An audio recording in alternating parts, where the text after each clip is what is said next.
Genesis chapter 1. In the beginning, God created the heavens and the earth. Now the earth was formless and empty. Darkness was over the surface of the deep, and the Spirit of God was hovering over the waters. And God said, "Let there be light," and there was light. God saw that the light was good, and he separated the light from the darkness. God called the light day, and the darkness he called night. And there was evening, and there was morning, the first day. And God said, "Let there be a vault between the waters to separate water from water." So God made the vault and separated the water under the vault from the water above the vault. And it was so. God called the vault sky, and there was evening, and there was morning, the second day. And God said, "Let the water under the sky be gathered to one place, and let dry ground appear." And it was so. God called the dry land and gathered waters he called seas. God saw that it was good. Then God said, "Let the land produce vegetation, seed-bearing plants and trees on the land that bear fruit with seed in it, according to their various kinds." And it was so.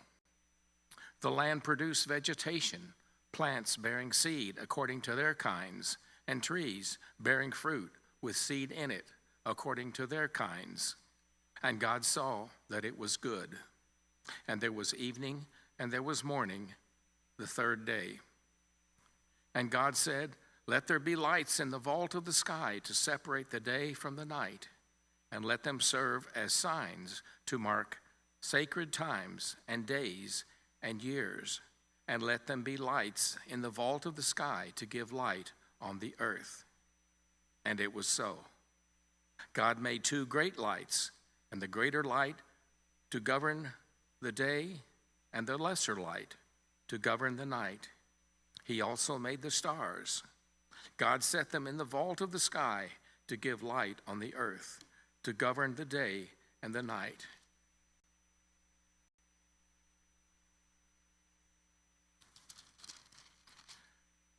To separate light from darkness. And God saw that it was good. And there was evening, and there was morning, the fourth day. And God said, "Let the water teem with living creatures, and let birds fly above the earth across the vault of the sky." So God created the great creatures of the sea, and every living thing with which the water teems, and that moves about in it, according to their kinds, and every winged bird according to its kind. And God saw that it was good. God blessed them and said, "Be fruitful and increase in number, and fill the water in the seas, and let the birds increase on the earth." And there was evening, and there was morning, the fifth day. And God said, "Let the land produce living creatures according to their kinds, the livestock, the creatures that move along the ground, and the wild animals, each according to its kind." And it was so.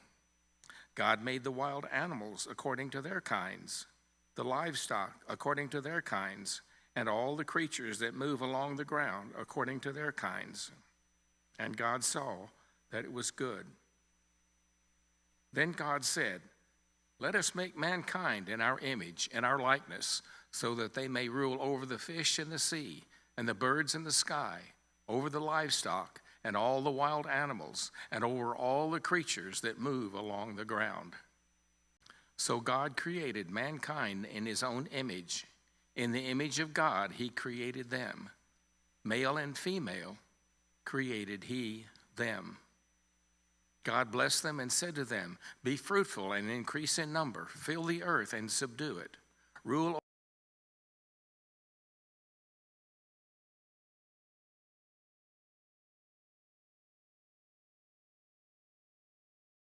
plant on the face of the whole earth, and every tree that has fruit with seed in it.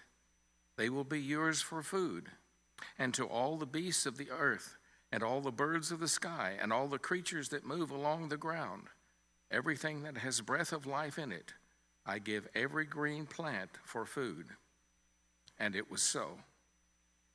God saw that all he had made, and it was very good. And there was evening and there was morning, the sixth day. Genesis chapter 2. Thus the heavens and the earth were completed in all their vast array. By the seventh day, God had finished the work that he had been doing. So on the seventh day, he rested from all his work. Then God blessed the seventh day and made it holy, because on it he rested from all the work of creating that he had done. This is the account of the heavens and the earth when they were created, when the Lord God made the earth and the heavens. Now, no shrub had yet appeared on the earth, and no plant had yet sprung up, for the Lord had not sent rain on the earth, and there was no one to work the ground. But streams came up from the earth and watered the whole surface of the earth.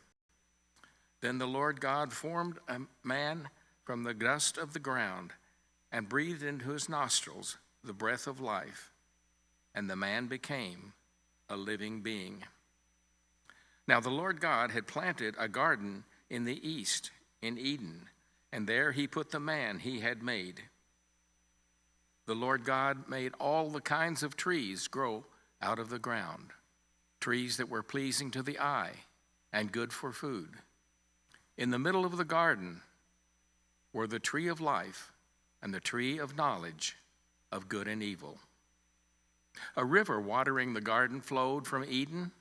From there it was separated into 4 headwaters. The name of the first is Pishon.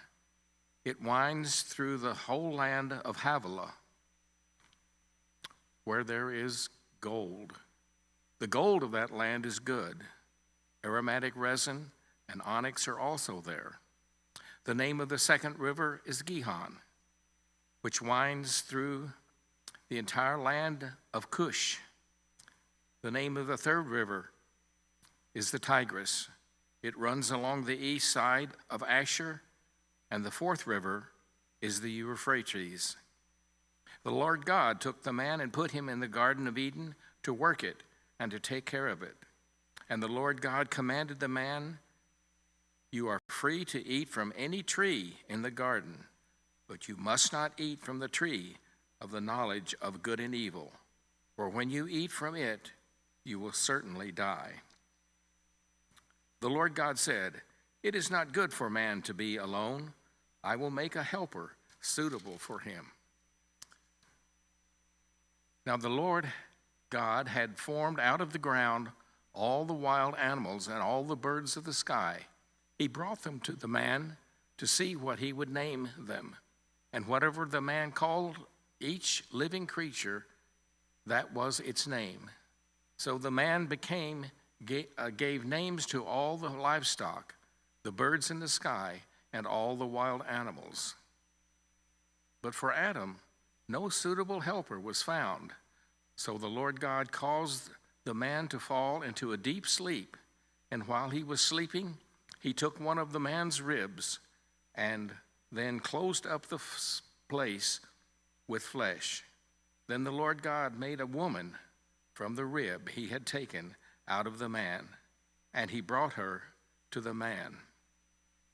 The man said, "This is now bone of my bones and flesh of my flesh. She shall be called woman, for she was taken out of man. That is why a man leaves his father and mother and is united to his wife, and they become one flesh." And Adam and his wife were both naked, and they felt no shame. Chapter 3. Now the serpent was more crafty than any of the wild animals that the Lord God had made. He said to the woman, "Did God really say, 'You must not eat from any tree in the garden'?" The woman said to the serpent, "We may eat fruit from the trees in the garden. But God did say, 'You must not eat fruit from the tree that is in the middle of the garden, and you must not touch it, or you will die.'" "You will not certainly die," said the serpent to the woman, "for God knows that when you eat from it, Your eyes will be opened, and you will be like God, knowing good and evil." When the woman saw that the fruit of the tree was good for food and pleasing to the eye and also desirable for gaining wisdom, she took some and ate it. She also gave some to her husband who was with her, and he ate it. Then the eyes of both of them were opened, and they realized they were naked. So they sewed fig leaves together and made coverings for themselves. Then the man and his wife heard the sound of the Lord God as he was walking in the garden in the cool of the day, and they hid from the Lord among the trees of the garden. But the Lord God called to the man, "Where are you?" He answered, "I heard you in the garden, and I was afraid because I was naked, so I hid." And he said, "Who told you that you were naked? Have you eaten from the tree that I commanded you not to eat from?" The man said, "The woman you put here with me, she gave me some fruit from the tree, and I ate it." Then the Lord God said to the woman, "What is this you have done?" The woman said, "The serpent deceived me, and I ate." So the Lord God said to the serpent, "Because you have done this, cursed are you above all livestock and all wild animals. You will crawl on your belly, and you will eat dust all the days of your life. And I will put enmity between you and the woman, and between your offspring and hers. He will crush your head, and you will strike his heel." To the woman he said, "I will make your pains in childbearing very severe. With painful labor you will give birth to children. Your desire will be for your husband, and he will rule over you." To Adam he said, "Because you listened to your wife and ate fruit from the tree about which I commanded you, you must not eat from it. Cursed is the ground because of you. Through painful toil you will eat food from it all the days of your life. It will produce thorns and thistles for you, and you will eat the plants of the field. By the sweat of your brow you will eat your food until you return to the ground, since from it you were taken. For dust you are, and to dust you will return." Adam named his wife Eve because she would become the mother of all living. The Lord God made garments of skin for Adam and his wife and clothed them. And the Lord God said, "The man has now become like one of us, knowing good and evil.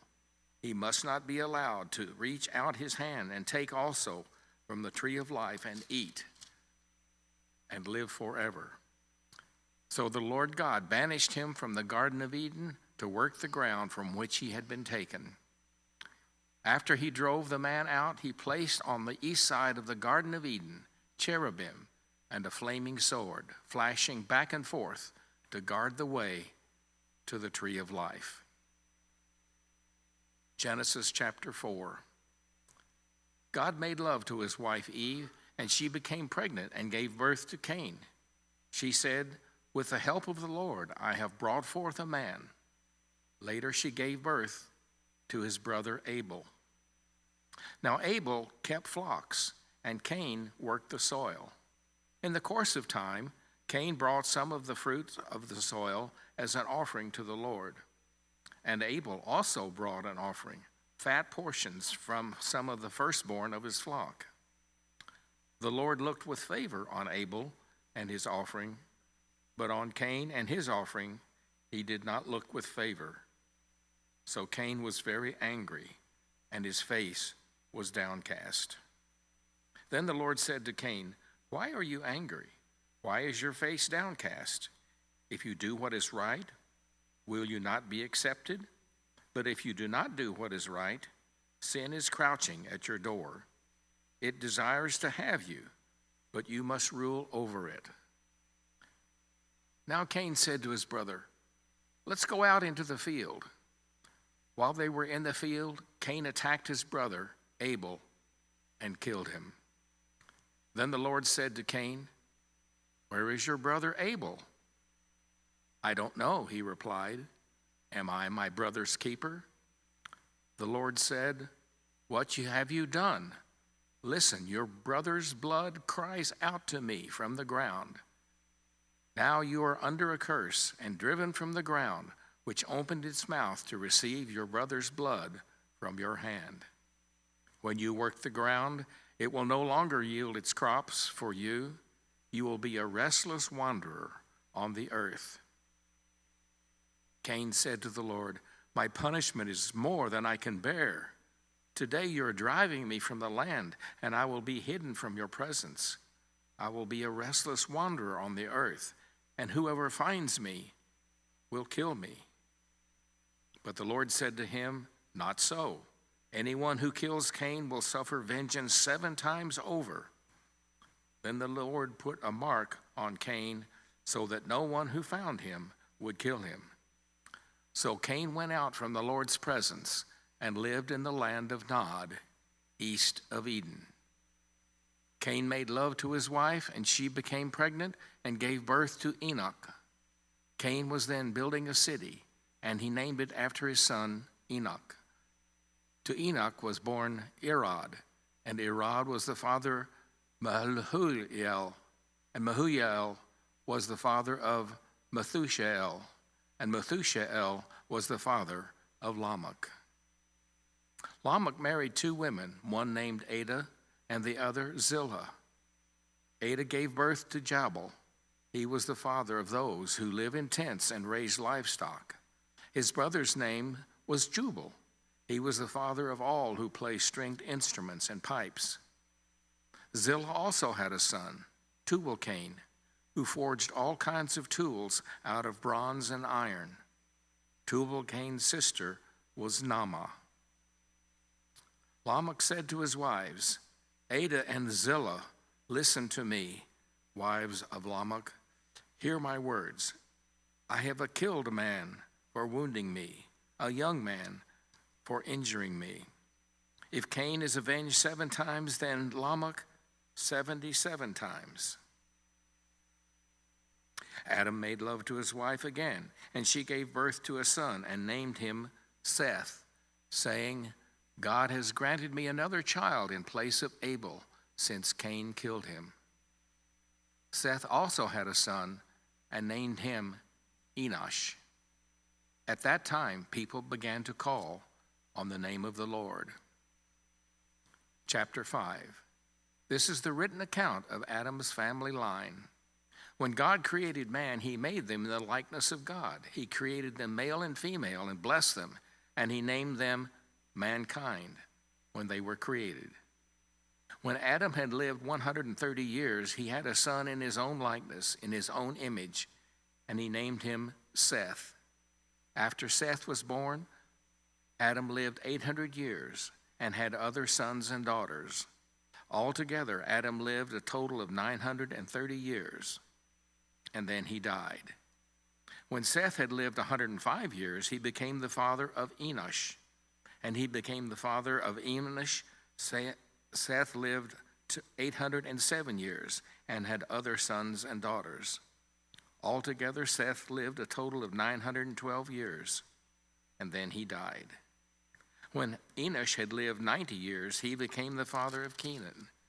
After he became the father of Kenan, Enosh lived 815 years and had other sons and daughters. Altogether, Enosh lived a total of 905 years, and then he died. When Kenan had lived 20 years, he became the father of Mahalalel. After he became the father of Mahalalel, Canaan lived 840 years and had other sons and daughters. Altogether, Kenan lived a total of 910 years, and then he died. When Mahalalel had lived 65 years, he became the father of Jared. After he became the father of Jared, Mahalalel lived 830 years and had other sons and daughters. Altogether, Mahalalel lived a total of 895 years, and then he died. When Jared had lived 162 years, he became the father of Enoch. After he became the father of Enoch, Jared lived 800 years and had other sons and daughters. Altogether, Jared lived a total of 962 years, and then he died. When Enoch had lived 65 years, he became the father of Methuselah. After he became the father of Methuselah, Enoch walked faithfully with God 300 years and had other sons and daughters. Altogether, Enoch lived a total of 365 years. Enoch walked faithfully with God, and then he was no more, because God took him. When Methuselah had lived 187 years, he became the father of Lamech. After he became the father of Lamech, Methuselah lived 782 years and had other sons and daughters. Altogether, Methuselah lived a total of 969 years, and then he died. When Lamech had lived 182 years, he had a son. He named him Noah and said, "He will comfort us in the labor and painful toil of our hands, caused by the ground the Lord has cursed." After Noah was born, Lamech lived 959 years and had other sons and daughters. Together, Lamech lived a total of 777 years, and then he died. After Noah was 500 years old, he became the father of Shem, Ham, and Japheth. Chapter 6. When human beings began to increase in number on the earth and daughters were born to them, the sons of God saw that the daughters of humans were beautiful, and they married any of them they chose. Then the Lord said, "My spirit will not contend with humans forever, for they are mortal. Their days will be 120 years. The Nephilim were on the earth in those days, and also afterward, when the sons of God went to the daughters of humans and had children by them. They were the heroes of old, men of renown. The Lord saw how great the wickedness of the human race had become on the earth, and that every inclination of the thoughts of the human heart was only evil all the time. The Lord regretted that he had made human beings on the earth, and his heart was deeply troubled. So the Lord said, "I will wipe out from the face of the earth the human race I have created, and with them the animals, the birds, the creatures that move along the ground, for I regret that I have made them." But Noah found favor in the eyes of the Lord. This is the account of Noah and his family. Noah was a righteous man, blameless among the people of his time, and he walked faithfully with God. Noah had 3 sons, Shem, Ham, and Japheth. Now the earth was corrupt in God's sight and was full of violence. God saw how corrupt the earth had become, for all the people on earth had corrupted their ways. So God said to Noah, "I'm going to put an end to all people, for the earth is filled with violence because of them. I am surely going to destroy both them and the earth. So make yourself an ark of cypress wood, and make rooms in it, and coat it with pitch inside and out. This is how you are to build it. The ark is to be 300 cubits long, 50 cubits wide, 30 cubits high. Make a roof for it, leaving below the roof an opening, 1 cubit high all around. Put a door in the side of the ark, and make lower, middle, and upper decks. I am going to bring flood waters on the earth to destroy all the life under the heavens, every creature that has breath of life in it. Everything on earth will perish. But I will establish my covenant with you, and you will enter the ark, you and your sons and your wife and your sons' wives with you. You are to bring into the ark 2 of all living creatures, male and female, to keep them alive with you. 2 of every kind of bird, of every kind of animal, and every kind of creature that moves along the ground will come to you to be kept alive. You are to take every kind of food that is to be eaten and store it away as food for you and for them. Noah did everything just as the Lord commanded him. Genesis chapter 7. The Lord then said to Noah, "Go into the ark, you and your whole family, because I have found you righteous in this generation. Take with you 7 pairs of every kind of clean animal, a male and its mate, and 1 pair of every kind of unclean animal, a male and its mate, and also 7 pairs of every kind of bird, male and female, to keep their various kinds alive throughout the earth. 7 days from now I will send rain on the earth for 40 days and 40 nights, and I will wipe from the face of the earth every living creature I have made." And Noah did all that the Lord commanded him. Noah was 600 years old when the flood waters came on the earth, and Noah and his sons and his wife and his sons' wives entered the ark to escape the waters of the flood. Pairs of clean and unclean animals, of birds, and of all creatures that move along the ground, male and female, came to Noah and entered the ark as God had commanded Noah. And after 7 days, the flood waters came on the earth. In the 600th year of Noah's life, on the 17th day of the 2nd month, on that day all the springs of the great deep burst forth, and the floodgates of the heavens were opened, and rain fell on the earth 40 days and 40 nights. On that very day, Noah and his sons, Shem, Ham, and Japheth, together with his wife and the wives of his 3 sons, entered the ark. They had with them every wild animal according to its kind, all livestock according to their kinds, every creature that moves along the ground according to its kinds, and every bird according to its kind, everything with wings. Pairs of all creatures that have the breath of life in them came to Noah and entered the ark. The animals going in were male and female of every living thing, as God had commanded Noah. Then the Lord shut him in. For 40 days the flood kept coming on the earth, and as the waters increased, they lifted the ark high above the earth. The waters rose and increased greatly on the earth, and the ark floated on the surface of the water. They rose greatly on the earth, and all the high mountains under the entire heavens were covered. The waters rose and covered the mountains to a depth of more than 15 cubits. Every living thing that moved on land perished. Birds, livestock, wild animals, all the creatures that swarm over the earth, and all mankind. Everything on dry land that had breath of life in its nostrils died. Every living thing on the face of the earth was wiped out. People and animals and the creatures that move along the ground and the birds were wiped from the earth. Only Noah was left, and those with him in the ark. Chapter 8.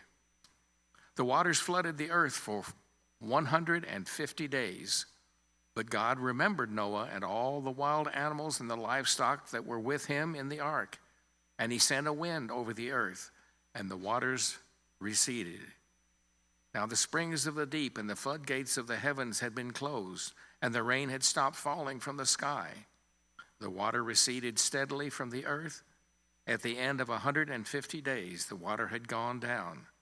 And on the 17th day of the 7th month, the ark came to rest on the mountains of Ararat. The waters continued to recede until the 10th month, and on the first day of the 10th month, the tops of the mountains became visible.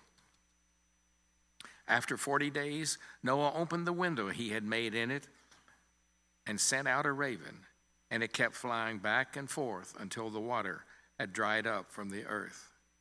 Then he sent out a dove to see if the water had receded from the surface of the ground.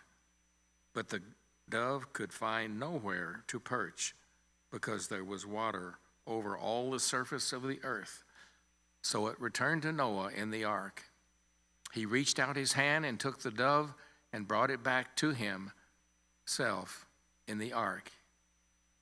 He waited 7 more days and again sent out the dove from the ark. When the dove returned to him in the evening, there was in its beak, a freshly plucked olive leaf. Then Noah knew that the water had receded from the earth. He waited 7 more days and sent the dove out again, but this time it did not return to him. By the first day of the first month of Noah's 601st year, the water had dried up from the earth. Noah then removed the covering from the ark and saw that the surface of the ground was dry. By the 27th day of the second month, the earth was completely dry.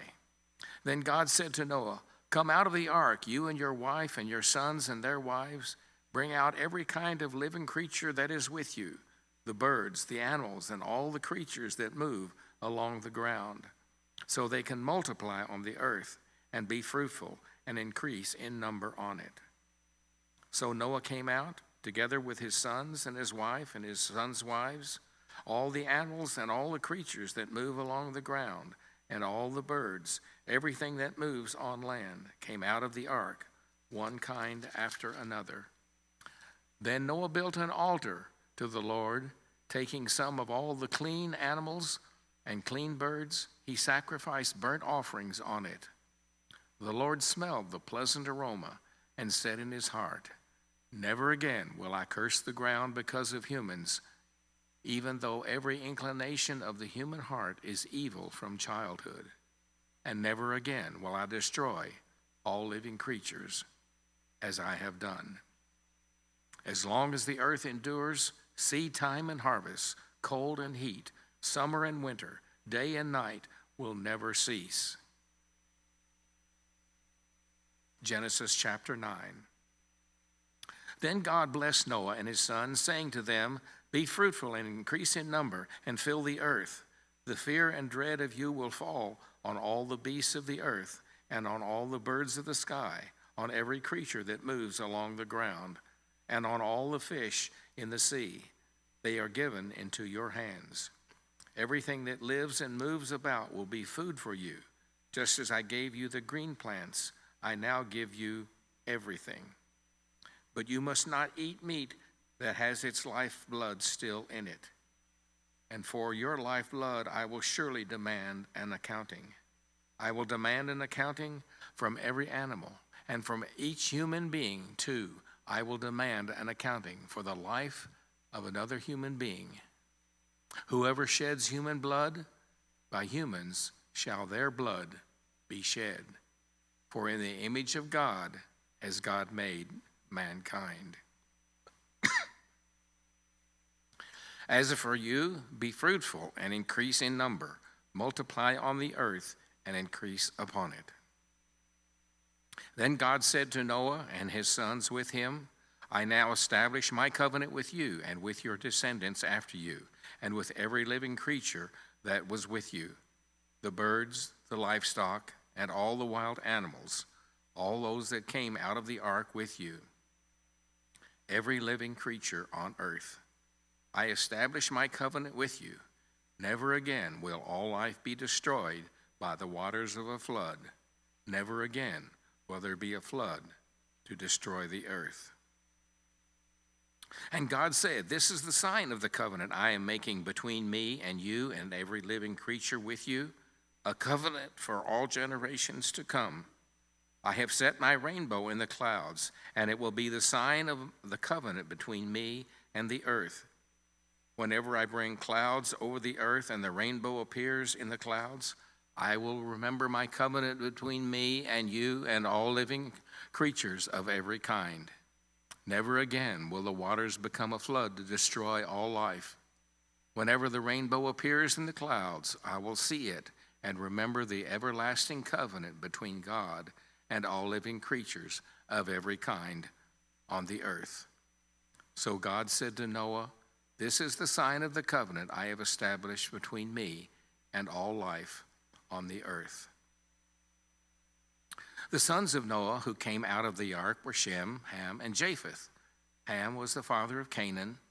These were the 3 sons of Noah, and from them came the people who were scattered over the whole earth. Noah, a man of the soil, proceeded to plant a vineyard. When he drank some of its wine, he became drunk and lay uncovered inside his tent. Ham, the father of Canaan, saw his father naked and told his two brothers outside. But Shem and Japheth took a garment and laid it across their shoulders. Then they walked in backward and covered their father's naked body. Their faces were turned the other way, so they could not see their father naked.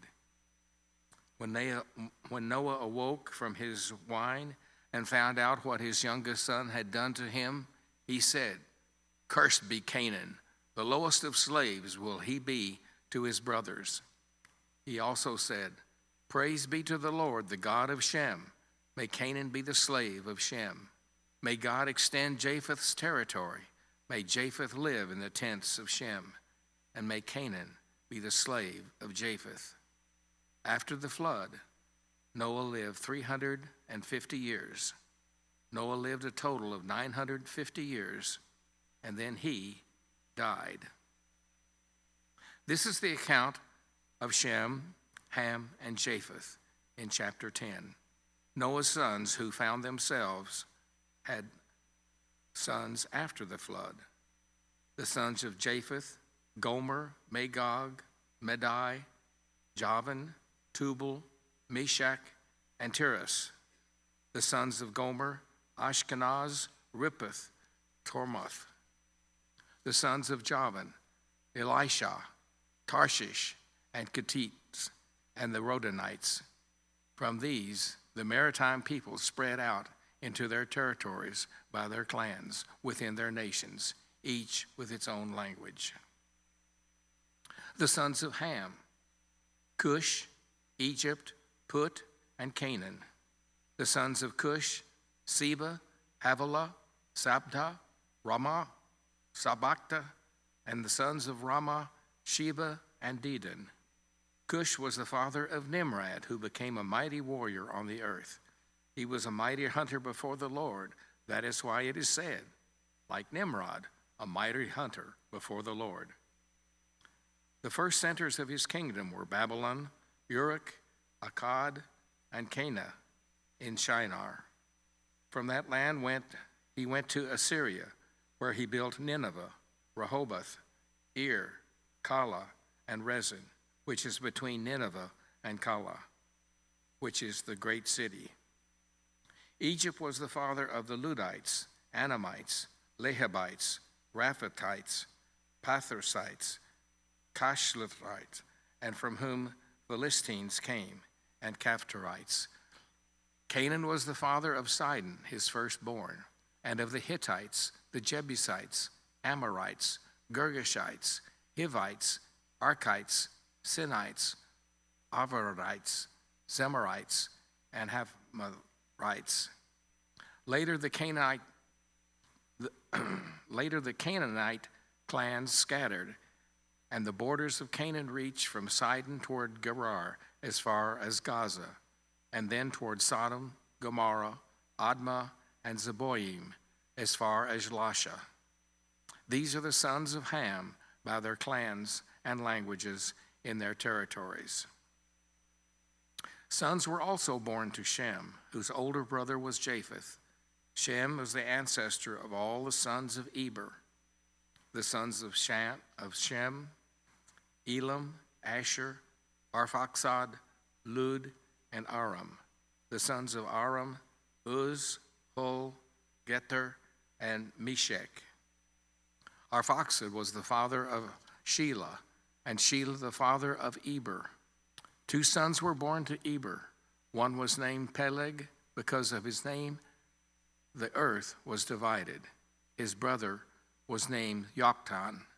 Yoktan was the father of Almadad, Selpha, Hazar, Jerah, Hadoram, Uzal, Dikla, Obal, Abimal, Sheba, Ophir, Havilah, and Jobab. These were the sons of Yoktan. The region where they lived stretched from Mesha toward Sephar in the eastern hill country. These are the sons of Shem by their clans and languages in their territories and nations. These are the clans of Noah's sons, according to their lines of descent. Within their nations, from these the nations spread out over the earth after the flood. Genesis chapter 11. Now the whole world had one language and a common speech. As people moved eastward, they found a plain in Shinar and settled there. They said to each other, "Come, let's make bricks and bake them thoroughly." They used brick instead of stone and tar for mortar.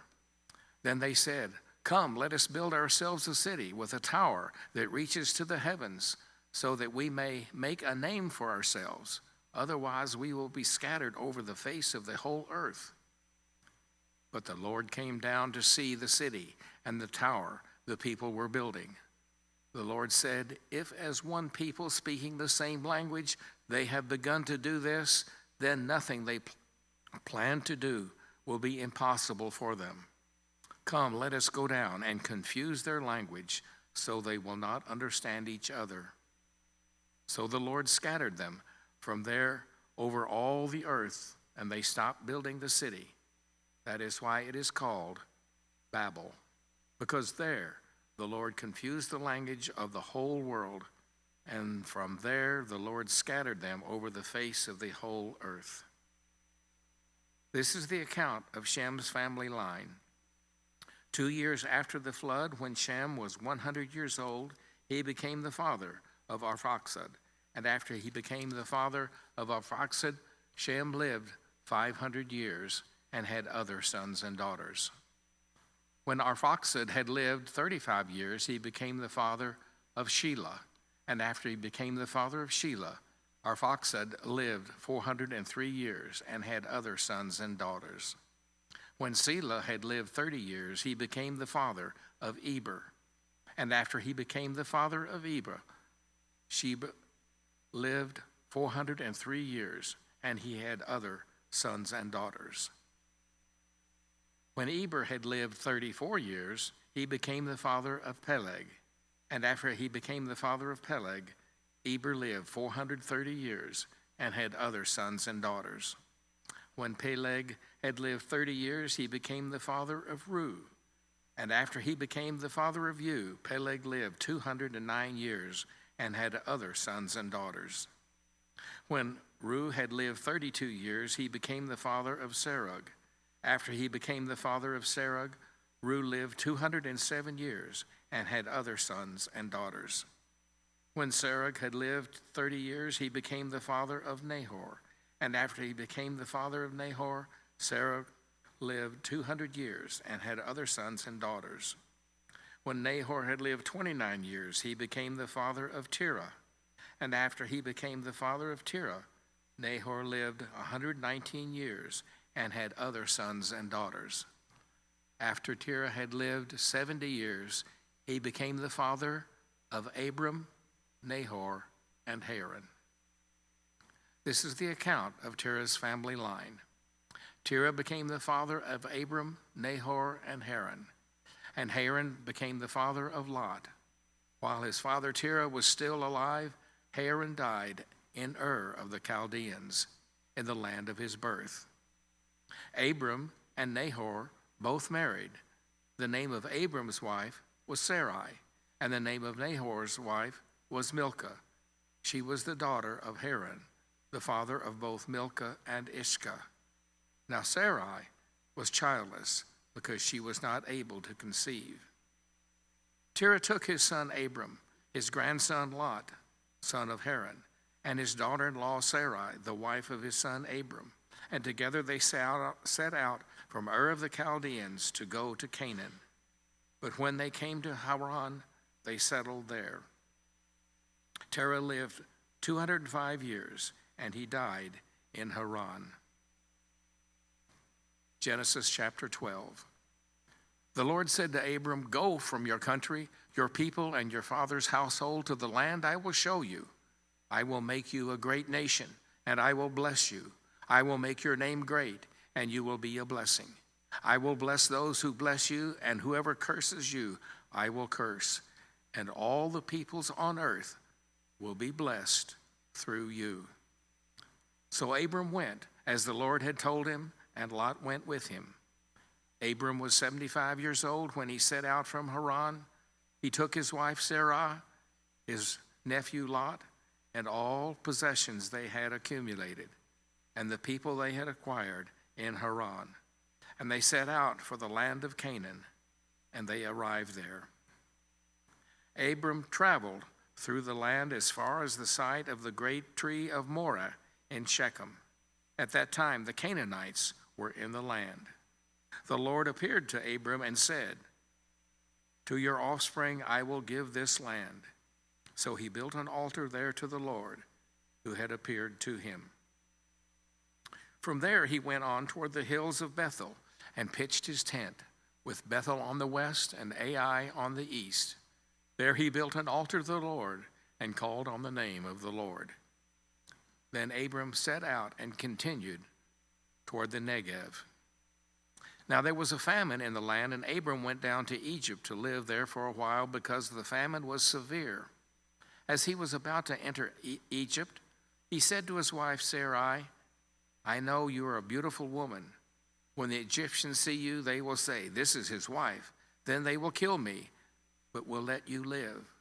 Say, 'You are my sister,' so that I will be treated well for your sake, and my life will be spared because of you." When Abram came to Egypt, the Egyptians saw that Sarai was very beautiful. And when Pharaoh's officials saw her, they praised her to Pharaoh, and she was taken into his palace. He treated Abram well for her sake, and Abram acquired sheep and cattle, male and female donkeys, male and female servants, and camels. But the Lord inflicted serious diseases on Pharaoh and his household because of Abram's wife Sarai. So Pharaoh summoned Abram. "What have you done to me?" he said. "Why didn't you tell me she was your wife? Why did you say she is my sister, so that I took her to be my wife? Now then, here is your wife. Take her and go."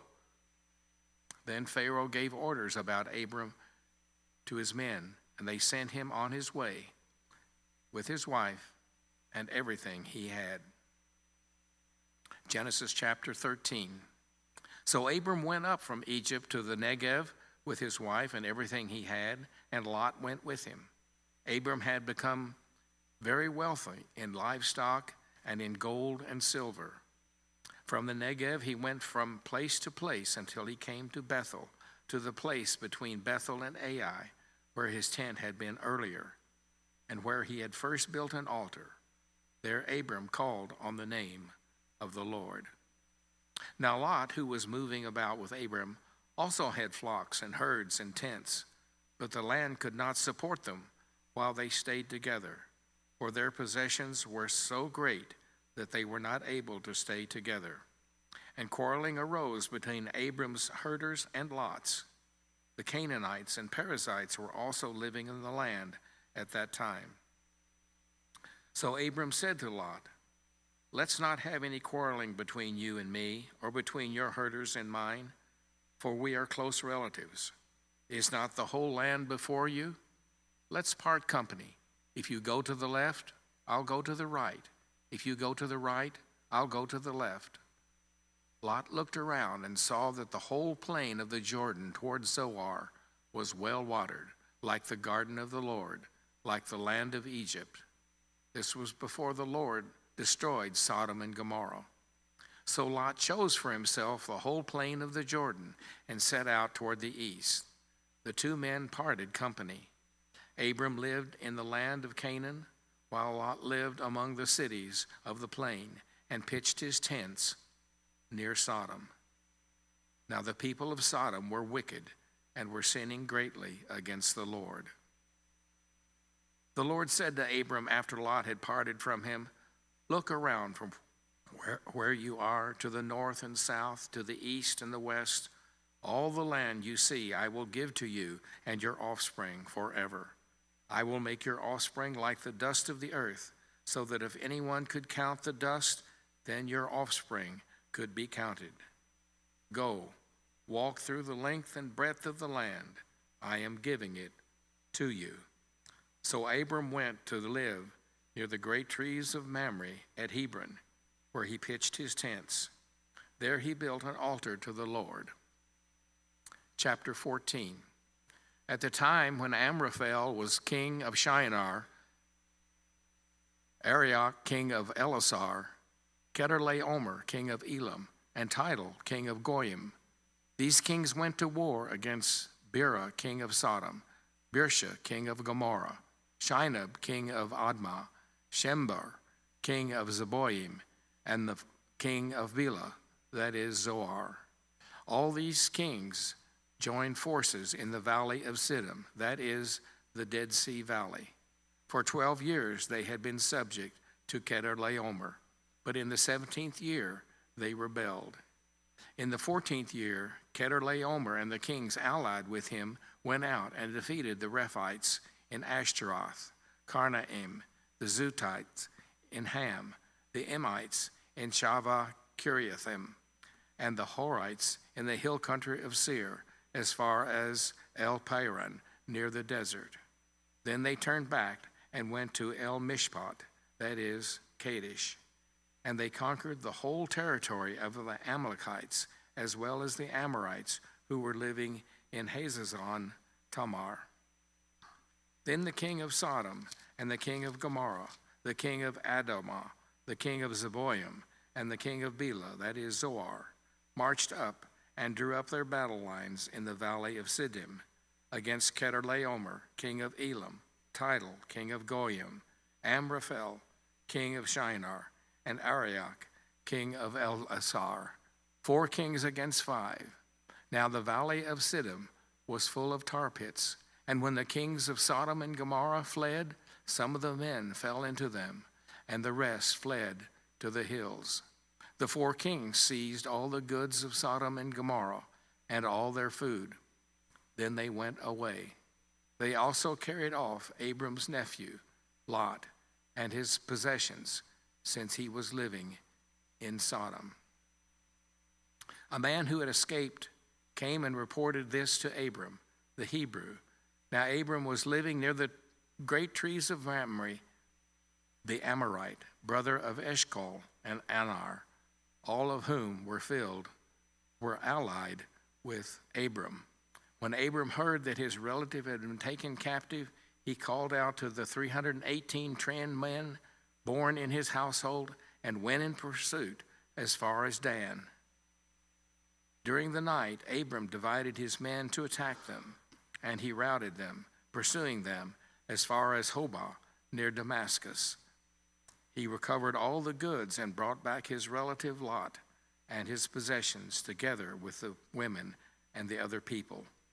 After Abram returned from defeating Kedorlaomer and the kings allied with him, the king of Sodom came out to meet him in the valley of Shavah, that is, the king's valley.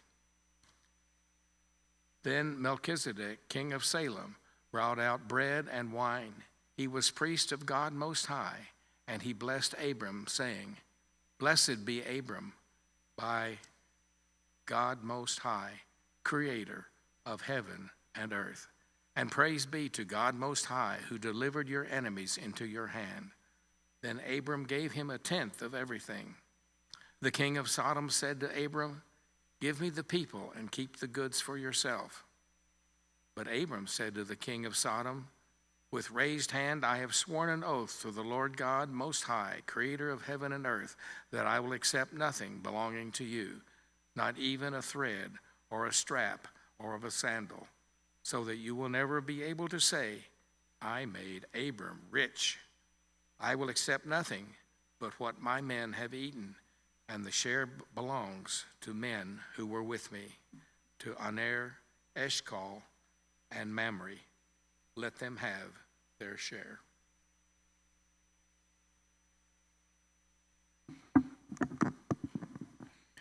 Chapter 15. After this, the word of the Lord came to Abram in a vision. "Do not be afraid, Abram. I am your shield, your very great reward." But Abram said, "Sovereign Lord, what can you give me, since I remain childless, and the one who will inherit my estate is Eleazar of Damascus?" And Abram said, "You have given me no children, so a servant in my household will be my heir." Then the word of the Lord came to him, "This man will not be your heir, but a son who is your own flesh and blood will be your heir." He took him outside and said, "Look up at the sky and count the stars, if indeed you can count them." Then he said to him, "So shall your offspring be." Abram believed the Lord, and he credited it to him as righteousness. He also said to him, "I am the Lord, who brought you out of Ur of the Chaldeans, to give you this land to take possession of it." But Abram said, "Sovereign Lord, how can I know that I will gain possession of it?" So the Lord said to him, "Bring me a heifer, a goat, and a ram, each 3 years old, along with a dove and a young pigeon." Abram brought all these to him, cut them in two, and arranged the halves opposite each other. The birds, however, he did not cut in half. Then birds of prey came down on the carcasses, but Abram drove them away.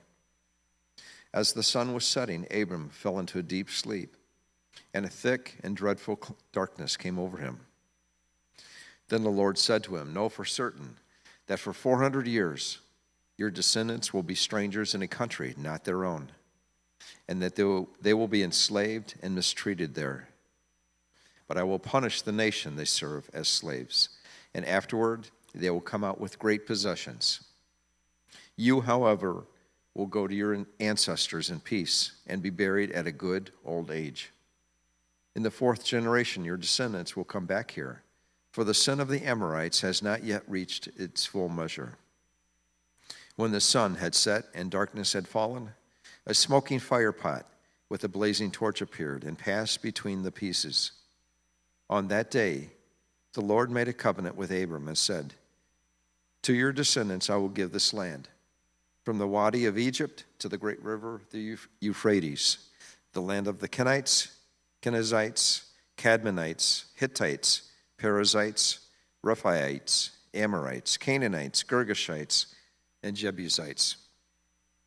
Now Sarai, Abram's wife, had borne him no children, but she had an Egyptian slave named Hagar. So she said to Abram, "The Lord has kept me from having children. Go, sleep with my slave.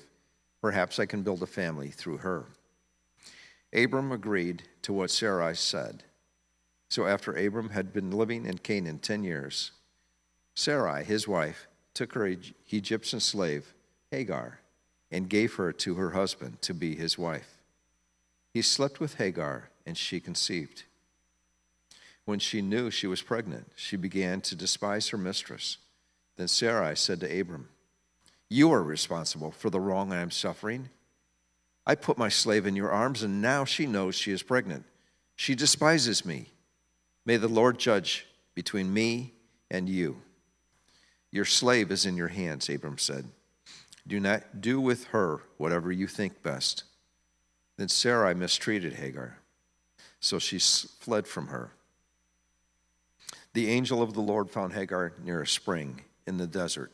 It was the spring that is beside the road to Shur. And he said, "Hagar, slave of Sarai, where you have come from and where you are going?" "I'm running away from my mistress, Sarai," she answered.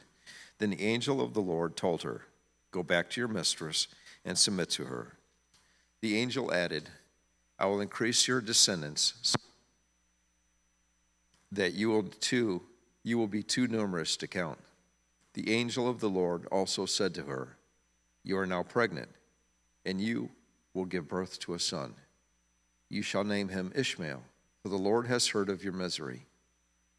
He will be a wild donkey of a man. His hand will be against everyone, and everyone's hand against him, and he will live in hostility toward all his brothers." So she gave this name to the Lord who spoke to her, "You are the God who sees me." For she said, "I have now seen the one who sees me." That is why the well called Bir Lahai Roi, it is still there between Kadesh and Bered. So Hagar bore Abram a son, and Abram gave the name Ishmael to the son she had born. Abram was 86 years old when Hagar bore him Ishmael.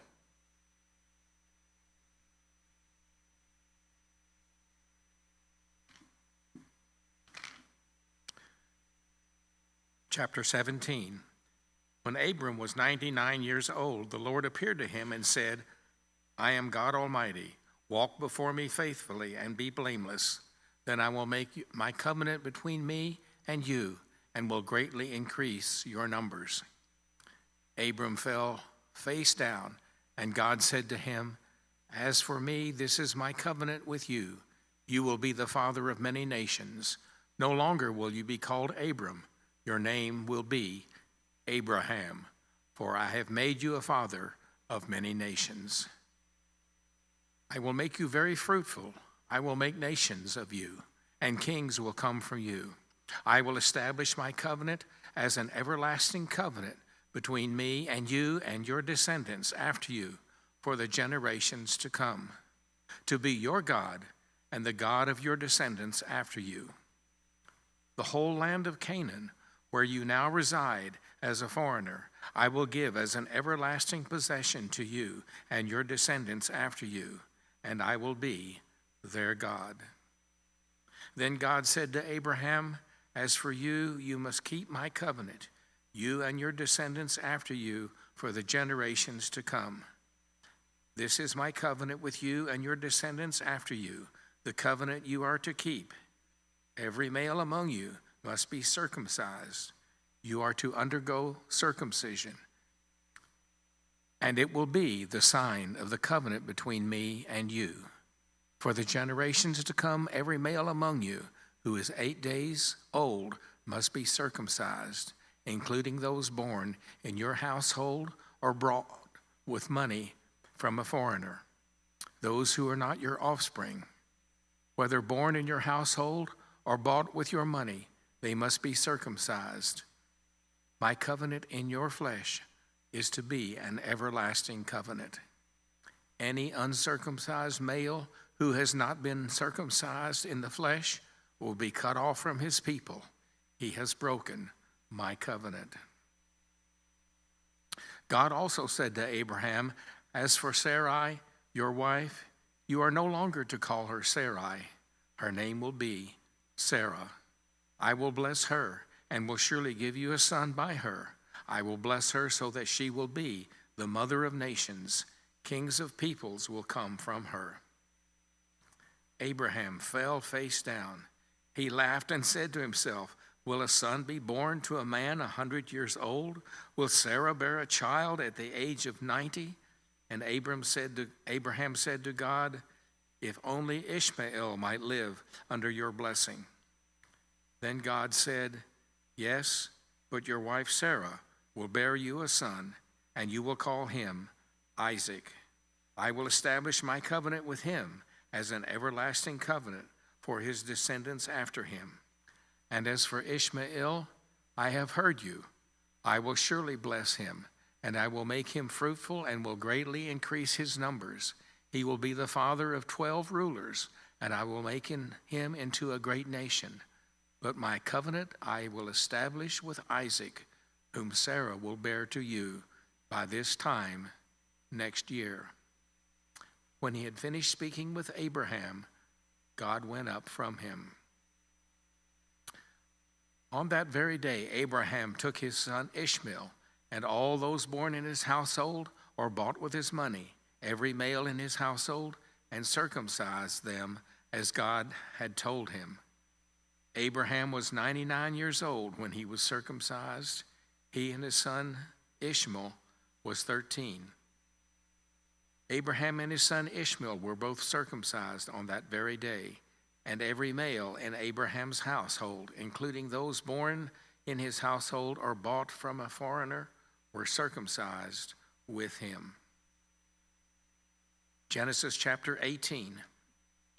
The Lord appeared to Abraham near the great trees of Mamre while he was sitting at an entrance to his tent in the heat of the day. Abraham looked up and saw 3 men standing nearby. When he saw them, he hurried from the entrance of his tent to meet them and bowed to the ground. He said, If I have found favor in your eyes, my Lord, do not pass your servant by. Let a little water be brought, and then you all may wash your feet and rest under this tree. Let me get you something to eat so that you can be refreshed and then go on your way, now that you have become and have come to your servant." "Very well," they answered, "do as you say." So Abraham hurried into the tent to Sarah, saying, "Quick, get 3 seahs of the finest flour and knead it and bake some bread."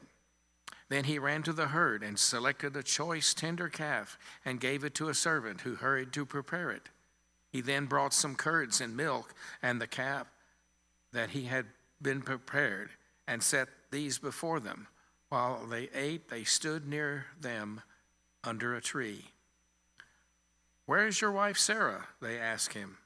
"There, in the tent." Then one of them said, "I will surely return to you about this time next year, and Sarah, your wife, will have a son."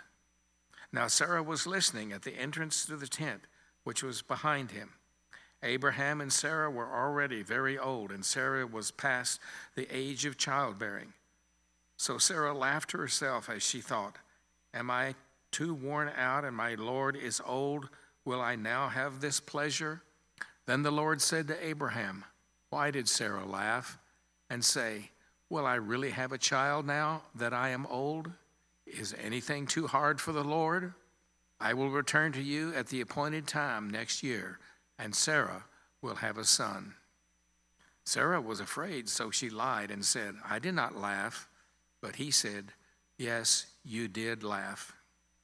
When the men got up to leave, they looked down toward Sodom, and Abram walked along with them to see them on their way. Then the Lord said, "Shall I hide from Abraham what I am about to do? Abraham will surely become a great and powerful nation, and all nations on earth will be blessed through him. For I have chosen him so that he will direct his children and his household after him to keep the way of the Lord by doing what is right and just, so that the Lord will bring about for Abraham what he has promised him." Then the Lord said, "The outcry against Sodom and Gomorrah is so great, and their sin is so grievous, that I will go down and see if what they have done is as bad as the outcry that has reached me. If not, I will know." The men turned away and went toward Sodom, but Abraham remained standing before the Lord. Then Abraham approached him and said, "Will you sweep away the righteous with the wicked? What if there are 50 righteous people in the city? Will you really sweep it away and not spare the place for the sake of 50 righteous people in it? Far be it from you to do such a thing, to kill the righteous with the wicked, treating the righteous and the wicked alike. Far be it from you. Will not the judge of all the earth do right?" The Lord said, "If I find 50 righteous people in the city of Sodom, I will spare the whole place for their sake." Then Abraham spoke again, "Now that I have been so bold as to speak to the Lord, though I am nothing but dust and ashes, what if the number of the righteous is 5 less than 50? Will you destroy the whole city for lack of 5 people? If I find 45 there," he said, "I will not destroy it." Once again he spoke to him, "What if only 40 are found there?" He said, "For the sake of 40, I will not do it." Then he said, "May the Lord not be angry, but let me speak. What if only 30 can be found?" He answered, "I will not do it if I find 30 there." Abraham said, "Now that I have been so bold so as to speak to the Lord, what if only 20 can be found there?" He said, "For the sake of 20, I will not destroy it." Then he said, "May the Lord not be angry, but let me speak just once more. What if only 10 can be found there?" He answered, "For the sake of 10, I will not destroy it." When the Lord had finished speaking with Abraham, he left, and Abraham returned home. Chapter 19. The 2 angels arrived at Sodom in the evening, and Lot was sitting in the gateway of the city. When he saw them, he got up to meet them and bowed down with his face to the ground. "My lords," he said, "please turn aside to your servant's house. You can wash your feet and spend the night, and then go on your way early in the morning." "No," they answered, "we will spend the night in the square." But he insisted so strongly that they did go with him and entered his house. He prepared a meal for them, baking bread without yeast, and they ate. Before they had gone to bed, all the men from every part of the city of Sodom, both young and old, surrounded the house. They called to Lot, "Where are the men who came to you tonight? Bring them out so that we can have sex with them." Lot went outside to meet them and shut the door behind him and said, "No, my friends, don't do this wicked thing. Look, I have 2 daughters who have never slept with a man. Let me bring them out to you, and you can do with them what you like. But don't do anything to these men, for they have come under the protection of my roof." "Get out of our way," they replied. "This fellow came here as a foreigner, and now he wants to play the judge. We will treat you worse than them." They kept pressuring Lot and moved toward the break down the door. But the men inside reached out and pulled Lot back into the house and shut the door. Then they struck the men who were at the door of the house, young and old, with blindness, so that they could not find the door.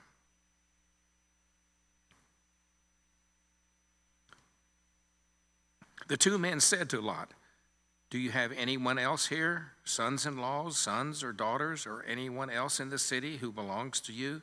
Get them out of here, because we are going to destroy this place. The outcry to the Lord against its people is so great that he has sent us to destroy it." So Lot went out and spoke to his sons-in-laws who were pledged to marry his daughters. He said, "Hurry, get out of this place, because the Lord is about to destroy the city." But his sons-in-law thought he was joking. With the coming of dawn, the angels urged Lot, saying, "Hurry, take your wife and your 2 daughters who are here with you, and you will be swept away when the city is punished if you do not." When he hesitated, the men grasped his hand and the hands of his wife and of his 2 daughters and led them safely out of the city. For the Lord was merciful to them. As soon as they had been brought out, one of them said, "Flee for your lives, don't look back, and don't stop anywhere in the plain. Flee to the mountains, or you will be swept away." But Lot said to them, "No, my lords, please. Your servant has found favor in your eyes, and you have shown great kindness to me in sparing my life. But I can't flee to the mountains. This disaster will overtake me, and I'll die. Look, here is a town near enough to run to, and it is small. Let me flee to it. It is very small, isn't it? Then my life will be spared." He said to him, "Very well, I will grant this request too. I will not overthrow the town you speak of, but flee there quickly, because I cannot do anything until you reach it. That is why the town is called Zoar." By the time Lot reached Zoar, the sun had risen over the land. Then the Lord rained down burning sulfur on Sodom and Gomorrah from the Lord out of the heavens. Thus he overthrew those cities and the entire plain, destroying all those living in the cities, and also the vegetation in the land. But Lot's wife looked back, and she became a pillar of salt. Early the next morning, Abraham got up and returned to the place where he had stood before the Lord. He looked down toward Sodom and Gomorrah, toward all the land of the plain, and he saw dense smoke rising from the land, like smoke from a furnace. So when God destroyed the cities of the plain, he remembered Abraham, and he brought Lot out of the catastrophe that overthrew the cities where Lot had lived. Lot and his 2 daughters left Zoar and settled in the mountains, for he was afraid to stay in Zoar, and he and his 2 daughters lived in a cave. One day the older daughter said to the younger, "Our father is old, and there is no man around here to give us children, as is the custom over all the earth. Let's get our father to drink wine and then sleep with him and preserve our family line through our father." That night they got their father to drink wine, and the older daughter went in and slept with him. He was not aware of it when she lay down or when she got up. The next day the older daughter said to the younger, Last night I slept with my father. Let's get him to drink wine again tonight, and you go in and sleep with him so that we can preserve our family line through our father." So they got their father to drink wine that night also, and the younger daughter went in and slept with him. Again, he was not aware of it when she lay down or when she got up. So both of Lot's daughters became pregnant by their father. The older daughter had a son. She named him Moab. He is the father of the Moabites of today. The younger daughter also had a son, and she named him Ben-Ammi. He is the father of the Ammonites of today. Genesis chapter 20. Now Abraham lived on from there into the region of the Negev and lived between Kadesh and Shur. For a while he stayed in Gerar, and there Abraham said to his wife Sarah, "She is my sister." Then Abimelech, king of Gerar, went for Sarah and took her. But God came to Abimelech in a dream one night and said to him, "You're as good as dead because of the woman you have taken. She is a married woman." Now Abimelech had not gone near her. So he said, "Lord, will you destroy an innocent nation? Did you not say to me, 'She is my sister'? And didn't she also say, 'He is my brother'? I have done this with a clear conscience and clean hands." Then God said to him in the dream, "Yes, I know you did this with a clear conscience, and so I have kept you from sinning against me. That is why I did not let you touch her. Now return the man's wife, for he is a prophet, and he will pray for you, and you will live. But if you do not return her, you may be sure that you and all who belong to you will die." Early the next morning, Abimelech summoned all his officials, and when he told them all that had happened, they were very much afraid. Then Abimelech called Abraham in and said, "What have you done to us? How have I wronged you that you have brought such great guilt upon me and my kingdom? You have done things to me that should never be done." And Abimelech asked Abraham, "What is your reasoning for doing this?" Abraham replied, "I said to myself, there is surely no fear of God in this place, and they will kill me because of my wife. Besides, she really is my sister, the daughter of father, though not of my mother, and she became my wife. And when God had me wander from my father's household, I said to her, 'This is how you can show your love to me. Everywhere we go, say of me, he is my brother.' Then Abimelech brought sheep and cattle and male and female slaves and gave them to Abraham, and he returned Sarah his wife to him. And Abimelech said, 'My land is before you. Live wherever you like.' To Sarah he said, 'I am giving your brother 1,000 shekels of silver. This is to cover the offense against you before all who are with you. You are completely vindicated.' Then Abraham prayed to God, and God healed Abimelech, his wife, and his female slaves, so they could have children again. For the Lord had kept all the women in Abimelech's household from conceiving because of Abraham's wife, Sarah."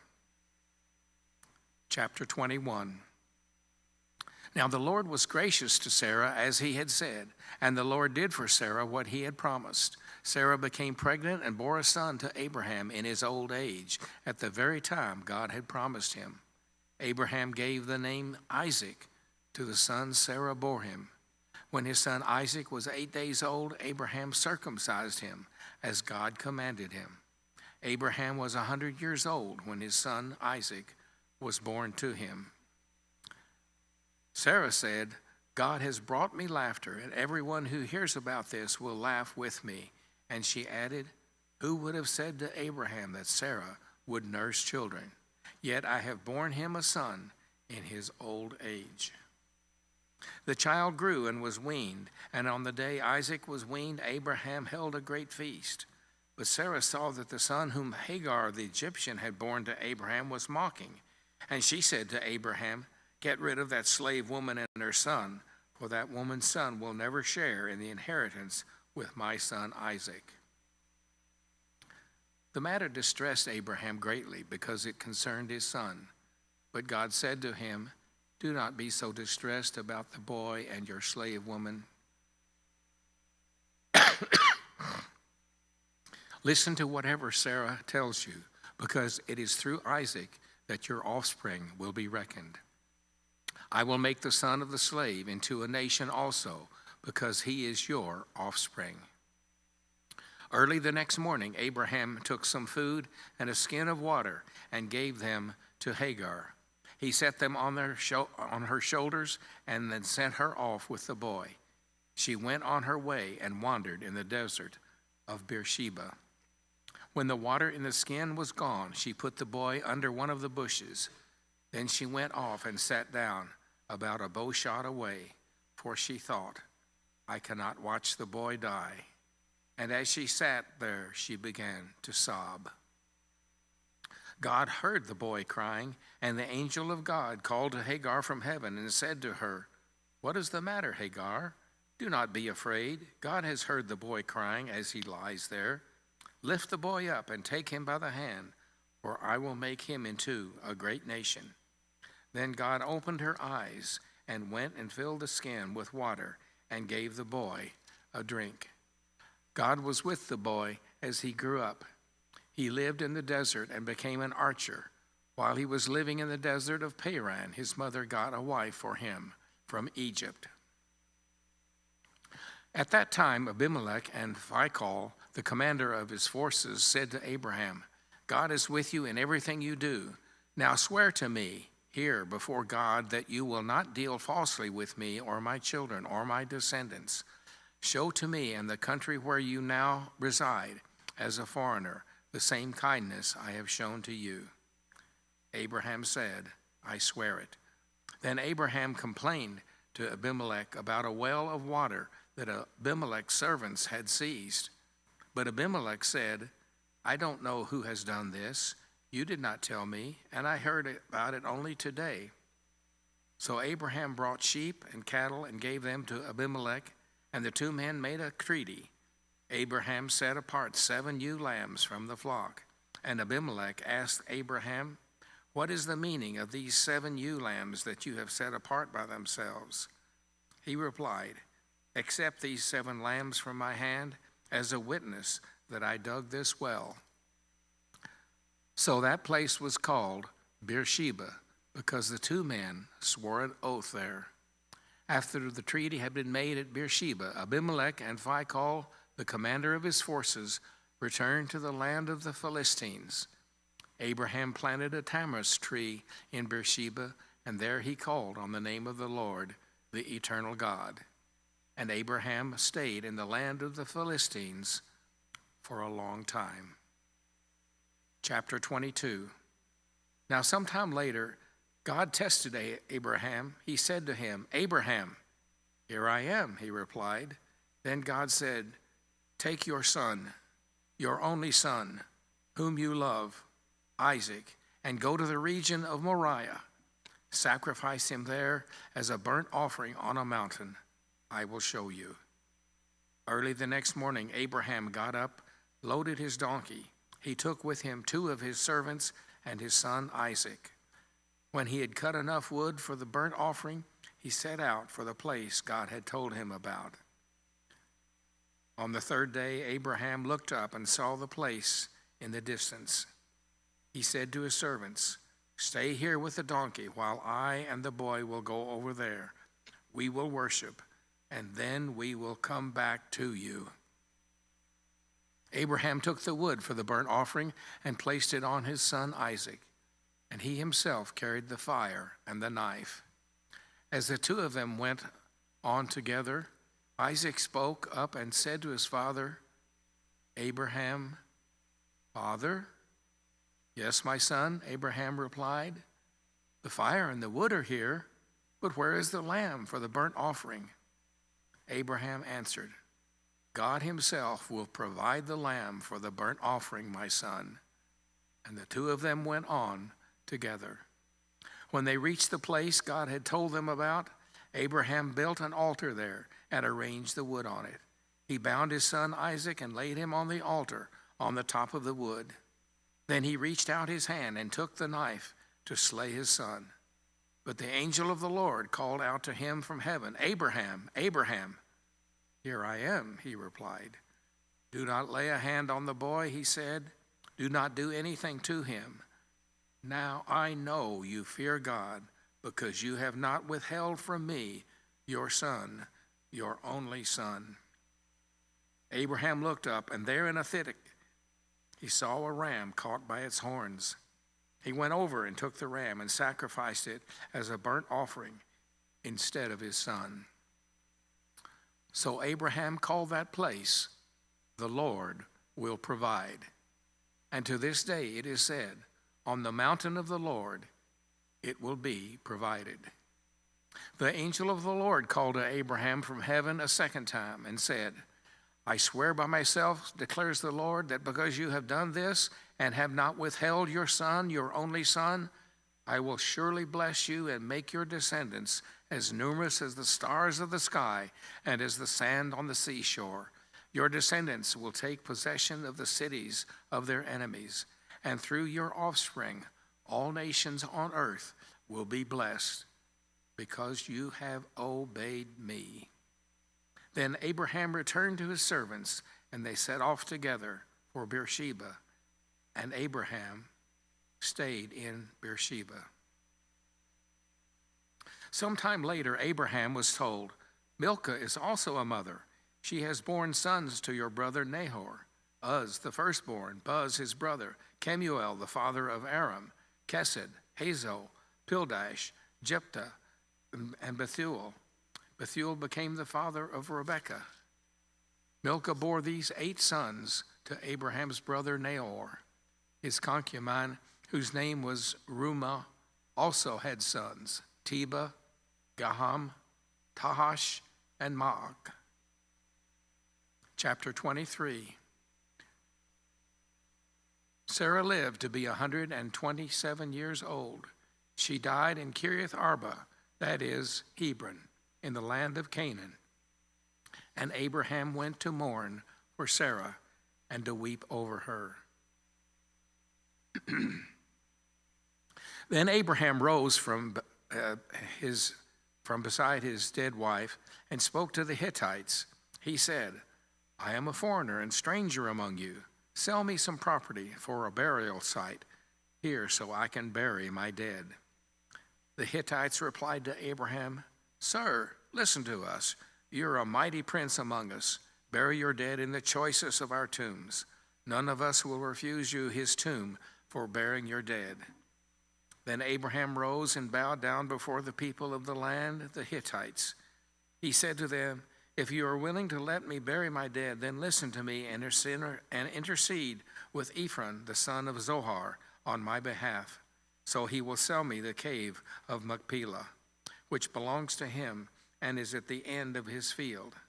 Ask him to sell it to me for the full price as a burial site among you."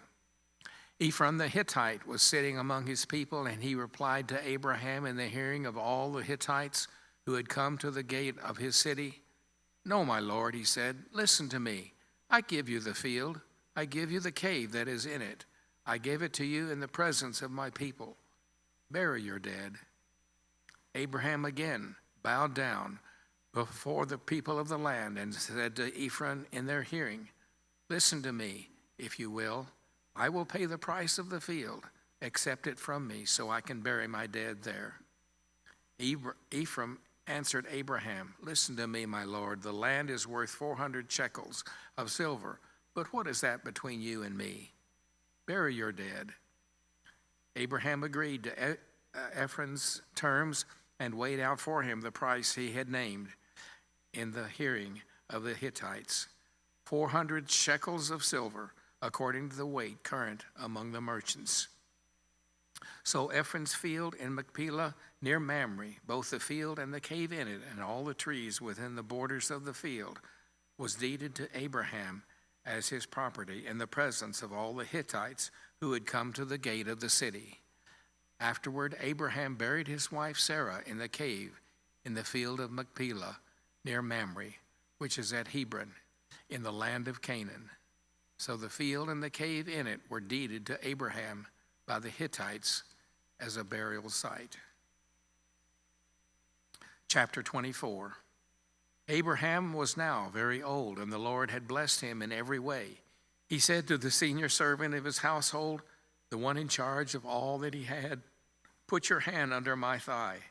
I want you to swear by the Lord, the God of heaven and the God of earth, that you will not get a wife for my son from the daughters of the Canaanites, among whom I am living, but will go to my country and my own relatives and get a wife for my son Isaac." The servant asked him, "What if the woman is unwilling to come back with me to this land? Shall I then take your son back to the country you came from?" "Make sure that you do not take my son back there," Abraham said. "The Lord, the God of heaven, who brought me out of my father's household and my native land, and who spoke to me and promised me an oath, saying, 'To your offspring I will give this land.' He will send his angel before you so that you can get a wife for my son from there. If the woman is unwilling to come back with you, then you will be released from this oath of mine. Only do not take my son back there." So the servant put his hand under the thigh of his master Abraham and swore an oath to him concerning this matter. Then the servant left, taking with him 10 of his master's camels, loaded with all kinds of good things from his master.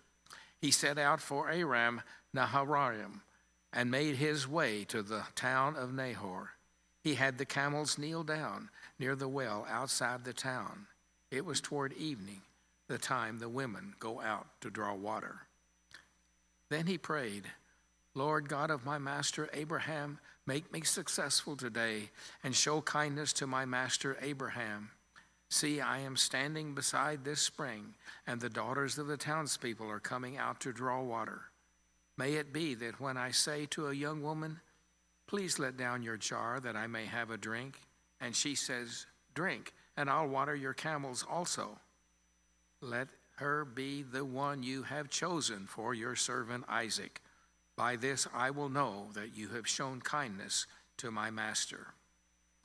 Before he had finished praying, Rebekah came out with her jar on her shoulder. She was the daughter of Bethuel, the son of Milcah, who was the wife of Abraham's brother Nahor. The woman was very beautiful, a virgin. No man had ever slept with her. She went down to the spring, filled her jar, and came up again. The servant hurried to meet her and said, "Please give me a little water from your jar." "Drink, my lord," she said, and quickly lowered the jar to her hands and gave him a drink. After she had given him a drink, she said, "I'll draw water for your camels also, until they have had enough to drink." So she quickly emptied her jar into the trough, ran back to the well to draw more water, and drew enough for all his camels.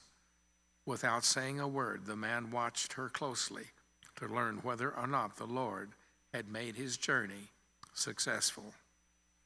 When the camels had finished drinking, the man took out a gold nose ring wearing a beka and 2 gold bracelets weighing 10 shekels. Then he said, "Whose daughter are you? Please tell me, is there room in your father's house for us to spend the night?" She answered, "I am the daughter of Bethuel, the son of Milcah, bore to Nahor." And she added, "We have plenty of straw and fodder, as well as room for you to spend the night." Then the man bowed down and worshiped the Lord, saying, "Praise be the Lord, the God of my master Abraham, who has not abandoned his kindness and faithfulness to my master. As for me, the Lord has led me on the journey to the house of my master's relatives."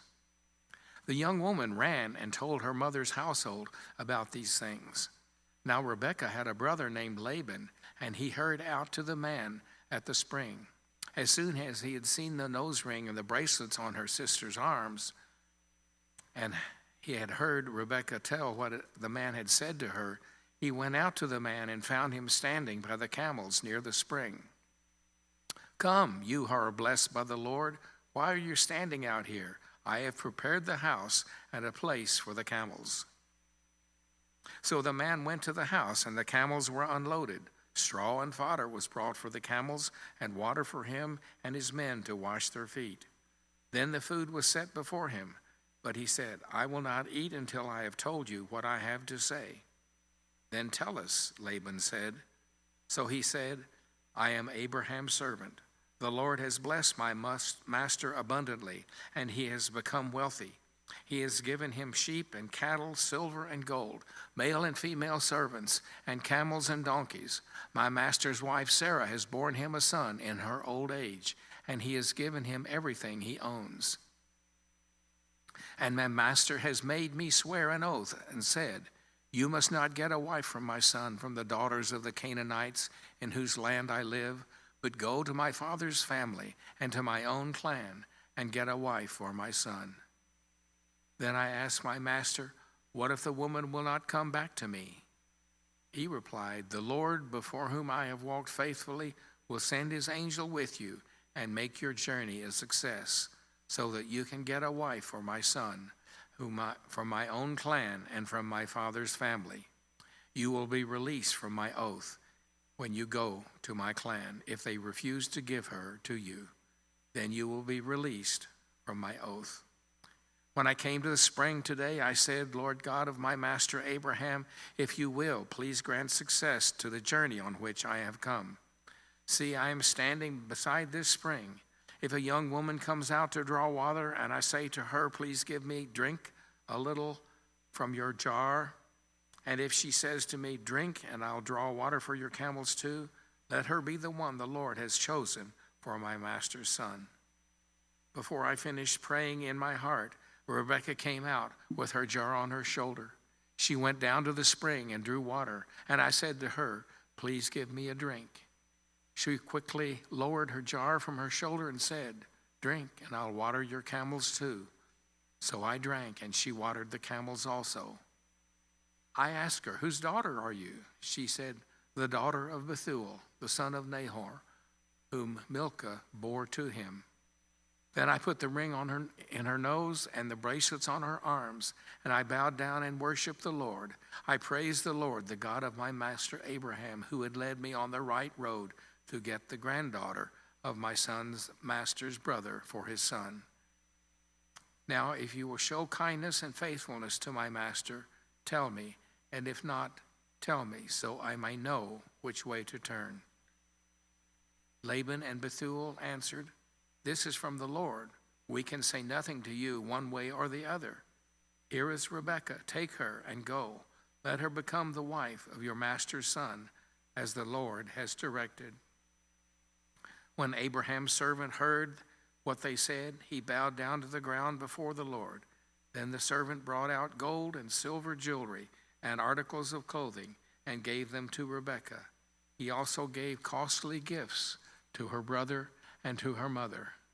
Then he and the men who were with him ate and drank and spent the night there.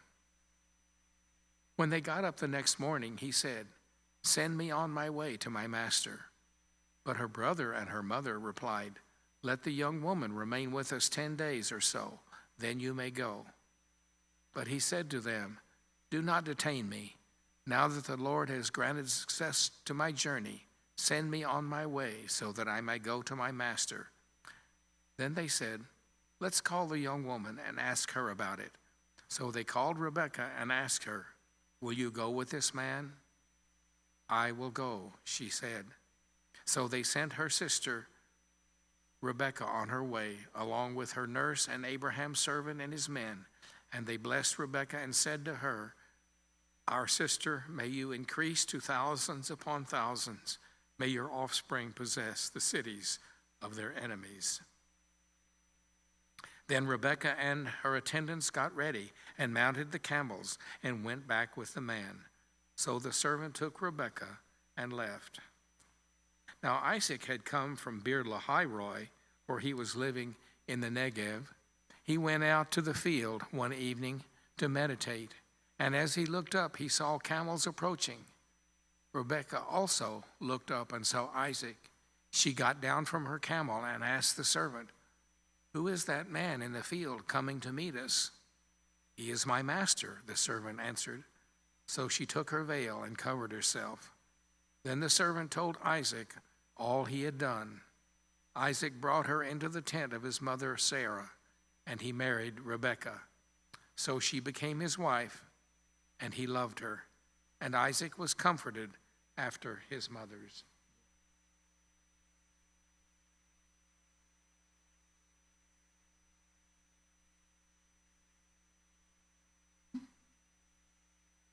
Genesis chapter 25.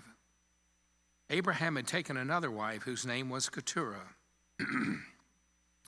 She bore him Zimran, Jokshan, Medan, Midian, Ishbak, and Shua. Jokshan was the father of Sheba and Dedan. The descendants of Dedan were the Asherites, the Lecherites, and the Lemurites. The sons of Midian were Ephah, Epher, Hanok, Abidah, and Eldah. All these were descendants of Keturah. Abraham left everything he owned to Isaac, but while he was still living, he gave gifts to the sons of his concubines and sent them away from his son Isaac to the land of the east. Abraham lived 175 years. Then Abraham breathed his last and died at a good old age, an old man and full of years. And he was gathered to his people. His sons Isaac and Ishmael buried him in the cave of Machpelah near Mamre, in the field of Ephron, the son of Zohar the Hittite. The field of Abraham had bought from the Hittites. There Abraham was buried, and his wife Sarah with him. After Abraham's death, God blessed his son Isaac, who then lived near Beer Lahai-roi. This is the account of the family line of Abraham's son Ishmael, whom Sarah's slave Hagar the Egyptian bore to Abraham.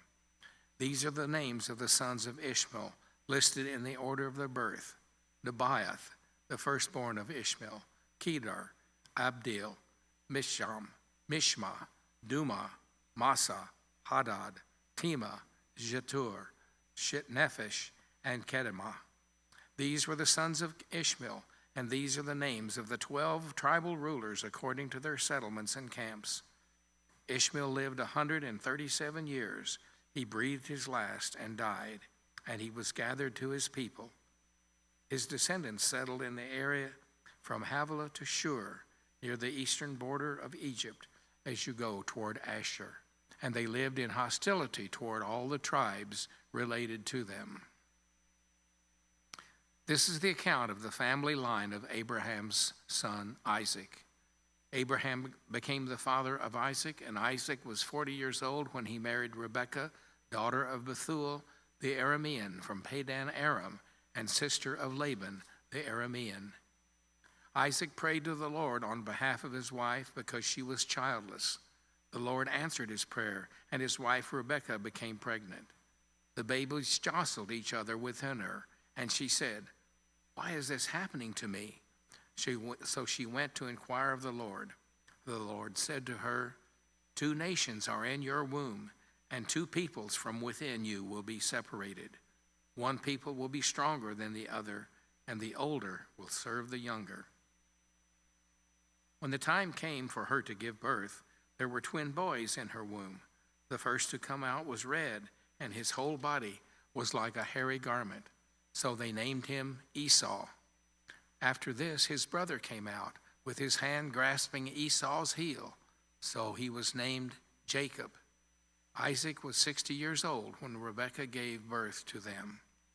The boys grew up, and Esau became a skillful hunter, a man of the open country, while Jacob was content to stay at home among the tents.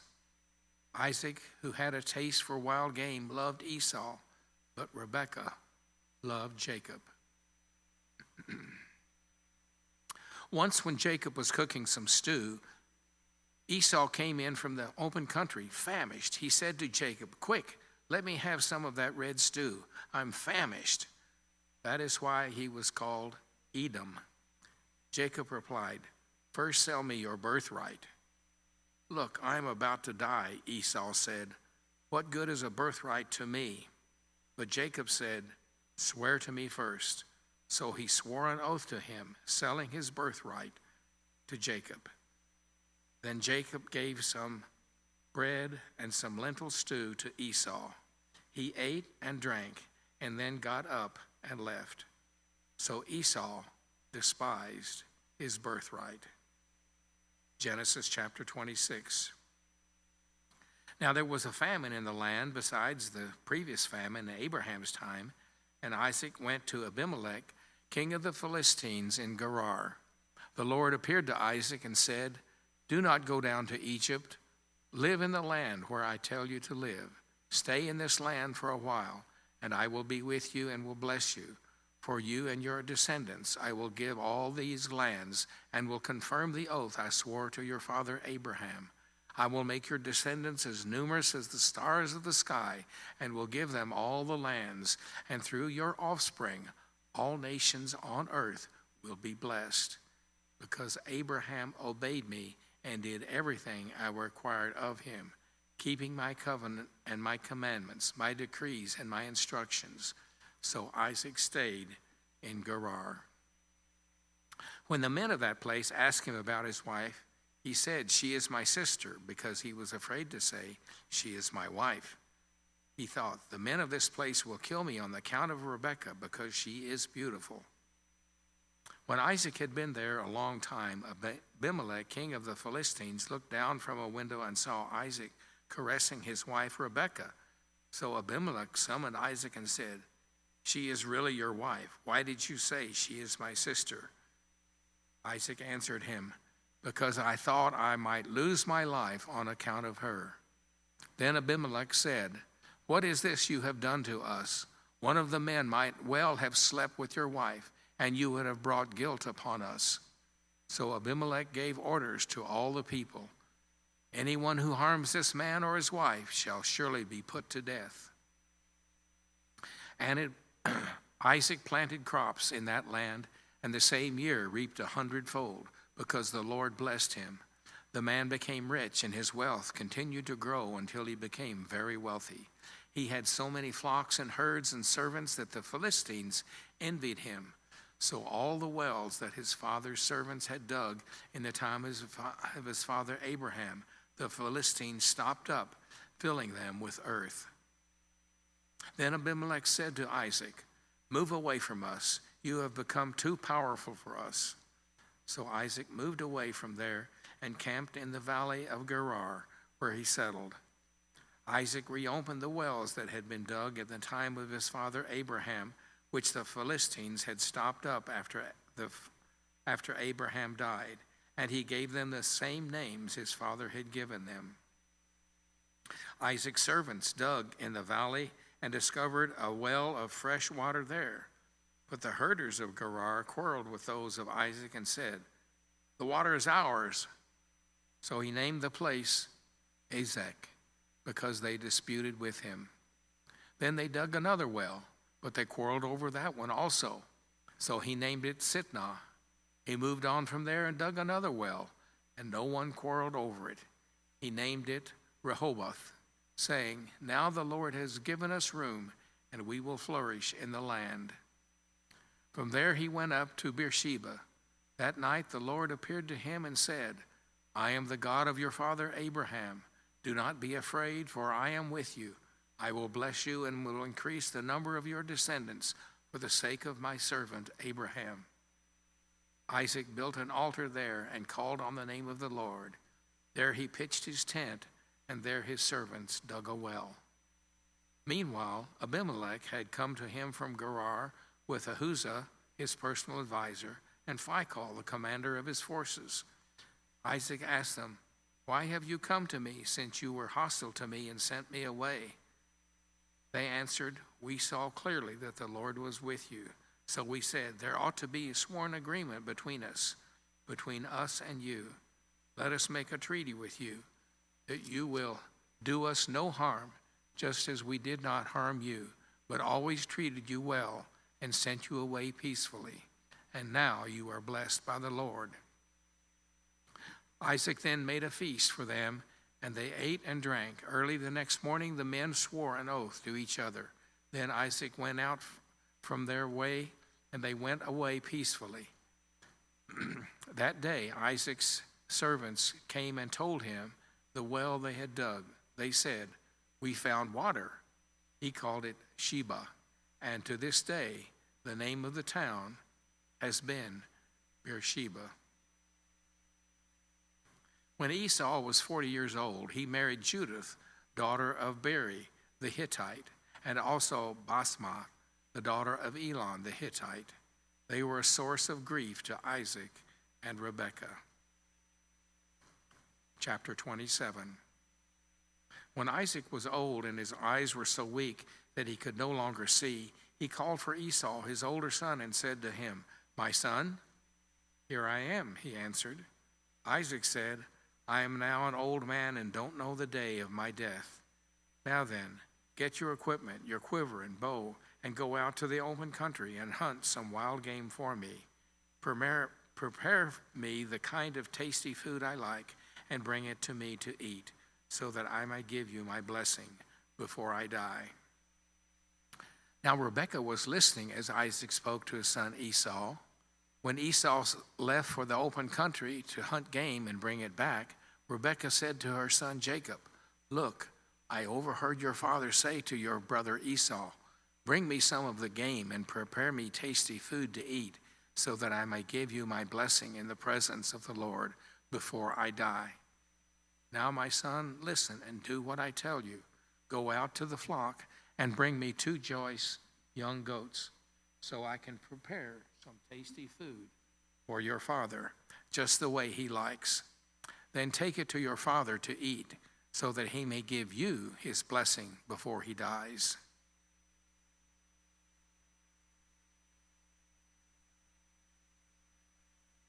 Jacob said to Rebekah his mother, "But my brother Esau is a hairy man, and I have smooth skin. What if my father touches me? I would appear to be tricking him and would bring down a curse on me rather than a blessing." His mother said to him, "My son, let the curse fall on me. Just do what I say. Go and get them for me." So he went and got them and brought them to his mother. And she prepared some tasty food, just the way his father liked it. Then Rebekah took the best clothes of Esau, her older son, which she had in the house, and put them on her younger son Jacob. She also covered his hands and the smooth part of his neck with the goat skins. Then she handed to her son Jacob the tasty food and the bread she had made. He went to his father and said, "My father?" "Yes, my son," he answered. "Who is it?" Jacob said to his father, "I am Esau, your firstborn. I have done as you told me. Please sit up and eat some of my game, so that you may give me your blessing." Isaac asked his son, "How did you find it so quickly, my son?" "The Lord your God gave me success," he replied. Then Isaac said to Jacob, "Come near so I can touch you, my son, to know whether you are really my son Esau or not." Jacob went close to his father Isaac, who touched him and said, "The voice is the voice of Jacob, but the hands are the hands of Esau." He did not recognize him, for his hands were hairy like those of his brother Esau. So he proceeded to bless him. "Are you really my son Esau?" he asked. "I am," he replied. Then he said, "My son, bring me some of your game to eat, so that I might give you my blessing." Jacob brought it to him, and he ate, and he brought some wine, and he drank. Then his father Isaac said to him, "Come here, my son, and kiss me." So he went to him and kissed him. When Isaac caught the smell of his clothes and blessed him and said, "Ah, the smell of my son is like the smell of the field that the Lord has blessed. May God give you heaven's dew and earth's riches, an abundance of grain and new wine. May nations serve you and peoples bow down to you. Be Lord over your brothers, and may your sons of your mother bow down to you. May those who curse you be cursed, and may those who bless you be blessed." After Isaac finished blessing him, and Jacob had scarcely left his father's presence, his brother Esau came in from hunting. He too prepared some tasty food and brought it to his father. Then he said to him, "My father, please sit up and eat some of my game, so that you may give me your blessing." His father asked him, "Who are you?" "I am your son, your firstborn, Esau," he answered. Isaac trembled violently and said to him, "Who was it then that hunted game and brought it to me? I ate it just before you came, and I blessed him, and indeed he will be blessed." When Esau heard his father's words, he burst out with a loud and bitter cry and said to his father, "Bless me too, O my father." But he said, "Your brother came deceitfully and took your blessing." Esau said, "Isn't he rightly named Jacob? This is the second time he has taken advantage of me. He took my birthright, and now he's taken my blessing." Then he asked, "Haven't you reserved any blessing for me?" Isaac answered Esau, "I have made him lord over you, and have made all his relatives his servants, and I have sustained him with grain and new wine. So what can I possibly do for you, my son?" Esau said to his father, "Do you have only one blessing, my father? Bless me too, my father." Then Esau wept aloud. His father Isaac answered him, "Your dwelling will be away from the earth's riches, away from the dew of heaven above. You will live by the sword, and you will serve your brother. And when you grow restless, you will throw his yoke from off your neck." Esau held a grudge against Jacob because of the blessing his father had given him. He said to himself, "The days of mourning for my father are near. Then I will kill my brother Jacob." When Rebekah was told what her older son Esau had said, she sent for her younger son Jacob and said to him, "Your brother Esau is planning to avenge himself by killing you. Now then, my son, do what I say. Flee at once to my brother Laban in Haran. Stay with him for a while until your brother's fury subsides. When your brother is no longer angry with you and forgets what you did to him, I will send word for you to come back from there. Why should I lose both of you in one day?" Then Rebekah said to Isaac, "I'm disgusted with living because of these Hittite women. If Jacob takes a wife from among the women of this land, from the Hittite women with like these, my life will be not worth living." Chapter 28. So Isaac called for Jacob and blessed him. Then he commanded him, "Do not marry a Canaanite woman. Go at once to Padan Aram, to the household of your mother's father Bethuel. Take a wife for yourself there, and from among the daughters of Laban, your mother's brother. May God Almighty bless you and make you fruitful, increase your numbers until you become a community of peoples.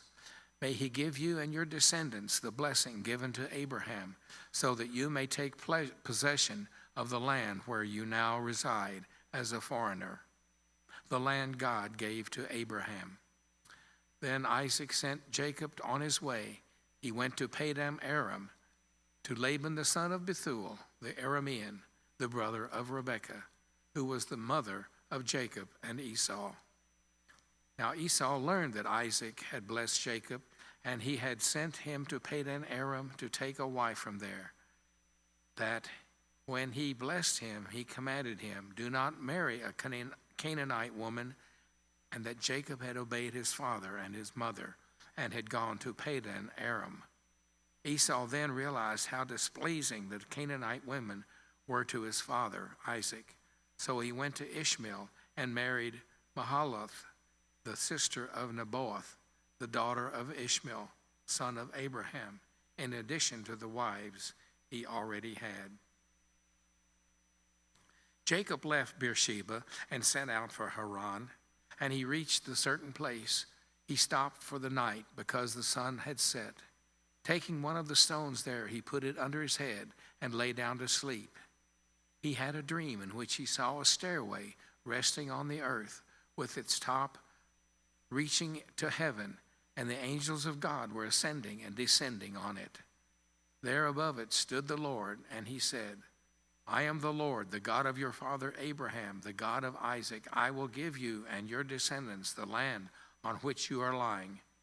Your descendants will be like the dust of the earth, and you will spread out to the west and to the east, to the north and to the south.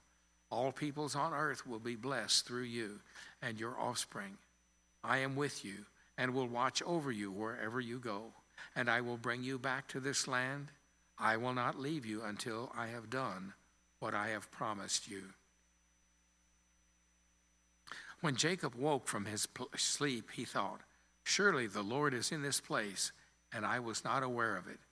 He was afraid and said, "How awesome is this place! There is none other than the house of God. This is the gate of heaven."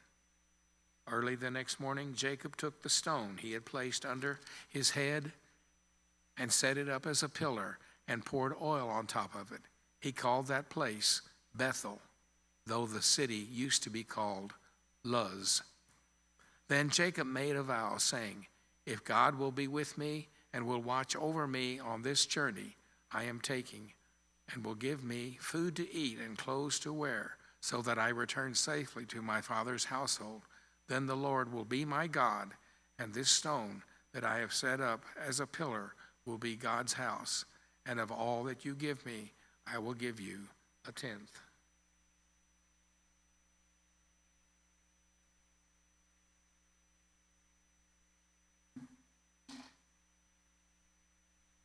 Genesis chapter 29. Then Jacob continued on his journey and came to the land of the eastern peoples. There he saw a well in the open country with 3 flocks of sheep lying near it, because the flocks were watered from that well. The stone over the mouth of the well was large. When all the flocks were gathered there, the shepherds would roll the stone away from the well's mouth and water the sheep. Then they would return the stone to its place over the mouth of the well. Jacob asked his shepherds, "My brothers, where are you from?" "We're from Haran," they replied. He said to them, "Do you know Laban, Nahor's grandson?" "Yes, we know him," they answered. Then Jacob asked them, "Is he well?" "Yes, he is," they said. "And here comes his daughter, Rachel, with the sheep."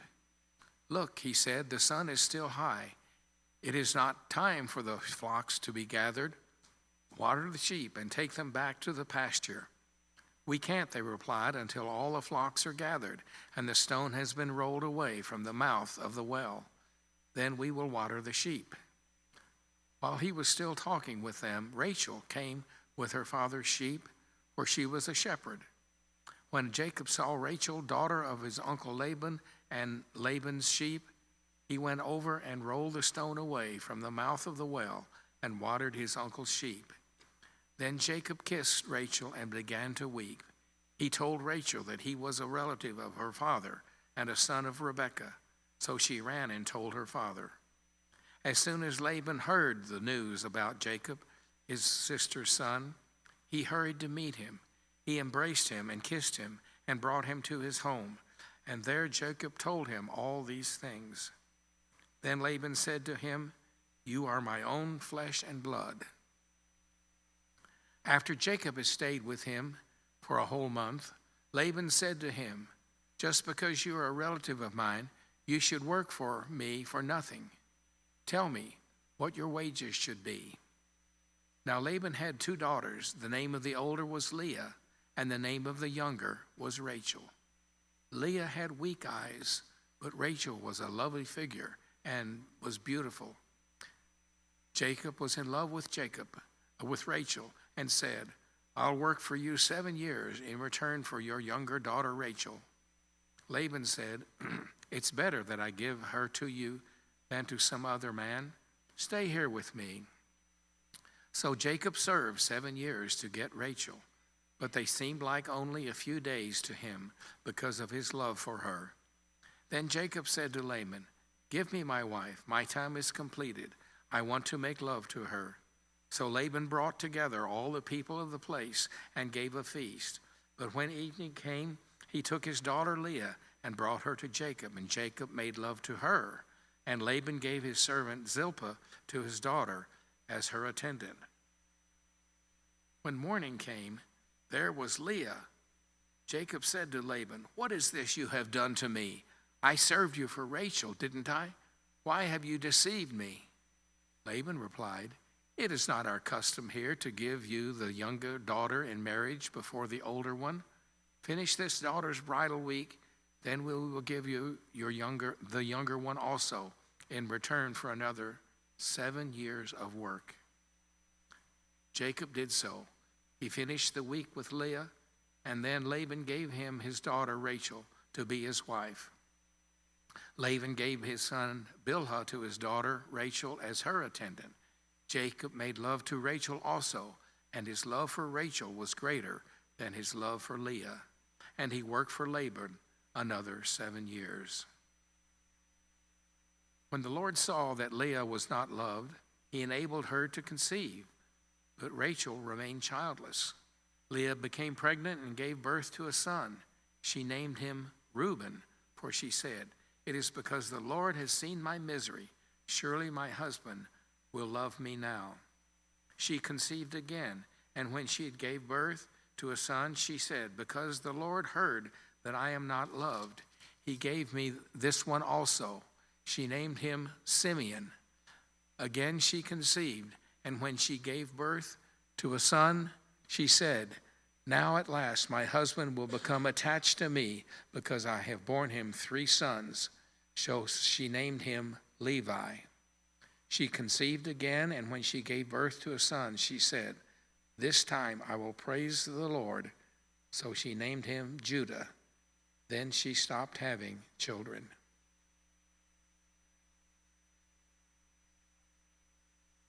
Genesis chapter 30. When Rachel saw that she was not bearing Jacob any children, she became jealous of her sister. So she said to Jacob, "Give me children or I'll die."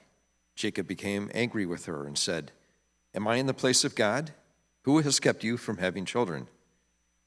Then she said, "Here is Bilhah, my servant. Sleep with her so that she can bear children for me, and I too can build a family through her." So she gave him her servant Bilhah as a wife. Jacob slept with her, and she became pregnant and bore him a son. Then Rachel said, "God has vindicated me. He has listened to my plea and given me a son." Because of this, she named him Dan. Rachel's servant Bilhah conceived again and bore Jacob a second son. Then Rachel said, "I have had a great struggle with my sister, and I have won." So she named him Naphtali. When Leah saw that she had stopped having children, she took her servant Zilpah and gave her to Jacob as a wife. Leah's servant Zilpah bore Jacob a son.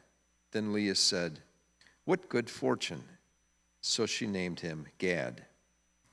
Leah's servant Zilpah bore Jacob a second son. Then Leah said, "How happy I am! The women will call me happy." So she named him Asher. During wheat harvest, Reuben went out into the fields and found some mandrake plants. When he brought to his mother Leah, Rachel said to Leah, "Please give me some of your son's mandrakes." But she said to her, "Wasn't it enough that you took away my husband? Will you take my son's mandrakes too?"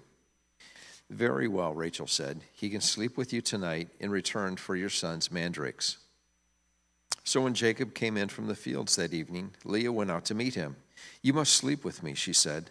"I have hired you with my son's mandrakes." So he slept with her that night. God listened to Leah, and she became pregnant and bore Jacob a 5th son.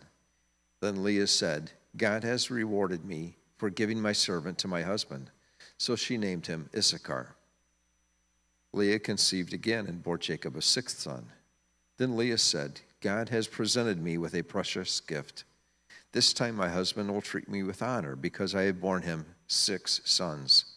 So she named him Zebulun. Sometime later she gave birth to a daughter and named her Dinah. Then God remembered Rachel. He listened to her and enabled her to conceive.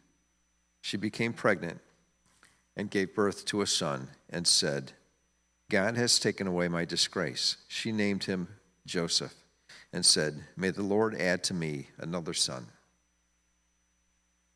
After Rachel gave birth to Joseph, Jacob said to Laban, "Send me on my way so I can go back to my own homeland." Give me my wives and children for whom I have served you, and I will be on my way. You know how much work I have done for you." But Laban said to him, "If I have found favor in your eyes, please stay. I have learned by divination that the Lord has blessed me because of you." He added, "Name your wages, and I will pay them." Jacob said to him, "You know how I have worked for you, and how your livestock has fared under my care. The little you had before I came has increased greatly, and the Lord has blessed you wherever I have been. But now, when may I do something for my own household?" "What shall I give you?" he asked.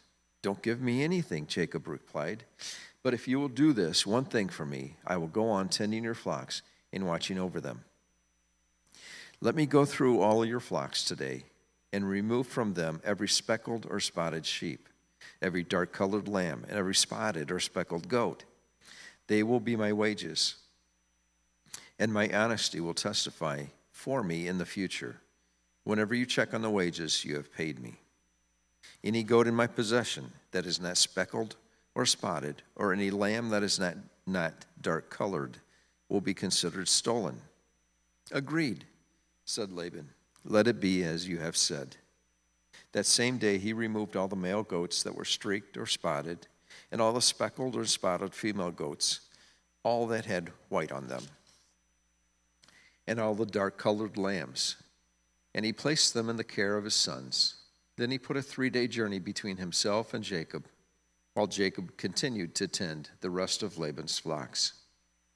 Jacob, however, took fresh-cut branches from poplar, almond, and plane trees and made white stripes on them by peeling the bark and exposing the white inner wood of the branches.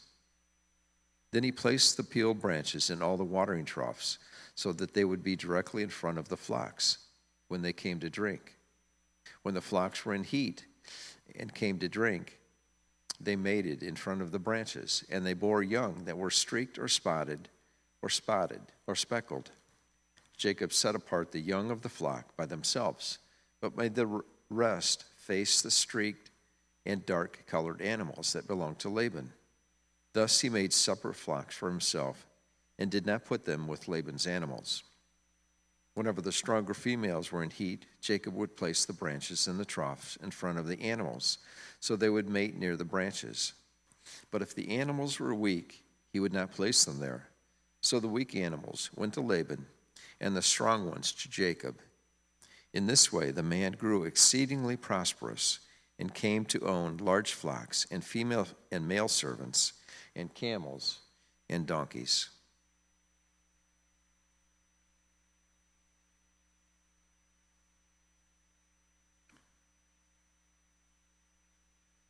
Genesis chapter 31.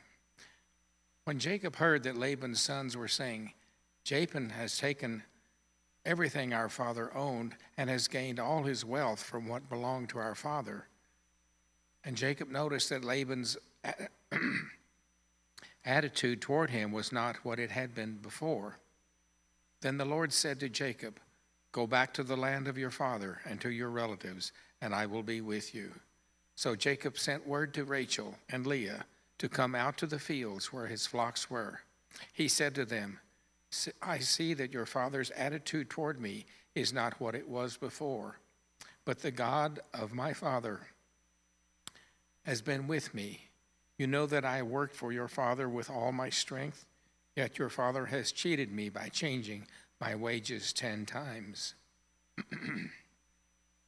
However, God has not allowed him to harm me. If he said, 'The speckled ones will be your wages,' then all the flocks give birth to speckled young. And if he said, 'The streaked ones will be your wages,' then all the flocks bore streaked ones. So God has taken away your father's livestock and has given them to me." In breeding season, I once had a dream in which I looked up and saw that the male goats mating with the flock were streaked, speckled, or spotted. The angel of God said to me in a dream, "Jacob," I answered, "Here I am." He said, "Look up and see that all the male goats mating with the flock are streaked, speckled, or spotted. for I have seen all that Laban has been doing to you. I am the God of Bethel, where you anointed a pillar and where you made a vow to me.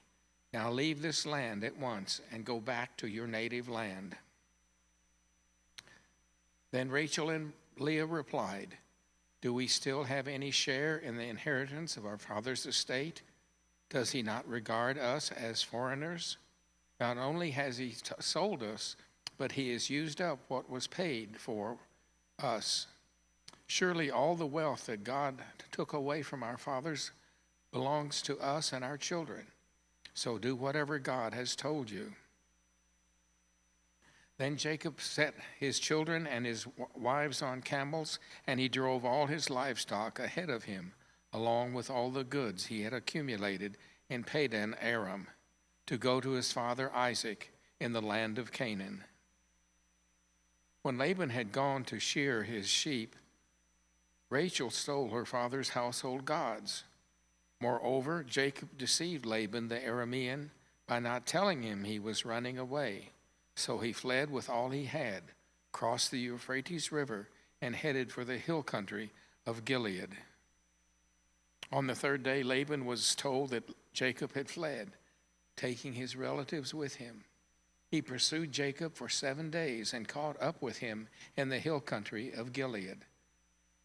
Then God came to Laban the Aramean in a dream at night and said to him, "Be careful not to say anything to Jacob, either good or bad." Jacob had pitched his tent in the hill country of Gilead when Laban overtook him, and Laban and his relatives camped there too.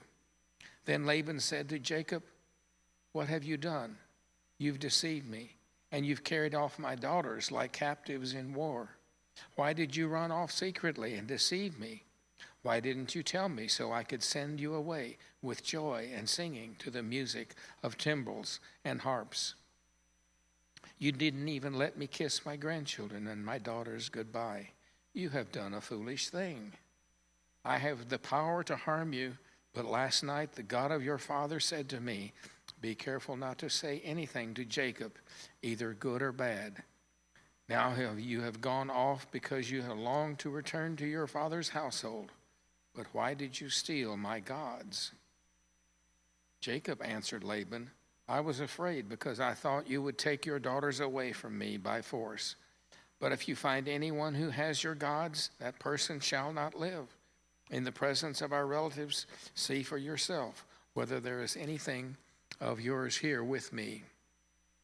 And if so, take it." Now Jacob did not know that Rachel had stolen the gods. So Laban went into Jacob's tent, and into Leah's tent, and into the tent of his 2 female servants, but he found nothing. After he came out of Leah's tent, he entered Rachel's tent. Now Rachel had taken the household gods and put them inside her camel's saddle, and was sitting on them. Laban searched through everything, and in the tent he found nothing. Rachel said to her father, "Don't be angry, my lord, that I cannot stand up in your presence, for I'm having my period." So he searched but could not find the household gods. Jacob was angry and took Laban to task. "What is my crime?" he asked Laban. "How have I wronged you that you hunt me down? Now that you have searched through all my goods, what have you found that belongs to your household? Put it here in front of your relatives and mine, and let them judge between the two of us. I have been with you for 20 years now. Your sheep and goats have not miscarried, nor have I eaten rams from your flocks. But I did not bring you animals torn by wild beasts. I bore the loss myself, and you demanded payment from me for whatever was stolen by day or night. This was my situation. The heat consumed me in the daytime, and the cold at night, and sleep fled from my eyes. It was like this for the 20 years I was in your household. I worked for you for 14 years for your 2 daughters, and 6 years for your flocks, and you changed my wages 10 times. If the God of my father, the God of Abraham, and the fear of Isaac had not been with me, you would surely have sent me away empty-handed. But God has seen my hardship and the toil of my hands, and last night he rebuked you." Laban answered Jacob, "The women are my daughters, the children are my children, and the flocks are my flocks. All you see is mine. Yet what can I do today about these daughters of mine, or about the children they have borne? Come now, let's make a covenant, you and I. Let it be served as a witness between us." So Jacob took a stone and set it up as a pillar. He said to his relatives, "Gather some stones." So they took stones and piled them in a heap, and they ate there by the heap.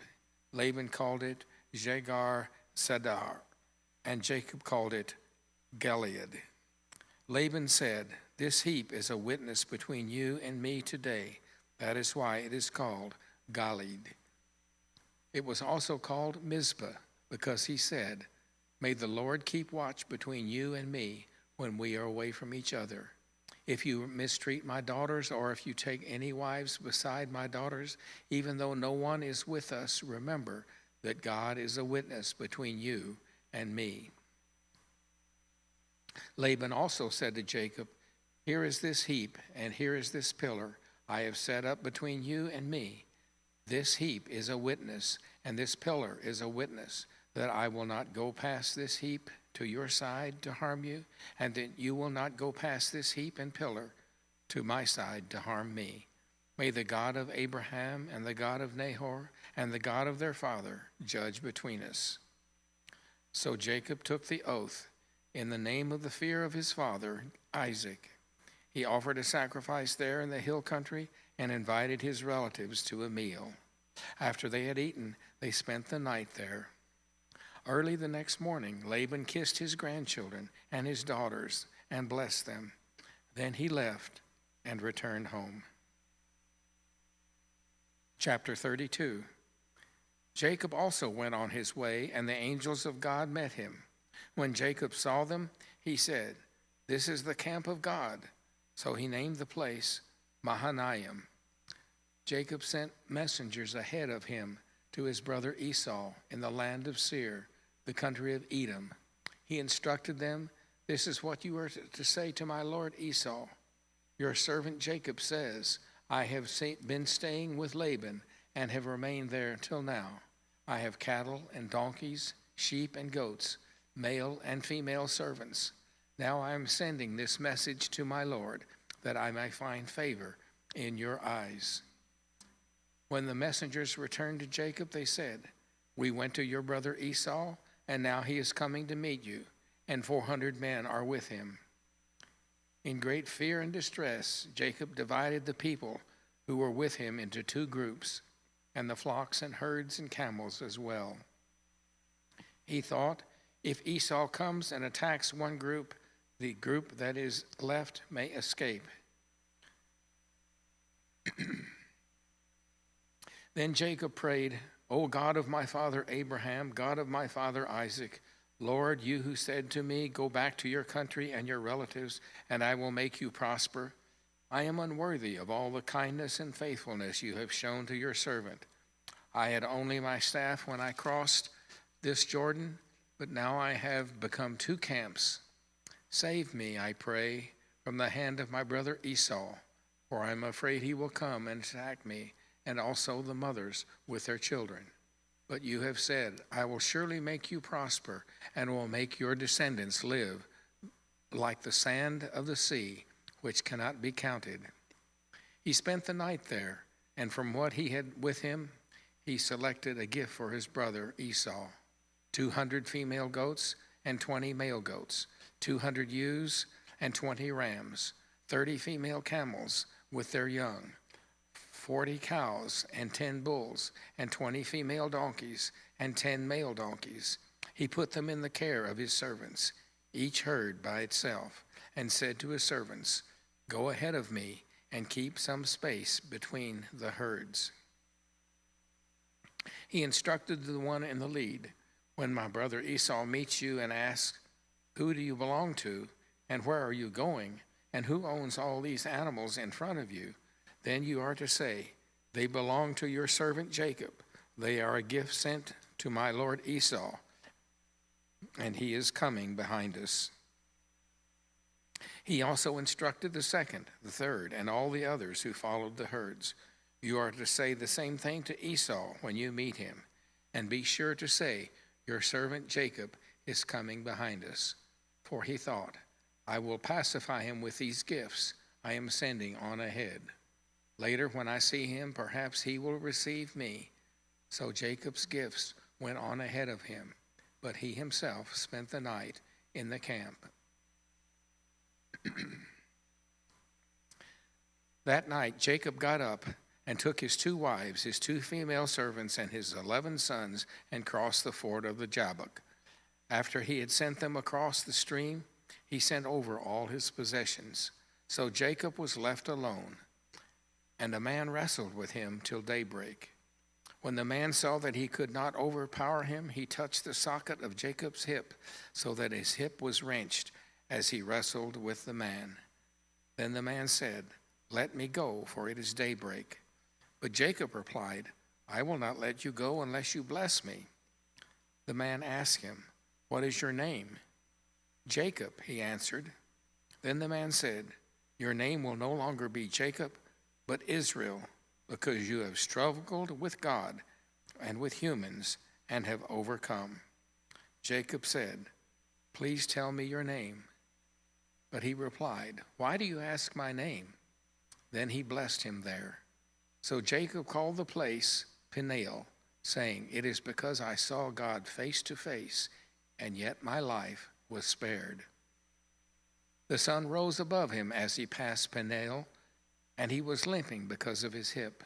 Therefore, to this day, the Israelites do not eat the tendon attached to the socket of the hip, because the socket of Jacob's hip was touched near the tendon. Chapter 33. Jacob looked up, and there was Esau coming with his 400 men. So he divided the children among Leah, Rachel, and the 2 female servants. He put the female servants and their children in front, Leah and her children next, and Rachel and Joseph in the rear. He himself went on ahead and bowed down to the ground 7 times as he approached his brother. But Esau ran to meet Jacob and embraced him. He threw his arms around his neck and kissed him, and they wept. Then Esau looked up and saw the women and children. Who are these with you? He asked. Jacob answered, They are the children God has graciously given your servant. Then the female servants and their children approached and bowed down. Next Leah and her children came and bowed down. Last of all came Joseph and Rachel, and they too bowed down. Esau asked, What's the meaning of all these flocks and herds I meet? To find favor in your eyes, my lord, he said. But Esau said, I already have plenty, my brother. Keep what you have for yourself. No, please, said Jacob. If I have found favor in your eyes, accept this gift from me. For to see your face is like seeing the face of God, now that you have received me favorably. Please accept the present that was brought to you, for God has been gracious to me, and I have all I need. And because Jacob insisted, Esau accepted it. Then Esau said, Let us be on our way. I'll accompany you.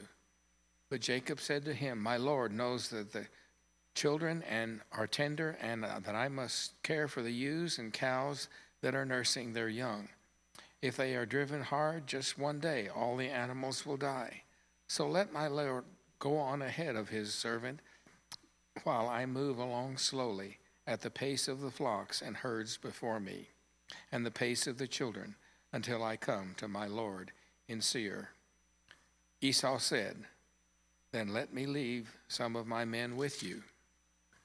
But why do that? Jacob asked. Just let me find favor in the eyes of my Lord. So that day Esau started on his way back to Seir.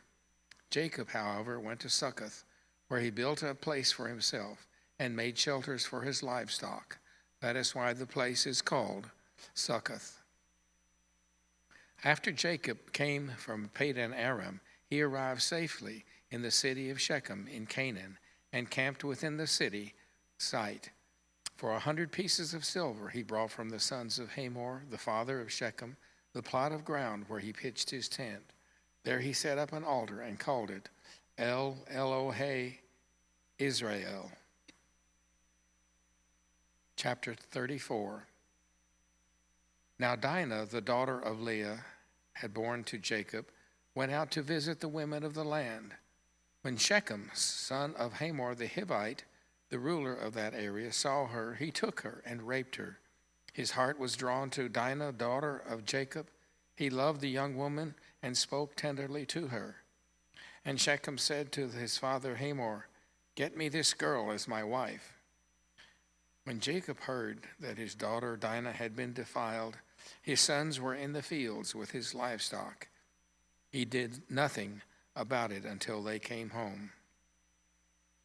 Then Shechem's father Hamor went out to talk with Jacob. Meanwhile, Jacob's sons had come in from the fields as soon as they heard what had happened.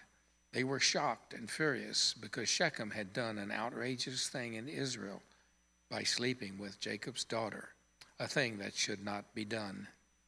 But Hamor said to them, "My son Shechem has his heart set on your daughter. Please give her to him as his wife. Intermarry with us, give us your daughters, and take our daughters for yourselves. You can settle among us. The land is open to you. Live in it, trade in it, and acquire property in it." Then Shechem said to Dinah's father and brothers, "Let me find favor in your eyes, and I will give you whatever you ask. Make the price for the bride and the gift I am to bring as great as you like, and I'll pay whatever you ask me. Only give me the young woman as my wife." Because their sister Dinah had been defiled, Jacob's sons replied deceitfully as they spoke to Shechem and his father Hamor. They said to them, "We can't do such a thing. We can't give our sister to a man who is not circumcised. That would be a disgrace to us. We will enter in an agreement with you on one condition only, that you become like us by circumcising all your males."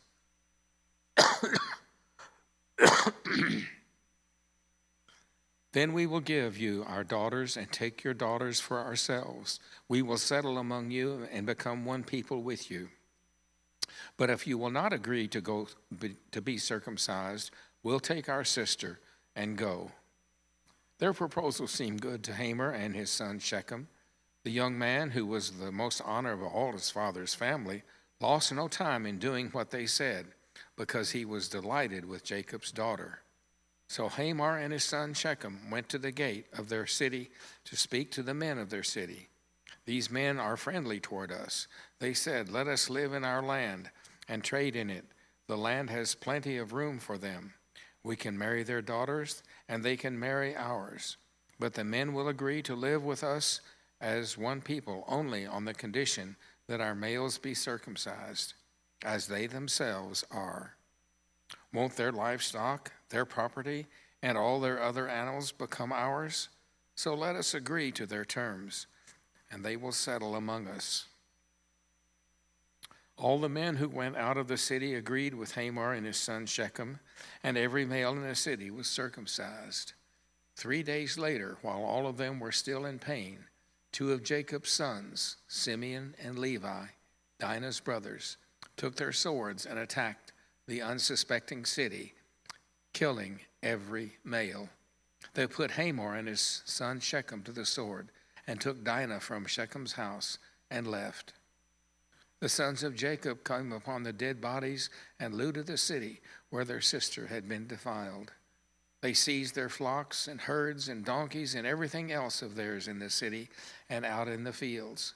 They carried off all their wealth and all their women and children, taking as plunder everything in the houses. Then Jacob said to Simeon and Levi, "You have brought trouble on me by making me obnoxious to the Canaanites and the Perizzites, the people living in this land. We are few in number, and they join forces against me. They will attack me. I and my household will be destroyed." But they replied, "Should he have treated our sister like a prostitute?" Chapter 35. Then God said to Jacob, "Go up to Bethel and settle there, and build an altar there to God, who appeared to you when you were fleeing from your brother Esau." So Jacob said to his household and to all who were with him, "Get rid of the foreign gods you have with you, and purify yourselves, and change your clothes. Then come, let us go up to Bethel, where I will build an altar to God, who has answered me in the day of my distress, and who has been with me wherever I have gone."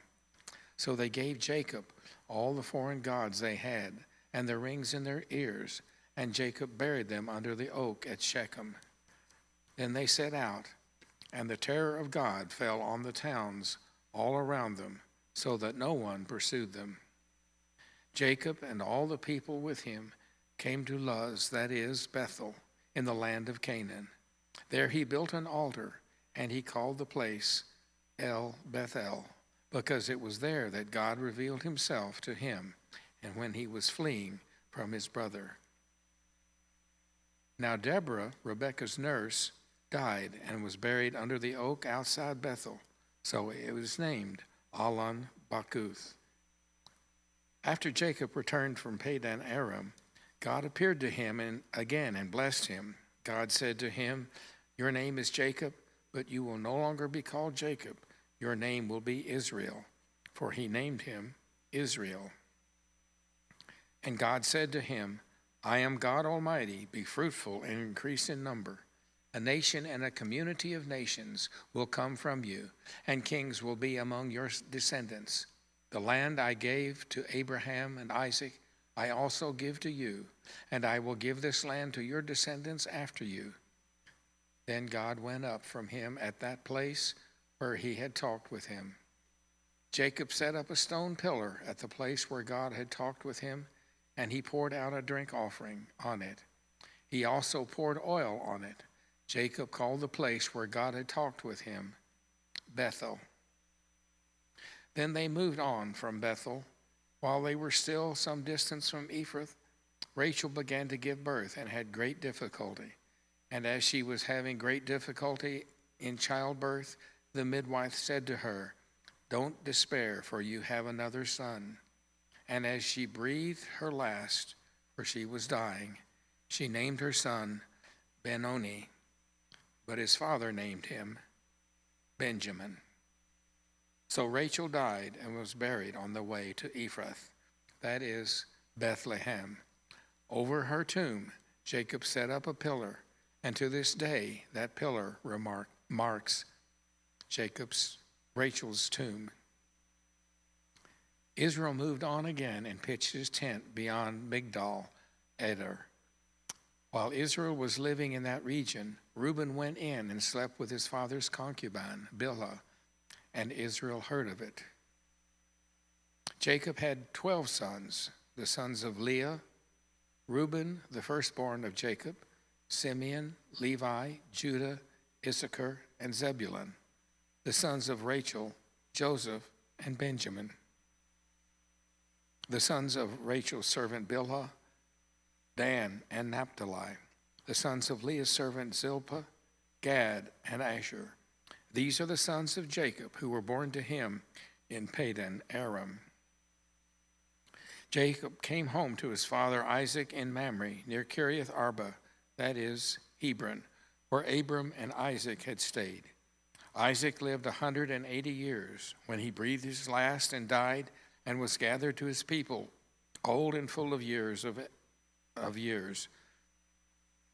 And his sons Esau and Jacob buried him. Chapter 36. This is the account of the family line of Esau, that is, Edom. Edom took his wife from the women of Canaan, Ada, daughter of Elon the Hittite, and Aholibamah, daughter of Amnah, and the granddaughter of Zibeon the Hivite. Also Basmath, daughter of Ishmael, and sister of Nebaioth. Ada bore Eliphaz to Esau. Basmath bore Reuel, and Oholibamah bore Jerush, Jalem, and Korah. These were the sons of Esau who were born to him in Canaan. Esau took his wives and sons and daughters and all the members of his household, as well as his livestock and all his other animals and all the goods he had acquired in Canaan, and moved to a land some distance from his brother Jacob. Their possessions were too great for them to remain together. The land where they were staying could not support them both because of their livestock. So Esau, that is Edom, settled in the hill country of Seir. This is the account of the family line of Esau, the father of the Edomites, in the hill country of Seir. These are the names of Esau's sons: Eliphaz, the son of Esau's wife Adah, and Reuel, the son of Esau's wife Basemath. The sons of Eliphaz,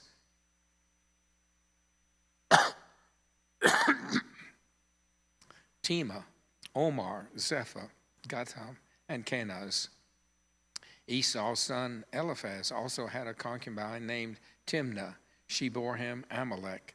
These are the grandsons of Esau's wife Adah. The sons of Reuel, Nahath, Zerah, Shammah, and Mizah. These were grandsons of Esau's wife Basemath.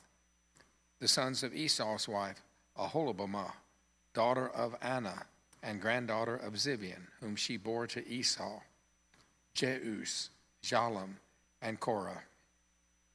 These are the chiefs among Esau's descendants: the sons of Eliphaz, the firstborn of Esau, chiefs Teman, Omar, Zepho, Kenaz, Korah, Gatam, and Amalek. These were the chiefs descended from Eliphaz in Edom. They were grandsons of Adah. The sons of Esau's son Reuel, chiefs Nahath, Zerah, Shammah, Mizah. These were the chief descendants from Reuel in Edom. They were the grandsons of Esau's wife Basemath. The sons of Esau's wife Aholibamah, chiefs Jeus, Jalem, Komar. These are the chiefs descended from Esau's wife Aholibamah, daughter of Anna. These are the sons of Esau, that is Edom. These were their chiefs. These were the sons of Seir, the Horite, who were living in the region: Lotan, Shobal, Zibeon, Anna, Dishon, Ezer, and Dishon. These sons of Seir in Edom were Horite chiefs. The sons of Lotan, Hore and Homam, Timah, and Lotan's sister. The sons of Shobal, Alvan, Manahath, Abel, Sheba, and Oman. The son of Zibeon, Allah, and Anna. This is the Anna who discovered the hot springs in the desert while he was grazing the donkeys of his father Zibeon. The children of Anna, Dishon and Holibah, daughter of Anna. The sons of Dishon, Hemdan, Eshban, Eteran, and Karan. The sons of Ezer, Bilhan, Zana, and Akan. The sons of Dishon, Uz, and Aaron. These are the Horite chiefs: Lotan, Shobal, Zibeon, Anna, Dishon, Ezer, and Dishon. These were the Horite chiefs according to their divisions in the land of Seir. These were the kings who reigned in Edom before any Israelite king reigned. Bela, the son of Beor, became king of Edom. His city was named Dinbah. When Bela died, Zobon, son of Zerah from Bozrah, succeeded him as king. When Jobab died, Husham from the land of the Temanites succeeded him as king. When Husham died, Hadad, son of Bedad, who defeated Midian in the country of Moab, succeeded him as king.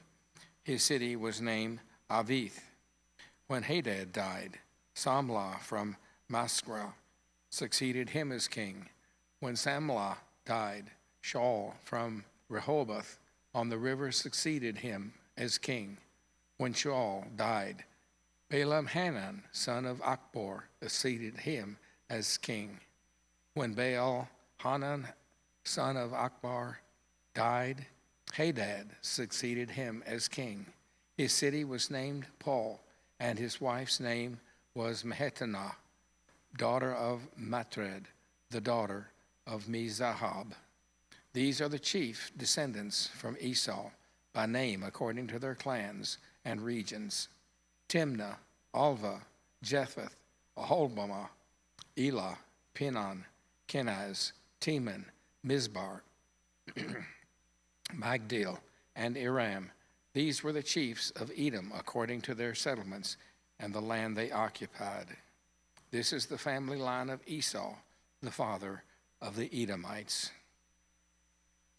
Genesis chapter 37. Jacob lived in the land where his father had stayed, the land of Canaan. This is the account of Jacob's family line. Joseph, a young man of 17, was tending the flocks with his brothers, the sons of Bilhah and the sons of Zilpah, his father's wives, and he brought their father a bad report about them. Now Israel loved Joseph more than any of his other sons, because he had been born to him in his old age, and he made an ornate robe for him.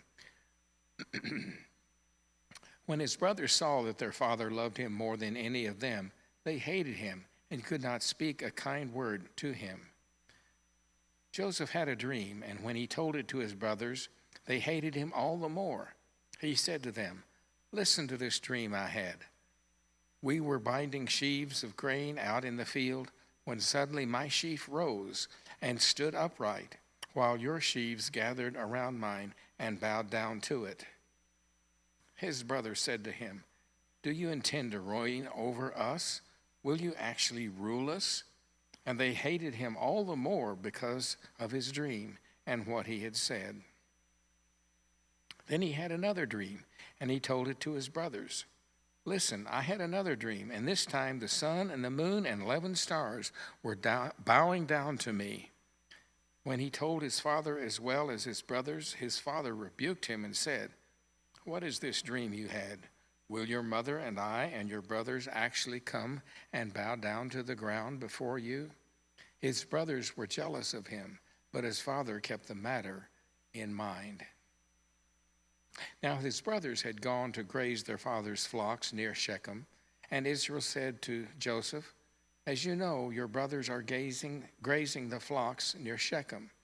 Come, I am going to send you to them." "Very well," he replied. So he said to him, "Go and see if all is well with your brothers and with the flocks, and bring word back to me." Then he sent him off from the valley of Hebron. When Joseph arrived at Shechem, a man found him wandering around in the fields and asked, "What are you looking for?" He replied, "I'm looking for my brothers. Can you tell me where they are grazing their flocks?"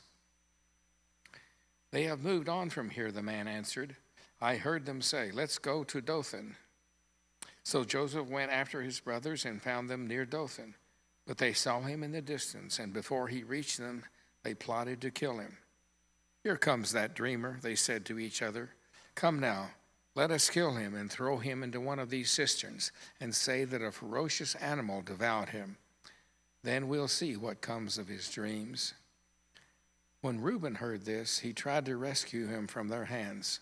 "Let's not take his life," he said. "Don't shed any blood. Throw him into the cistern here in the wilderness, but don't lay a hand on him." Reuben said this to rescue him from them and take him back to his father. So when Joseph came to his brothers, they stripped him of his robe, the ornate robe he was wearing, and they took him and threw him into the cistern. The cistern was empty. There was no water in it. As they sat down to eat their meal, they looked up and saw a caravan of Ishmaelites coming from Gilead. Their camels were loaded with spices, balm, and myrrh, and they were on their way to take them down to Egypt. Judah said to his brothers, "What will we gain if we kill our brother and cover up his blood? Come, let us sell them to the Ishmaelites and not lay our hands on him. After all, he is our brother, our own flesh and blood." His brothers agreed. So when the Midianite merchants came by, his brothers pulled Joseph up out of the cistern and sold him for 20 shekels of silver to the Ishmaelites, who took him to Egypt. When Reuben returned to the cistern and saw that Joseph was not there, he tore his clothes. He went back to his brothers and said, "The boy isn't there. Where can I turn now?" Then they got Joseph's robe, slaughtered a goat, and dipped the robe in the blood. They took the ornate robe back to their father and said, "We found this. Examine to see whether it is your son's robe." He recognized it and said, "It is my son's robe. Some ferocious animal has devoured him. Joseph has surely been torn to pieces." Then Jacob tore his clothes, put on sackcloth, and mourned for his son many days. All his sons and daughters came to comfort him, but he refused to be comforted. "No," he said, "I will continue to mourn until I join my son in the grave." So his father wept for him. Meanwhile, the Midianites sold Joseph to Egypt to Potiphar, one of Pharaoh's officials, the captain of the guard. Chapter 38. At that time, Judah left his brothers and went down to stay with a man of Adullam named Hira. There Judah met the daughter of a Canaanite man named Shua. He married her and made love to her. She became pregnant and gave birth to a son, who was named She conceived again and gave birth to a son and named him Onan. She gave birth to still another son and named him Shelah. It was at Kezeb that she gave birth to him. Judah got a wife for his firstborn, and her name was Tamar. But Judah's firstborn, was wicked in the Lord's sight, so the Lord put him to death. Then Judah said to Onan, "Sleep with your brother's wife, and fulfill your duty to her as a brother-in-law to raise up offspring for your brother." But Onan knew that the child would not be his, so whenever he slept with his brother's wife, he spilled his semen on the ground to keep from providing offspring for his brother.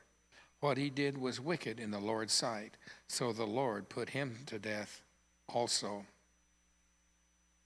Judah then said to his daughter-in-law Tamar, "Live as a widow in your father's household until my son Shelah grows up," for he thought, "He may die too, just like his brothers." So Tamar went to live in her father's household. After a long time, Judah's wife, the daughter of Shua, died. When Judah had recovered from his grief, he went up to Timnah to the men who were shearing his sheep, and his friend Hira, the Adamite, went with him. When Tamar was told, "Your father-in-law is on his way to Timnah to shear his sheep," she took off her widow's clothes, covered herself with a veil, disguised herself, and then sat down at the entrance to Enam, which is on the way to Timnah. For she saw that, though Shelah had now grown up, she had not been given to him as his wife. When Judah saw her, he thought she was a prostitute, for she had covered her face. Not realizing that she was his daughter-in-law, he went over to her by the roadside and said, "Come now, let me sleep with you." "And what will you give me to sleep with you?" she asked. "I'll send you a young goat from my flock," he said. "Will you give me something as a pledge until you send it?" she asked. He said, "What pledge should I give you?" "Your seal and its cord and the staff in your hand," she answered. So he gave them to her and slept with her, and she became pregnant by him. After she left, she took off her veil and put on her widow's clothes again. Meanwhile, Judah sent the young goat by his friend to Adullamite in order to get his pledge back from the woman, but he did not find her. He asked the men who lived there, "Where is the shrine prostitute who was beside the road in Enam?" "There hasn't been any shrine prostitute here," they said. So he went back to Judah and said, "I didn't find her. Besides, the man who lived there said, 'There hasn't been any shrine prostitute here.'" Then Judah said, "Let her keep what she has, or we will become a laughingstock. After all, I did send her the young goat, but you didn't find her." About 3 months later, Judah was told, "Your daughter-in-law, Tamar, is guilty of prostitution, and as a result, she is now pregnant." Judah said, "Bring her out and have her burned to death." As she was being brought out, she sent a message to her father-in-law. "I am pregnant by the man who owns these," she said. And she added, "See if you recognize whose seal and cord and staff these are." Judah recognized them and said, "She is more righteous than I, since I wouldn't give her to my son Shelah." And he did not sleep with her again. When the time came for her to give birth, there were twin boys in her womb. As she was giving birth, one of them put out his hand. So the midwife took a scarlet thread and tied it on his wrist and said, "This one came out first." But when he drew back his hand, his brother came out and she said, "So this is how you have broken out." And his name was Perez. Then his brother, who had the scarlet thread on his wrist, came out, and he was named Zerah. Now Joseph had been taken down to Egypt. Potiphar, an Egyptian who was one of Pharaoh's officials, the captain of the guard, bought him from the Ishmaelites who had taken him there. The Lord was with Joseph so that he prospered, and he lived in the house of his Egyptian master. When his master saw that the Lord was with him and that the Lord had given him success in everything he did, Joseph found favor in his eyes and became his attendant. Potiphar put him in charge of his household, and he entrusted to his care everything he owned. From the time he put him in charge of his household and of all that he owned, the Lord blessed the household of the Egyptian because of Jacob. The blessing of the Lord was on everything Potiphar had, both in the house and in the field. So Potiphar left everything he had in Joseph's care. With Joseph in charge, he did not concern himself with anything except the food he ate. Now Joseph was well built and handsome, and after a while his master's wife took notice of Joseph and said, "Come to bed with me." But he refused. "With me in charge," he told her, "my master does not concern himself with anything in the house. Everything he owns he has entrusted to my care. No one is greater in this house than I am. My master has withheld nothing from me except you, because you are his wife. How then could I do such a wicked thing and sin against God?" And though she spoke to Joseph day after day, he refused to go to bed with her or even be with her. One day he went into the house to attend to his duties, and none of the household servant was inside. She caught him by his cloak and said, "Come to bed with me." But he left his cloak in her hand and ran out of the house. When she saw that he had left his cloak in her hand and had run out of the house, she called her household servants. "Look," she said to them, "this Hebrew has been brought to us to make sport of us. He came in here to sleep with me, but I screamed. When he heard me scream for help, he left his cloak beside me and ran out of the house." She kept his cloak beside her until his master came home. Then she told him his story. "That Hebrew slave you bought us came to me to make sport of me, but as soon as I screamed for help, he left his cloak beside me and ran out of the house." When his master heard the story his wife told him, saying, "This is how your slave treated me," he burned with anger. Joseph's master took him and put him in prison, the place where the king's prisoners were confined. And while Joseph was there in prison, the Lord was with him. He showed him kindness and granted him favor in his eyes of the prison warden. So the warden put Joseph in charge of all those held in the prison, and he was made responsible for all that was done there. The warden paid no attention to anything under Joseph's care, because the Lord was with Joseph and gave him success in whatever he did.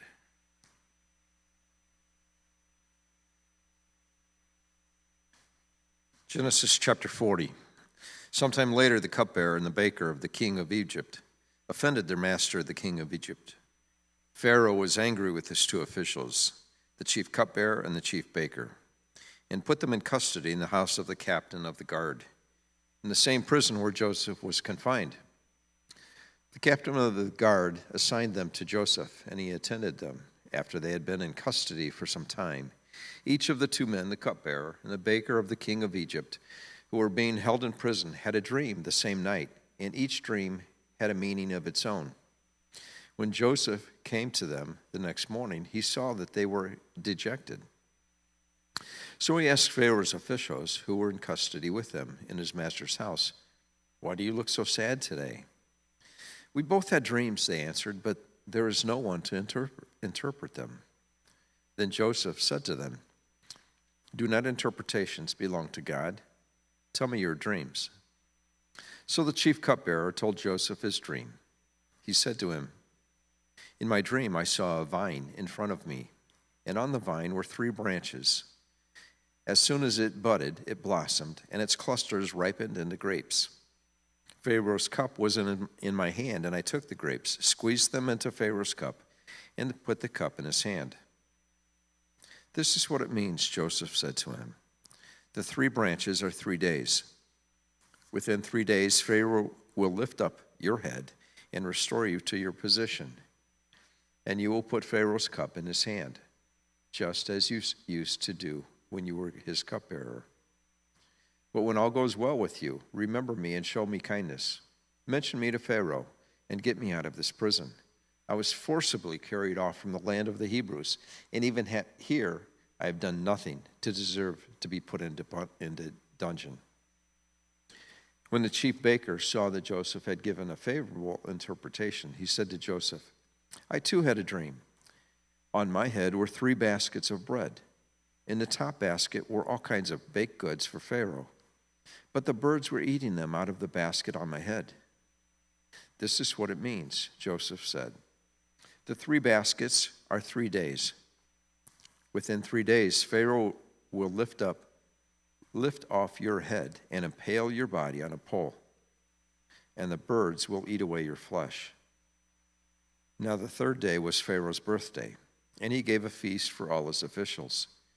He lifted up the heads of the chief cupbearer and the chief baker in the presence of his officials. He restored the chief cupbearer to his position so that he once again put the cup into Pharaoh's hand.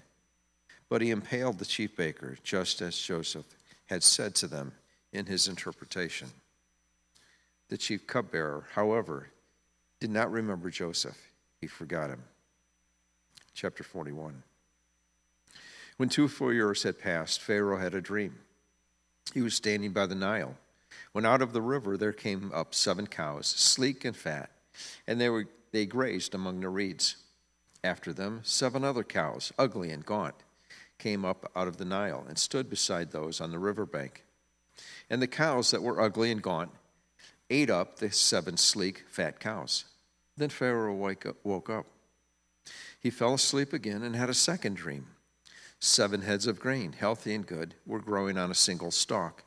After them 7 other heads of grain sprouted, thin and scorched by the east wind. The thin heads of grain swallowed up the 7 healthy full heads. Then Pharaoh woke up. It had been a dream. In the morning, his mind was troubled, so he sent for all the magicians and wise men of Egypt.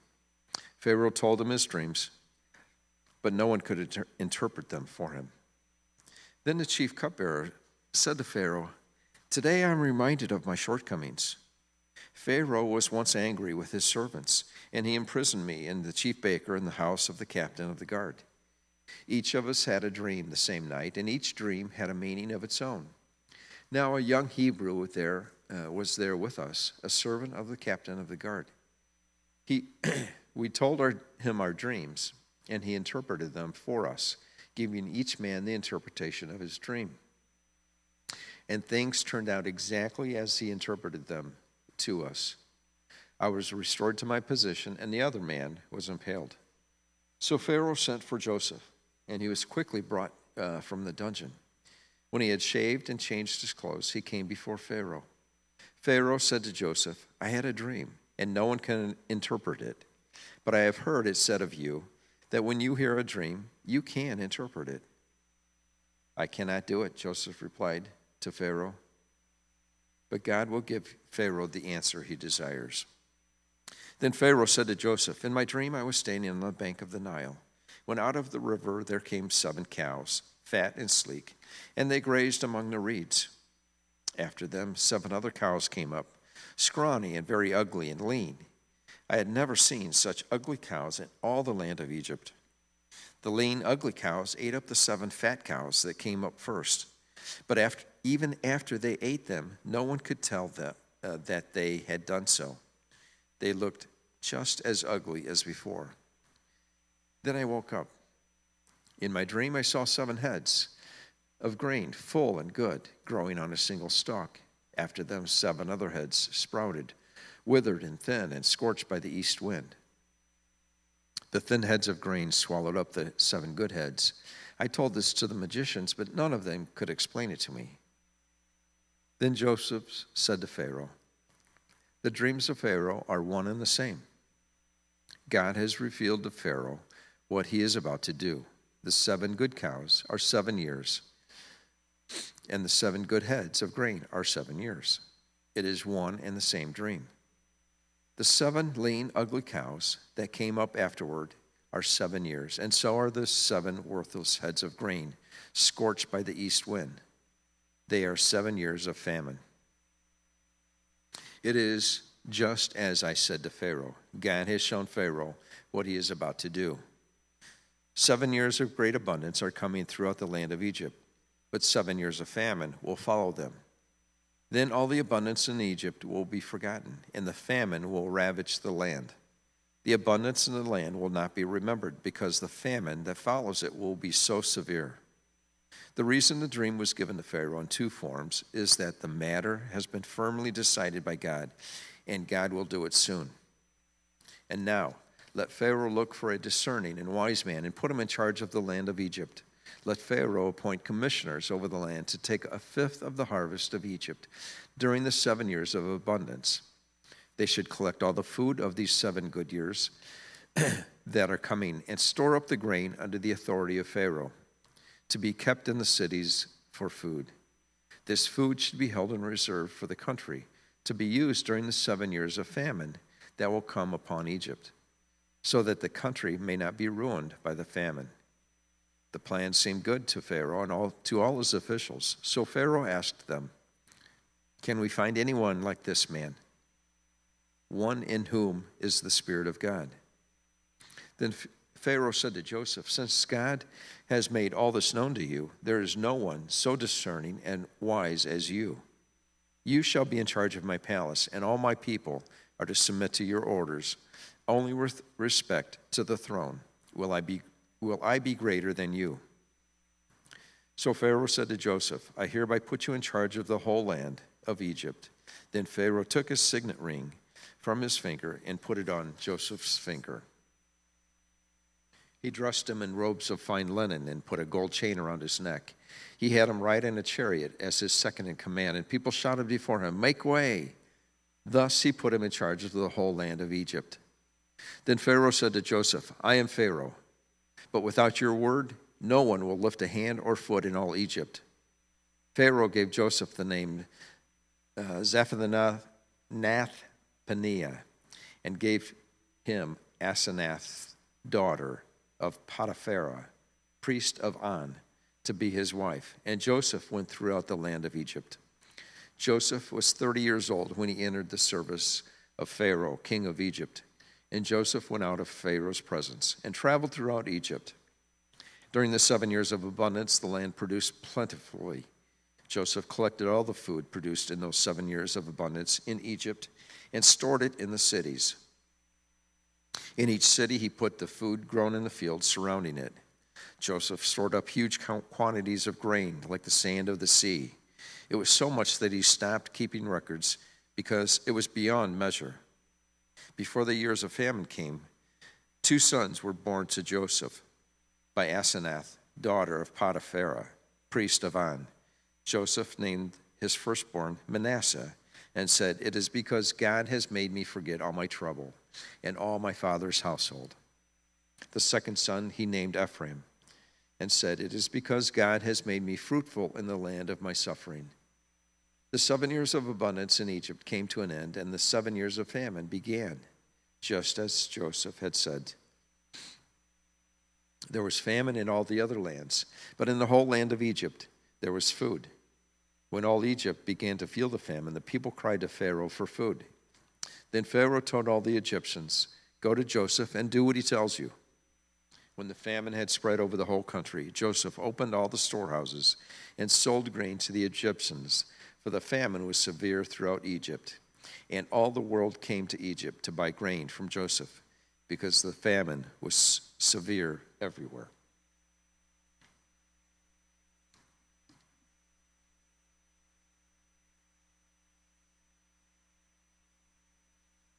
Chapter 42.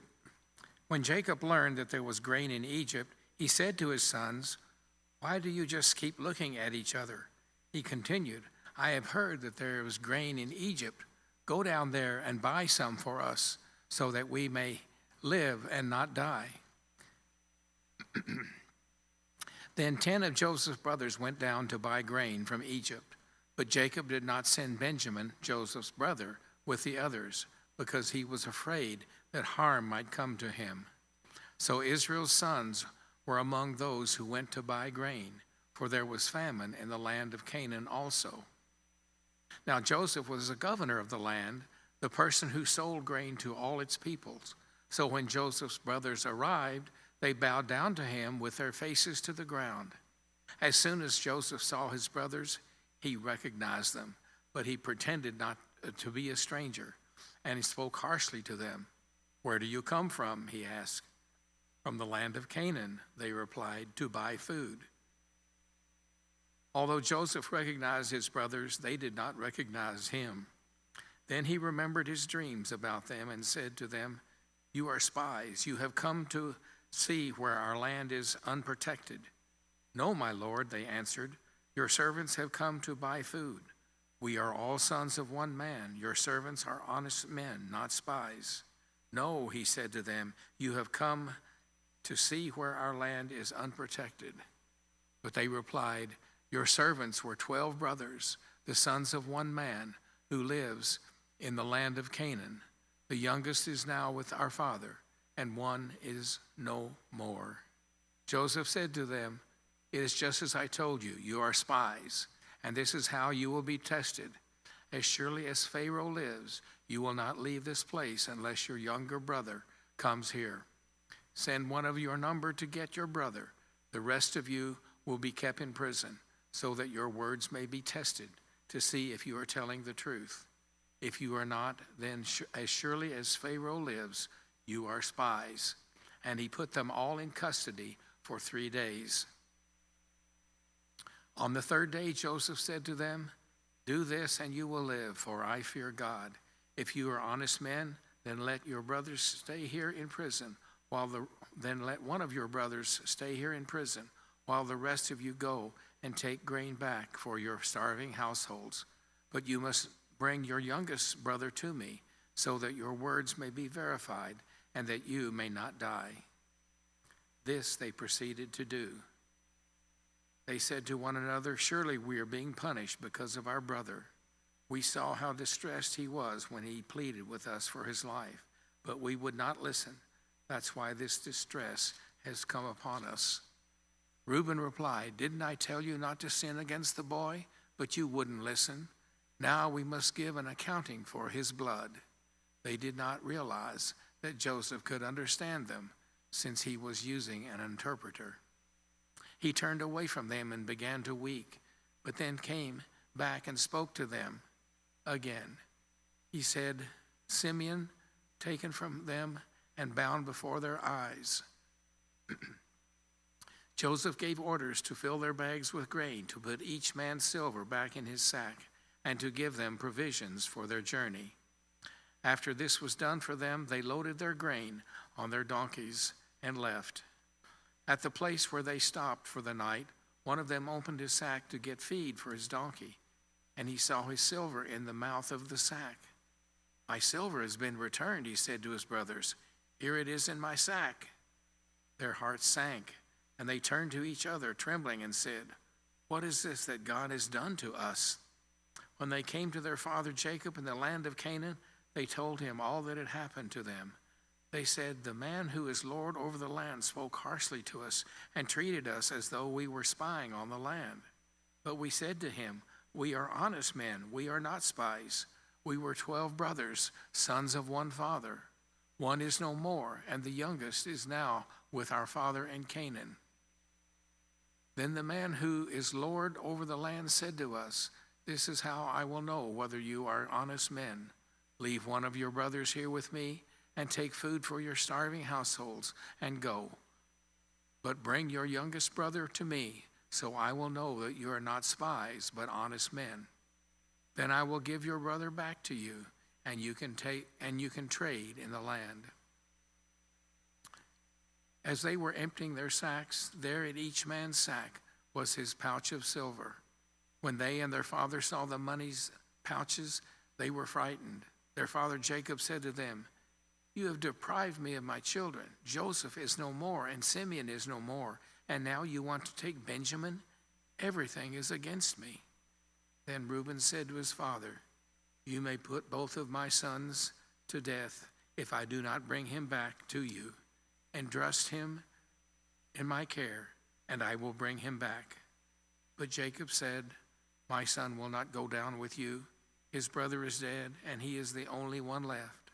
If harm comes to him on the journey you are taking, you will bring my gray hair down to the grave in sorrow.'"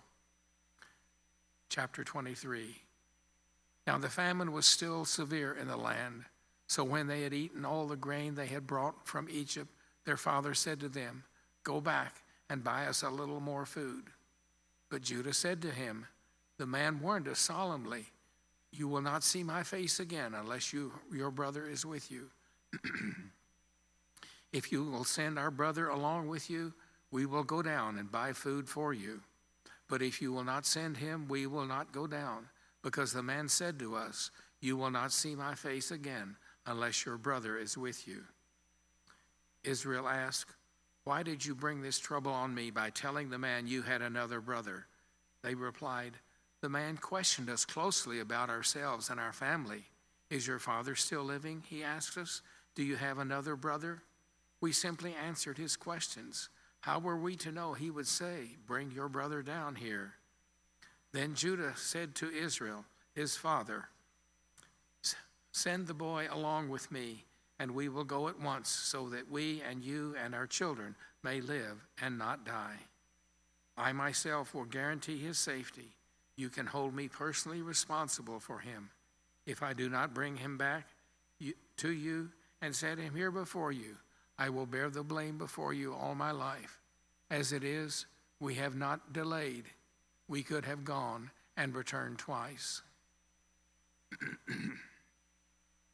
Then their father Israel said to them, "If it must be, then do this. Put some of the best products of the land in your bags and take them down to the man as a gift.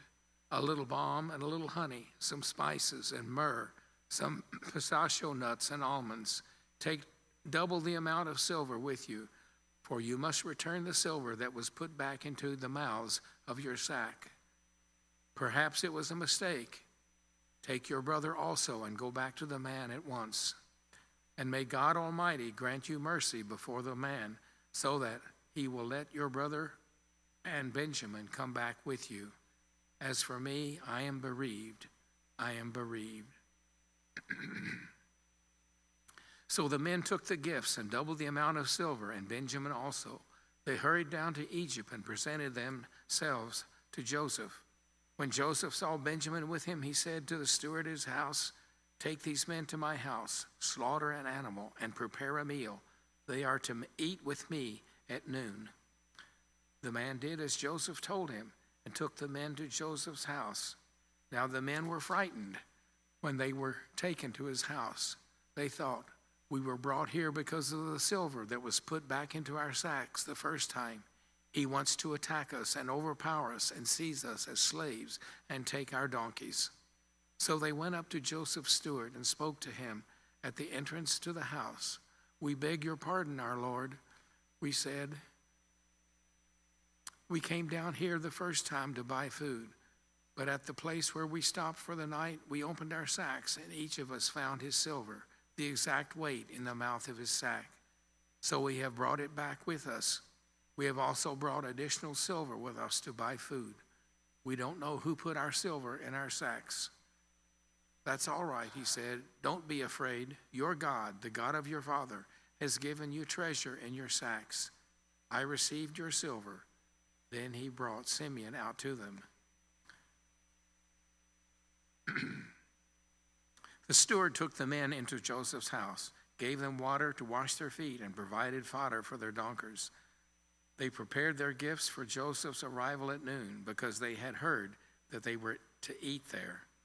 When Joseph came home, they presented to him the gifts they had brought into the house, and they bowed down before him to the ground.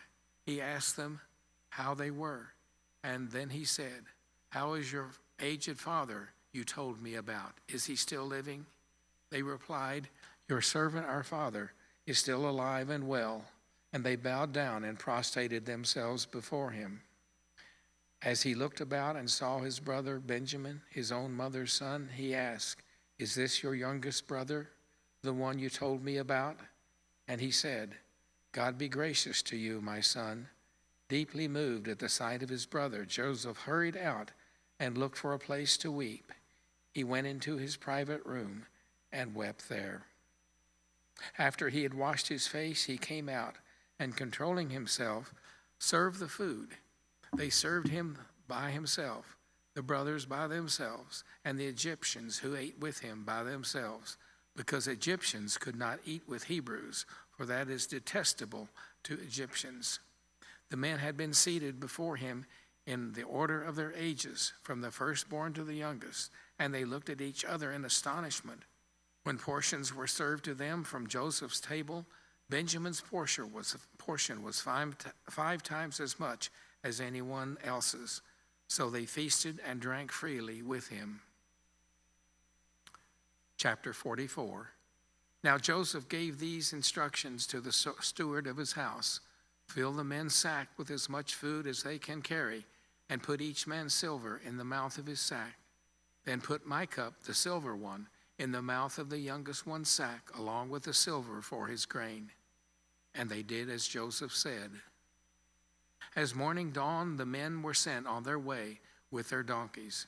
They had not gone far from the city when Joseph said to his steward, "Go after these men at once, and when you catch up with them, say to them, 'Why have you repaid good with evil? Isn't this the cup of my master drinks from and also uses as for divination? This is a wicked thing you have done.'" When he caught up with them, he repeated these words to them. But they said to him, "Why does my Lord say such things? Far be it from your servants to do anything like that. We even brought back to you from the land of Canaan the silver we found inside the mouths of our sacks. So why should we steal silver or gold from your master's house? If any of your servants is found to have it, he will die, and the rest of us will become my Lord's slaves." "Very well then," he said, "let it be as you say. Whoever is found to have it will become my slave. The rest of you will be free from blame."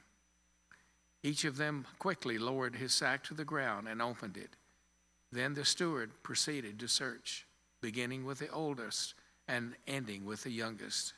And the cup was found in Benjamin's sack. At this, they tore their clothes.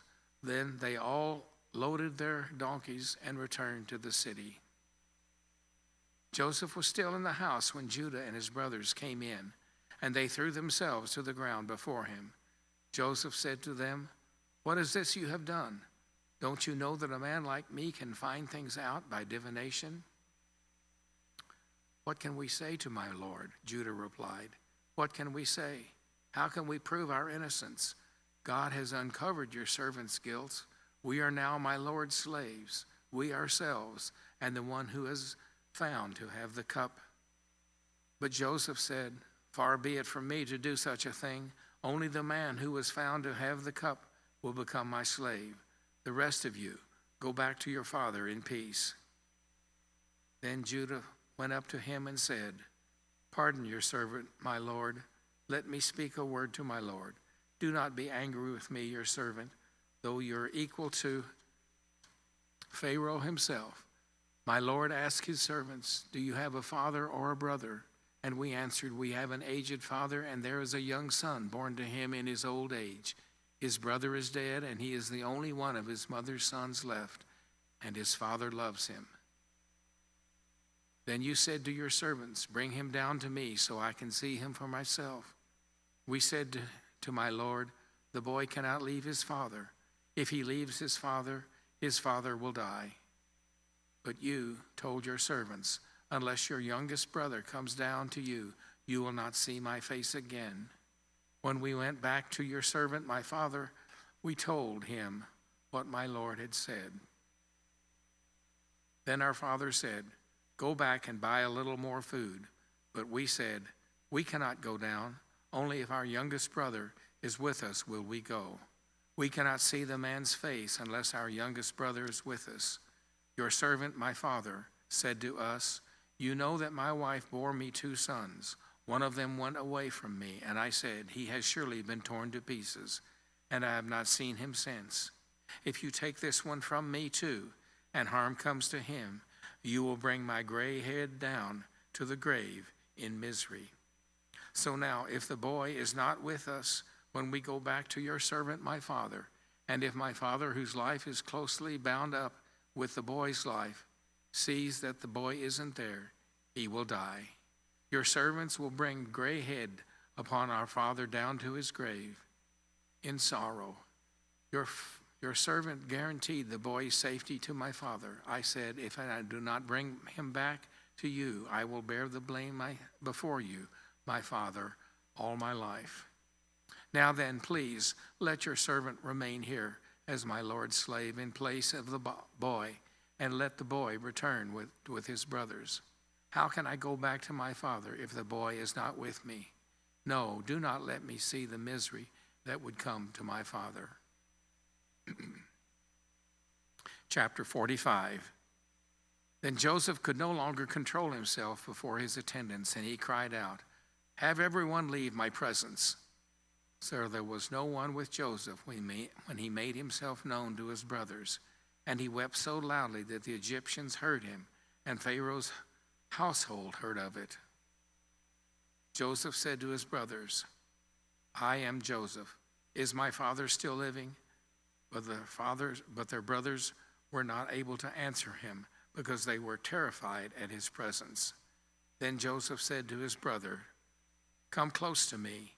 When I have done so, he said, "I am your brother, Joseph, the one you sold into Egypt. And now do not be distressed, and do not be angry with yourselves for selling me here, because it was to save lives that God sent me ahead of you. For 2 years now there has been famine in the land, and for the next 5 years there will be no plowing and reaping.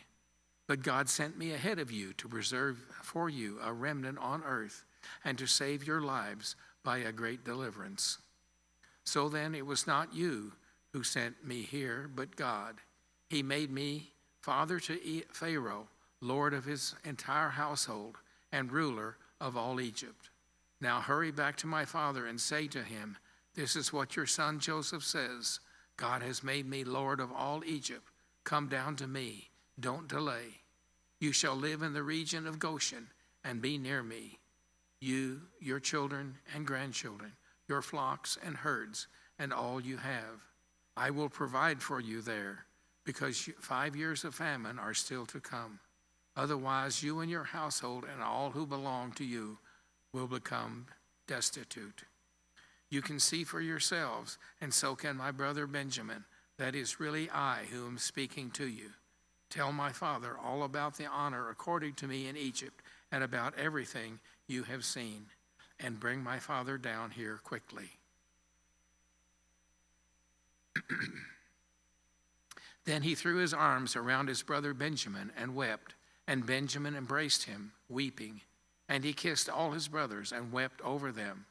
Afterwards his brothers talked with him. When the news reached Pharaoh's palace that Joseph's brothers had come, Pharaoh and all his officers were pleased. Pharaoh said to Joseph, "Tell your brothers, do this. Load your animals and return to the land of Canaan, and bring your father and your families back to me. I will give you the best of the land of Egypt, and you can enjoy the fat of the land." You are also directed to tell them, "Do this. Take some carts from Egypt for your children and your wives, and get your father and come. Never mind about your belongings, because the best of all Egypt will be yours." So the sons of Israel did this. Joseph gave them carts, as Pharaoh had commanded, and he also gave them provisions for their journey. To each of them he gave new clothing, but to Benjamin he gave 300 shekels of silver and 5 sets of clothes. And this is what he sent to his father: 10 donkeys loaded with the best things of Egypt, and 10 female donkeys loaded with grain and bread and other provisions for his journey. Then he sent his brothers away, and as they were leaving, he said to them, "Don't quarrel along the way." So they went up out of Egypt and came to their father Jacob in the land of Canaan. They told him, "Joseph is still alive. In fact, he is ruler of all Egypt." Jacob was stunned. He did not believe them. But when they told him everything Joseph had said to them, and when he saw the carts Joseph had sent to carry him back, the spirit of their father Jacob revived. And Israel said, "I'm convinced my son Joseph is alive, and I will go and see him before I die." Chapter 46. So Israel sent out with all that was his, and when he reached Beersheba, he offered sacrifices to the God of his father Isaac. And God spoke to Israel in a vision at night and said, "Jacob, Jacob." "Here I am," he replied. "I am God, the God of your father," he said. "Do not be afraid to go down to Egypt, for I will make you a great nation there. I will go down to Egypt with you, and I will surely bring you back again, and Joseph's own hand will close your eyes." Then Jacob left Beersheba, and Israel's son took their father Jacob and their children and their wives in the carts that Pharaoh had sent to transport him. So Jacob and all his offspring went to Egypt, taking with them their livestock and their possessions they had acquired in Canaan. Jacob brought with him to Egypt his sons and grandsons and his daughters and granddaughters, all his offspring. These are the names of the sons of Israel, Jacob and his descendants, who went to Egypt. Reuben, the firstborn of Jacob. The sons of Reuben, Hanok, Palu, Hezron, and Carmi. The sons of Simeon, Jemiel, Jamin, Ohad, Jachin, Zohar, and Shaul, the son of a Canaanite woman. The sons of Levi, Gershon, Kohath, Merari. The sons of Judah, Onan, Shelah, Perez, and Zerah. But and Onan had died in the land of Canaan. The sons of Perez, Hezron, and Hamul. The sons of Issachar, Tola, Puah, Jashub, and Shimon. The sons of Zebulun, Sered, Elon, and Jahaleel. These are the sons Leah bore to Jacob in Padan Aram, besides his daughter Dinah. These sons and daughters were 33 in all. The sons of Gad, Zephron, Haggai, Shuni, Esbon, Eri, Arodi, and Areli. The sons of Asher, Imnah, Ishva, Isvi, and Beerah. Their son was Serah. The sons of Beerah, Heber, and Malchiel. These were the children born to Jacob by Zilpah, whom Laban had given to his daughter Leah, 16 in all. The sons of Jacob's wife, Rachel, Joseph, and Benjamin. In Egypt, Manasseh and Ephraim were born to Joseph by Asenath, daughter of Potiphar, the priest of On. The sons of Benjamin, Bela, Becher, Ashbel, Gera, Naaman, Rosh, Humpin, and Ard. These were the sons of Rachel who were born to Jacob, 14 in all. The son of Dan, Hushim. The sons of Naphtali, Jaziel, Guni, Jazer, and Salim. These were the sons born to Jacob by Bilhah, whom Laban had given to his daughter Rachel, 7 in all. All these who went to Egypt with Jacob, those who were with his direct descendants, not counting his sons' wives, numbered 66 persons, with the 2 sons who had been born to Joseph in Egypt, the member of Jacob's family who went to Egypt, were 70 in all.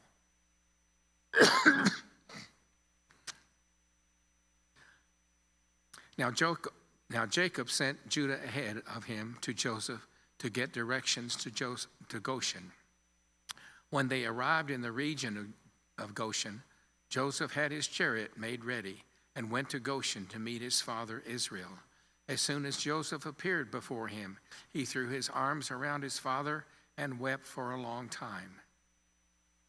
Israel said to Joseph, "Now I am ready to die, since I have seen for myself that you are still alive." Then Joseph said to his brothers and to his father's household, "I will go up and speak to Pharaoh and say to him, 'My brothers and my father's household who were living in the land of Canaan have come to me.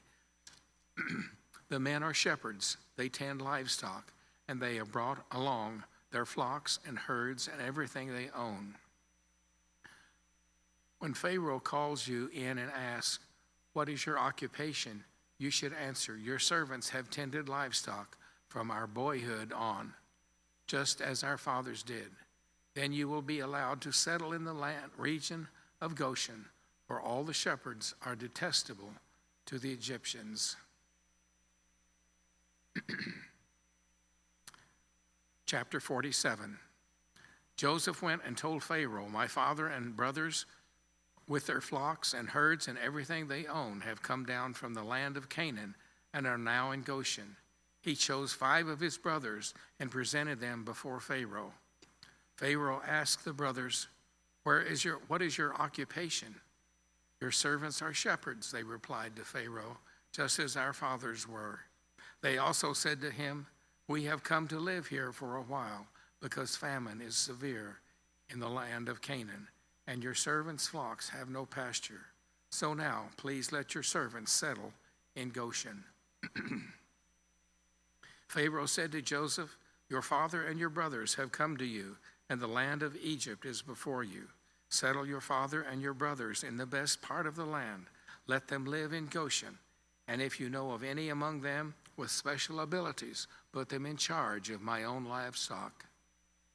Then Joseph brought his father Jacob in and presented him before Pharaoh. After Jacob blessed Pharaoh, Pharaoh asked him, "How old are you?" And Jacob said to Pharaoh, "The years of my pilgrimage are 130. My years have been few and difficult, and they have not equaled the years of the pilgrimage of my fathers." Then Jacob blessed Pharaoh and went out from his presence. So Joseph settled his father and his brothers in Egypt and gave them property in the best part of the land, the district of Ramses, as Pharaoh directed. Joseph also provided his father and his brothers, all his father's household, with food according to the number of their children. There was no food, however, in the whole region because of the famine was severe. Both Egypt and Canaan wasted away because of the famine. Joseph collected all the money that was to be found in Egypt and Canaan in payment for the grain they were buying, and he brought it to Pharaoh's palace. When the money of the people of Egypt and Canaan was gone, all Egypt came to Joseph and said, "Give us food. Why should we die before your eyes? Our money is all gone." "Then bring your livestock," said Joseph. "I will sell your food in exchange for your livestock, since your money is gone." So they brought their livestock to Joseph, and he gave them food in exchange for their horses, their sheep and goats, their cattle and donkeys. And he brought them throughout that year with food in exchange for all their livestock.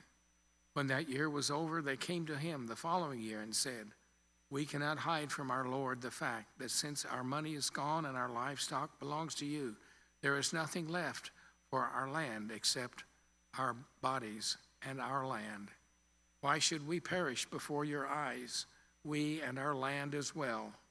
Buy us and our land in exchange for food, and with our land will be in bondage to Pharaoh.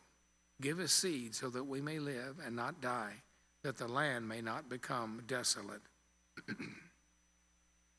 So Joseph bought all the land in Egypt for Pharaoh. The Egyptians, one and all, sold their fields because the famine was too severe for them. The land became Pharaoh's, and Joseph reduced the people to servitude from one end of Egypt to the other.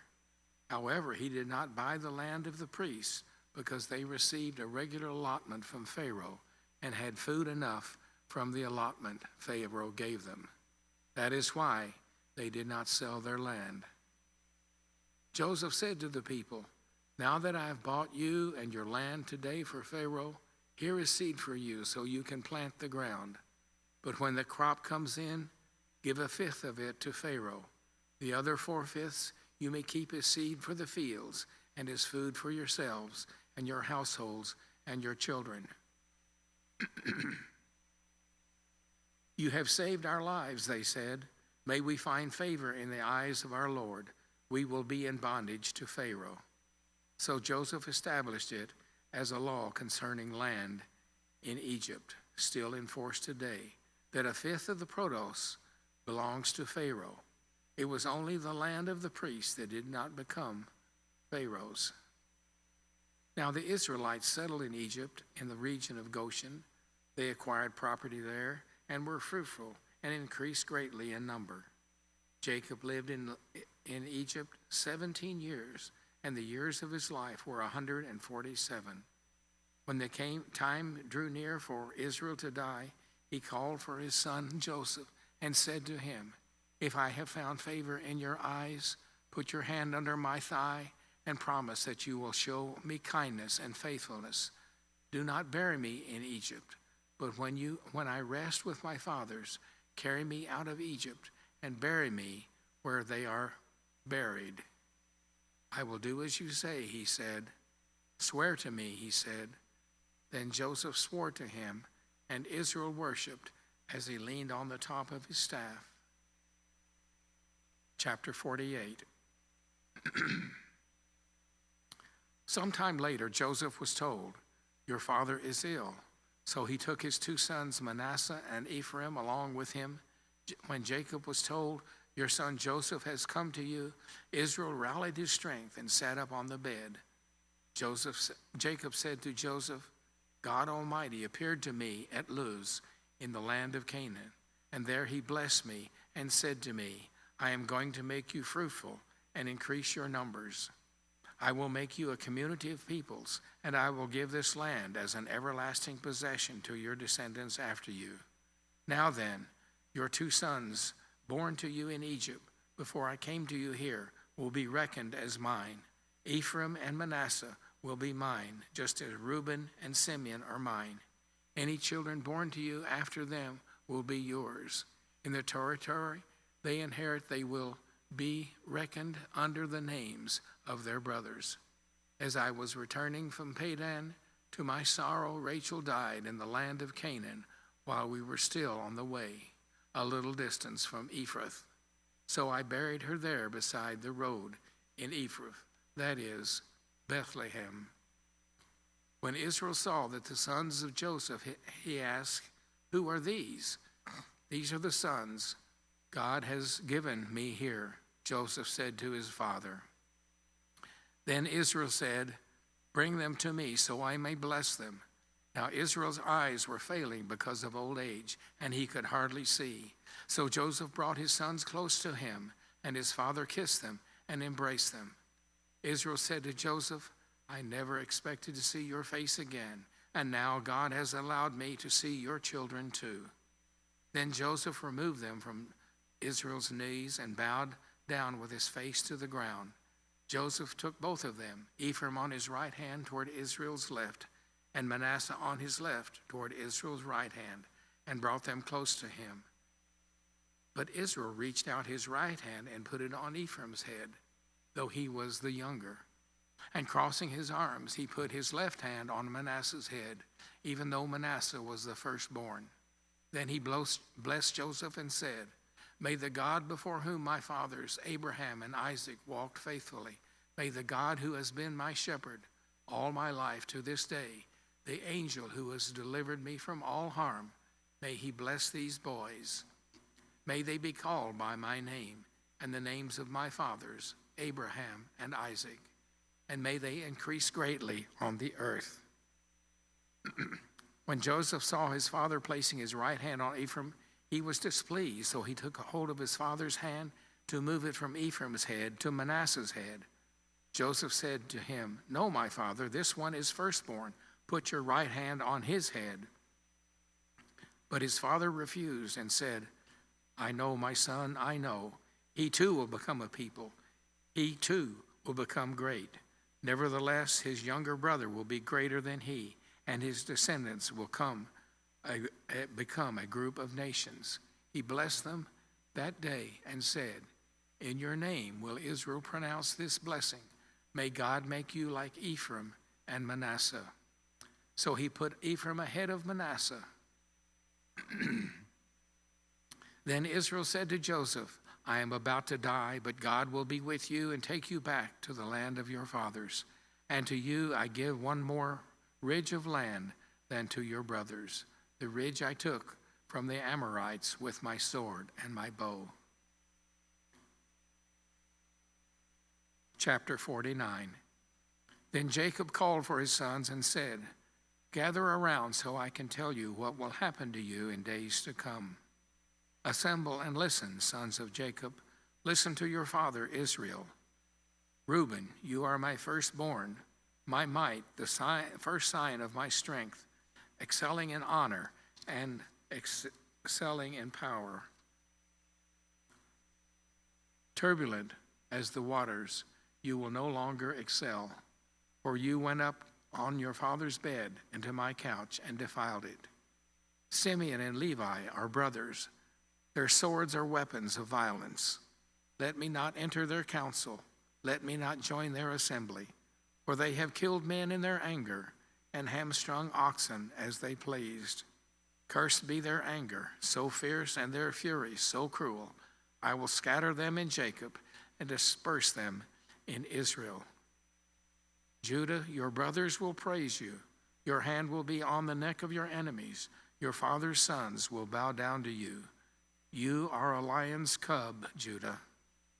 You return from the prey, my son, like a lion crouches and lies down, like a lioness who dares to rouse him. The scepter will not depart from Judah, nor the ruler's staff from between his feet, until he to whom it belongs shall come, and the obedience of nations shall be his. He will tether his donkey to a vine, his colt to a choicest branch. He will wash his garments in wine, his robes in the blood of grapes. His eyes will be darker than wine, his teeth whiter than milk. Zebulun will live by the seashore and become a haven for ships. His border will extend toward Sidon. Issachar is a raw-boned donkey lying down among the sheep pens when he sees how good is his resting place and how pleasant is his land. He will bend his shoulders to the burden and submit to forced labor. Dan will provide justice for his people as one of the tribes of Israel. Dan will be a snake by the roadside, a viper along the path that bites the horse's heels so that its rider tumbles backward. I look for your deliverance, Lord. Gad will be attacked by a band of raiders, but he will attack them at their heels. Asher's food will be rich. He will provide delicacy fit for a king. Naphtali is a doe set free that bears beautiful fawns. Joseph is a fruitful vine near a spring, whose branches climb over a wall. With bitterness, archers attacked him. They shot at him with hostility, but his bow remained steady. His strong arm stayed limber. because of the hand of the mighty one of Jacob, because of the shepherd, the rock of Israel, because of your father's God who helps you, because of the Almighty who blesses you, with blessings of the skies above, with blessings of deep springs below, blessings of the breast and womb. Your father's blessings are greater than the blessings of the ancient mountains, than the bounty of the age-old hills. Let all these rest on the head of Joseph, on the brow of the prince among his brothers. Benjamin is a ravenous wolf. In the morning he devours the prey, and the evening he divides the plunder. All these are the 12 tribes of Israel, and this is what their father said to them when he blessed them, giving each the blessing appropriate to him. Then he gave them these instructions. I am about to be gathered to my people. Bury me with my fathers in the cave in the field of Ephron the Hittite, the cave of the field of Machpelah, near Mamre in Canaan, which Abraham bought along with the field as a burial place from Ephron the Hittite. There Abraham and his wife Sarah are buried. There Isaac and his wife Rebekah were buried, and there I buried Leah. The field and the cave in it were bought from the Hittites. When Jacob had finished giving instructions to his sons, he drew up his feet up into his bed, breathed his last, and was gathered to his people. Chapter 50. Joseph threw himself on his father and wept over him and kissed him. Then Joseph directed the physicians and his servants to embalm his father Israel. So the physicians embalmed him, taking a full 40 days, for that was the time required for embalming. And the Egyptians mourned for him 70 days. When the days of mourning had passed, Joseph said to Pharaoh's court, If I have found favor in your eyes, speak to Pharaoh for me. Tell me, my father made me swear an oath and said, I am about to die. Bury me in the tomb I dug for myself in the land of Canaan. Now let me go and bury my father. Then I will return. Pharaoh said, Go up and bury your father, as he has made you swear to do. So Joseph went up to bury his father. All Pharaoh's officials accompanied him, the dignitaries of his court, and all the dignitaries of Egypt, besides all the members of Joseph's household and his brothers, and those belonging to his father's household. Only their children and their flocks and herds were left in Goshen. Chariots and horsemen also went up with him. It was a very large company. When they reached the threshold floor of Atad, near the Jordan, they lamented loudly and bitterly, and there Joseph observed a 7-day period of mourning for his father. When the Canaanites who lived there saw the mourning at the threshold of Abad, they said, The Egyptians are holding a solemn assembly of mourning. This is why they call the place near the Jordan Abel Mitzrayim. So Joseph's sons did as he had commanded them. They carried him to the land of Canaan and buried him in the cave of the field of Machpelah near Mamre, which Abraham bought along with the field as a burial place from Ephron the Hittite. After burying his father, Joseph returned to Egypt together with his brothers and all the others who had gone with him to bury his father. When Joseph's brothers saw that their father was dead, they said, What if Joseph holds a grudge against us and pays us back for all the wrongs we did to him? So they sent word to Joseph saying, Your father left these instructions before he died. This is what you are to say to Joseph. I ask you to forgive your brothers the sins and the wrongs they committed in treating you so badly. Now please forgive the sins of the servants of the God of your father.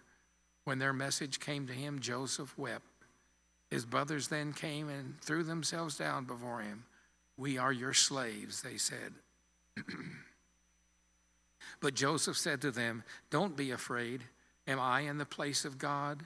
You intended to harm me, but God intended it for good, to accomplish what is now being done, the saving of many lives. So then, don't be afraid. I will provide for you and your children. And he reassured them and spoke kindly to them. Joseph stayed in Egypt along with all his father's family. He lived 110 years and saw the third generation of Ephraim's children. Also the children of Machir, the son of Manasseh, were placed at birth on Joseph's knees. Then Joseph said to his brothers, I am about to die, but God will surely come to your aid and take you up from out of this land to the land he promised on oath to Abraham, Isaac, and Jacob. And Joseph made the Israelites swear an oath and said, God will surely come to your aid, and then you must carry my bones up from this place. So Joseph died at the age of 110, and after they embalmed him, he was placed in a coffin in Egypt. This concludes the book of Genesis, the word of God.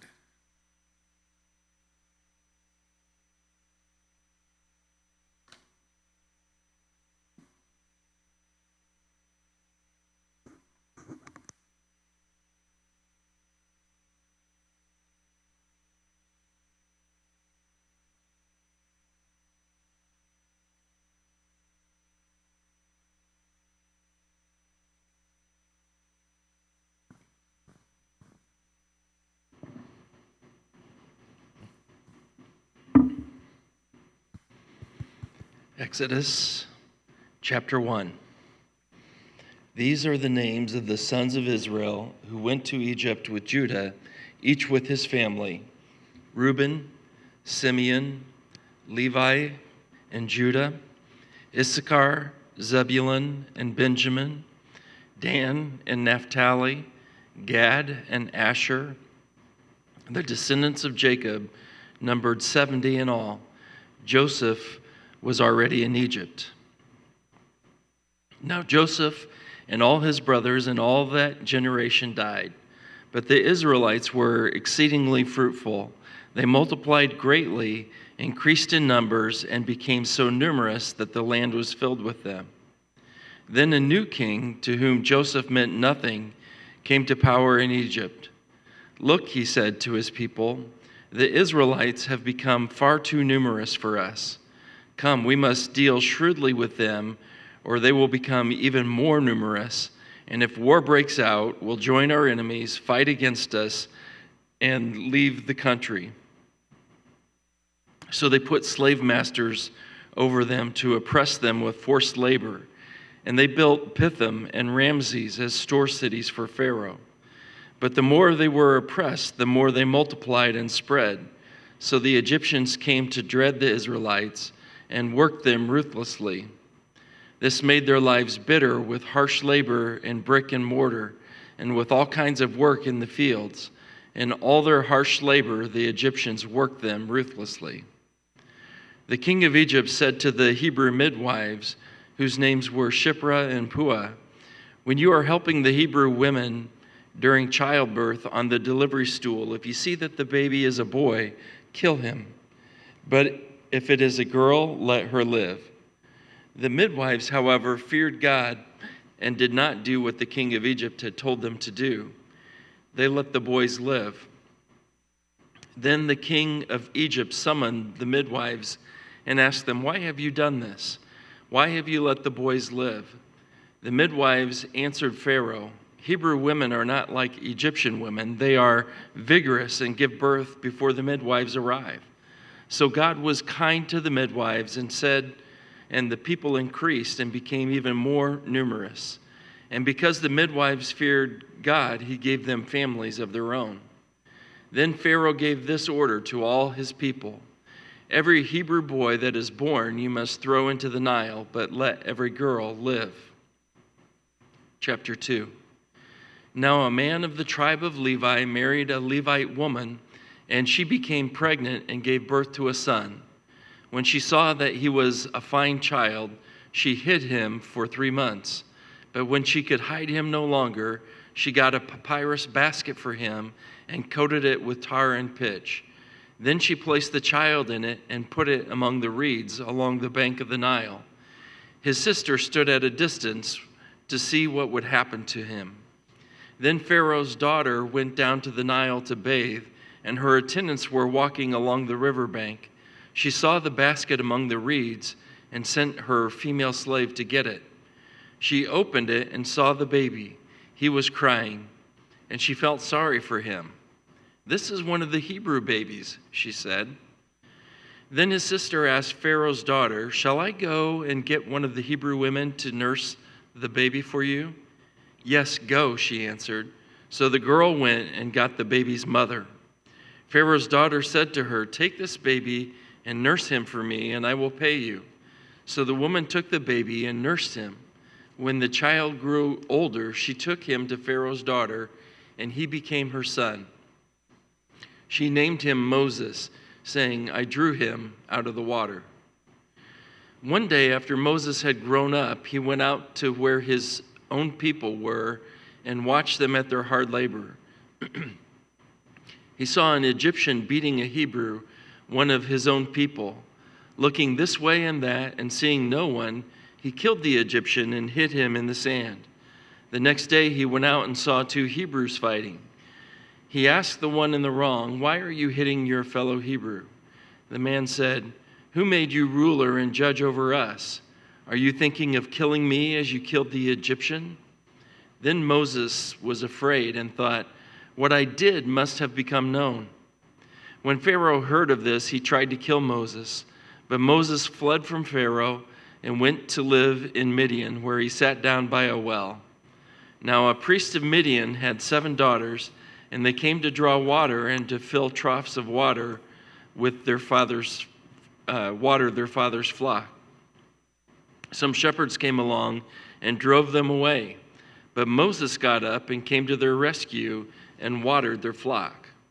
When the girls returned to Reuel, their father, he asked them, "Why have you returned so early today?"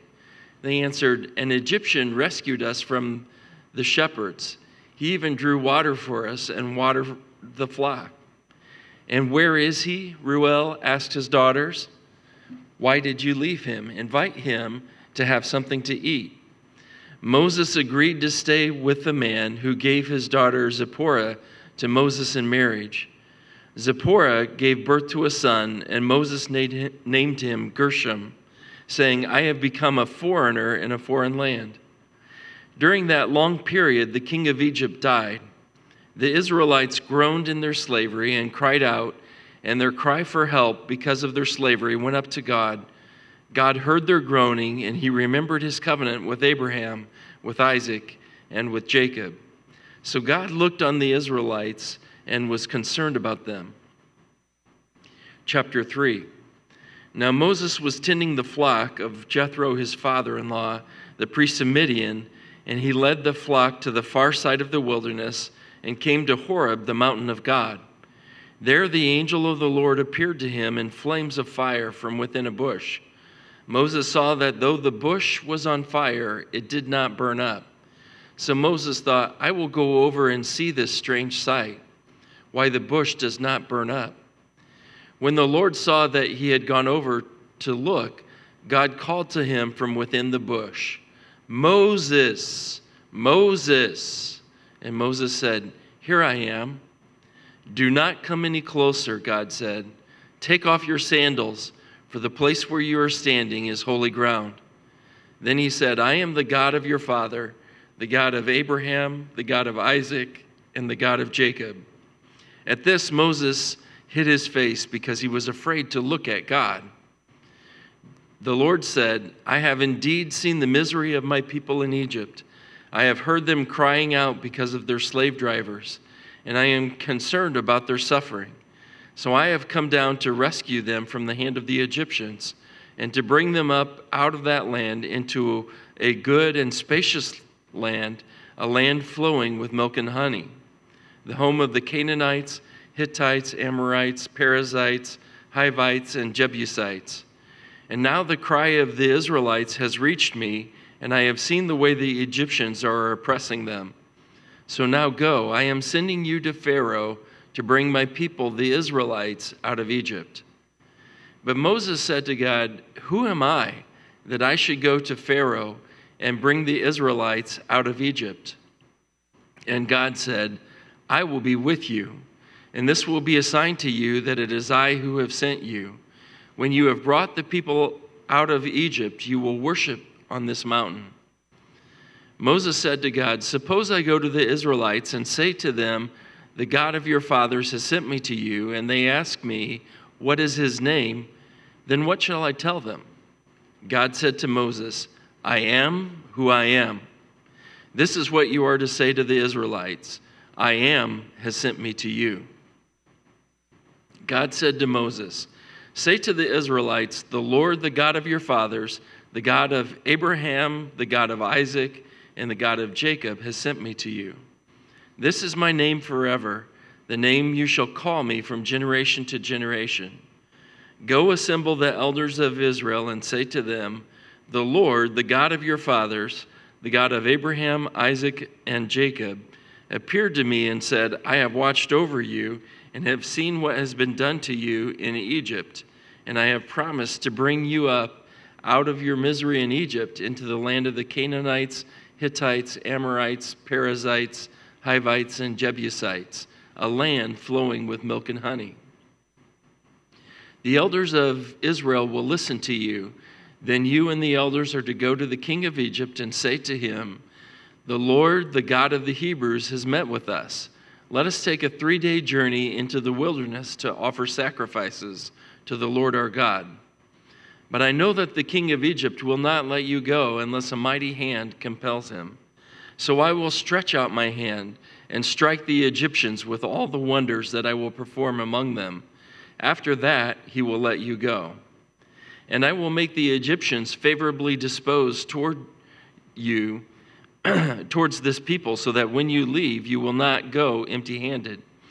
Every woman is to ask her neighbor, and any woman living in her house, for articles of silver and gold, and for clothing, which you will put on your sons and daughters, and so you will plunder the Egyptians." Moses answered, "What if they do not believe me or listen to me and say, 'The Lord did not appear to you'?" Then the Lord said to him, "What is that in your hand?" "A staff," he replied.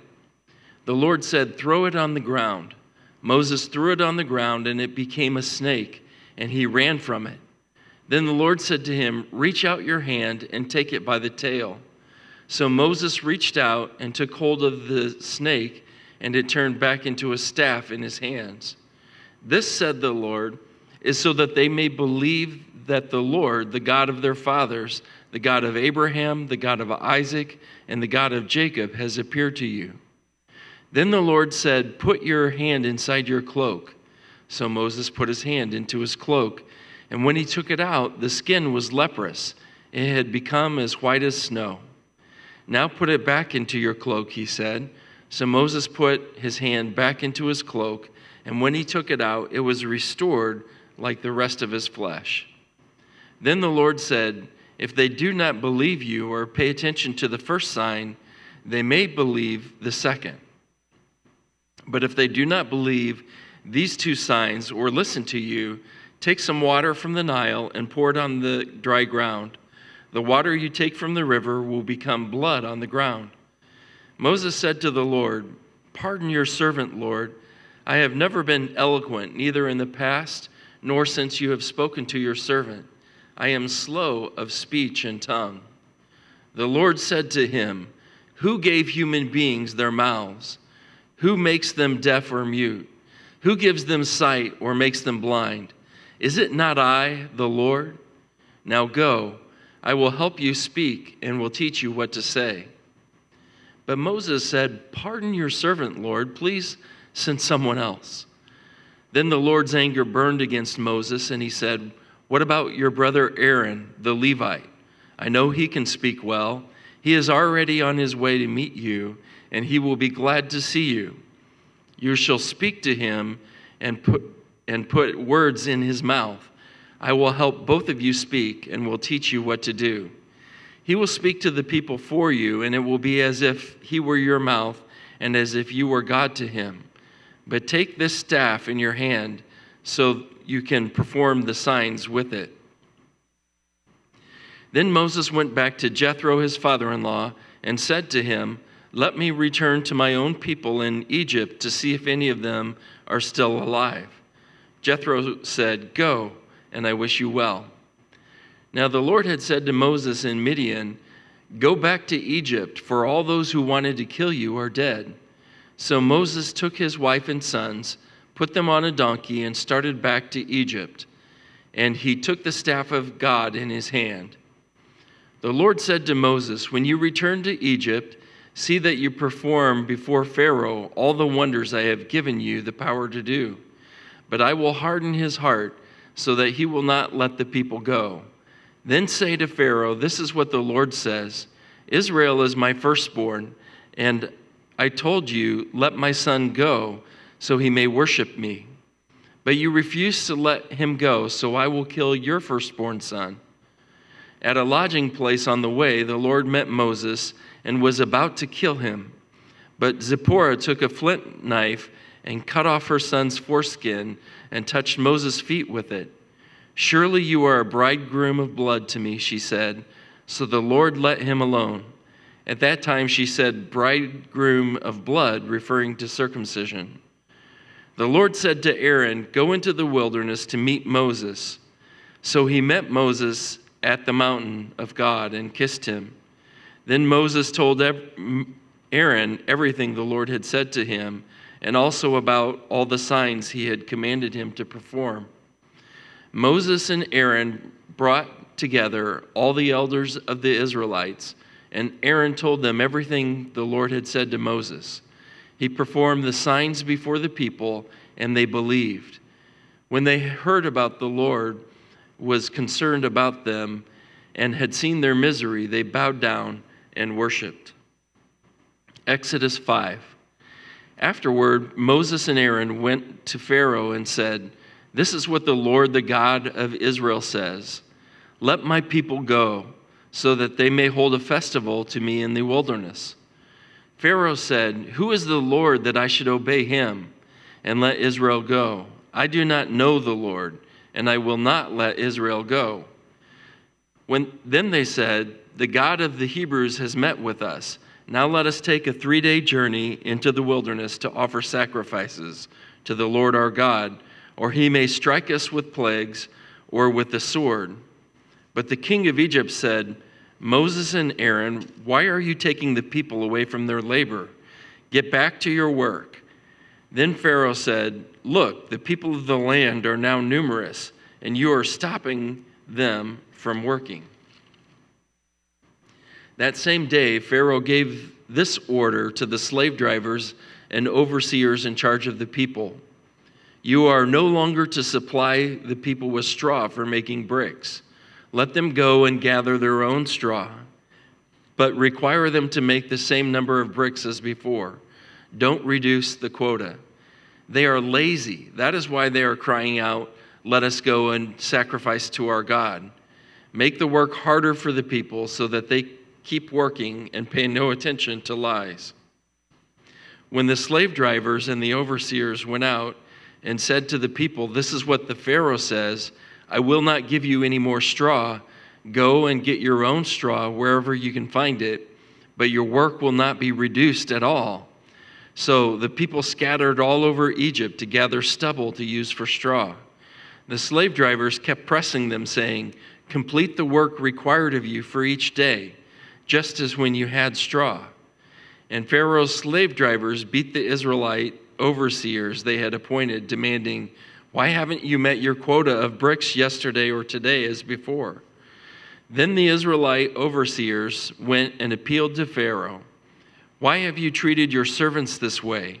Your servants are given no straw, yet we are told, 'Make bricks.' Your servants are being beaten, but the fault is with your own people." Pharaoh said, "Lazy, that's what you are, lazy. That is why you keep saying, 'Let us go and sacrifice to the Lord.' Now get to work. You will not be given any straw, yet you must produce your full quota of bricks." The Israelite overseers realized they were in trouble when they were told, "You are not to reduce the number of bricks required of you for each day."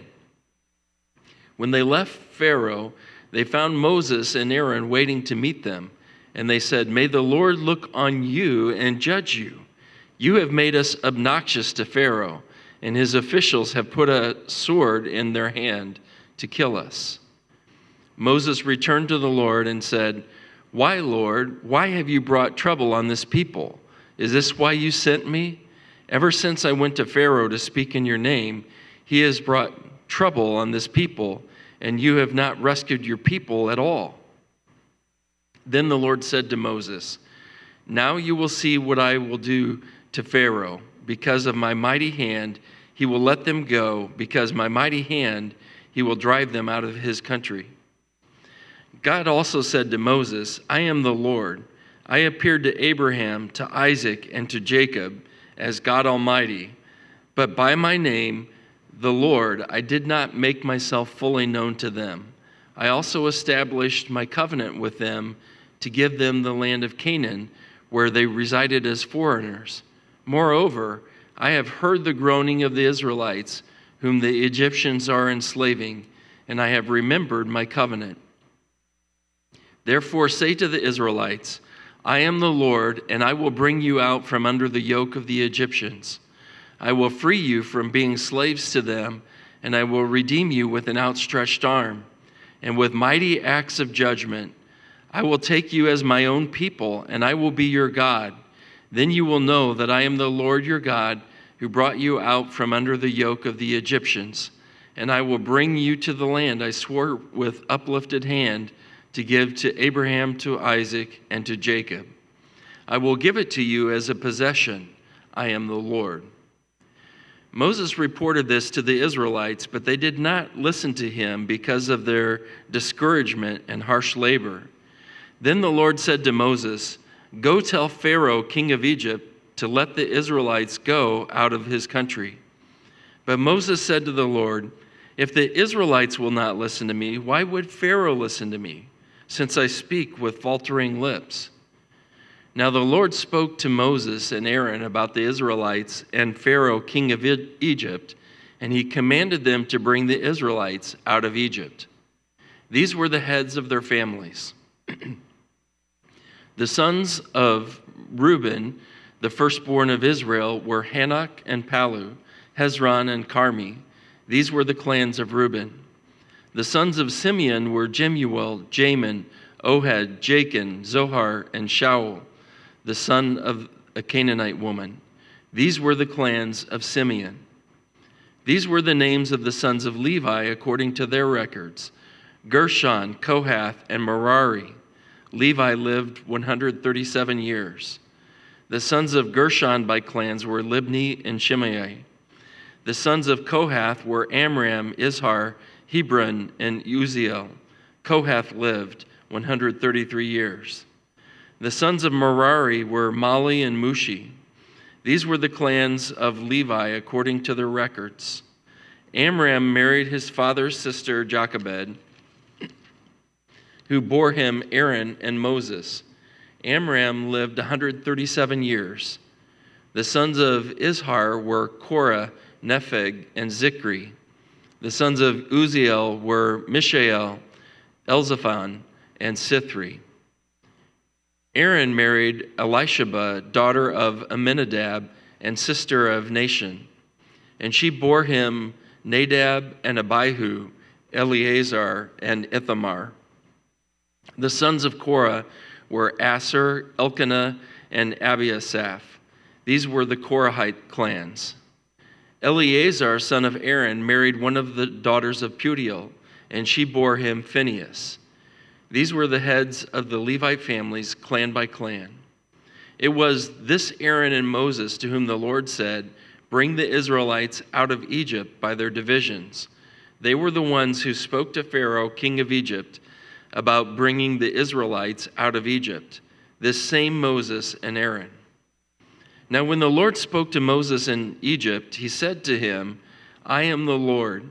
Tell Pharaoh, king of Egypt, everything I tell you." But Moses said to the Lord, "Since I speak with faltering lips, why would Pharaoh listen to me?" Chapter 7. Then the Lord said to Moses, "See, I have made you like God to Pharaoh, and your brother Aaron will be your prophet. You are to say everything I command you, and your brother Aaron is to tell Pharaoh to let the Israelites go out of his country." But I will harden Pharaoh's heart, and though I multiply my signs and wonders in Egypt, he will not listen to you. Then I will lay my hand on Egypt, and with mighty acts of judgment I will bring out my divisions, my people the Israelites, and the Egyptians will know that I am the Lord when I stretch out my hand against Egypt and bring the Israelites out of it." Moses and Aaron did just as the Lord commanded them. Moses was 80 years old and Aaron 83 when they spoke to Pharaoh.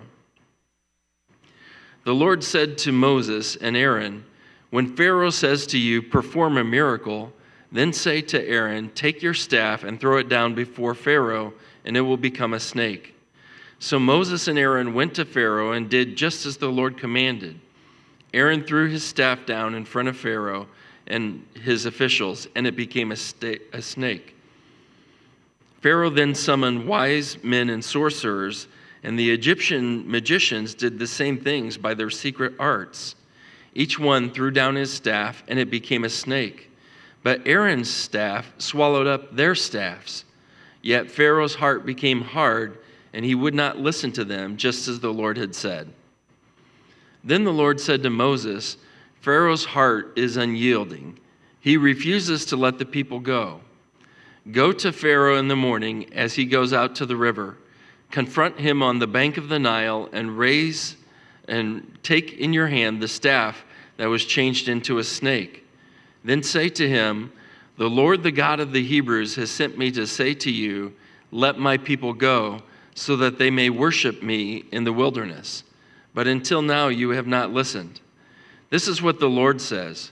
By this you will know that I am the Lord. With the staff that is in my hand, I will strike the water of the Nile, and it will be changed into blood. The fish in the Nile will die, and the river will stink. The Egyptians will not be able to drink its water.' The Lord said to Moses, 'Tell Aaron, take your staff and stretch out your hand over the waters of Egypt, over the streams and canals, over the ponds and all the reservoirs, and they will turn to blood. Blood will be everywhere in Egypt, even in vessels of wood and stone.' Moses and Aaron did just as the Lord commanded. He raised his staff in the presence of Pharaoh and his officials. And he struck the water of the Nile, and all the water was changed into blood. The fish in the Nile died, and the river smelled so bad that the Egyptians could not drink its water. Blood was everywhere in Egypt. But the Egyptian magicians did the same things by their secret arts, and Pharaoh's heart became hard. He would not listen to Moses and Aaron, just as the Lord had said. Instead, he turned and went into his palace and did not take even this to heart. And all the Egyptians dug along the Nile to get drinking water because they could not drink the water of the river. Chapter 8. 7 days passed after the Lord struck the Nile. Then the Lord said to Moses, "Go to Pharaoh and say to him, 'This is what the Lord says. Let my people go so that they may worship me. If you refuse to let them go, I will send a plague of frogs on your whole country. The Nile will teem with frogs. They will come up into your palace and your bedroom, and onto your bed, into your houses of your officials, and on your people, and into your ovens and kneading troughs. The frogs will come up on you and your people and all your officials.' Then the Lord said to Moses, 'Tell Aaron, stretch out your hand with your staff over the streams and canals and ponds, and make frogs come up on the land of Egypt.' So Aaron stretched out his hand over the waters of Egypt, and the frogs came up and covered the land. But the magicians did the same thing by their secret arts. They also made frogs come up on the land of Egypt. Pharaoh summoned Moses and Aaron and said, 'Pray to the Lord to take the frogs away from me and my people, and I will let your people go to offer sacrifices to the Lord.' Moses said to Pharaoh, 'I leave to you the honor of setting the time for me to pray for you and your officials and your people, that your houses may be rid of the frogs, except for those that remain in the Nile.' Tomorrow, Pharaoh said. Moses replied, "It will be as you say, so that you may know there is no one like the Lord our God. The frogs will leave you in your houses, your officials and your people, and they will remain only in the Nile." After Moses and Aaron left Pharaoh, Moses cried out to the Lord about the frogs he had brought on Pharaoh. And the Lord did what Moses asked. The frogs died in the houses, in the courtyards, and in the fields. They were piled into heaps, and the land reeked of them. But when Pharaoh saw that there was relief, he hardened his heart and would not listen to Moses and Aaron, just as the Lord had said. Then the Lord said to Moses, "Tell Aaron, stretch out your staff and strike the dust of the ground, and throughout the land of Egypt the dust will become gnats." They did this, and when Aaron stretched out his hand with the staff and struck the dust of the ground, gnats came on people and animals. All the dust throughout the land of Egypt became gnats. But when the magicians tried to produce gnats by their secret arts, they could not.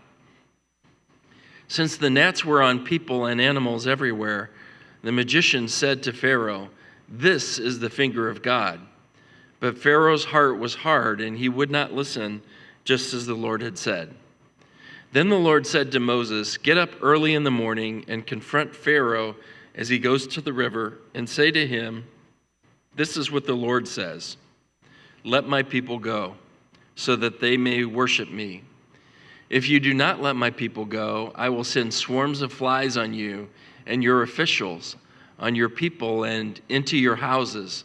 The houses of the Egyptians will be full of flies, even the ground will be covered with them. But on that day I will deal differently with the land of Goshen, where my people live. No swarms of flies will be there, so that you will know that I, the Lord, am in this land. I will make a distinction between my people and your people. This sign will occur tomorrow." And the Lord did this. Dense swarms of flies poured into Pharaoh's palace and into the houses of his officials throughout Egypt. The land was ruined by the flies. Then Pharaoh summoned Moses and Aaron and said, "Go sacrifice to your God here in the land." But Moses said, "That would not be right. The sacrifices we offer the Lord our God would be detestable to the Egyptians. And if we offer sacrifices that are detestable in their eyes, will they not stone us? We must take a 3-day journey into the wilderness to offer sacrifices to the Lord our God, as he commands us." Pharaoh said, "I will let you go to offer sacrifices to the Lord your God in the wilderness, but you must not go very far. Now pray for me."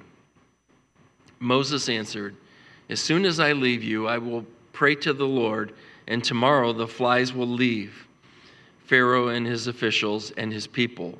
Only let Pharaoh be sure that he does not act deceitfully again by not letting the people go to offer sacrifices to the Lord." Then Moses left Pharaoh and prayed to the Lord, and the Lord did what Moses asked. The flies left Pharaoh and his officials and his people. Not a fly remained. But this time also Pharaoh hardened his heart and would not let the people go. Chapter 9. Then the Lord said to Moses, "Go to Pharaoh and say to him, 'This is what the Lord, the God of the Hebrews, says. Let my people go so that they may worship me. If you refuse to let them go and continue to hold them back, the hand of the Lord will bring a terrible plague on your livestock in the field, on your horses, donkeys, and camels, and on your cattle, sheep, and goats. But the Lord will make a distinction between the livestock of Israel and that of Egypt, so that no animal belonging to the Israelites will die. The Lord set a time and said, 'Tomorrow the Lord will do this in the land,' and the next day the Lord did it. All the livestock of the Egyptians died, but not one animal belonging to the Israelites died. Pharaoh investigated and found that not even one of the animals of the Israelites had died. Yet his heart was unyielding, and he would not let the people go. Then the Lord said to Moses and Aaron, "Take handfuls of soot from the furnace and have Moses toss it into the air in the presence of Pharaoh. It will become fine dust over the whole land of Egypt, and festering boils will break out on people and animals throughout the land." So they took soot from a furnace and stood before Pharaoh.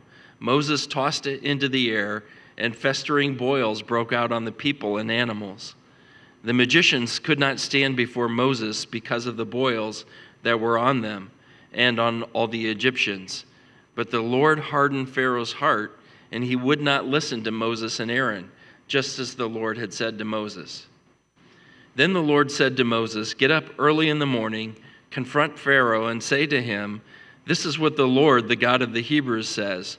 Let my people go so that they may worship me. Or this time I will send the full force of my plagues out against you and against your officials and your people, so that you may know that there is no one like me in all the earth. For by now I could have stretched out my hand and struck you and your people with a plague that would have wiped you off the face of the earth. But I have raised you up for this very purpose, that I might show you my power and that my name might be proclaimed in all the earth. You still set yourself against my people and will not let them go. Therefore, at this time tomorrow, I will send the worst hailstorm that has ever fallen on Egypt from the day it was founded till now.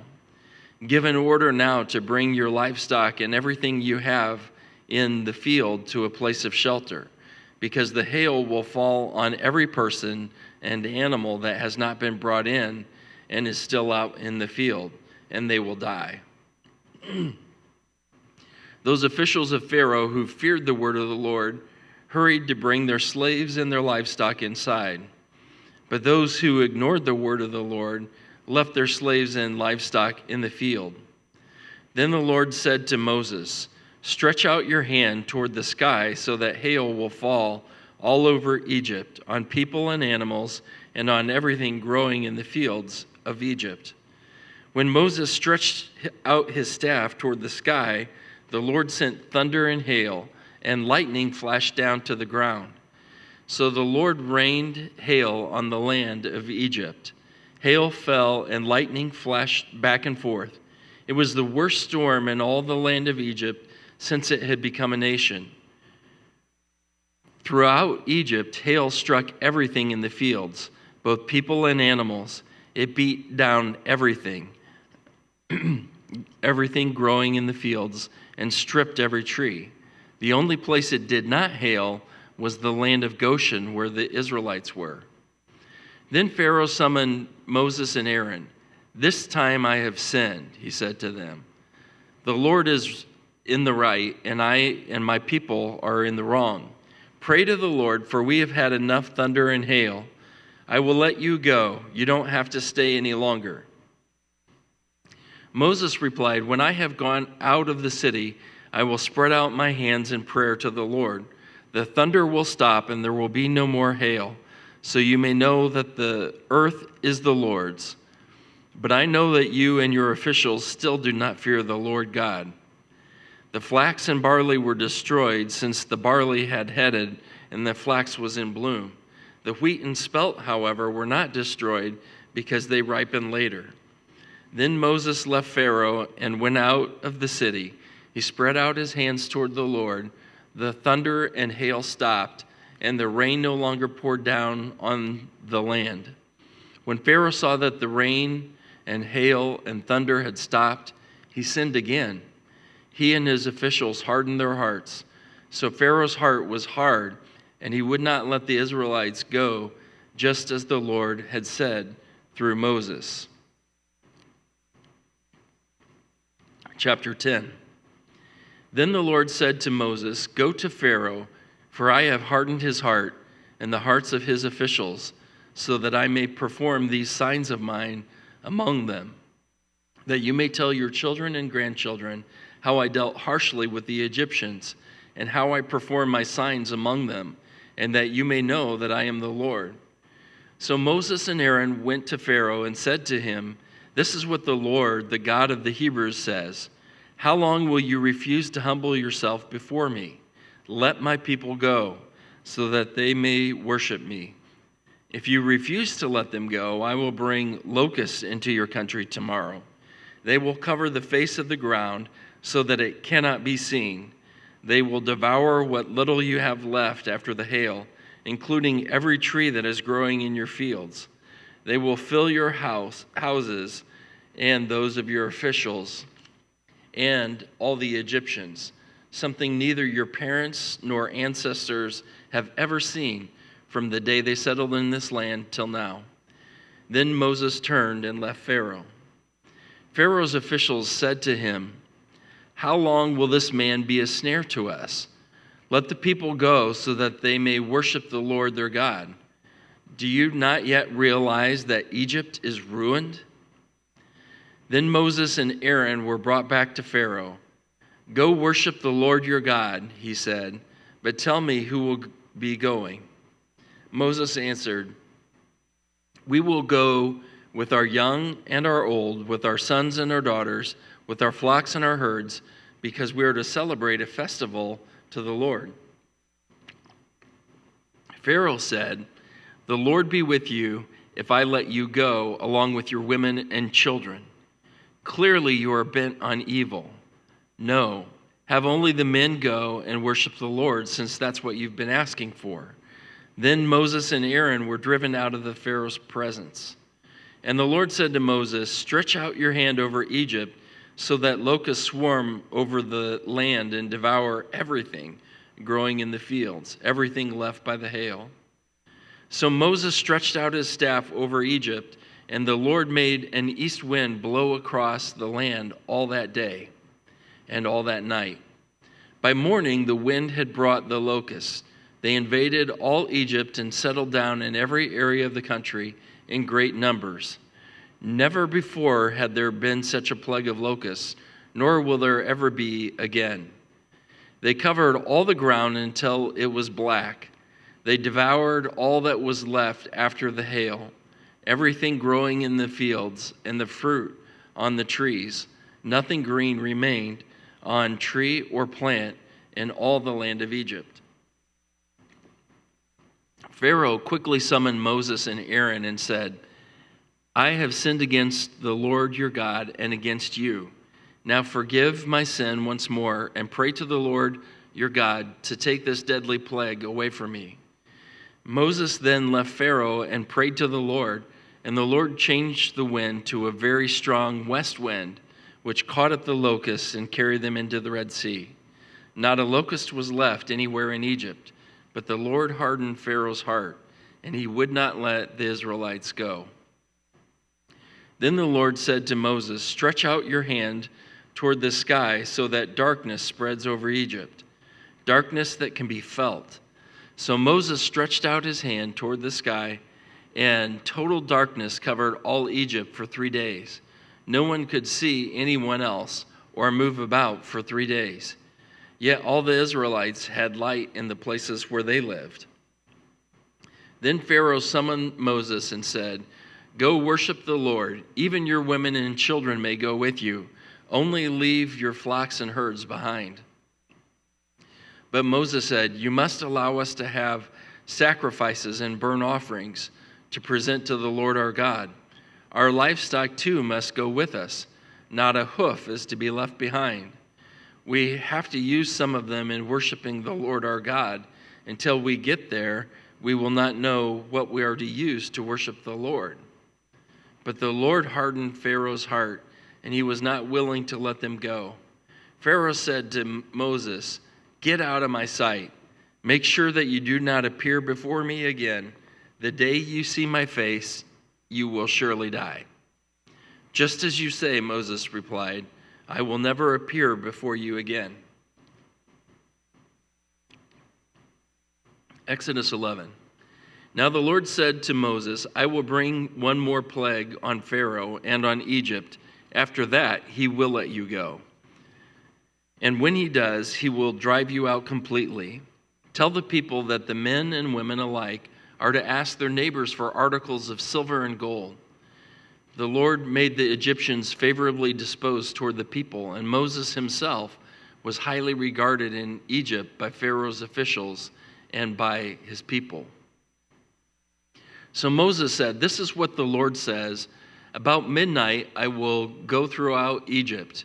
Every firstborn son in Egypt will die, from the firstborn son of Pharaoh who sits on the throne to the firstborn son of the female slave who is at her handmill, and all the firstborn of the cattle as well. There will be loud wailing throughout Egypt, worse than there has ever been or ever will be again. But among the Israelites, not a dog will bark at any person or animal. Then you will know that the Lord makes a distinction between Egypt and Israel. All these officials of yours will come to me, bowing down before me and saying, 'Go, you and all the people who follow you. After that, I will leave you.' Then Moses, hot with anger, left Pharaoh. The Lord had said to Moses, 'Pharaoh will refuse to listen to you, so that my wonders may be multiplied in Egypt.' Moses and Aaron performed all these wonders before Pharaoh, but the Lord hardened Pharaoh's heart, and he would not let the Israelites go out of his country." Chapter 12. The Lord said to Moses and Aaron in Egypt, "This month is to be for you the first month of your year. Tell the whole community of Israel that on the 10th day of this month, each man is to take a lamb for his family, one for each household. If any household is too small for a whole lamb, they must share one with their nearest neighbor, having taken into account the number of people there are. You are to determine the amount of lamb needed in accordance with what each person will eat. The animals you choose must be year-old males without defect, and you may take them from the sheep or the goats. Take care of them until the 14th day of the month, when all the members of the community of Israel must slaughter them at twilight.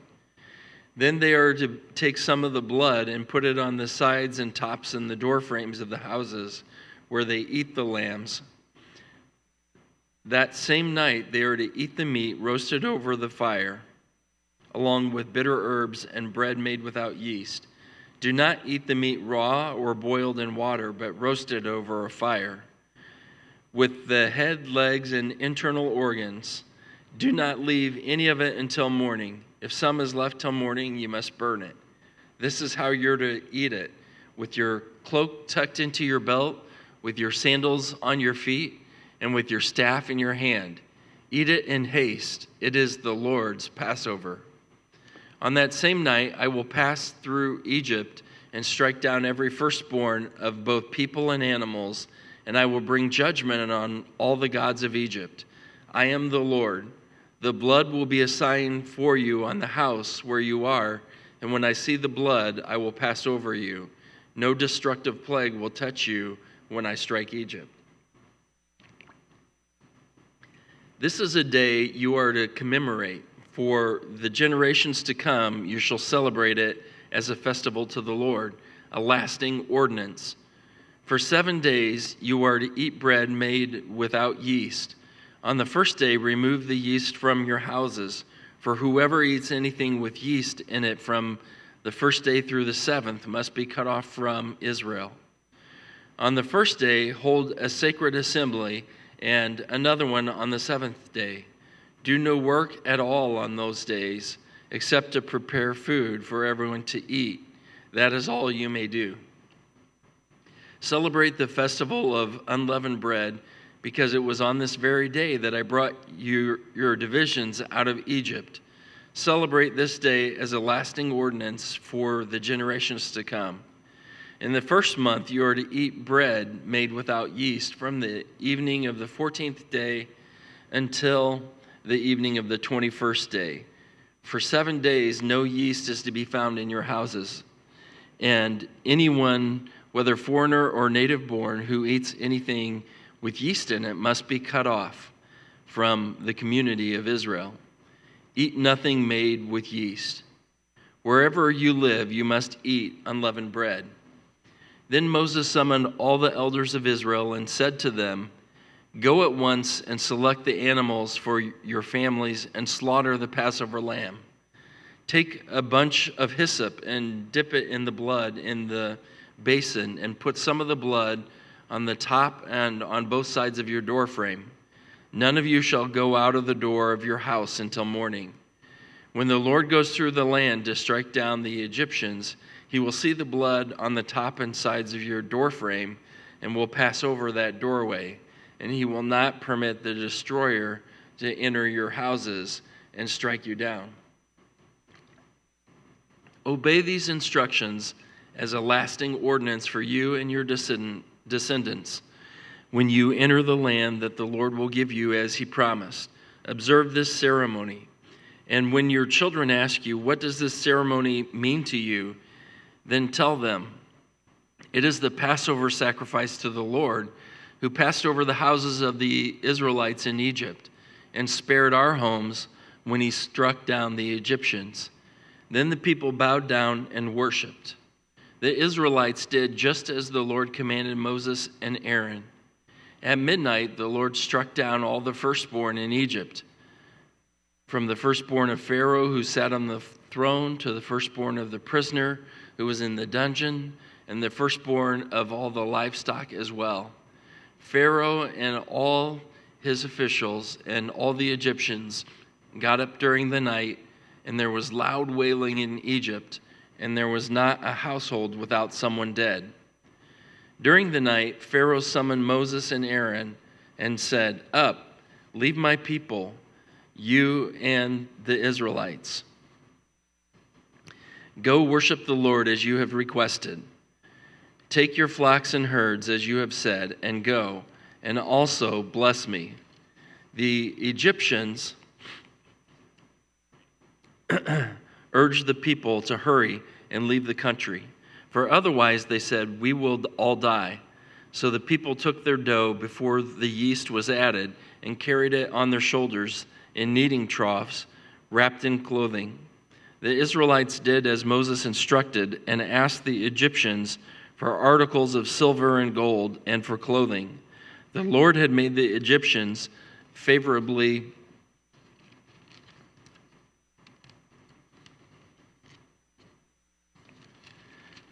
disposed toward the people, and they gave them what they asked for, so they plundered the Egyptians.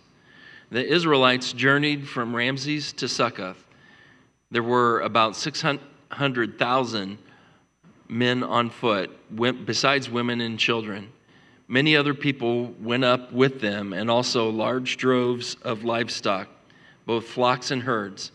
When the dough the Israelites had brought from Egypt, they baked loaves of unleavened bread. The dough was without yeast because they had been driven out of Egypt and did not have time to prepare food for themselves. Now the length of time the Israelite people lived in Egypt was 430 years. At the end of 430 years to the very day, all the Lord's divisions left Egypt because the Lord kept vigil that night to bring them out of Egypt. On this night, all the Israelites are to keep vigil to honor the Lord for the generations to come. The Lord said to Moses and Aaron, "These are the regulations for the Passover meal. No foreigner may eat it. Any slave you have bought may eat it after you have circumcised him, but a temporary resident or a hired worker may not eat it. It must be eaten inside the house. Take none of the meat outside the house. Do not break any of the bones. The whole community of Israel must celebrate it. A foreigner residing among you who wants to celebrate the Lord's Passover must have all the males in his household circumcised. Then he may take part like one born in the land. No uncircumcised male may eat it. The same law applies both to the native born and to the foreigner residing among you." All the Israelites did just what the Lord had commanded Moses and Aaron. And on that very day, the Lord brought the Israelites out of Egypt by their divisions. Chapter 13. The Lord said to Moses, "Consecrate to me every firstborn male. The first offspring of every womb among the Israelites belongs to me, whether human or animal." Then Moses said to the people, "Commemorate this day, the day you came out of Egypt, out of the land of slavery, because the Lord brought you out of it with a mighty hand. Eat nothing containing yeast. Today, in the month of Aviv, you are leaving. When the Lord brings you into the land of the Canaanites, Hittites, Amorites, Hivites, and Jebusites, the land he swore to your ancestors to give you, a land flowing with milk and honey, you are to observe this ceremony in this month. For 7 days eat bread made without yeast, and on the seventh day hold a festival to the Lord. Eat unleavened bread during those 7 days.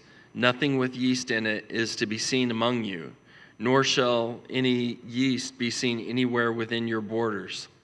On that day tell your son, I do this because of what the Lord did for me when I came out of Egypt.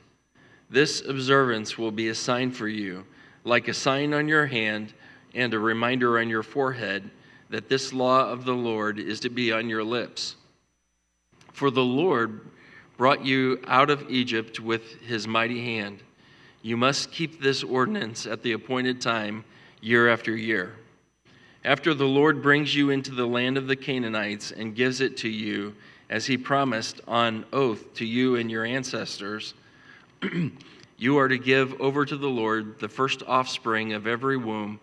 All the firstborn males of your livestock belong to the Lord. Redeem with the land every firstborn donkey. But if you do not redeem it, break its neck.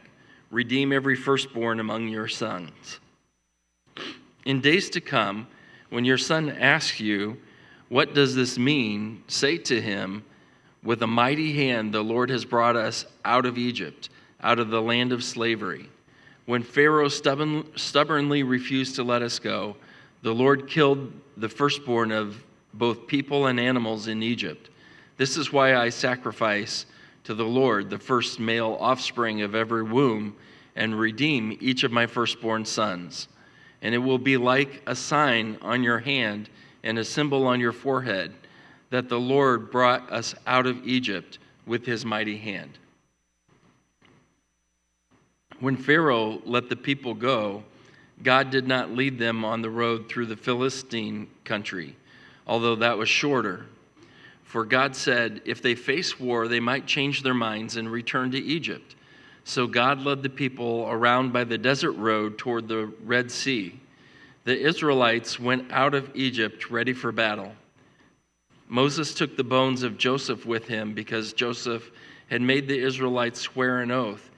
He had said, God will surely come to your aid, and then you must carry my bones up with you from this place. After leaving Succoth, they camped at Etham on the edge of the desert. By day, the Lord went ahead of them in a pillar of cloud to guide them on their way, and by night in a pillar of fire to give them light, so that they could travel by day or night. Neither the pillar of cloud by day nor the pillar of fire by night left its place in front of the people. Exodus 14. Then the Lord said to Moses, tell the Israelites to turn back and encamp near Pi-hahiroth, between Migdol and the sea. They are to encamp by the sea directly opposite Baal-zephon. Pharaoh will think the Israelites are wandering around the land in confusion, hemmed in by the desert. And I will harden Pharaoh's heart, and he will pursue them. But I will gain glory for myself through Pharaoh and all his army, and the Egyptians will know that I am the Lord. So the Israelites did this. When the king of Egypt was told that the people had fled, Pharaoh and his officials changed their minds about them and said, what have we done? We have let the Israelites go and have lost their services. So he had his chariot made ready and took his army with him. He took 600 of the best chariots, along with all the other chariots of Egypt, with officers over all of them.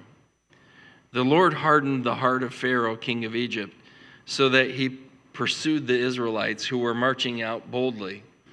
The Egyptians, all Pharaoh's horses and chariots, horsemen and troops, pursued the Israelites and overtook them as they camped by the sea near Pi-hahiroth, opposite Baal-zephon.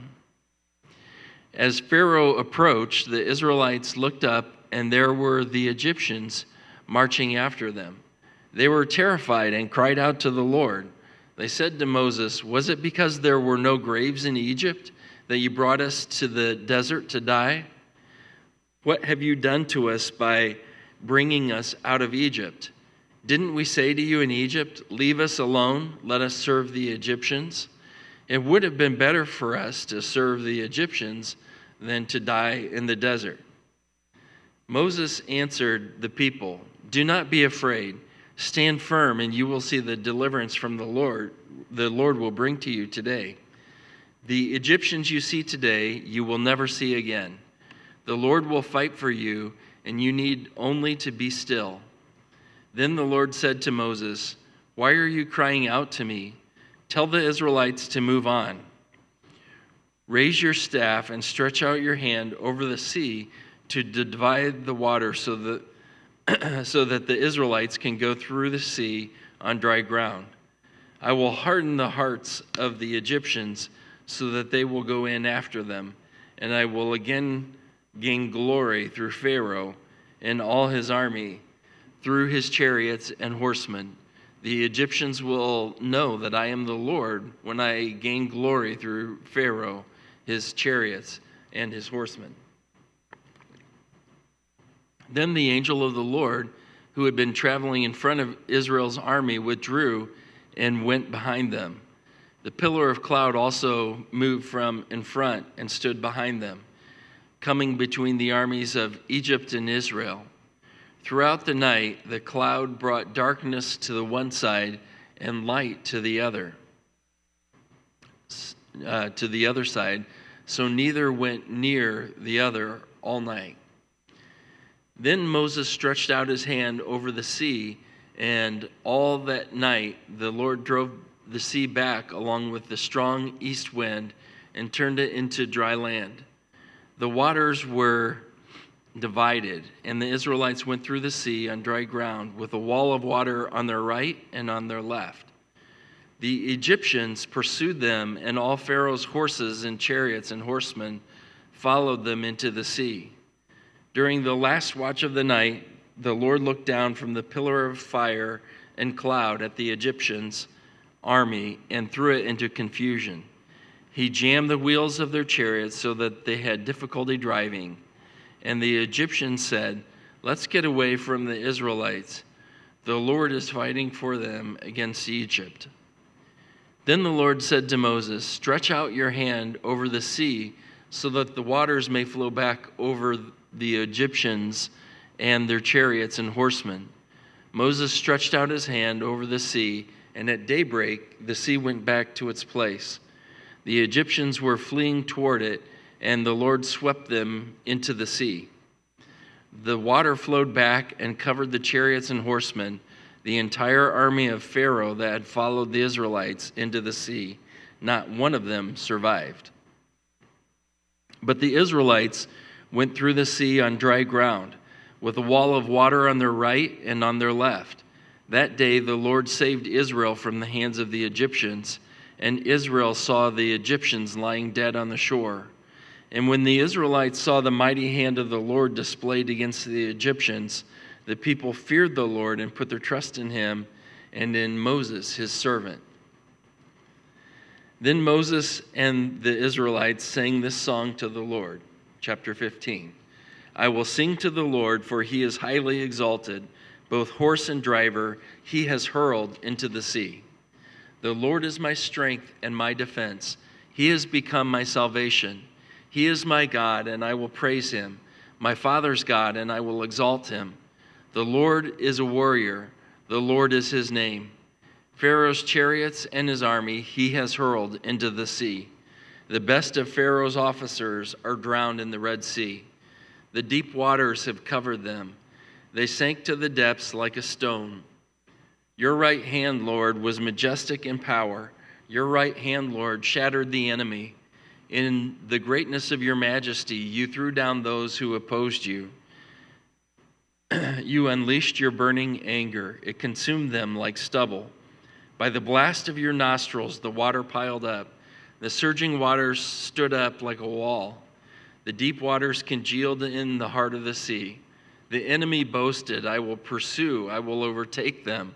I will divide the spoils, I will gorge myself on them. I will draw my sword, and my hand will destroy them.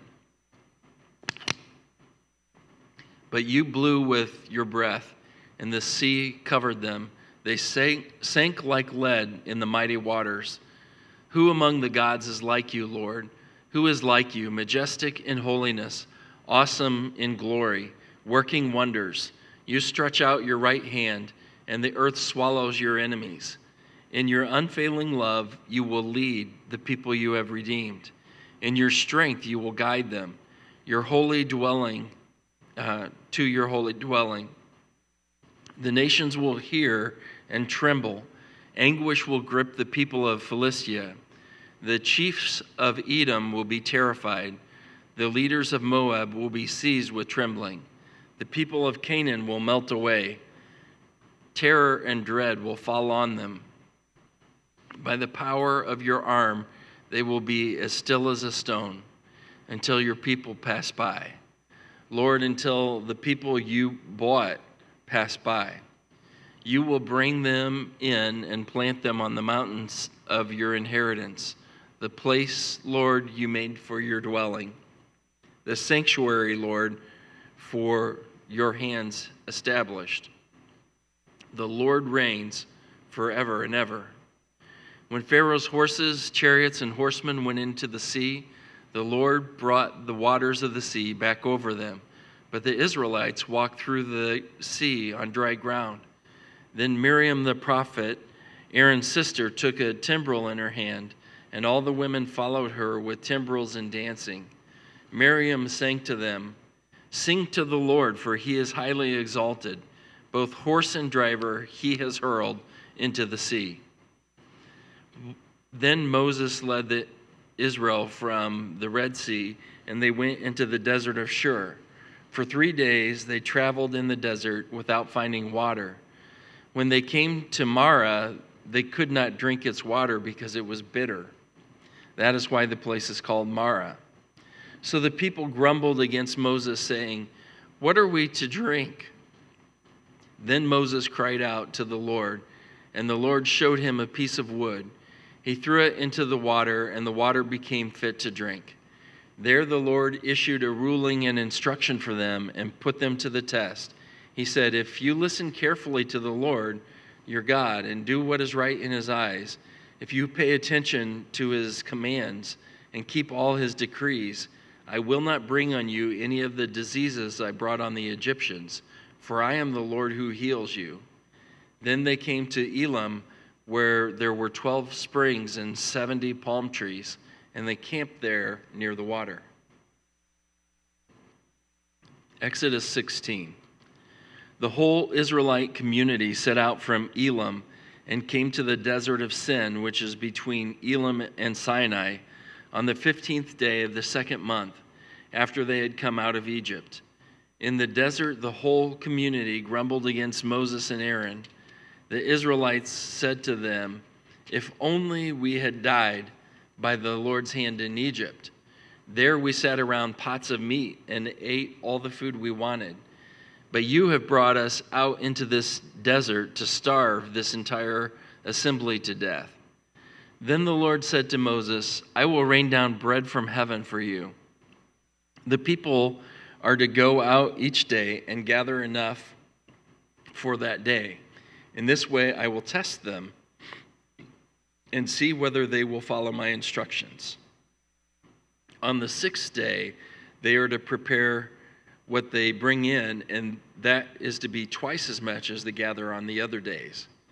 So Moses and Aaron said to all the Israelites, "In the evening you will know that it was the Lord who brought you out of Egypt, and in the morning you will see the glory of the Lord, because he has heard your grumbling against him. Who are we that you should grumble against us?" Moses also said, "You will know that it was the Lord when he gives you meat to eat in the evening and all the bread you want in the morning, because he has heard your grumbling against him. Who are we? You are not grumbling against us, but against the Lord." Then Moses told Aaron, "Say to the entire Israelite community, 'Come before the Lord, for he has heard your grumbling.'" While Aaron was speaking to the whole Israelite community, they looked toward the desert, and there was the glory of the Lord appearing in the cloud. The Lord said to Moses, "I have heard the grumbling of the Israelites. Tell them, at twilight you will eat meat, and in the morning you will be filled with bread. Then you will know that I am the Lord your God." That evening, quail came and covered the camp, and in the morning there was a layer of dew around the camp. When the dew was gone, thin flakes like frost on the ground appeared on the desert floor. When the Israelites saw it, they said to each other, "What is it?"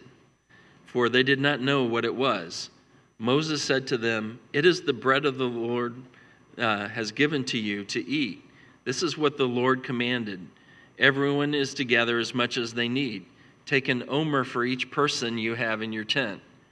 The Israelites did as they were told. Some gathered much, some little, and when they measured it by the omer, the one who gathered much did not have too much, and the one who gathered little did not have too little.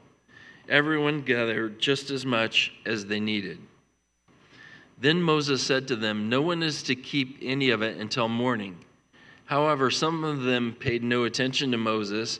They kept part of it until morning, but it was full of maggots and began to smell. So Moses was angry with them. Each morning, everyone gathered as much as they needed, and when the sun grew hot, it melted away.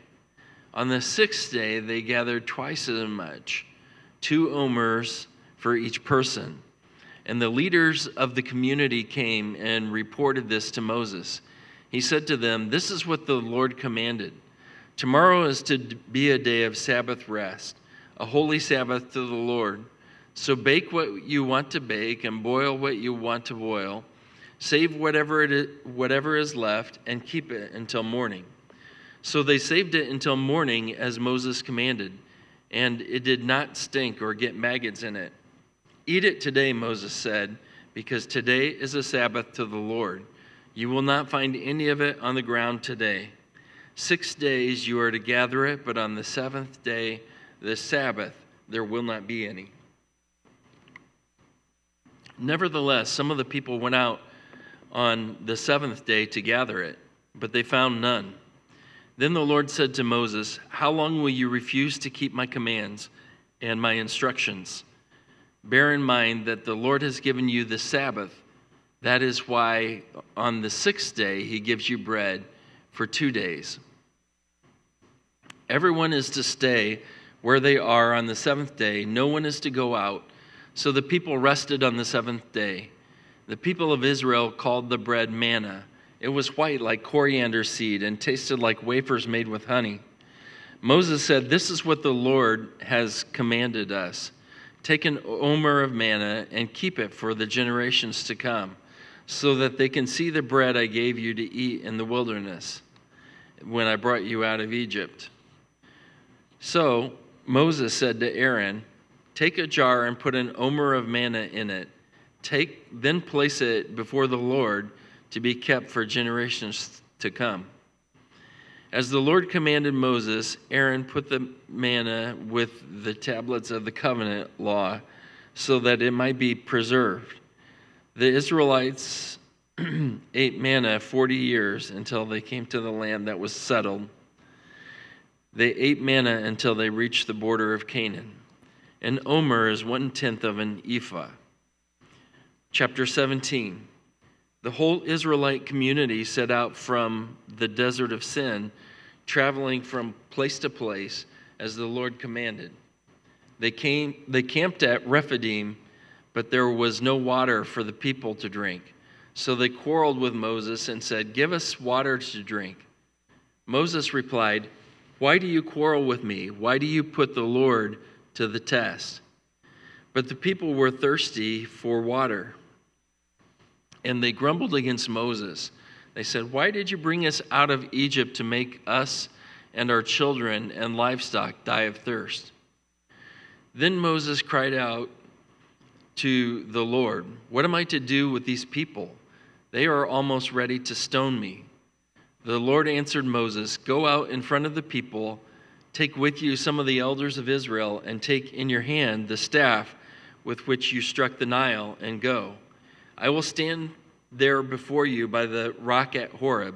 Strike the rock, and water will come out of it for the people to drink." So Moses did this in the sight of the elders of Israel, and he called that place Massah and Meribah, because the Israelites quarreled and because they tested the Lord, saying, "Is the Lord among us or not?" The Amalekites came and attacked the Israelites at Rephidim. Moses said to Joshua, "Choose some of our men and go out to fight the Amalekites. Tomorrow I will stand on top of the hill with the staff of God in my hands." So Joshua fought the Amalekites as Moses had ordered, and Moses and Aaron and Hur went to the top of the hill. As long as Moses held up his hands, the Israelites were winning. But whenever he lowered his hands, the Amalekites were winning. When Moses' hands grew tired, they took a stone and put it under him, and he sat on it. Aaron and Hur held his hands up, one on one side, one on the other, so that his hands remained steady till sunset. So Joshua overcame the Amalekite army with the sword. Then the Lord said to Moses, "Write this on a scroll as something to be remembered, and make sure that Joshua hears it, because I will completely blot out the name of Amalek from under heaven." Moses built an altar and called it, "The Lord is my banner." He said, "Because hands were lifted up against the throne of the Lord will be at war against the Amalekites from generation to generation." Exodus 18. Now Jethro, the priest of Midian and father-in-law of Moses, heard of everything God had done for Moses and for his people Israel, and how the Lord had brought Israel out of Egypt. After Moses had sent away his wife Zipporah, his father-in-law Jethro received her and her 2 sons. One was named Gershom, for Moses said, "I have become a foreigner in a foreign land." And the other was named Eleazar, for he said, "My father's God was my helper. He saved me from the sword of Pharaoh." Jethro, Moses' father-in-law, together with Moses' sons and wife, came to him in the wilderness where he was camped near the mountain of God. Jethro had sent word to him, "I, your father-in-law Jethro, am coming to you with your wife and her 2 sons." So Moses went out to meet his father-in-law and bowed down and kissed him. They greeted each other and then went into the tent. Moses told his father-in-law about everything the Lord had done to Pharaoh and the Egyptians for Israel's sake, and about all the hardship they had met along the way, and how the Lord had saved them. Jethro was delighted to hear about all the good things that the Lord had done for Israel in rescuing them from the hand of the Egyptians. He said, "Praise be to the Lord who rescued you from the hand of the Egyptians and of Pharaoh, and who rescued the people from the hand of the Egyptians. Now I know that the Lord is greater than all other gods, for he did this to those who had treated Israel arrogantly." Then Jethro, Moses' father-in-law, brought a burnt offering and other sacrifices to God, and Aaron came with all the elders of Israel to eat a meal with Moses' father-in-law in the presence of God. The next day, Moses took his seat to serve as judge for the people, and they stood around him from morning till evening. When his father-in-law saw all that Moses was doing for the people, he said, "What is this you are doing for the people? Why do you alone sit as judge, while all these people stand around from morning till evening?" Moses answered him, "Because the people come to me to seek God's will. Whenever they have a dispute, it is brought to me, and I decide between the parties and inform them of God's decrees and instructions." Moses' father-in-law replied, "What you are doing is not good. You and these people who come to you will only wear yourselves out. The work is too heavy for you. You cannot handle it alone. Listen now to me, and I will give you some advice, and may God be with you. You must be the people's representative before God and bring their disputes to him. Teach them his decrees and instructions, and show them the way they are to live and how they are to behave. But select capable men from all the people, men who fear God, trustworthy men who hate dishonest gain, and appoint them as officials over thousands, hundreds, fifties, and tens. Have them serve as judges for the people at all times, but have them bring every difficult case to you. The simple cases they can decide themselves. That will make your load lighter, because they will share it with you. If you do this, and God so commands, you will be able to stand the strain, and all these people will go home satisfied." Moses listened to his father-in-law and did everything he said. He chose capable men from all Israel and made them leaders of the people, officials over thousands, hundreds, fifties, and tens. They served as judges for the people at all times. The difficult cases they brought to Moses, but the simple ones they decided themselves. Chapter 19. On the first day of the 3rd month after the Israelites left Egypt, on that very day they came to the desert of Sinai. After they set out from Rephidim, they entered the desert of Sinai, and Israel camped there in the desert in front of the mountain. Then Moses went up to God, and the Lord called to him from the mountain and said, "This is what you are to say to the descendants of Jacob, and what you are to tell the people of Israel. You yourselves have seen what I did to Egypt, and how I carried you on eagle's wings and brought you to myself. Now if you obey me fully and keep my covenant, then out of all the nations you will be my treasured possession.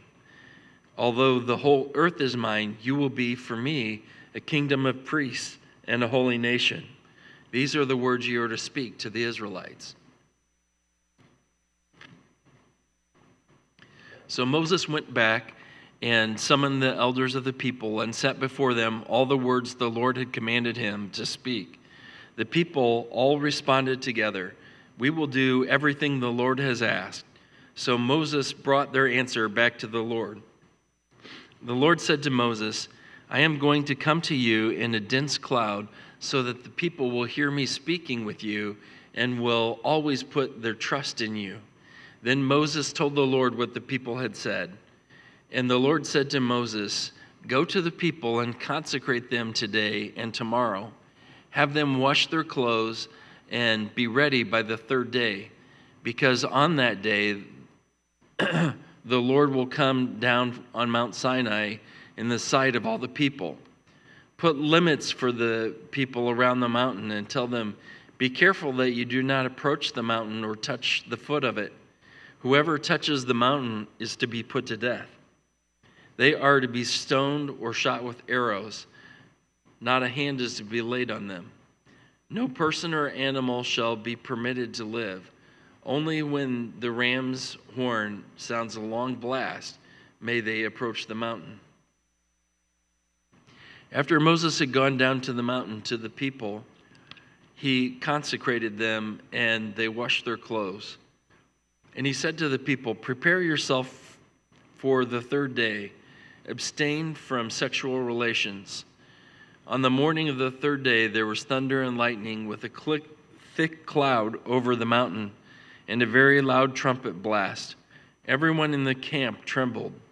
Then Moses led the people out of the camp to meet with God, and they stood at the foot of the mountain.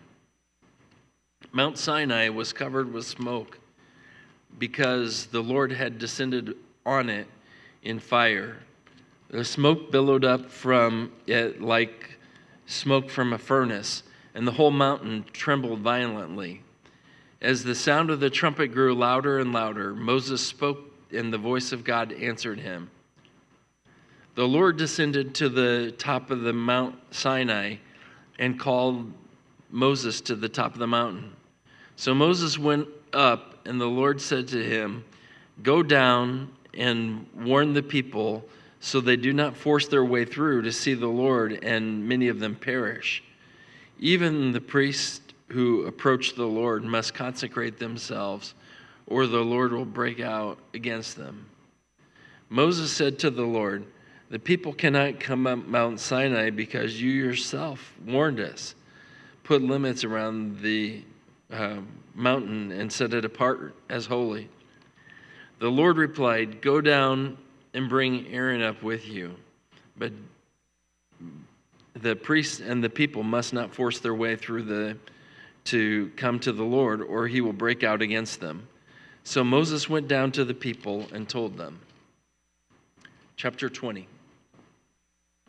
And God spoke all these words: "I am the Lord your God who brought you out of Egypt, out of the land of slavery.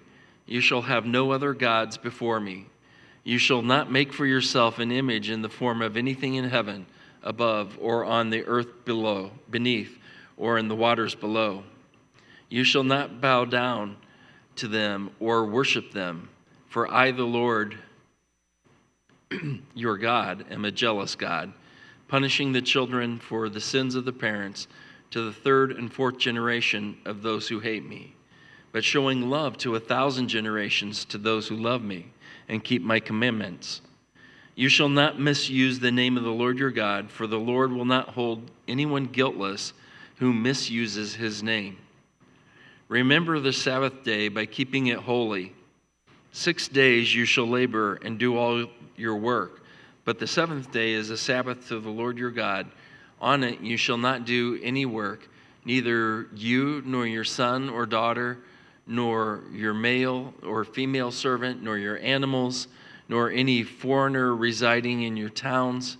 For in 6 days the Lord made the heavens and the earth, the sea and all that is in them, but he rested on the seventh day. Therefore the Lord blessed the Sabbath day and made it holy. Honor your father and mother, so that you may live long in the land the Lord your God is giving you. You shall not murder. You shall not commit adultery. You shall not steal. You shall not give false testimony against your neighbor. You shall not covet your neighbor's house. You shall not covet your neighbor's wife, or his male or female servant, or his ox or donkey, or anything that belongs to your neighbor. When the people saw the thunder and lightning, and heard the trumpet, and saw the mountain in smoke, they trembled with fear. They stayed at a distance and said to Moses, "Speak to us yourself, and we will listen.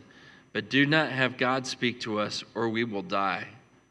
Moses said to the people, "Do not be afraid. God has come to test you, so that the fear of God will be with you, to keep you from sinning." The people remained at a distance, while Moses approached the thick darkness where God was. Then the Lord said to Moses, "Tell the Israelites this: you have seen for yourselves that I have spoken to you from heaven. Do not make any gods to be alongside me. Do not make for yourselves gods of silver or gods of gold. Make an altar of earth for me and sacrifice it on your burnt offerings and fellowship offerings, your sheep and goats, and your cattle. Wherever I cause my name to be honored, I will come to you and bless you. If you make an altar of stones for me, do not you build it with dressed stones, for you will defile it if you use a tool on it.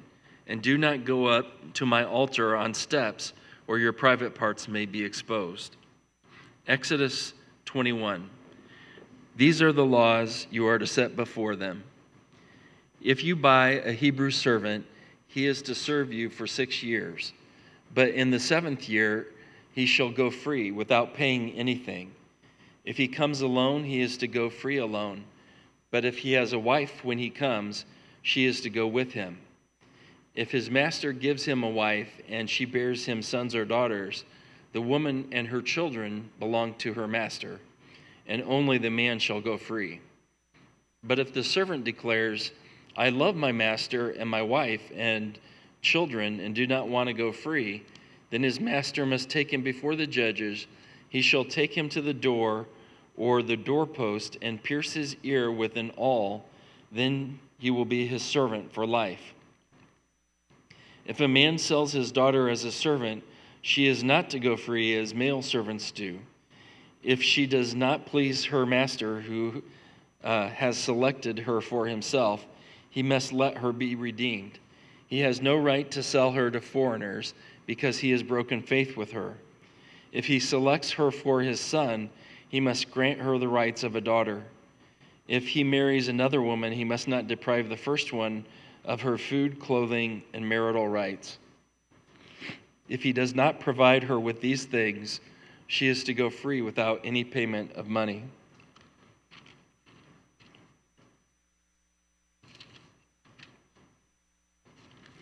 Anyone who strikes a person with a fatal blow is to be put to death. However, if it is not done intentionally, but God lets it happen, they are to flee to a place I will designate. But if anyone schemes and kills someone deliberately, that person is to be taken from my altar and put to death. Anyone who attacks their father or mother is to be put to death. Anyone who kidnaps someone is to be put to death, whether the victim has been sold or is still in the kidnapper's possession. Anyone who causes their father or curses their father or mother is to be put to death. If people quarrel and one person hits another with a stone or with their fist, and the victim does not die, but is confined to bed, the one who struck the blow will not be held liable if the other person can get up and walk around outside with a staff.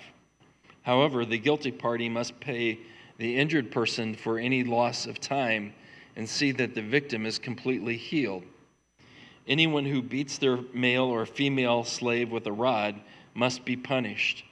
If the slave dies as a direct result, but they are not to be punished if the slave recovers after a day or two, since the slave is their property.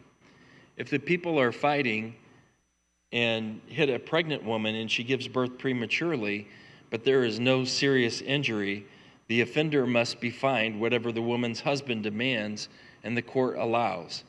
But if there is serious injury, you are to take life for life, eye for eye, tooth for tooth, hand for hand, foot for foot, burn for burn, wound for wound, bruise for bruise. An owner who hits a male or female slave in the eye and destroys it must let the slave go free to compensate for the eye. And an owner who knocks out the tooth of a male or female slave must let the slave go free to compensate for the tooth. If a bull gores a man or a woman to death, the bull is to be stoned to death, and its meat must not be eaten. But the owner of the bull will not be held responsible.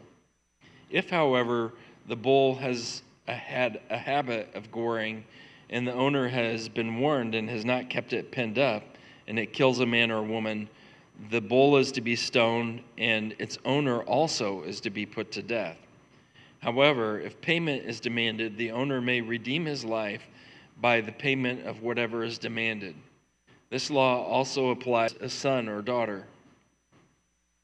If the bull gores a male or female slave, the owner must pay 30 shekels of silver to the master of the slave, and the bull is to be stoned to death. If anyone uncovers a pit or digs one and fails to cover it, and an ox or donkey falls into it, the one who opened the pit must pay the owner for the loss and take the dead animal in exchange. If anyone's bull injures someone else's bull and it dies, the two parties are to sell the live one and divide both the money and the dead animal equally. However, if it was known that the bull had a habit of goring, yet the owner did not keep it pinned up, the owner must pay animal for animal and take the dead animal in exchange. Exodus 22. Whoever steals an ox or a sheep and slaughters it or sells it must pay back 5 head of cattle for the ox and 4 sheep before the sheep. If a thief is caught breaking in at night and is struck a fatal blow, the defender is not guilty of bloodshed. But if it happens after sunrise, the defender is guilty of bloodshed. Anyone who steals must certainly make restitution. But if they have nothing, they must be sold to pay for their theft. If the stolen animal is found alive in their possession, whether ox or donkey or sheep, they must pay back double. If anyone grazes their livestock in a field or vineyard and lets them stray, and they graze in someone else's field, the offender must make restitution from the best of their own field or vineyard. If a fire breaks out and spreads into thorn bushes so that it burns shocks of grains or standing grain or the whole field, the one who started the fire must make restitution. If anyone gives a neighbor silver or gold for safekeeping, and they are stolen from the neighbor's house, the thief, if caught, must pay back double. But if the thief is not found, the owner of the house must appear before the judges, and they must determine whether the owner of the house has laid hands on the other person's property. In all cases of illegal possession of an ox, a donkey, a sheep, a garment, or any other lost property about which somebody says, "This is mine," both parties are to bring their case before the judges. The one whom the judges declare guilty must pay back double to the other. If anyone gives a donkey, an ox, a sheep, or any other animal to their neighbor for safekeeping, and it dies or is injured or is taken away while no one is looking, the issue between them will be settled by taking an oath before the Lord that the neighbor did not lay hands on the other person's property. The owner is to accept this, and no restitution is required. But if the animal was stolen from the neighbor, restitution must be made to the owner. If it was torn to pieces by a wild animal, the neighbor shall bring in the remains as evidence and shall not be required to pay for the torn animal. If anyone borrows an animal from their neighbor and it is injured or dies while the owner is not present, they must make restitution. But if the owner is with the animal, the borrower will not have to pay if the animal was hired. The money paid for the hire covers the loss. If a man seduces a virgin who is not pledged to be married, and sleeps with her, he must pay the bride price, and she shall be his wife. If her father absolutely refuses to give her to him, he must still pay the bride price for virgins. Do not allow a sorceress to live. Anyone who has sexual relations with an animal is to be put to death. Whoever sacrifices to any god other than the Lord must be destroyed. Do not mistreat or oppress a foreigner, for you were foreigners in Egypt. Do not take advantage of the widow or the fatherless. If you do, and they cry out to me, I will certainly hear their cry. My anger will be aroused, and I will kill you with the sword. Your wives will become widows, and your children fatherless. If you lend money to one of my people among you who is needy, do not treat it like a business deal. Charge no interest. If you take your neighbor's cloak as a pledge, return it by sunset, because the cloak is the only covering your neighbor has. What else can they sleep in? When they cry out to me, I will hear, for I am compassionate. Do not blaspheme God or curse the ruler of your people. Do not hold back offerings from your granaries or your vats. You must give me the firstborn of your sons. Do the same with your cattle and your sheep. Let them stay with their mothers for 7 days, but give them to me on the 8th day. You are to be my holy people, so do not eat the meat of an animal torn by wild beasts. Throw it to the dogs. Chapter 23. Do not spread false reports. Do not help a guilty person by being a malicious witness. Do not follow the crowd in doing wrong. When you give testimony in a lawsuit, do not pervert justice by siding with the crowd and do not show favoritism to a poor person in a lawsuit. If you come across your enemy's ox or donkey wandering off, be sure to return it. If you see the donkey of someone who hates you fallen down under its load, do not leave it there. Be sure you help them with it. Do not deny justice to your poor people in their lawsuits. Have nothing to do with a false charge, and do not put an innocent or honest person to death, for I will not acquit the guilty. Do not accept a bribe, for a bribe blinds those who see and twists the words of the innocent. Do not oppress a foreigner. You yourselves know how it feels to be foreigners, because you were foreigners in Egypt. For 6 years you are to sow your fields and harvest the crops, but during the 7th year, let the land be unplowed and unused. Then the poor among your people may get food from it, and the wild animals may eat what is left. Do the same with your vineyard and with your olive grove. 6 days do your work, but on the 7th day do not work, so that your ox and donkey may rest, and so that your slave born in your household and the foreigner living among you may be refreshed. Be careful to do everything I have said to you. Do not invoke the name of other gods. Do not let them be heard on your lips. 3 times a year you are to celebrate a festival to me. Celebrate the festival of unleavened bread. For 7 days eat bread made without yeast, as I commanded you. Do this at the appointed time in the month of Aviv, for in that month you came out of Egypt. No one is to appear before me empty-handed. Celebrate the festival of harvest with the first fruit of the crop you sow in your field. Celebrate the festival of ingathering at the end of the year, when you gather in your crops from the field. 3 times a year, all the men are to appear before the sovereign Lord. Do not offer the blood of a sacrifice to me along with anything containing yeast. The fat of my festival offerings must not be kept until morning. Bring the best of the first fruits of your soil to the house of the Lord your God. Do not cook a young goat in its mother's milk. See, I am sending an angel ahead of you to guard you along the way and to bring you to the place I have prepared. Pay attention to him and listen to what he says. Do not rebel against him. He will not forgive your rebellion, since my name is in him. If you listen carefully to what he says and do all that I say, I will be an enemy to your enemies and will oppose those who oppose you.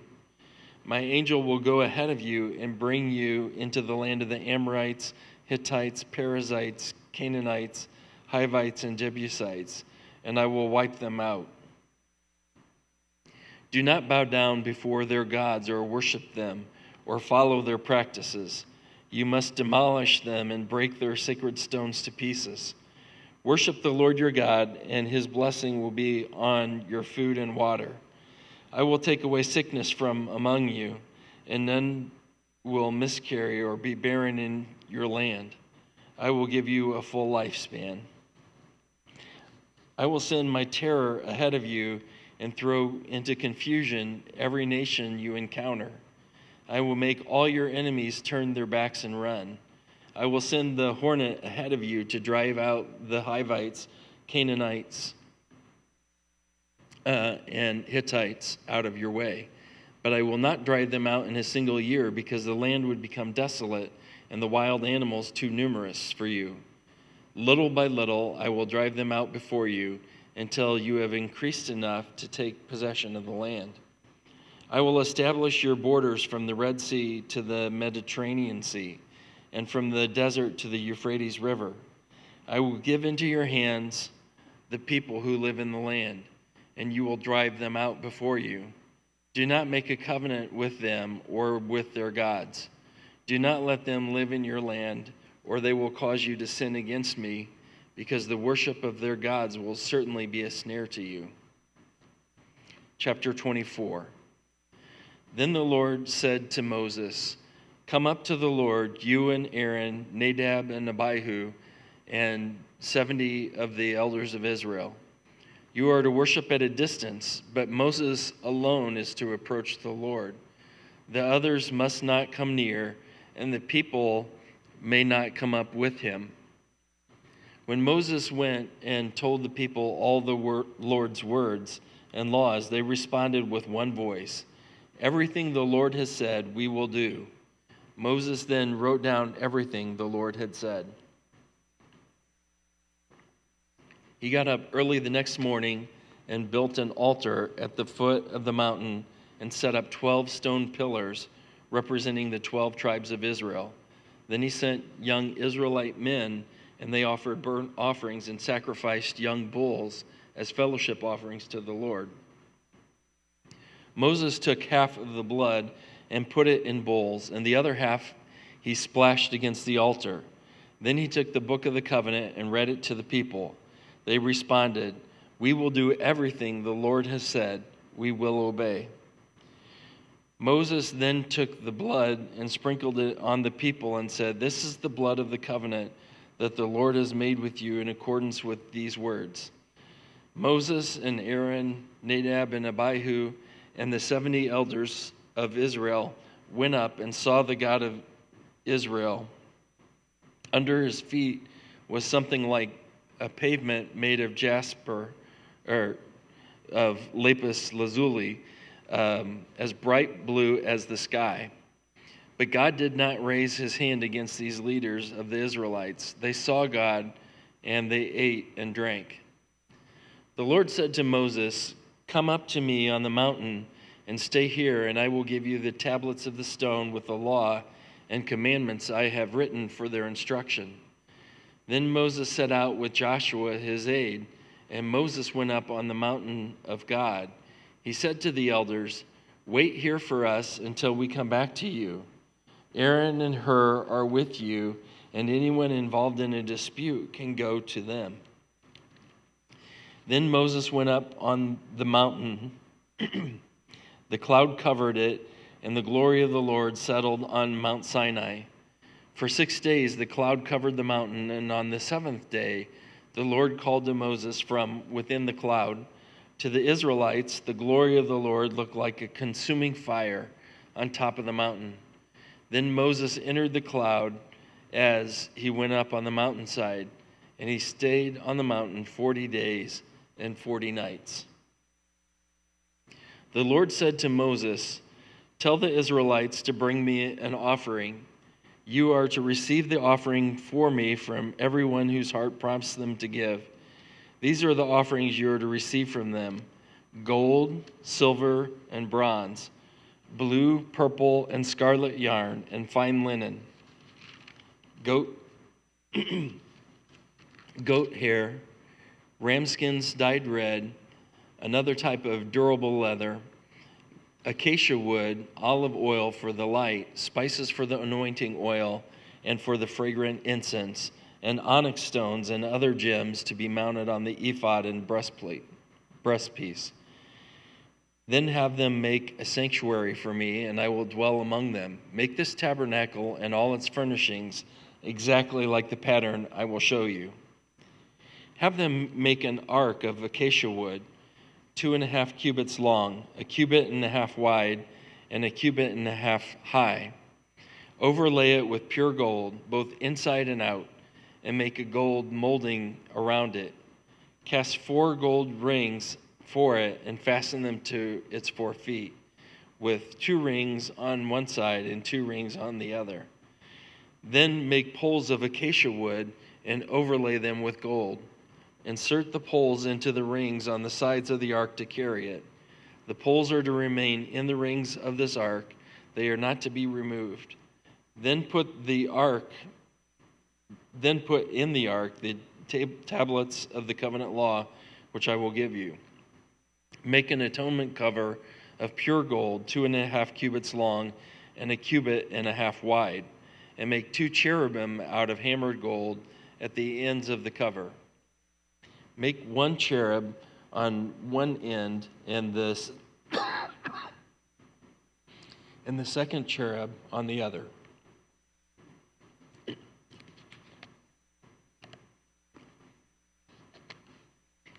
Make the cherubim of one piece with the cover at the two ends. The cherubim are to have their wings spread upward, overshadowing the cover with them.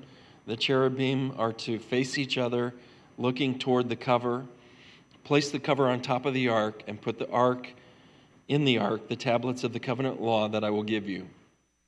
There, above the cover, between the two cherubim that are over the ark of the covenant law, I will meet with you and will give you my commands for the Israelites. Make a table of acacia wood, 2 cubits long, a cubit wide, and a cubit and a half high. Overlay it with pure gold and make a gold molding around it. Also make around it a rim a handbreadth wide and put a gold molding on the rim. Make the 4 gold rings for the table and fasten them to the 4 corners where the 4 legs are. The rings are to be close to the rim and hold the poles used for carrying the table. Make the poles of acacia wood and overlay them with gold and carry the table with them. And make its plates and dishes of pure gold, as well as its pitchers and bowls for the pouring out of offerings. Put the bread of the presence on this table to be before me at all times. Make a lampstand of pure gold, hammer out its base and shaft, and make its flower-like cups, buds, and blossoms of one piece with them. 6 branches are to extend from the sides of the lampstand, 3 on one side and 3 on the other. 3 cups shaped like almond flowers with buds and blossoms are to be on one branch, 3 on the next branch, and the same for all 6 branches extending from the lampstand. And on the lampstand there are to be 4 cups shaped like almond flowers with buds and blossoms. 1 bud shall be under the first pair of branches extending from the lampstand, a second bud under the second pair, and a third bud under the third pair, 6 branches in all. The buds and branches shall all be of one piece with the lampstand hammered out of pure gold. Then make its 7 lamps and set them up on it so that they light the space in front of it. Its wick trimmers and trays are to be of pure gold. A talent of pure gold is to be used for the lampstand and all these accessories. See that you make them according to the pattern shown to you on the mountain.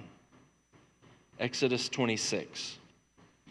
Make the tabernacle with 10 curtains of finely twisted linen and blue, purple, and scarlet yarn with cherubim woven into them by a skilled worker. All the curtains are to be the same size, 28 cubits long and 4 cubits wide. Join 5 of the curtains together and do the same with the other 5. Make loops of blue material along the edge of the end curtain in one set, and do the same with the end curtain in the other set. Make 50 loops on one curtain and 50 loops on the end curtain of the other set, with the loops opposite each other. Then make 50 gold clasps and use them to fasten the curtains together, so that the tabernacle is a unit. Make curtains of goat hair for the tent over the tabernacle, 11 altogether. All 11 curtains are to be the same size, 30 cubits long and 4 cubits wide. Join 5 of the curtains together into one set, and the other 6 into another set. Fold the 6th curtain double at the front of the tent. Make 50 loops along the edge of the end curtain in one set, and also along the edge of the end curtain on the other set. Then make 50 bronze clasps and put them in the loops to fasten the tent together as a unit. As for additional length of the tent curtains, the half curtain that is left over is to hang down at the rear of the tabernacle. The tent curtains will be a cubit longer on both sides. What is left will hang over the sides of the tabernacle so as to cover it. Make for the tent a covering of ram skins dyed red and over that a covering of the other durable leather. Make upright frames of acacia wood for the tabernacle. Each frame is to be 10 cubits long and a cubit and a half wide, with the two projections set up parallel to each other. Make all the frames of the tabernacle in this way. Make 20 frames for the south side of the tabernacle, and make 40 silver bases to go under them. 2 bases for each frame, 1 under each projection. For the other side, the north side of the tabernacle, make 20 frames and 40 silver bases, 2 under each frame.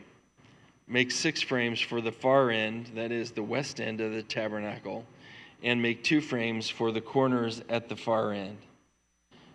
At these 2 corners, they must be double from the bottom all the way up to the top and fitted into a single ring. Both shall be like that. So there will be 8 frames and 16 silver bases, 2 under each frame.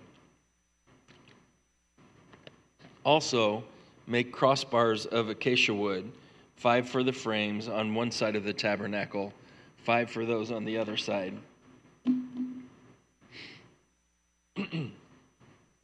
Of the tabernacle, and 5 for the frames on the west, at the end of the tabernacle. The center crossbar is to extend from end to end at the middle of the frames. Overlay the frames with gold and make gold rings to hold the crossbars. Also, overlay the crossbars with gold. Set up the tabernacle according to the plan shown you on the mountain. Make a curtain of blue, purple, and scarlet yarn with finely twisted linen, with cherubim woven into it by a skilled worker. Hang it with gold hooks on 4 posts of acacia wood overlaid with gold and standing on 4 silver bases. Hang the curtain from the clasps and place the Ark of the Covenant law behind the curtain. The curtain will separate the holy place from the most holy place. Put the atonement cover on the Ark of the Covenant law in the most holy place. Place the table outside the curtain on the north side of the tabernacle and put the lampstand opposite it on the south side. For the entrance to the tent, make a curtain of blue, purple, and scarlet yarn and finely twisted linen, the work of an embroiderer. Make gold hooks for this curtain and 5 posts of acacia wood overlaid with gold, and cast 5 bronze bases for them. Exodus 27. Build an altar of acacia wood 3 cubits high. It is to be square, 5 cubits long, and 5 cubits wide. Make a horn at each of the 4 corners so that the horns and the altar are of one piece, and overlay the altar with bronze. Make all its utensils of bronze, its pots to remove the ashes, and its shovels, sprinkling bowls, meat forks, and fire pans. Make a grating for it, a bronze network, and make a bronze ring at each of the 4 corners of the network. Put it under the ledge of the altar so that it is halfway up the altar. Make poles of acacia wood for the altar and overlay them with bronze. The poles are to be inserted into the rings so they will be on 2 sides of the altar when it is carried. Make the altar hollow out of boards. It is to be made just as you were shown on the mountain. Make a courtyard for the tabernacle. The south side shall be 100 cubits long and is to have curtains of finely twisted linen with 20 posts and 20 bronze bases, and with silver hooks and bands on the posts. The north side shall also be 100 cubits long and is to have curtains with 20 posts and 20 bronze bases, and with silver hooks and with bands on the posts. The west side of the courtyard shall be 50 cubits wide and have curtains with 10 posts and 10 bases. On the east side, toward the sunrise, the courtyard shall also be 50 cubits wide. Curtains 15 cubits long are to be on one side of the entrance with 3 posts and 3 bases, and curtains 15 cubits long are to be on the other side with 3 posts and 3 bases. For the entrance to the courtyard, provide a curtain 20 cubits long of blue, purple, and scarlet yarn and finely twisted linen, the work of an embroiderer. With 4 posts and 4 bases, all the posts around the courtyard are to have silver bands and hooks and bronze bases. The courtyard shall be 100 cubits long and 50 cubits wide, with curtains of finely twisted linen, 5 cubits high, and with bronze bases. All the other articles used in the service of the tabernacle, whatever their function, including all the tent pegs for it and for those of the courtyard, are to be of bronze. Command the Israelites to bring you clear oil of pressed olives for the light, so that the lamps may be kept burning. In the tent of meeting outside the curtain that shields the ark of the covenant law, Aaron and his sons are to keep the lamps burning before the Lord from evening till morning. This is to be a lasting ordinance among the Israelites for the generations to come. Chapter 28. Have Aaron your brother brought to you from among the Israelites, along with his sons Nadab, Abihu, Eleazar, and Ithamar, so that they may serve me as priests. Make sacred garments for your brother Aaron to give him dignity and honor. Tell all the skilled workers to whom I have given wisdom in such matters that they are to make garments for Aaron for his consecration, so he may serve me as priest. These are the garments they are to make: a breastpiece, an ephod, a robe, a woven tunic, a turban, and a sash. They are to make these sacred garments for your brother Aaron and his sons, so they may serve me as priests. Have them use gold and blue and purple and scarlet yarn and fine linen. Make the ephod of gold and of blue, purple, and scarlet yarn and of finely twisted linen, the work of skilled hands. It is to have 2 shoulder pieces attached to 2 of its corners, so it can be fastened. Its skillfully woven waistband is to be like it, of 1 piece with the ephod, and made with gold, and with blue, purple, and scarlet yarn, and with finely twisted linen. Take 2 onyx stones and engrave on them the names of the sons of Israel in the order of their birth, 6 names on 1 stone and the remaining 6 on the other. Engrave the names of the sons of Israel on the 2 stones, the way a gem cutter engraves a seal. Then mount the stones in gold filigree settings and fasten them on the shoulder pieces of the ephod as memorial stones for the sons of Israel. Aaron is to bear the names on his shoulders as a memorial before the Lord.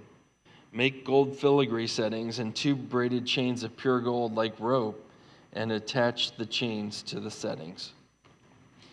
Fashion a breastpiece for making decisions, the work of skilled hands. Make it like the ephod of gold and of blue, purple, and scarlet yarn, and of finely twisted linen. It is to be square, a span long and a span wide, and folded double.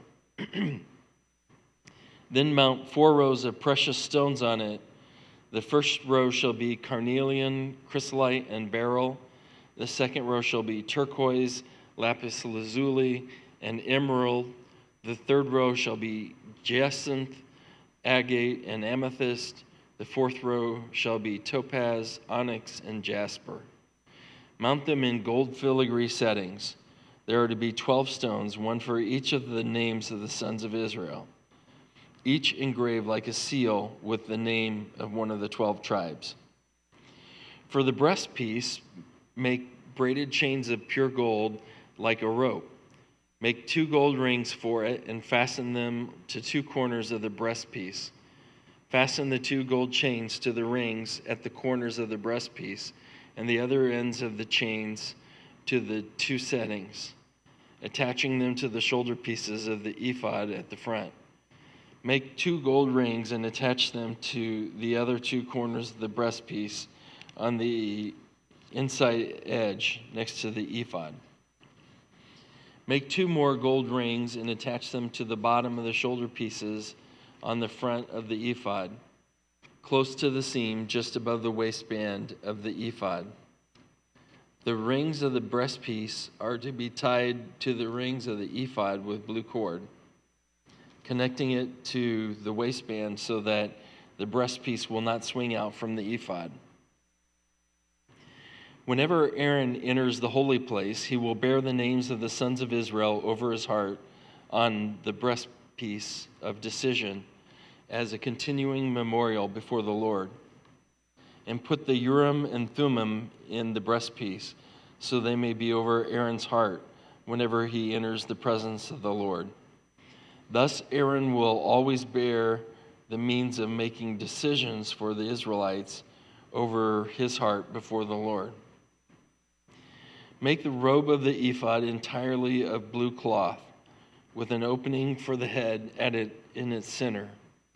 There shall be a woven edge like a collar around this opening, so that it will not tear. Make pomegranates of blue, purple, and scarlet yarn around the hem of the robe, with gold bells between them. The gold bells and the pomegranates are to alternate around the hem of the robe. Aaron must wear it when he ministers.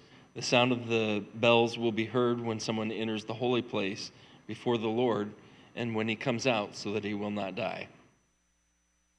Make a plate of pure gold and engrave on it as a seal, holy to the Lord. Fasten a blue cord to it to attach it to the turban. So it is to be on the front of the turban. It will be on Aaron's forehead, and he will bear the guilt involved in the sacred gifts of the Israelites. Consecrate whatever their gifts may be. It will be on Aaron's forehead continually, so that they will be acceptable to the Lord. Weave the tunic of fine linen and make the turban of fine linen. The sash is to be the work of an embroiderer.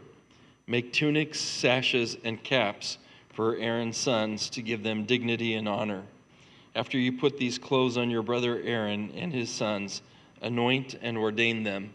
Consecrate them so they may serve me as priests. Make linen undergarments as a covering for the body, reaching from the waist to the thigh.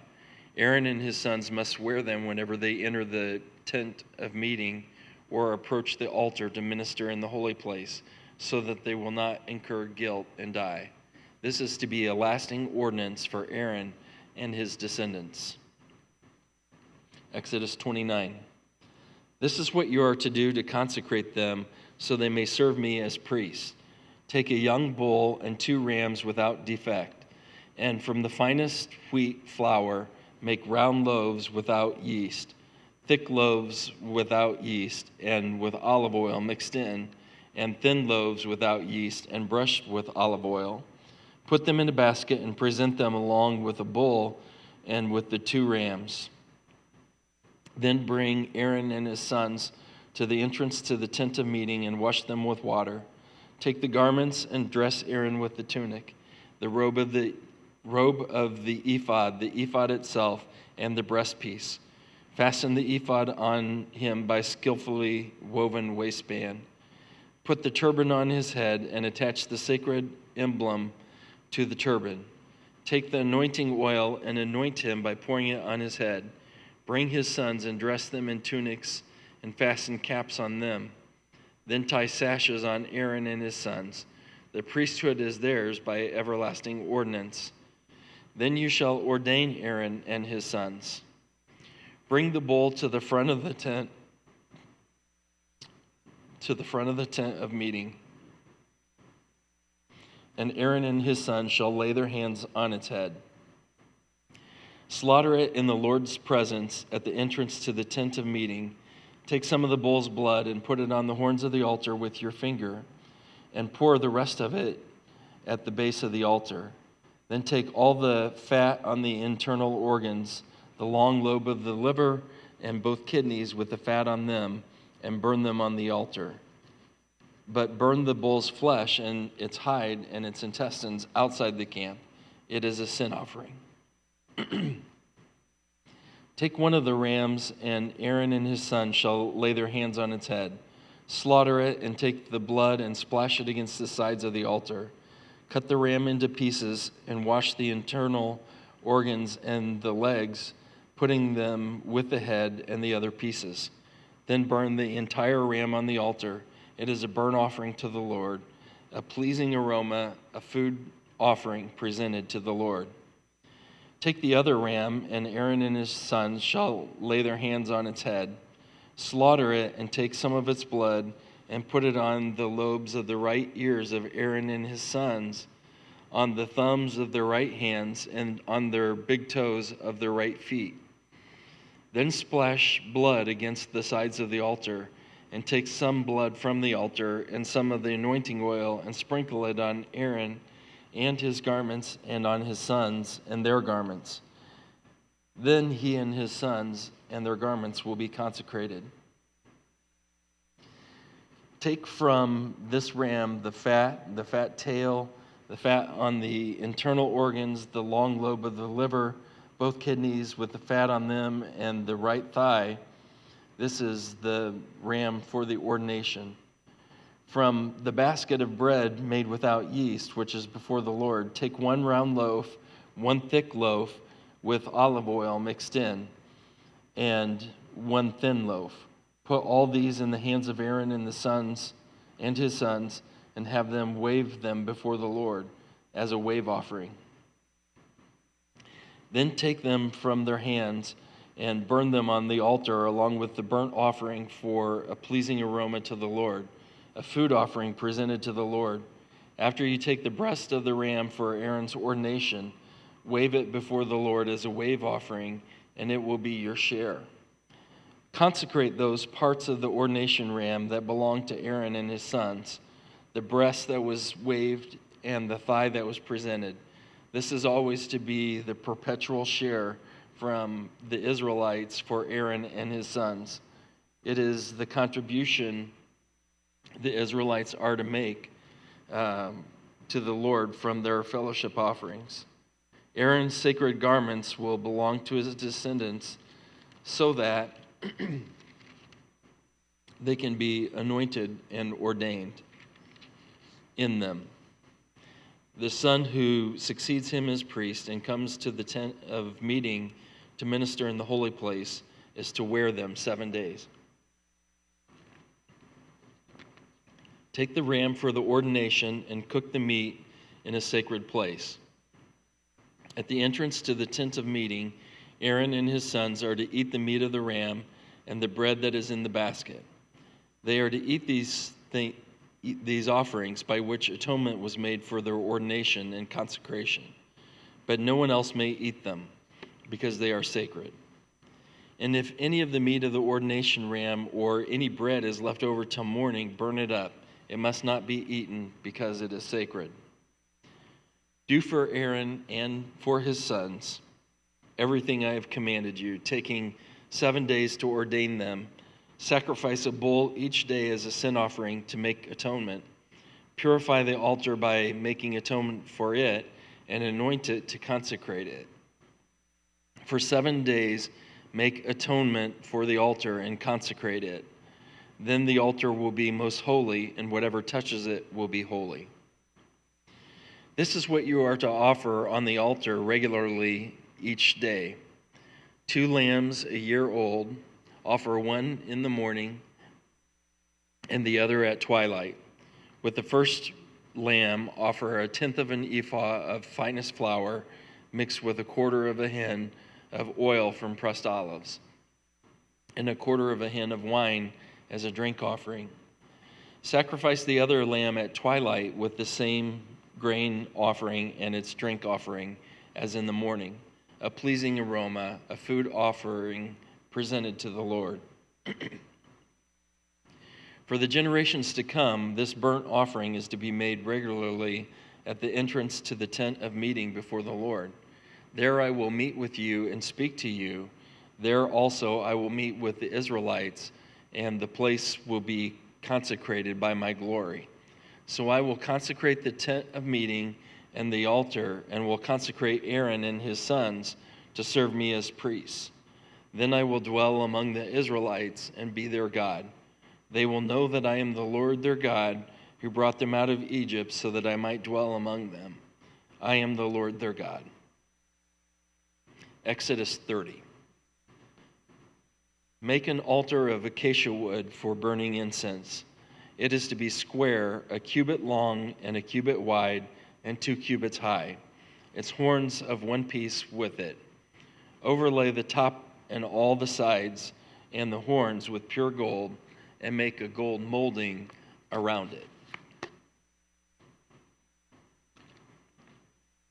Make 2 gold rings for the altar below the molding, 2 on each of the opposite sides, to hold the poles used to carry it. Make the poles of acacia wood and overlay them with gold. Put the altar in front of the curtain that shields the ark of the covenant law, before the atonement cover that is over the tablets of the covenant law, where I will meet with you. Aaron must burn fragrant incense on the altar every morning when he tends the lamps. He must burn incense again when he lights the lamps at twilight, so incense will burn regularly before the Lord for the generations to come. Do not offer on this altar any other incense or any burnt offering or grain offering, and do not pour a drink offering on it. Once a year, Aaron shall make atonement on its horns. This annual atonement must be made with the blood of the atoning sin offering for generations to come. It is most holy to the Lord.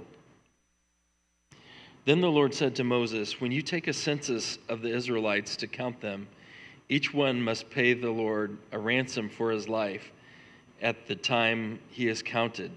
Then no plague will come on them when you number them.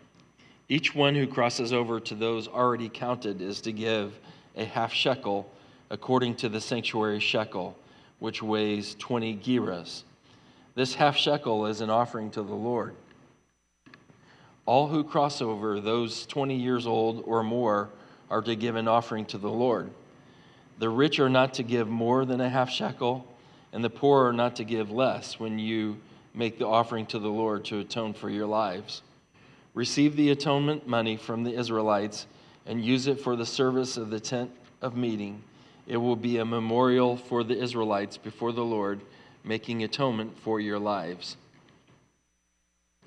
Then the Lord said to Moses, make a bronze basin with its bronze stand for washing. Place it between the tent of meeting and the altar and put water on it.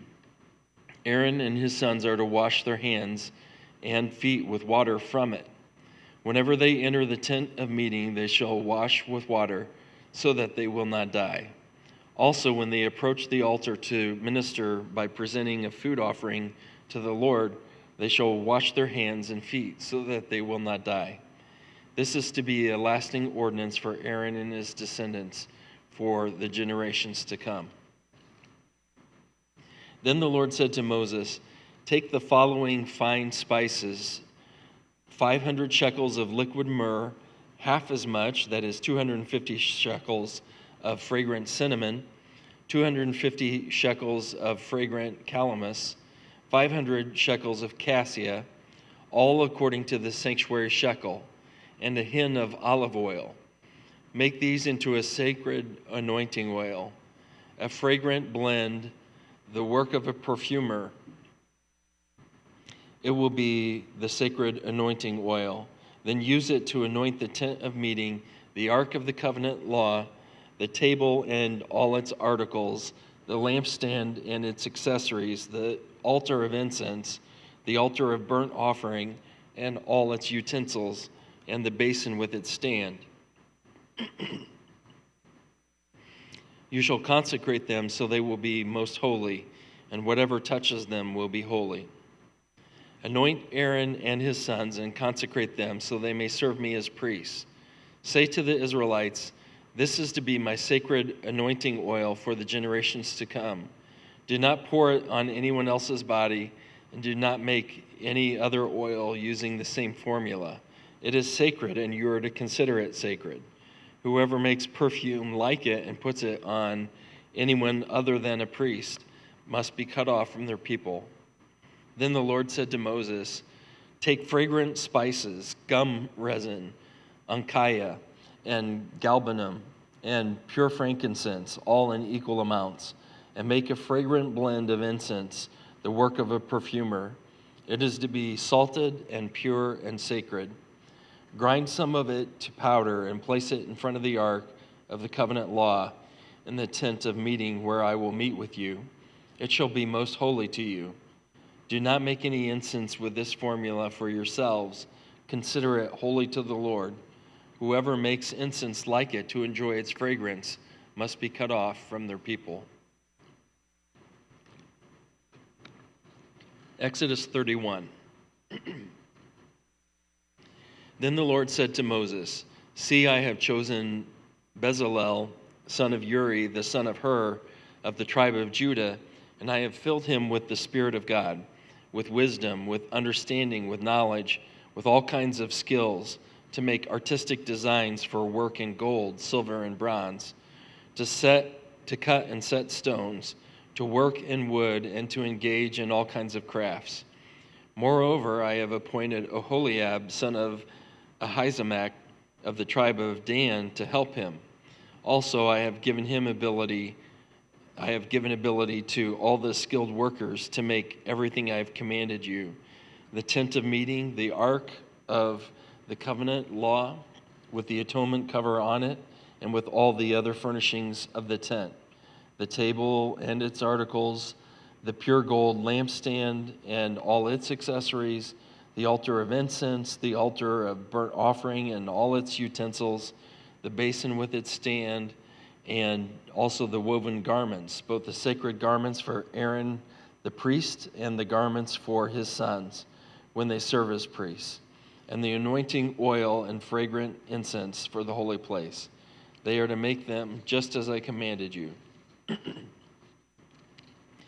Then the Lord said to Moses, say to the Israelites, you must observe my Sabbaths.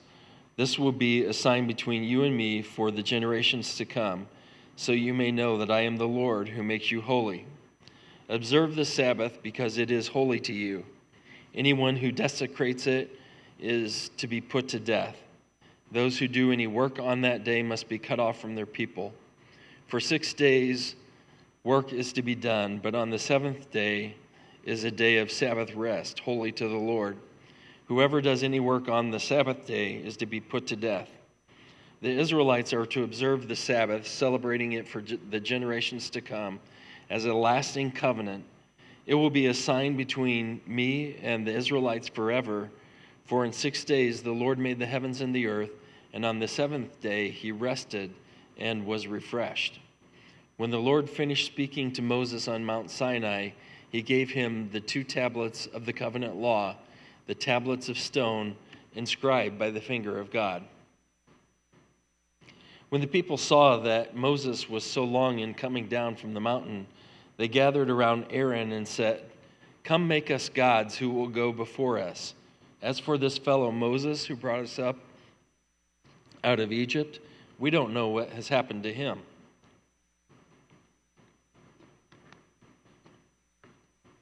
Aaron answered them, take off the gold earrings that your wives, your sons, and your daughters are wearing and bring them to me. So all the people took off their earrings and brought them to Aaron. He took what they had handed him and made it into an idol cast in the shape of a calf, fashioning it with a tool. Then they said, these are your gods, Israel, who brought you up out of Egypt. When Aaron saw this, he built an altar in front of the calf and announced, tomorrow there will be a festival to the Lord. So the next day the people rose early and sacrificed burnt offerings and presented fellowship offerings. Afterward, they sat down to eat and drink and got up to indulge in revelry. Then the Lord said to Moses, go down, because your people whom you brought up out of Egypt have become corrupt. They have been quick to turn away from what I commanded them, and have made for themselves an idol cast in the shape of a calf. They have bowed down to it and sacrificed to it, and have said, 'These are your gods, Israel, who brought you up out of Egypt.' I have seen these people," the Lord said to Moses, "and they are a stiff-necked people. Now leave me alone so that my anger may burn against them, and that I may destroy them. Then I will make you into a great nation." But Moses sought the favor of the Lord his God. "Lord," he said, "why should your anger burn against your people, whom you brought up out of Egypt with a great power and a mighty hand? Why should the Egyptians say it was with evil intent that he brought them out, to kill them in the mountains and to wipe them off the face of the earth? Turn from your fierce anger, relent, and do not bring disaster on your people. Remember your servants, Abraham, Isaac, and Israel, to whom you swore by your own self, 'I will make your descendants as numerous as the stars in the sky, and I will give your descendants all this land I promised them, and it will be their inheritance forever.' Then the Lord relented and did not bring on his people the disaster he had threatened."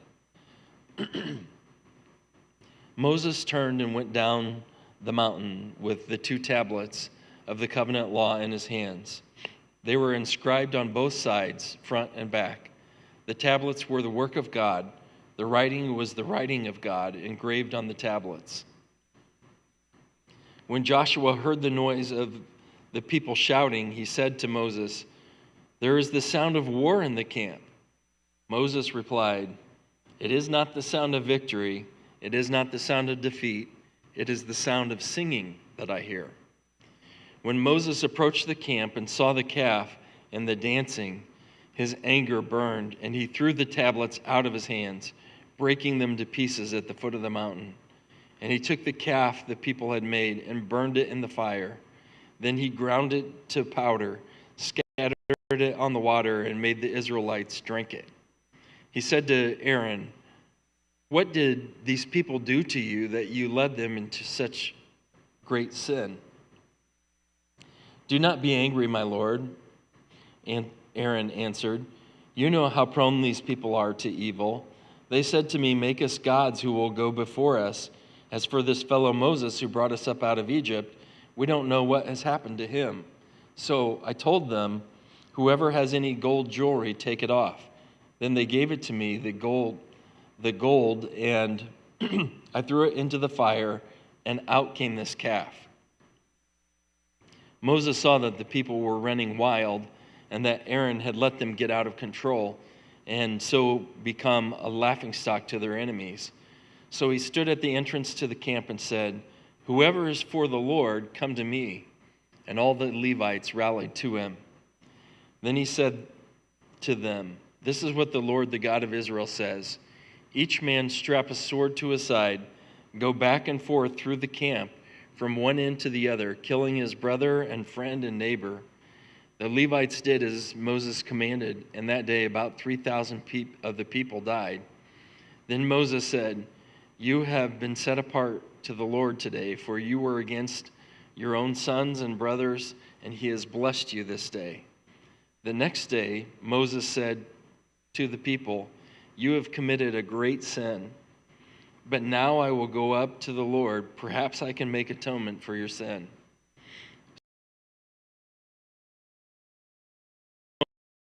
Moses went back to the Lord and said, "Oh, what a great sin these people have committed. They have made themselves gods of gold." The Lord replied to Moses, "Whoever has sinned against me, I will blot out of my book. Now go, lead the people to the place I spoke of, and my angel will go before you. However, when the time comes for me to punish, I will punish them for their sin." And the Lord struck the people with a plague because of what they did with the calf Aaron had made.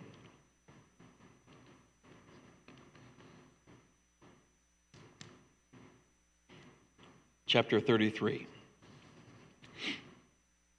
Then the Lord said to Moses, Leave this place, you and the people you brought up out of Egypt, and go to the land I promised on oath to Abraham, Isaac, and Jacob, saying, I will give it to your descendants. I will send an angel before you and drive out the Canaanites, Amorites, Hittites, Perizzites, Hivites, Jebusites. Go up to the land flowing with milk and honey, but I will not go with you, because you are a stiff-necked people, and I might destroy you on the way. When the people heard these distressing words, they began to mourn, and no one put on any ornaments. For the Lord had said to Moses, tell the Israelites, you are a stiff-necked people. If I were to go with you even for a moment, I might destroy you. Now take off your ornaments, and I will decide what to do with you. So the Israelites stripped off their ornaments at Mount Horeb. Now Moses used to take a tent and pitch it outside the camp some distance away, calling it the tent of meeting. Anyone inquiring of the Lord would go to the tent of meeting outside the camp. And whenever Moses went out to the tent, all the people rose and stood at the entrance to their tents, watching Moses until he entered the tent. As Moses went into the tent, the pillar of cloud would come down and stay at the entrance while the Lord spoke with Moses. Whenever the people saw the pillar of cloud standing at the entrance to the tent, they all stood and worshiped, each at the tent entrance to their tent. The Lord would speak to Moses face to face as one speaks to a friend. Then Moses would return to the camp, but his young aide Joshua, son of Nun, did not leave the tent. Moses said to the Lord, you have been telling me, lead these people, but you have not let me know whom you will send with me. You have said, I know you by name, and you have found favor with me. If you are pleased with me, teach me your ways, so I may know you and continue to find favor with you. Remember that this nation is your people. The Lord replied, my presence will go with you, and I will give you rest. Then Moses said to him, if your presence does not go with us, do not send us up from here. How will anyone know that you are pleased with me and with your people unless you go with us? What else will distinguish me and your people from all the other people on the face of the earth? And the Lord said to Moses, I will do the very thing you have asked, because I am pleased with you and I know you by name. Then Moses said, now show me your glory. The Lord said, I will cause all my goodness to pass in front of you, and I will proclaim my name, the Lord, in your presence. I will have mercy on whom I will have mercy, and I will have compassion on whom I will have compassion. But he said, you cannot see my face, for no one may see me and live. Then the Lord said, there is a place near me where you may stand on a rock. When my glory passes by, I will put you in a cleft in the rock and cover you with my hand until I have passed by. Then I will remove my hand, and you will see my back, but my face must not be seen. Exodus 34. The Lord said to Moses, chisel out 2 stone tablets like the first ones, and I will write on them the words that were on the first tablets, which you broke. Be ready in the morning, and then come up on Mount Sinai. Present yourself to me there on top of the mountain. No one is to come with you or be seen anywhere on the mountain. Not even the flocks and herds may graze in front of the mountain. So Moses chiseled out 2 stone tablets like the first ones and went up Mount Sinai early in the morning as the Lord had commanded him. And he carried the 2 stone tablets in his hands.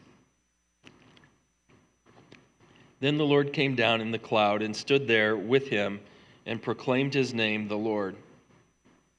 And he passed in front of Moses, proclaiming, the Lord, the compassionate and gracious God, slow to anger, abounding in love and faithfulness, maintaining love to thousands, and forgiving wickedness, rebellion, and sin.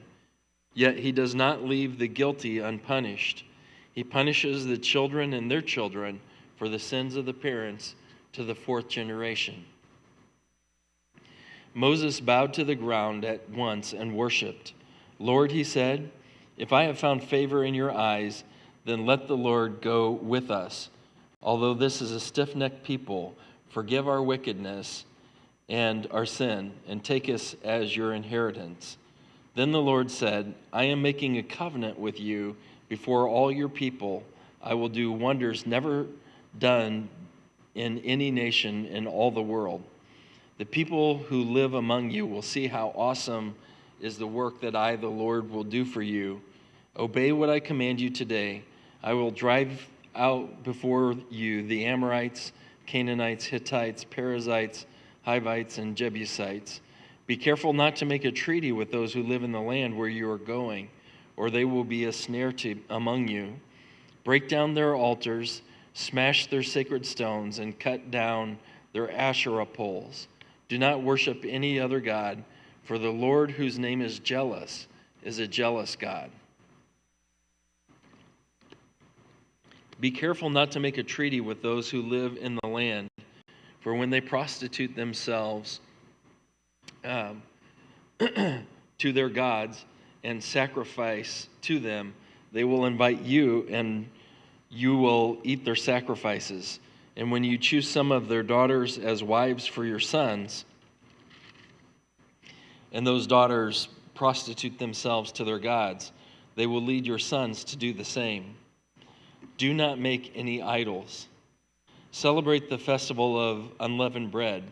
For 7 days eat bread made without yeast, as I commanded you. Do this at the appointed time in the month of Aviv, for in that month you came out of Egypt. The first offspring of every womb belongs to me, including all the firstborn males of your livestock, whether from herd or flock. Redeem the firstborn donkey with the lamb, but if you do not redeem it, break its neck, redeem all your firstborn sons. No one is to appear before me empty-handed. 6 days you shall labor, but on the seventh day you shall rest. Even during the plowing season and harvest you must rest. Celebrate the festival of weeks with the first fruits of the wheat harvest, and the festival of ingathering at the turn of the year. 3 times a year all your men are to appear before the sovereign Lord, the God of Israel. I will drive out the nations before you and enlarge your territory, and no one will covet your land when you go up 3 times a year to appear before the Lord your God. Do not offer the blood of a sacrifice to me along with anything containing yeast, and do not let any of the sacrifice from the Passover festival remain until morning. Bring the best of the first fruits of your soil to the house of the Lord your God. Do not cook a young goat in its mother's milk. When the Lord said to Moses, "Write down these words, for in accordance with these words, I have made a covenant with you and with Israel." Moses was there with the Lord 40 days and 40 nights without eating bread or drinking water, and he wrote on the tablets the words of the covenant, the 10 Commandments. When Moses came down from Mount Sinai with the 2 tablets of the covenant law in his hands, he was not aware that his face was radiant, because he had spoken with the Lord.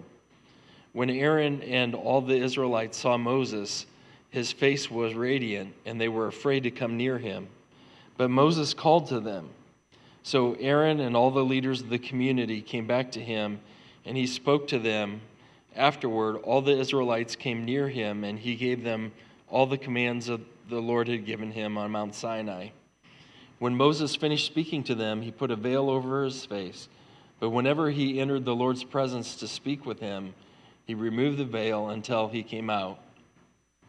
And when he came out and told the Israelites what he had been commanded, they saw that his face was radiant. Then Moses would put the veil back over his face until he went up in to speak with the Lord. Exodus 35. Moses assembled the whole Israelite community and said to them, "These are the things the Lord has commanded you to do. For 6 days work is to be done, but the 7th day shall be your holy day, a day of Sabbath rest to the Lord. Whoever does any work on it is to be put to death. Do not light a fire in any of your dwellings on the Sabbath day. Moses said to the whole Israelite community, "This is what the Lord has commanded. From what you have, take an offering for the Lord. Everyone who is willing to bring to the Lord an offering of gold, silver, and bronze, blue, purple, and scarlet yarn, and fine linen, goat hair, ram skins dyed red, and another type of durable leather, acacia wood, olive oil for the light, spices for the anointing oil, and for the fragrant incense, and onyx stones and other gems to be mounted on the ephod and breastpiece. All who are skilled among you are to come to make everything the Lord has commanded: the tabernacle with its tent and its covering, clasps, frames, crossbars, posts, and bases, the ark with its poles and the atonement cover and the curtain that shields it, the table with its poles and all its articles, and the bread of the presence, the lampstand that is for the light with its accessories, lamps and oil for the light, the altar of incense with its poles, the anointing oil and the fragrant incense, the curtain for the doorway at the entrance to the tabernacle, the altar of burnt offering with its bronze grating, its poles and all its utensils, the bronze basin with its stand, the curtains of the courtyard with its posts and bases, and the curtains for the entrance to the courtyard, the tent pegs for the tabernacle and for the courtyard, and the ropes, the woven garments worn for ministering in the sanctuary, both the sacred garments for Aaron the priest and the garments for his sons when they serve as priests. Then the whole Israelite community withdrew from Moses' presence, and everyone who was willing and whose heart moved them came and brought an offering to the Lord for the work of the tent of meeting, for all of its service, and for the sacred garments. All who were willing, men and women alike, came and brought gold jewelry of all kinds, brooches, earrings, rings, and ornaments. They all presented their gold as a wave offering to the Lord. Everyone who had blue, purple, or scarlet yarn, or fine linen, or goat hair, ram skins dyed red, or the other durable leather, brought them. Those presenting an offering of silver or bronze brought it as an offering to the Lord, and everyone who had acacia wood for any part of the work brought it. Every skilled woman spun with her hands and brought what she had spun, blue, purple, or scarlet yarn, or fine linen. And all the women who were willing and had the skill spun the goat hair. The leaders brought onyx stones and other gems to be mounted on the ephod and breastpiece. They also brought spices and olive oil for the light, and for the anointing oil, and for the fragrant incense. All the Israelite men and women who were willing brought to the Lord free will offerings for all the work the Lord through Moses had commanded them to do. Then Moses said to the Israelites, "See, the Lord has chosen Bezalel, son of Uri, the son of Hur, of the tribe of Judah, and he has filled him with the Spirit of God, with wisdom and with understanding, with knowledge and with all kinds of skills, to make artistic designs for work in gold, silver, and bronze, to cut and set stones, to work in wood, and to engage in all kinds of artistic crafts. And he has given both him and Oholiab, son of Ahisamach, of the tribe of Dan, the ability to teach others. He has filled them with skill to do all kinds of work as engravers, designers, embroiderers in blue, purple, and scarlet yarn, and fine linen, and weavers, all of them skilled workers and designers." Chapter 36. So Bezalel, Oholiab, and every skilled person to whom the Lord has given skill and abilities to know how to carry out all the work of constructing the sanctuary are to do the work just as the Lord has commanded. Then Moses summoned Bezalel and Oholiab and every skilled person to whom the Lord had given ability and who was willing to come and do the work, they received from Moses all the offerings the Israelites had brought to carry out the work of constructing the sanctuary, and the people continued to bring free will offerings morning and after morning. So all the skilled workers who are doing all the work on the sanctuary left what they were doing and said to Moses, "The people are bringing more than enough for doing the work the Lord commanded to be done." Then Moses gave an order, and they sent this word throughout the camp: "No man or woman is to make anything else as an offering for the sanctuary." And so the people were restrained from bringing more, because what they had already had was more than enough to do all the work. All those who were skilled among the workers made the tabernacle with 10 curtains of finely twisted linen and blue, purple, and scarlet yarn, with cherubim woven into them by expert hands.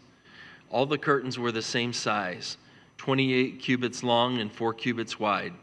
They joined 5 of the curtains together and did the same with the other 5.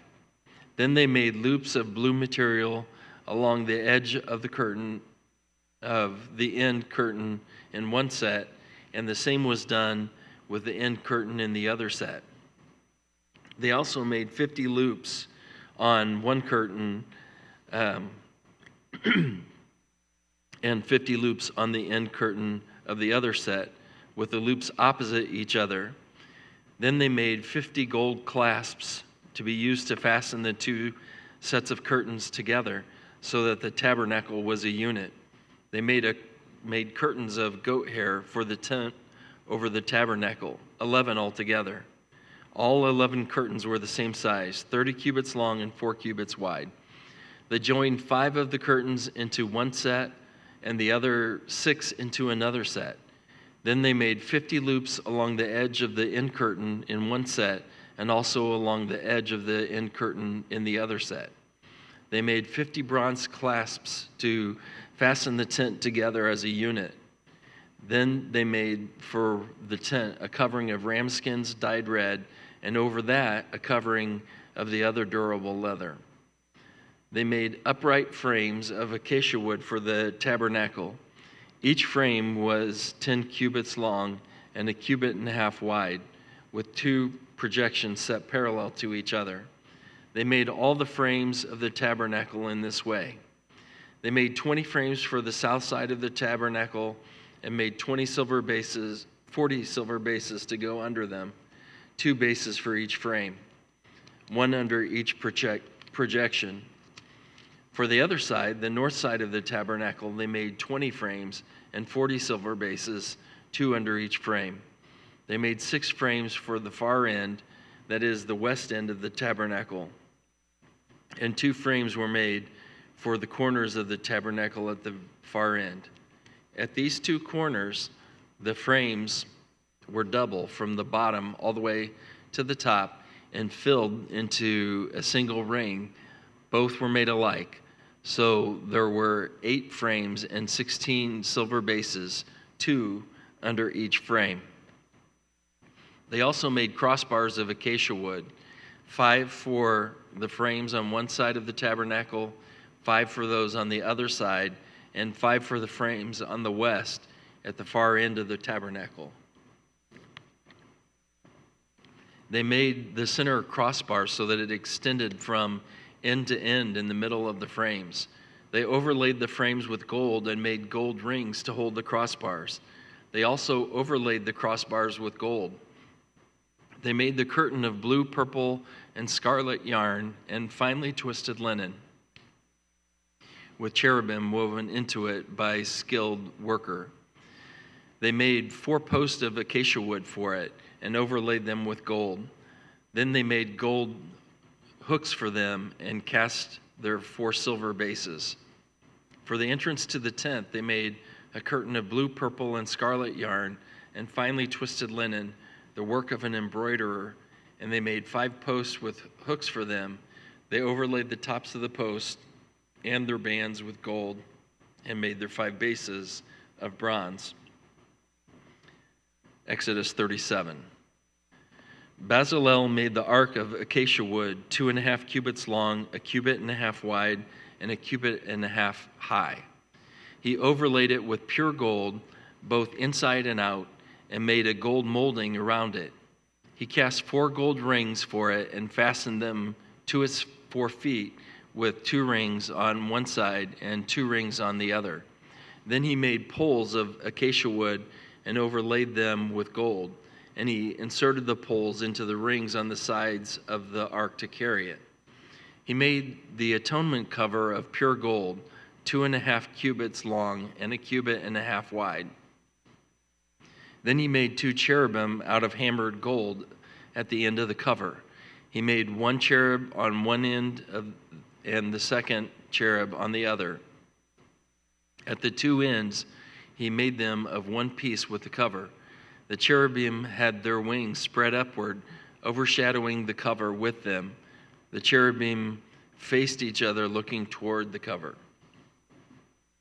They made the table of acacia wood, 2 cubits long, 1 cubit wide, and 1.5 cubits high. Then they overlaid it with pure gold and made a gold molding around it. They also made around it a rim a handbreadth wide and put a gold molding on the rim. They cast 4 gold rings for the table and fastened them to the 4 corners where the 4 legs were. The rings were put close to the rim to hold the poles used in carrying the table. The poles for carrying the table were made of acacia wood and were overlaid with gold. And they made from pure gold the articles for the table, its plate and dishes and bowls, and its pitchers for the pouring out of drink offerings. They made the lampstand of pure gold. They hammered out the base and the shaft and made flower-like cups, buds, and blossoms of one piece with them. 6 branches extended from the sides of the lampstand, 3 on one side and 3 on the other. 3 cups shaped like almond flowers with buds and blossoms were on one branch, 3 on the next branch, and the same for all 6 branches extending from the lampstand. And on the lampstand were 4 cups shaped like almond flowers with buds and blossoms. 1 bud was under the first pair of branches extending from the lampstand, a 2nd bud under the 2nd pair, and a 3rd bud under the 3rd pair, 6 branches in all. The buds and branches were all of one piece with the lampstand, hammered out of pure gold. They made its 7 lamps as well as its wick trimmers and trays of pure gold. They made the lampstand and all its accessories from 1 talent of pure gold. They made the altar of incense out of acacia wood. It was square, 1 cubit long and 1 cubit wide and 2 cubits high. Its horns of one piece with it. They overlaid the top and all the sides and the horns with pure gold and made a gold molding around it. They made 2 gold rings below the molding, 2 on each of the opposite sides to hold the poles used to carry it. They made the poles of acacia wood and overlaid them with gold. They also made the sacred anointing oil and the pure fragrant incense, the work of a perfumer. They built the altar of burnt offering of acacia wood, 3 cubits high. It was square, 5 cubits long and 5 cubits wide. They made a horn at each of the 4 corners so that the horns and the altar were of one piece, and they overlaid the altar with bronze. They made all its utensils of bronze, its pots, shovels, sprinkling bowls, meat, forks, and fire pans. They made a grating for the altar, a bronze network to be under its ledge halfway up the altar. They cast bronze rings to hold the poles for the 4 corners of the bronze grating. They made the poles of acacia wood and overlaid them with bronze. They inserted the poles into the rings so that they would be on the sides of the altar for carrying it, and they made it hollow out of boards. They made the bronze basin and the bronze stand from the mirrors of the women who served at the entrance to the tent of meeting. Next, they made the courtyard. The south side was 100 cubits long and had curtains of finely twisted linen, with 20 posts and 20 bronze bases, and with silver hooks and bands on the posts. The north side was also 100 cubits long and had 20 posts and 20 bronze bases, with silver hooks and bands on the posts. The west end was 50 cubits wide and had curtains with 10 posts and 10 bases, with silver hooks and bands on the posts. The east end, toward the sunrise, there was also 50 cubits wide.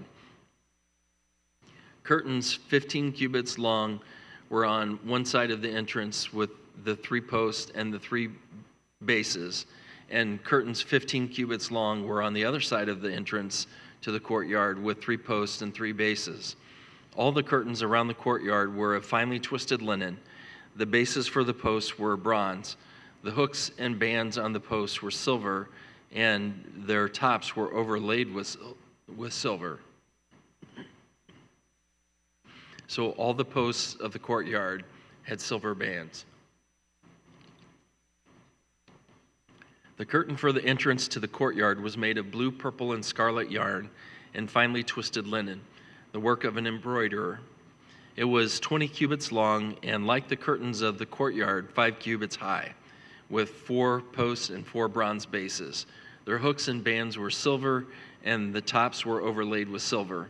All the tent pegs of the tabernacle and of the surrounding courtyard were bronze. These are the amounts of the materials used for the tabernacle. The tabernacle of the covenant law, which were recorded at Moses' command by the Levites under the direction of Ithamar, son of Aaron the priest. Bezalel, son of Uri, the son of Hur, of the tribe of Judah, made everything the Lord commanded Moses. With him was Oholiab, son of Ahimelech, of the tribe of Dan, an engraver and designer, and an embroiderer in blue, purple, and scarlet yarn and fine linen. The total amount of the gold from the wave offering used for all the work on the sanctuary was 29 talents and 730 shekels, according to the sanctuary shekel. The silver obtained from those of the community who were counted in the census was 100 talents, 1,775 shekels, according to the sanctuary shekel. 1 beka per person, that is, half a shekel, according to the sanctuary shekel, from everyone who had crossed over to those counted 20 years old or more, a total of 603,550 men. The 100 talents of silver were used to cast the bases for the sanctuary and for the curtain. 100 bases from the 100 talents, 1 talent for each base. They also used 1,775 shekels to make the hooks for the posts, to overlay the tops of the posts, and to make their bands. The bronze from the wave offering was 70 talents and 2,400 shekels. They used it to make the bases for the entrance to the tent of meeting, the bronze altar with its bronze grating and all its utensils, the bases for the surrounding courtyard and those for its entrance, and all the tent pegs for all the tabernacle and those for the surrounding courtyard. Chapter 39.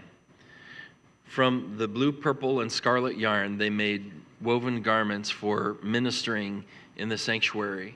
They also made sacred garments for Aaron, as the Lord commanded Moses.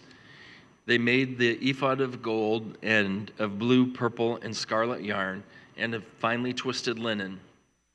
They hammered out thin sheets of gold and cut strands to be worked into the blue, purple, and scarlet yarn and fine linen, the work of skilled hands. They made shoulder pieces for the ephod, which were attached to 2 of its corners so it could be fastened. Its skillfully woven waistband was like it, of 1 piece with the ephod and made with gold, and with blue, purple, and scarlet yarn, and with finely twisted linen, as the Lord commanded Moses. They mounted the onyx stones in gold filigree settings and engraved them with a seal, like a seal with the names of the sons of Israel. Then they fastened them on the shoulder pieces of the ephod as a memorial stone for the sons of Israel, as the Lord commanded Moses. They fashioned the breastpiece, the work of skilled craftsmen. They made it like the ephod of gold and of blue, purple, and scarlet yarn, and of finely twisted linen. It was square, a span long and a span wide, and folded double. Then they mounted 4 rows of precious stones on it. The first row was carnelian, chrysolite, and beryl. The second row was turquoise, lapis lazuli, and emerald. The third row was jacinth, agate, and amethyst. The fourth row was topaz, onyx, and jasper. They were mounted in gold filigree settings. There were 12 stones, one for each of the names of the sons of Israel, each engraved like a seal with the name of one of the 12 tribes. For the breastpiece, they made braided chains of pure gold, like a rope. They made 2 gold filigree settings and 2 gold rings, and fastened the rings to 2 of the corners of the breastpiece. They fastened the 2 gold chains to the rings at the corners of the breastpiece, and the other ends of the chains to the 2 settings, attaching them to the shoulder pieces of the ephod at the front. They made 2 gold rings and attached them to the other 2 corners of the breastpiece on the inside edge next to the ephod. Then they made 2 more gold rings and attached them to the bottom of the shoulder pieces on the front of the ephod, close to the front, close to the seam, just above the waistband of the ephod. They tied the rings of the breastpiece to the rings of the ephod with blue cord, connecting it to the waistband so that the breastpiece would not swing out from the ephod, as the Lord commanded Moses. They made the robe of the ephod entirely of blue cloth, the work of a weaver, with an opening in the center of the robe, like the opening of a collar, and a band around this opening so that it would not tear. They made pomegranates of blue, purple, and scarlet yarn and finely twisted linen around the hem of the robe, and they made bells of pure gold and attached them around the hem between the pomegranates. The bells and pomegranates alternated around the hem of the robe to be worn for ministering as the Lord commanded Moses. For Aaron and his sons, they made tunics of fine linen, the work of a weaver, and the turban of fine linen, the linen caps and undergarments of finely twisted linen. The sash was made of finely twisted linen in blue, purple, and scarlet yarn, the work of an embroiderer, as the Lord commanded Moses. They made the plate, the sacred emblem, out of pure gold and engraved on it like an inscription on a seal, holy to the Lord. Then they fastened a blue cord to it to attach it to the turban, as the Lord commanded Moses. So all the work on the tabernacle, the tent of meeting, was completed. The Israelites did everything just as the Lord commanded Moses. Then they brought the tabernacle to Moses, the tent and all its furnishings, its clasps, frames, crossbars, posts, and bases, the covering of ram skins dyed red, and the covering of another durable leather, and the shielding curtain, the ark of the covenant law with its poles, and the atonement cover, the table with all its articles, and the bread of the presence, the pure gold lampstand with its row of lamps and all its accessories, and the olive oil for the light, the gold altar, the anointing oil, the fragrant incense, and the curtain for the entrance to the tent, the bronze altar with its bronze grating, its poles and all its utensils, the basin with its stands, the curtains of the courtyard with its posts and bases, and the curtain for the entrance to the courtyard, the ropes and tent pegs for the courtyard, all the furnishings for the tabernacle, the tent of meeting, and the woven garments worn in ministering in the sanctuary, both the sacred garments for Aaron the priest and the garments for his sons when serving as priests. The Israelites had done all the work just as the Lord had commanded Moses. Moses inspected the work and saw that they had done it just as the Lord had commanded. So Moses blessed them. Exodus 40. Then the Lord said to Moses, "Set up the tabernacle, the tent of meeting, on the first day of the first month. Place the ark of the covenant law in it, and shield the ark with the curtain. Bring in the table and set out what belongs on it. Then bring in the lampstand and set up its lamps. Place the gold altar of incense in front of the ark of the covenant law, and put the curtain of the entrance to the tabernacle. Place the altar of burnt offerings in front of the entrance to the tabernacle, the tent of meeting. Place the basin between the tent of meeting and the altar, and put water in it. Set up the courtyard around it, and put the curtain at the entrance to the courtyard. Take the anointing oil and anoint the tabernacle and everything in it, consecrate it and all its furnishings, and it will be holy. Then anoint the altar of burnt offering and all its utensils, consecrate the altar, and it will be most holy. Anoint the basin and its stand and consecrate them. Bring Aaron and his sons to the entrance to the tent of meeting. Wash them with water. Then dress Aaron in the sacred garments and anoint him and consecrate him so he may serve me as priest. Bring his sons and dress them in tunics. Anoint them just as you anointed their father so they may serve me as priests. Their anointing will be to a priesthood that will continue throughout their generations. Moses did everything just as the Lord commanded him. So the tabernacle was set up on the first day of the first month in the second year. When Moses set up the tabernacle, he put the bases in place, erected the frames, inserted the crossbars, and set up the posts. Then he spread the tent over the tabernacle and put the covering over the tent as the Lord commanded him. He took the tablets of the covenant law and placed them in the ark, attached the poles to the ark, and put the atonement cover over it. Then he brought the ark into the tabernacle and hung the shielding curtain and shielded the ark of the covenant law as the Lord commanded him. Moses placed the table in the tent of meeting in the north side of the tabernacle outside the curtain and set out the bread on it before the Lord as the Lord commanded him. He placed the lampstand in the tent of meeting opposite the table on the south side of the tabernacle and set up lamps before the Lord as the Lord commanded him. Moses placed the gold altar in the tent of meeting in front of the curtain and burned fragrant incense on it as the Lord commanded him. Then he put up the curtain at the entrance to the tabernacle. He set the altar of burnt offering near the entrance to the tabernacle, the tent of meeting, and offered on it burnt offerings and grain offerings as the Lord commanded him. He placed the basin between the tent of meeting and the altar and put water in it for washing. And Moses and Aaron and his sons used it to wash their hands and feet. They washed whenever they entered the tent of meeting or approached the altar, as the Lord commanded Moses. Then Moses set up the courtyard around the tabernacle and altar and put up the curtain at the entrance to the courtyard, and so Moses finished the work. Then the cloud covered the tent of meeting, and the glory of the Lord filled the tabernacle. Moses could not enter the tent of meeting because the cloud had settled on it, and the glory of the Lord filled the tabernacle. In all the travels of the Israelites, whenever the cloud lifted from above the tabernacle, they would set out. But if the cloud did not lift, they did not set out until the day it lifted. So the cloud of the Lord was over the tabernacle by day, and fire was in the cloud by night, in the sight of all the Israelites during all their travels.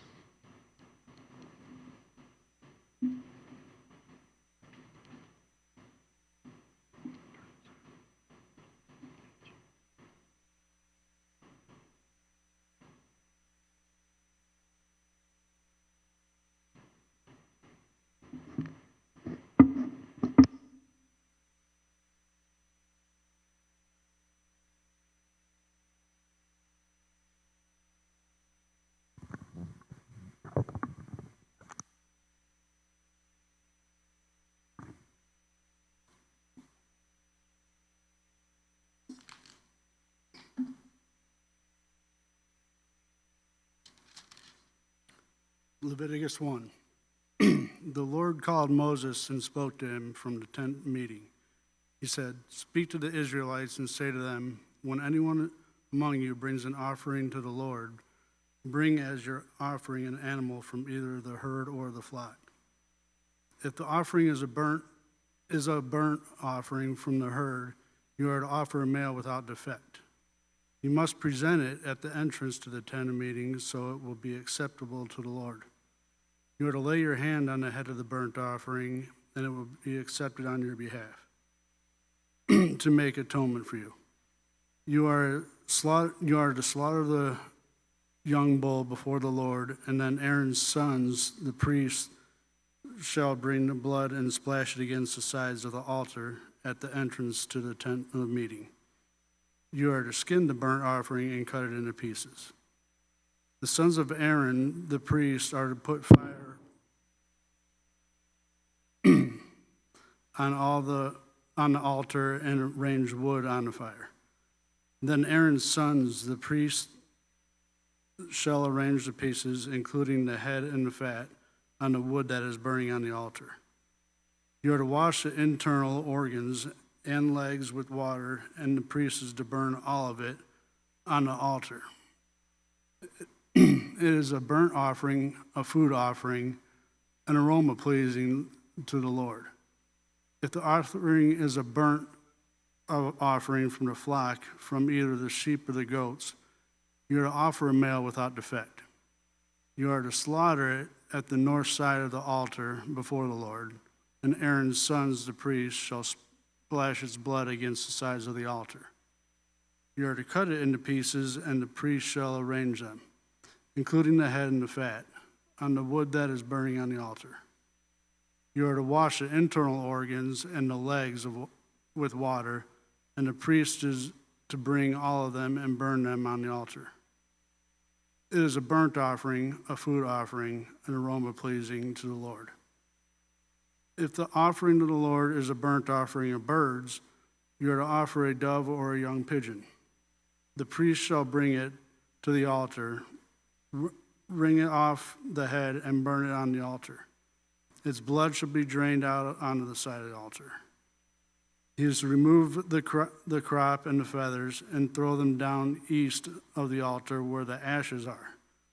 He shall tear it open by the wings, not dividing it completely, and then the priest shall burn it on the wood that is burning on the altar. It is a burnt offering, a food offering, and an aroma pleasing to the Lord. Chapter 2.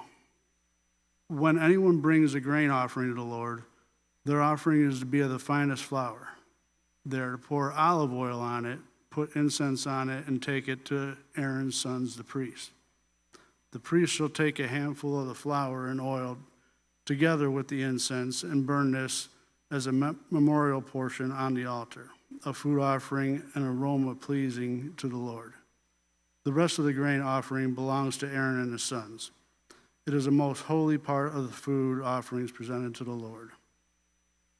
If you bring a grain offering baked in an oven, it is to consist of the finest flour, either thick loaves made without yeast and with olive oil mixed in, or thin loaves made without yeast and brushed with olive oil.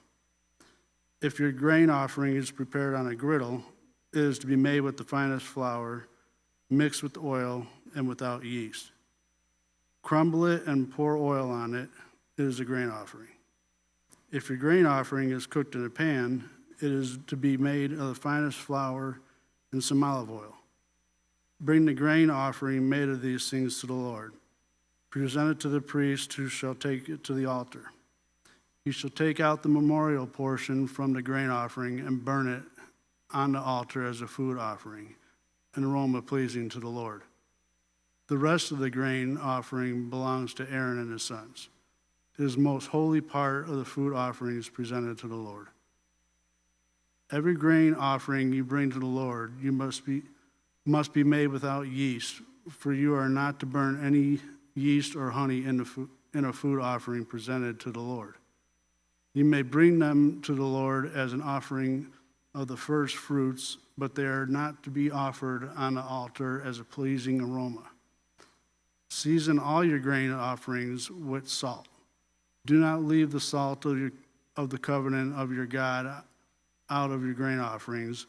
Add salt to all your offerings.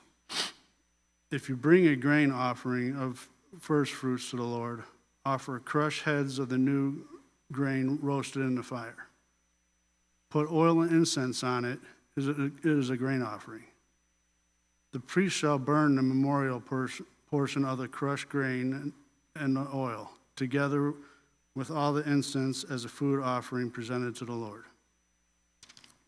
If your offering is a fellowship offering, and you offer an animal from the herd, whether male or female, you are to present before the Lord an animal without defect.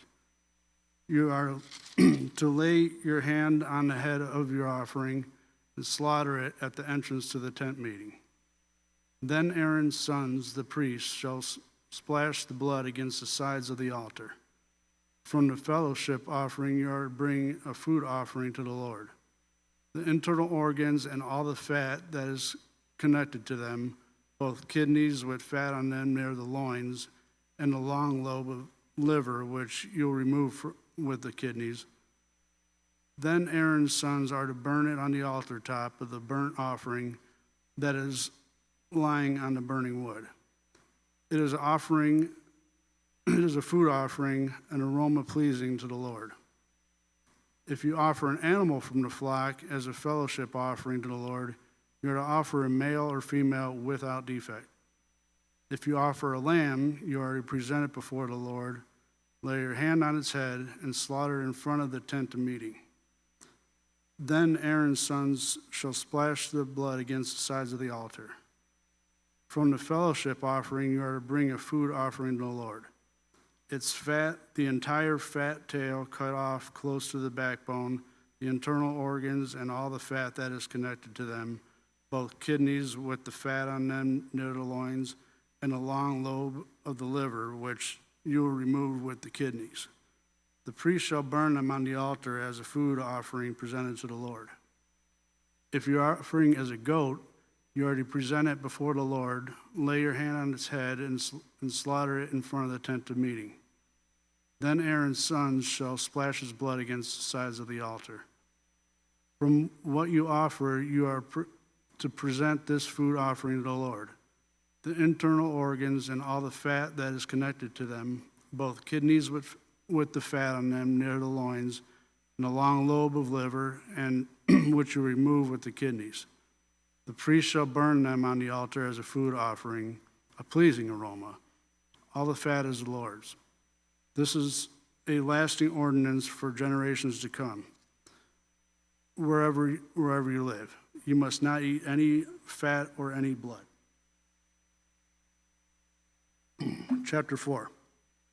The Lord said to Moses, "Say to the Israelites, when anyone sins unintentionally and does what is forbidden in any of the Lord's commands, if the anointed priest sins, bringing guilt on the people, he must bring to the Lord a young bull without defect as a sin offering for the sin he has committed.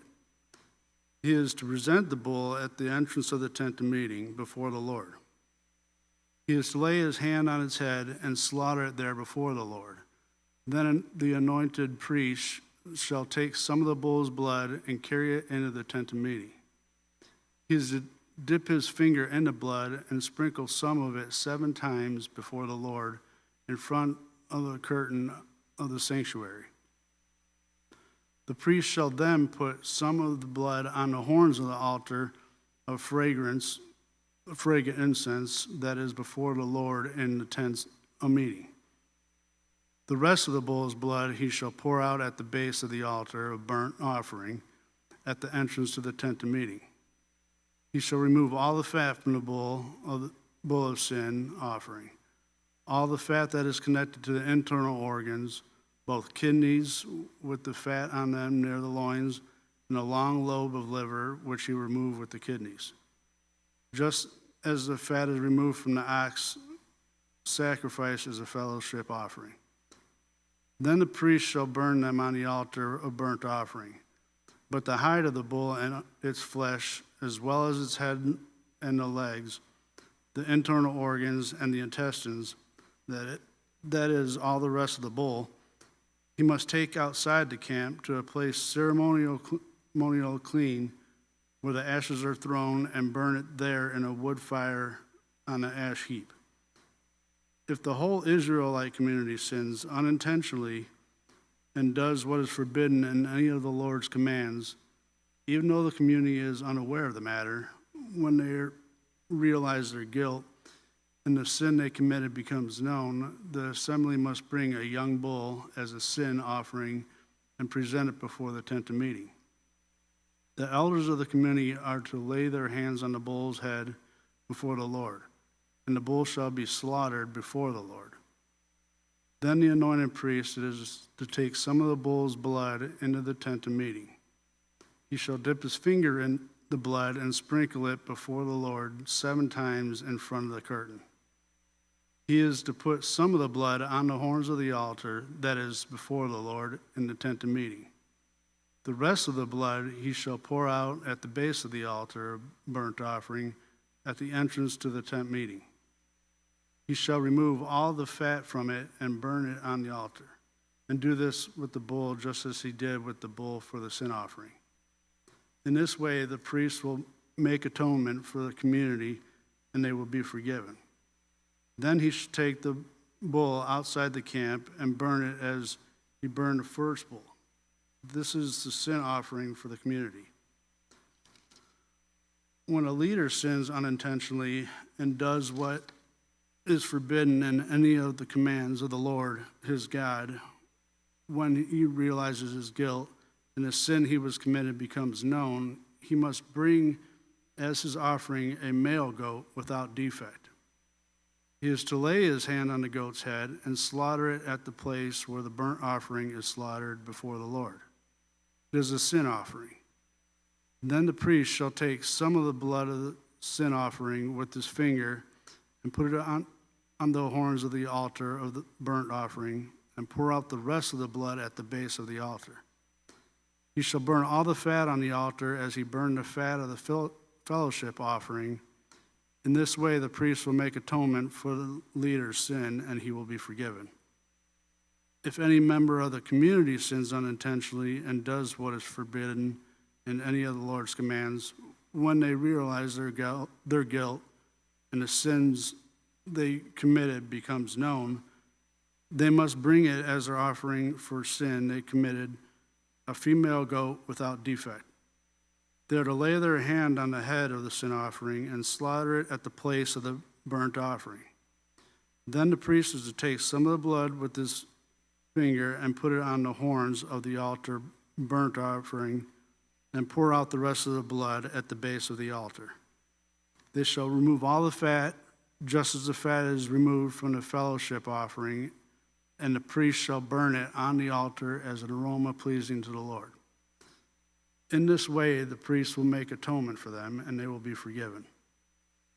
If someone brings a lamb as their sin offering, they are to bring a female without defect. They are to lay their hand on its head and slaughter it for a sin offering at the place where the burnt offering is slaughtered. Then the priest shall take some of the blood of the sin offering with his finger and put it on the horns of the altar of burnt offering and pour out the rest of the blood at the base of the altar. They shall remove all the fat, just as the fat is removed for the lamb of fellowship offering, and the priest shall burn it on the altar on top of the food offerings presented to the Lord. In this way, the priest will make atonement for them for the sin they have committed, and they will be forgiven. Chapter 5. If anyone sins because they do not speak up when they hear a public charge to testify regarding something they have seen or learned about, they will be held responsible. If anyone becomes aware that they are guilty, if they unwittingly touch anything ceremonially unclean, whether the carcass of an unclean animal, wild or domestic, or of any unclean creature that moves along the ground, and they are unaware that they have become unclean, but then they realize their guilt, or if they touch human uncleanliness, anything that would make them unclean, even though they are unaware of it, but they learn of it and realize their guilt, or if one thoughtlessly takes an oath to anything, whether good or evil, in any matter one might carelessly swear about, even though they are unaware of it, but they learn of it and realize their guilt. When anyone becomes aware that they are guilty in any of these matters, they must confess in what way they have sinned. As a penalty for the sin they have committed, they must bring to the Lord a female lamb or goat from the flock as a sin offering, and the priest shall make atonement for them for their sins. Anyone who cannot afford a lamb is to bring 2 doves or 2 young pigeons to the Lord as a penalty for their sin. One for a sin offering and the other one for a burnt offering. They are to bring them to the priest, who shall first offer the one for the sin offering. He is to wring its head from its neck, not dividing it completely, and splash some of the blood of sin offering on the side of the altar. The rest of the blood must be drained out at the base of the altar. It is a sin offering. The priest shall then offer the other as a burnt offering in the prescribed way and make atonement for them the sin they have committed, and they will be forgiven. If, however, they cannot afford 2 doves or 2 young pigeons, they are to bring as any offering their sin 1/10 of an epith of finest flour for a sin offering. They must not put olive oil or incense on it, because it is a sin offering. They are to bring it to the priest, who shall take a handful of it as a memorial portion and burn it on the altar on top of the food offerings presented to the Lord. It is a sin offering. In this way, the priest will make atonement for them for any of these sins they have committed, and they will be forgiven. The rest of the offering will belong to the priest, and in the case of a grain offering. The guilt offering. The Lord said to Moses, when anyone is unfaithful to the Lord by sinning unintentionally in regard to any of the Lord's holy things, they are to bring to the Lord as a penalty a ram from the flock, one without defect and of the proper value in silver, according to the sanctuary shekel. It is a guilt offering. They must make restitution for what they have failed to do in regard to the holy things, pay an additional penalty of 1/5 of its value, and give it to the priest. The priest will make atonement for them with the ram as a guilt offering, and they will be forgiven. If anyone sins and does what is forbidden in any of the Lord's commands, even though they do not know it, they are guilty and will be held responsible. They are to bring their priest as a guilt offering a ram from the flock, one without defect and of the proper value. In this way, the priest will make atonement for them, the wrong they have committed unintentionally, and they will be forgiven. It is a guilt offering. They have been guilty of wrongdoing against the Lord.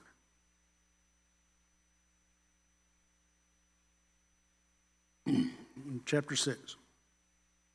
The Lord said to Moses, if anyone sins and is unfaithful to the Lord by deceiving a neighbor about something entrusted to them or left in their care about something stolen, or if they cheat their neighbor, or if they find lost property and lie about it, or if they swear falsely about any such sin that people may commit.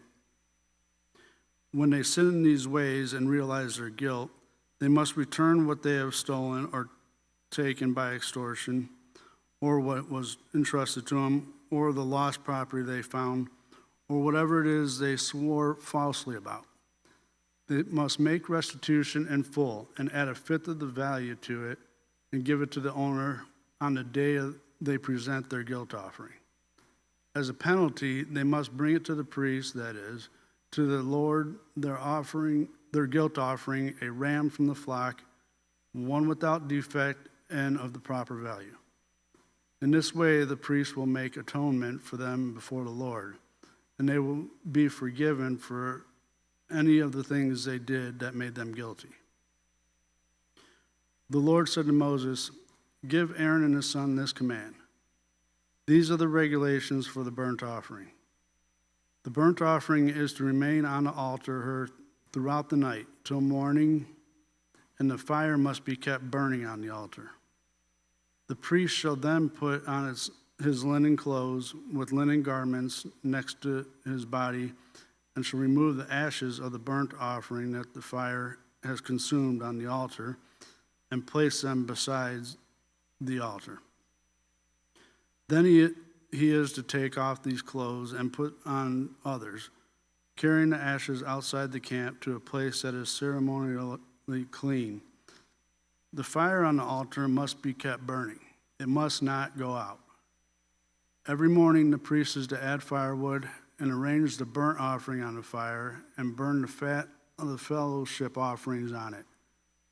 The fire must be kept burning on the altar continuously. It must not go out. These are the regulations for the grain offering.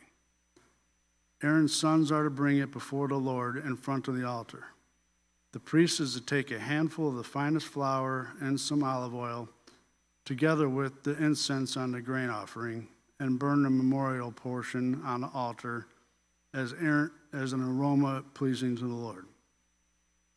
Aaron and his sons shall eat the rest of it, but it is to be eaten without yeast in the sanctuary area. They are to eat it in the courtyard of the tent meeting. It must not be baked with yeast. I have given it as a share of the food offerings presented to me, like sin offering, and not the guilt offering is most holy. Any male descendant of Aaron may eat it. For all generations to come, it is perpetual share of the food offerings presented to the Lord.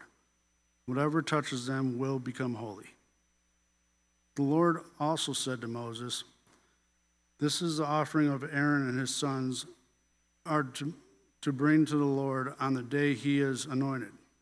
A tenth of an ephah of the finest flour is a regular grain offering, half of it in the morning and half in the evening. It must be prepared with oil on a griddle. Bring it well mixed and present the grain offering broken in pieces as an aroma pleasing to the Lord. The son who is to succeed him as an anointed priest shall prepare it. It is the Lord's perpetual share that it is be burned completely. Every grain offering of a priest shall be burned completely. It must not be eaten." The Lord said to Moses, "Say to Aaron and his sons, these are the regulations for the sin offering. The sin offering is to be slaughtered before the Lord in the place the burnt offering is to be slaughtered. It is most holy. The priest who offers it shall eat it. It is to be eaten in the sanctuary area, in the courtyard of the tent of the meeting. Whatever touches any of the flesh will become holy, and if any blood is spattered on a garment, you must wash it in the sanctuary area. The clay pot the meat is cooked in must be broken. But if it is cooked in a bronze pot, the pot is to be scoured and rinsed with water. Any male in a priest's family may eat it. It is most holy. But any sin offering whose blood is brought into the tent of meeting to make atonement in the holy place must not be eating. It must be burned up." Chapter 7. These are the regulations for the guilt offering, which is most holy. The guilt offering is to be slaughtered in the place where the burnt offering is slaughtered, and its blood is to be splashed against the sides of the altar. All its fat shall be offered. The fat tail and the fat that covers the internal organs, both kidneys with the fat on them near the loins, and the long lobe of the liver, which is to be removed with the kidneys. The priest shall burn them on the altar as a food offering presented to the Lord. It is a guilt offering. Any male in a priest's family may eat it, but it must be eaten in the sanctuary area. It is most holy. The same law applies to both the sin offering and the guilt offering. They belong to the priest who makes atonement with them. The priest who offers a burnt offering for anyone may keep its hide for himself. Every grain offering baked in an oven or cooked in a pan or on a griddle belongs to the priest who offers it. And every grain offering, whether mixed with olive oil or dry, belongs equally to all the sons of Aaron. These are the regulations for the fellowship offering anyone may present to the Lord. If they offer it as an expression of thankfulness, then along with this thank offering, they're to offer thick loaves made without yeast and with olive oil mixed in, thin loaves made without yeast and brushed with oil, and thick loaves of the finest flour, well kneaded and with oil mixed in.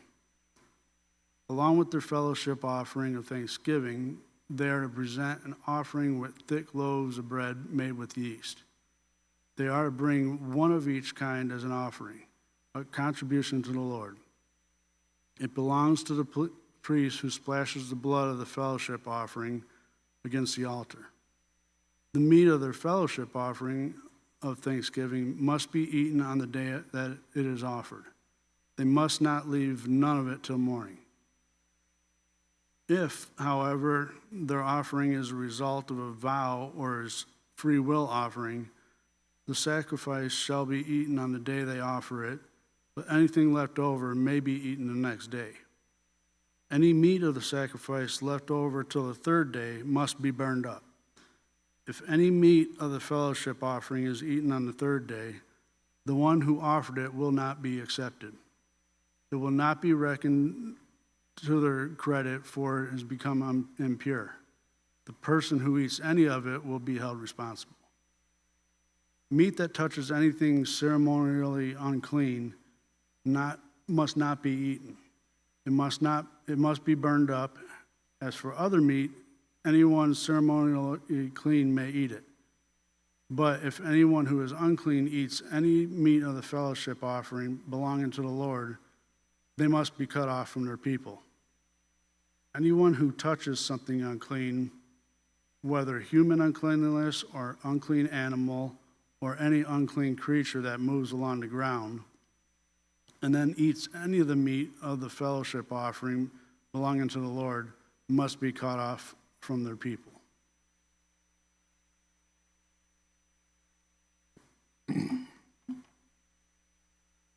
The Lord said to Moses, "Say to the Israelites, do not eat any of the fat of cattle, sheep, or goats.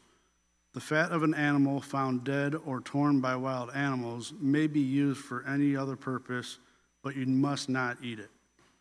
Anyone who eats the fat of an animal from which a food offering may be presented to the Lord must be cut off from their people. And whether you live, you must not eat any of the blood of any bird or animal. Anyone who eats blood must be cut off from their people." The Lord said to Moses, "Say to the Israelites, anyone who brings a fellowship offering to the Lord is to bring part of it as their sacrifice to the Lord. With their own hands they are to present the food offering to the Lord. They are to bring the fat together with the breast and wave the breast before the Lord as a wave offering. The priest shall burn the fat on the altar, but the breast belongs to Aaron and his sons. You are to give the right thigh of your fellowship offering to the priest as a contribution. The son of Aaron who offers the blood and the fat of the fellowship offering shall have the right thigh as his share. From the fellowship offerings of the Israelites, I have taken the breast that is waved and the thigh that is presented, and have given them to Aaron, the priest, and his sons as their perpetual share from the Israelites.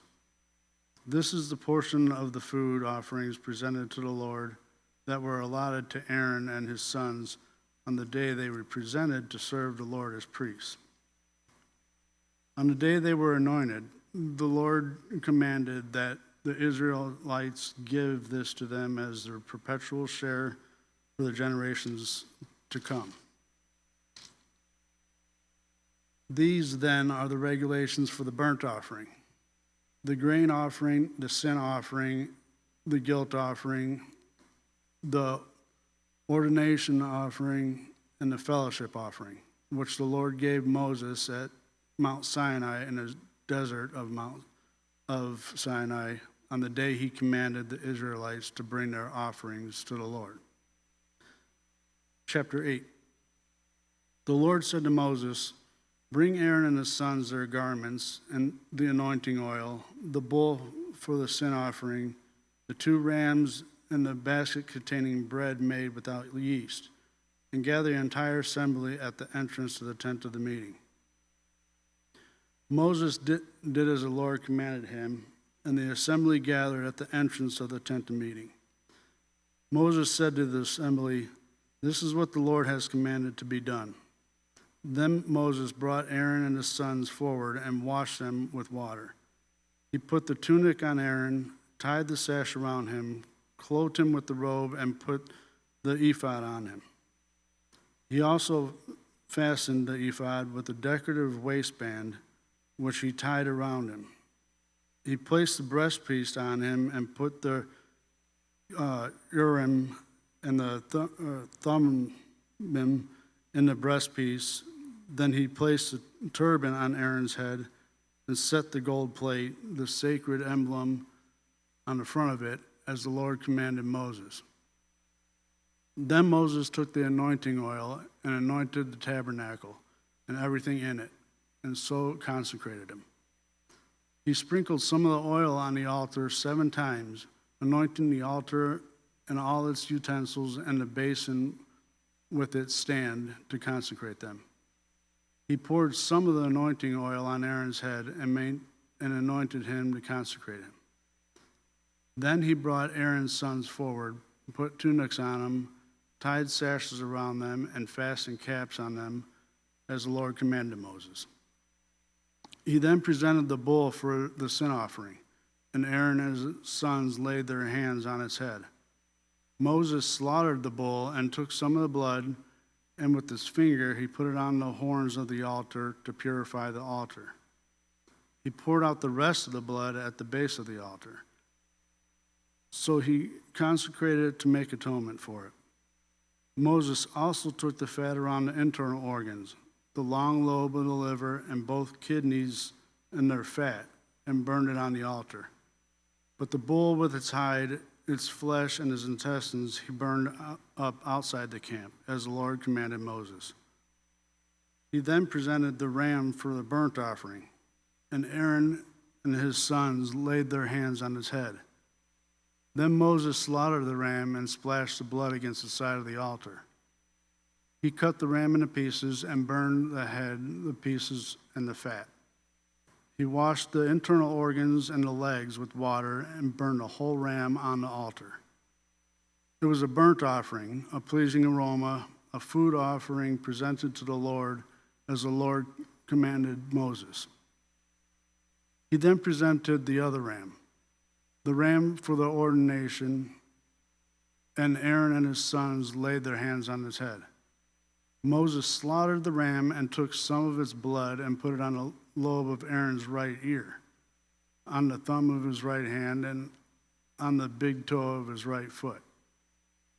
Moses also brought Aaron's sons forward and put some blood on the lobes of their right ears, on the thumbs of their right hands, and on the big toes of their right feet. Then he splashed blood against the sides of the altar.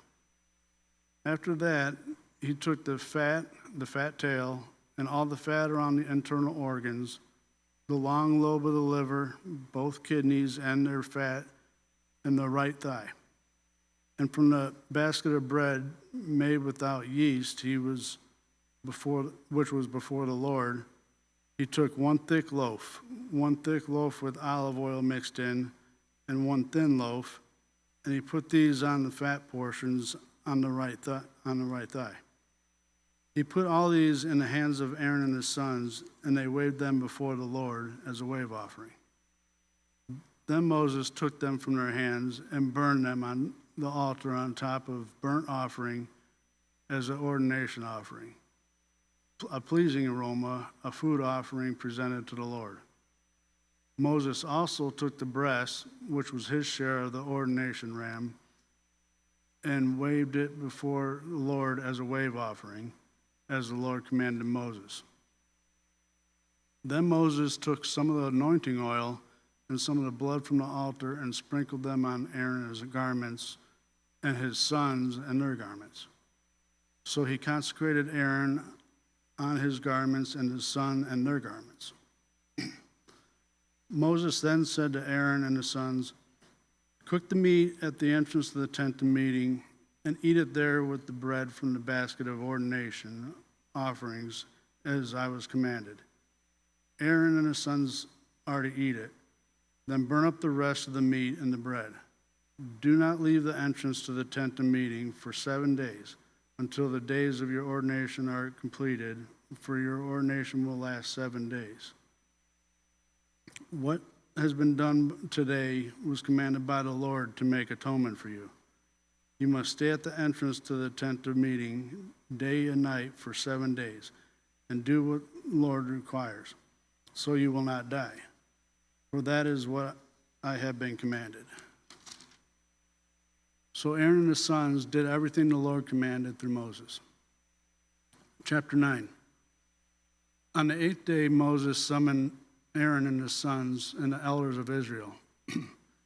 He said to Aaron, "Take a bull calf for your sin offering and ram your burnt offering for your burnt offering, both without defect, and present them before the Lord. Then say to the Israelites, take a male goat for a sin offering, a calf and a lamb, both a year old without defect, for a burnt offering, and an ox and a ram for fellowship offering to sacrifice before the Lord, together with a grain offering mixed with olive oil. For today the Lord will appear to you." They took the things Moses commanded to the front of the tent meeting, and the entire assembly came near and stood before the Lord. Then Moses said, "This is what the Lord has commanded you to do, so that the glory of the Lord may appear to you." Moses said to Aaron, "Come to the altar and sacrifice your sin offering and your burnt offering, and make atonement for yourself and the people. Sacrifice the offering that is for the people and make atonement for them, as the Lord has commanded." So Aaron came to the altar and slaughtered the calf as a sin offering for himself. His sons brought the blood to him, and he dipped his finger into the blood and put it on the horns of the altar. The rest of the blood he poured out at the base of the altar. On the altar he burned the fat, the kidneys, and a long lobe of liver from the sin offering, as the Lord commanded Moses. The flesh and the hide he burned up outside the camp. Then he slaughtered the burnt offering. His sons handed him the blood, and he splashed it against the sides of the altar. They handed him the burnt offering piece by piece, including the head, and he burned them on the altar. He washed the internal organs and the legs and burned them on top of the burnt offering on the altar. Aaron then brought the offering that was for the people. He took the goat for the people's sin offering and slaughtered it, offered it for a sin offering as he did with the first one. He brought the burnt offering and he offered it in the prescribed way. He also brought the grain offering, took a handful of it, and burned it in the altar in addition to the morning's burnt offering. He then slaughtered the ox and the ram as a fellowship offering for the people. His sons handed him the blood, and he splashed it against the side of the altar. But the fat portions of the ox and the ram, the fat tail, the layer of fat, the kidneys, and the long lobe of the liver, these they laid on the breast, and then Aaron burned the fat on the altar. Aaron waved the breast and the right thigh before the Lord as a wave offering, as Moses commanded. Then Aaron lifted his hands toward the people and blessed them. And having sacrificed the sin offering, the burnt offering, and fellowship offering, he stepped down. Moses and Aaron then went into the tent of meeting. When they came out, they blessed the people, and the glory of the Lord appeared to all the people. Fire came out of the presence of the Lord and consumed the burnt offering and the fat portions of the altar. And when all the people saw it, they shouted for joy and fell face down.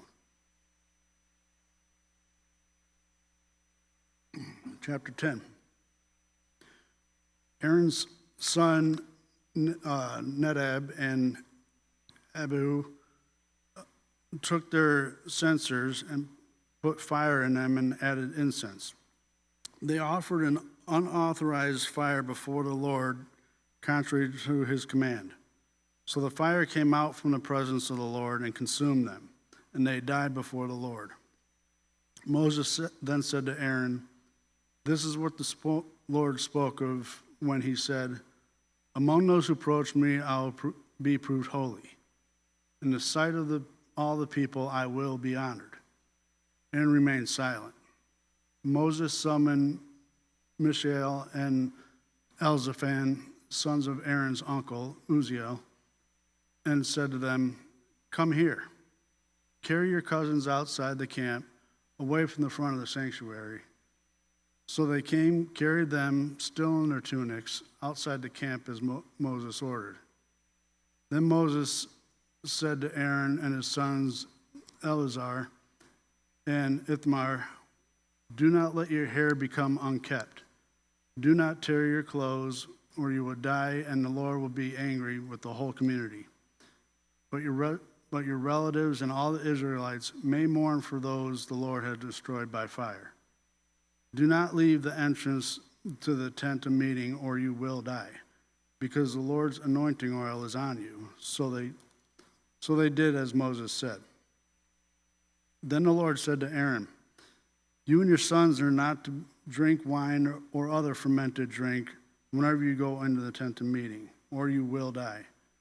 This is a lasting ordinance for the generations to come, so that you can distinguish between the holy and the common, between the unclean and the clean, and so you can teach the Israelites all the decrees the Lord has given them through Moses." Moses said to Aaron and his remaining sons, Eleazar and Ithamar, "Take the grain offering left over from the food offerings, prepared without yeast, and presented to the Lord, and eat it beside the altar, for it is most holy. Eat it in the sanctuary, because it is your share and your son's share of the food offerings presented to the Lord. For so I have been commanded. But you and your sons and your daughters may eat the breast that was waved and the thigh that was presented. Eat them in a ceremonially clean place. They have been given to you and your children as your share of the Israelites' fellowship offerings. The thigh that was presented and the breast that was waved must be brought with the fat portions of the food offerings to be waved before the Lord as a wave offering. This will be the perpetual share for you and your children, as the Lord has commanded." When Moses inquired about the goat of sin offering and found that it had been burned up, he was angry at Eleazar and Ithamar, Aaron's remaining sons, and asked, "Why didn't you eat the sin offering in the holy sanctuary area? It is most holy. It was given to you to take away the guilt of the community by making atonement for them before the Lord. Since its blood was not taken in the holy place, you should have eaten the goat in the sanctuary area, as I commanded." Aaron replied to Moses, "Today they sacrifice their sin offering and their burnt offering before the Lord. But such things as this have happened to me. Would the Lord have been pleased if I had eaten the sin offering today?" When Moses heard this, he was satisfied. Chapter 11. The Lord said to Moses and Aaron, "Say to the Israelites, all the animals that live on the land, these are the ones you may eat. You may eat an animal that has a divided hoof and chews the cud. There are some that only chew the cud and only have a divided hoof, but you must not eat them. The camel, though it chews the cud, does not have a divided hoof. It is ceremonially unclean for you. The hyrax, though it chews the cud, does not have a divided hoof, so it's unclean for you. The rabbit, though it chews the cud, does not have a divided hoof and is unclean for you. And the pig, though it has a divided hoof, does not chew the cud. It is unclean for you. You must not eat their meat or touch their carcasses. They are unclean for you. Of all the creatures living in the water of the seas and the streams, you may eat any that have fins and scales. But all creatures in the seas or streams that do not have fins and scales, whether among the swarming things or among the other living creatures in the water, you are to regard them as unclean. And since you already regard them as unclean, you must not eat their meat. You must regard their carcasses as unclean. Anything living in the water that does not have fins and scales is to be regarded as unclean by you.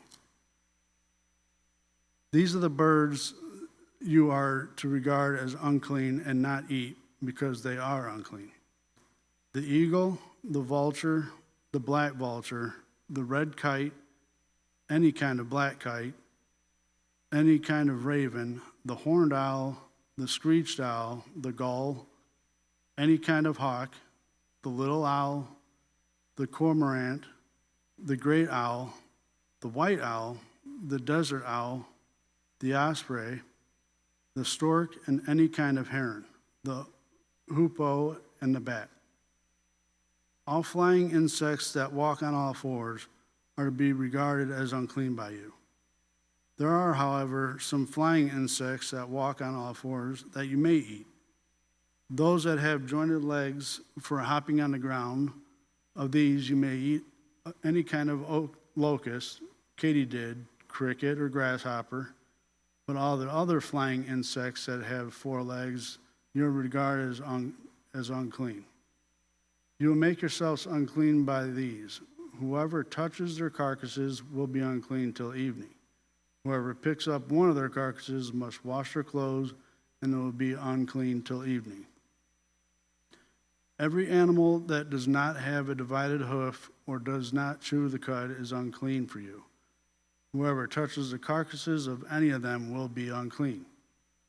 Of all the animals that walk on all fours, those that walk on their paws are unclean for you.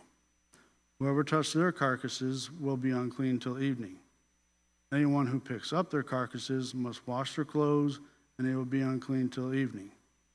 These animals are unclean for you.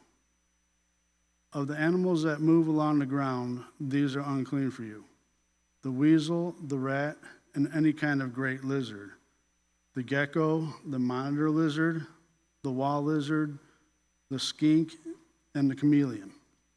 Of all those that move along the ground, these are unclean for you. Whoever touches them when they are dead will be unclean till evening. When one of them dies and falls on something, that article, whatever its use, will be unclean, whether it's made of wood, cloth, hide, or sackcloth. Put it in water, it will be unclean till evening, and then it will be clean. If one of them falls into a clay pot, everything in it will be unclean, and you must break the pot. Any food you are allowed to eat that has come into contact with water from any such pot is unclean, and any liquid that is drank from such a pot is unclean. Anything that one of their carcasses falls on becomes unclean. An oven or cooking pot must be broken up. They are unclean, and you are to regard them as unclean. A spring, however, or a cistern collecting water remains clean, but anyone who touches one of these carcasses is unclean. If a carcass falls on any seeds that are to be planted, they remain clean. But if water has been put on the seed and a carcass falls on it, it is unclean for you. If an animal that you are allowed to eat dies, anyone who touches its carcass will be unclean till evening. Anyone who eats some of its carcass must wash their clothes, and they will be unclean till evening. Anyone who picks up the carcass must wash their clothes, and they will be unclean till evening. Every creature that moves along the ground is to be regarded as unclean. It is not to be eaten. You are not to eat any creature that moves along the ground, whether it moves on its belly or walks on all fours or many feet. It is unclean. Do not defile yourselves by making any of these creatures. Do not make yourselves unclean by means of them, or be made unclean by them. I am the Lord your God. Consecrate yourselves and be holy, because I am holy. Do not make yourselves unclean by any creature that moves along the ground. I am the Lord who brought you up out of Egypt to be your God. Therefore be holy, because I am holy. These are the regulations concerning animals, birds, every living thing that moves about in the water, and every creature that moves along the ground. You must distinguish between unclean and the clean, between living creatures and that may be eaten and those that may not be eaten. Chapter 12. The Lord said to Moses, say to the Israelites, a woman who becomes pregnant and gives birth to a son will be ceremonially unclean for 7 days, just as she is unclean during her monthly period. On the 8th day, the boy is to be circumcised. Then the woman must wait 30 days to be purified from her bleeding. She must not touch anything sacred or go in the sanctuary until the days of her purification are over. If she gives birth to a daughter, for 2 weeks the woman will be unclean, as during her period. Then she must wait 60 days to be purified from her bleeding. When the days of her purification for a son or daughter are over, she is to bring the priest at the entrance to the tent of meeting a year-old lamb for a burnt offering and a young pigeon or dove for a sin offering. He shall offer them before the Lord to make atonement for her, and then she will become ceremonially clean from her flow of blood. These are the regulations for the woman who gives birth to a boy or girl. But if she cannot afford a lamb, she is to bring 2 doves or 2 pigeons, one for a burnt offering and the other for a sin offering. In this way, the priest will make atonement for her, and she will be clean. Chapter 13. The Lord said to Moses and Aaron, when anyone has a swelling or a rash or shiny spot on their skin that may be a defiling skin disease, they must be brought to Aaron the priest or to one of his sons who is a priest. The priest is to examine the sore on the skin, and if the hair in the sore has turned white and the sore appears to be more than skin deep, it is a defiling skin disease.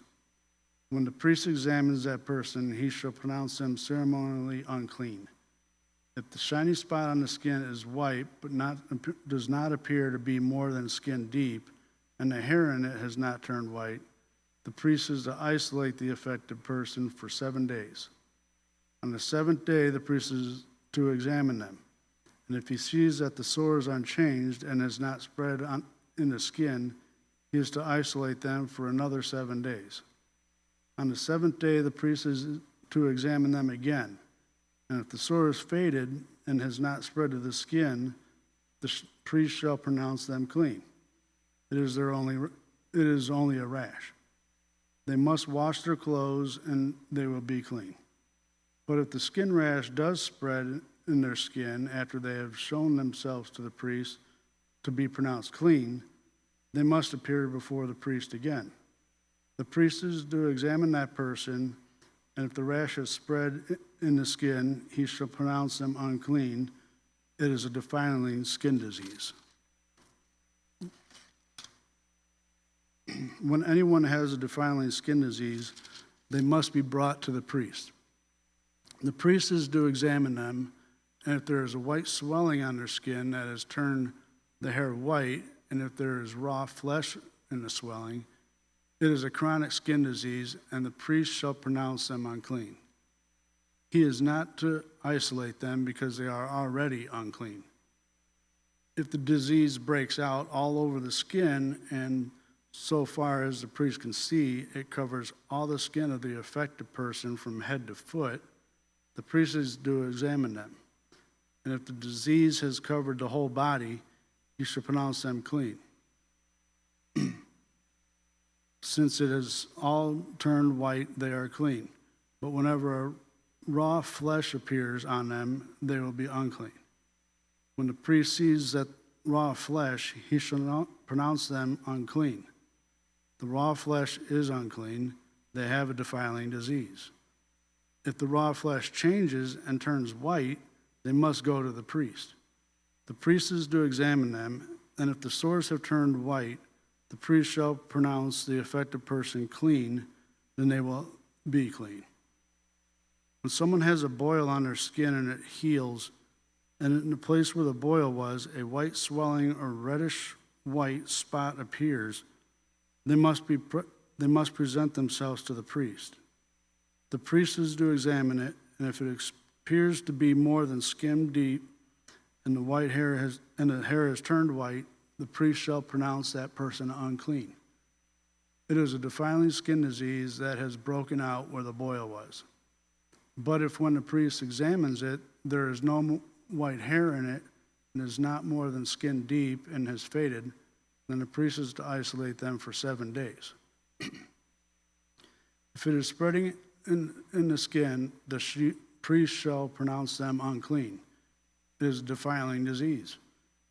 But if the spot is unchanged, has not spread, and it is only a scar from the boil, then the priest shall pronounce them clean.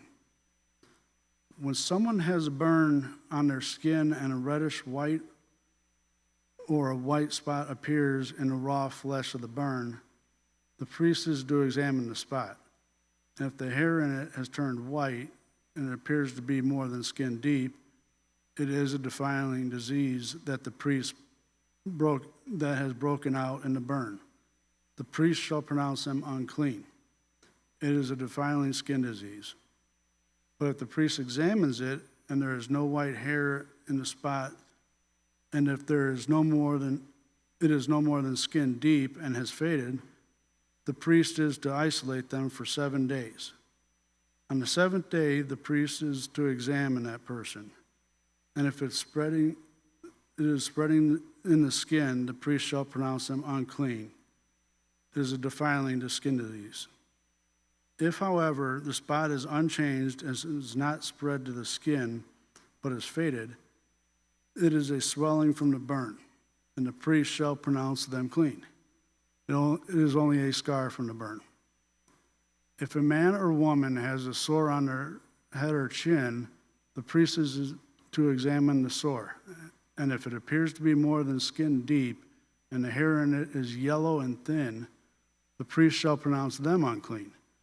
It is a defiling skin disease on the head or chin. But if, when the priest examines the sore, it does not seem to be more than skin deep, there is no black hair in it, then the priest is to isolate the affected person for 7 days. On the 7th day, the priest is to examine the sore.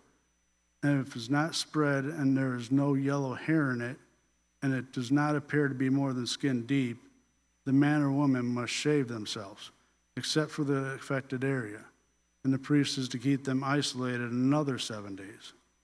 On the 7th day, the priest is to examine the sore, and if it is not spread in the skin and appears to be no more than skin deep, the priest shall pronounce them clean. They must wash their clothes, and they will be clean. But if the sore does spread in the skin after they are pronounced clean, the priest is to examine them, and if he finds the sore has spread in the skin, he does not need to look for a yellow hair. They are unclean. If, however, the sore is unchanged so far as the priest can see, and if the black hair is grown in it, the affected person is healed. They are clean, and the priest shall pronounce them clean. When a man or woman has white spots on the skin, the priest is to examine them, and if the spots are dull white, it is a harmless rash that has broken out on the skin. They are clean. A man who has lost his hair is bald is clean.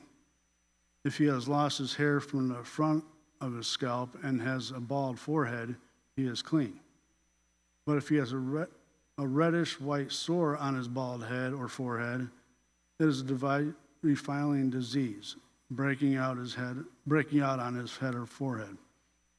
The priest is to examine him, and if the swollen sore on his head or forehead is reddish white, like a defiling skin disease, the man is diseased and is unclean. The priest shall pronounce him unclean because of the sore on his head. Anyone with such a defiling defiling disease must wear torn clothes, let their hair be unkempt, cover the lower part of their face, and cry out, unclean, unclean.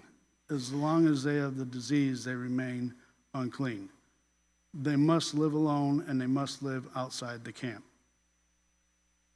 As for any fabric that is spoiled with the defiling mold, any woolen or linen clothing, any woven or knitted material of linen, or wool, any leather of anything made of leather, if the affected area in the fabric, the leather, the woven or knitted material, or any leather article is greenish or reddish, it is defiling mold and must be shown to the priest. The priest is to examine the affected area and isolate the article for 7 days. On the seventh day, he is to examine it. And if the mold has spread in the fabric, the woven or knitted material, or the leather, or whatever its use, is a persistent defiling mold, the article is unclean. He must burn the fabric, the woven or knitted material of wool or linen, and any other leather article that has been spoiled. Because the defiling mold is persistent, the article must be burned. But if, when the priest examines it, the mold has not spread in the fabric, the woven or knitted material, or the leather article, he shall order that the spoiled article to be washed. Then he is to isolate it for another 7 days. After the article has been washed, the priest is to examine it again. And if the mold has not changed, it is appearance. Even though it has not spread, it is unclean. Burn it, no matter which side of the fabric has been spoiled. If, when the priest examines it, the mold has faded after the article has been washed, he is to tear the spoiled part out of the fabric, the leather, or the woven or knitted material. But if it reappears on the fabric, in the woven or knitted material, or in the leather article, it is spreading mold. Whatever has the mold must be burned. Any fabric, woven or knitted material, or any leather article that has been washed and is rid of mold must be washed again. Then it will be unclean. Then it will be clean. These are regulations concerning defiled molds in woolen or linen clothing, woven or knitted material, or any leather article, pronouncing them clean or unclean. Chapter 14. The Lord said to Moses, "These are the regulations for any diseased person at the time of their ceremonial cleansing, when they are brought to the priest. The priest is to go outside the camp and examine them. If they have been healed of their defiling skin disease, the priest shall order that the two live clean birds and some cedar wood, scarlet yarn, and hyssop be brought for the person to be cleansed. Then the priest shall order that one of the birds be killed over the fresh water in a clay pot. He is then to take the live bird and dip it, together with the cedar wood and the scarlet yarn and the hyssop, into the blood of the bird that was killed over the fresh water. 7 times he shall sprinkle the one to be cleansed of the defiling disease, and then pronounce them clean. After that, he is to release the live bird in the open fields. The person is to be cleansed must wash their clothes, shave off all their hair, and bathe with water, and then they will be ceremonially clean. After this, they may come into the camp, but they must stay outside of their tent for 7 days. On the 7th day, they must shave all their hair, they must shave their head, their beard, their eyebrows, and the rest of their hair. They must wash their clothes and bathe themselves with water, and they will be clean. On the 8th day, they must bring 2 male lambs and 1 ewe lamb, a year old, which each without defect, along with 3/10 of an ephah and of the finest flour mixed with olive oil for a grain offering, and 1 log of oil.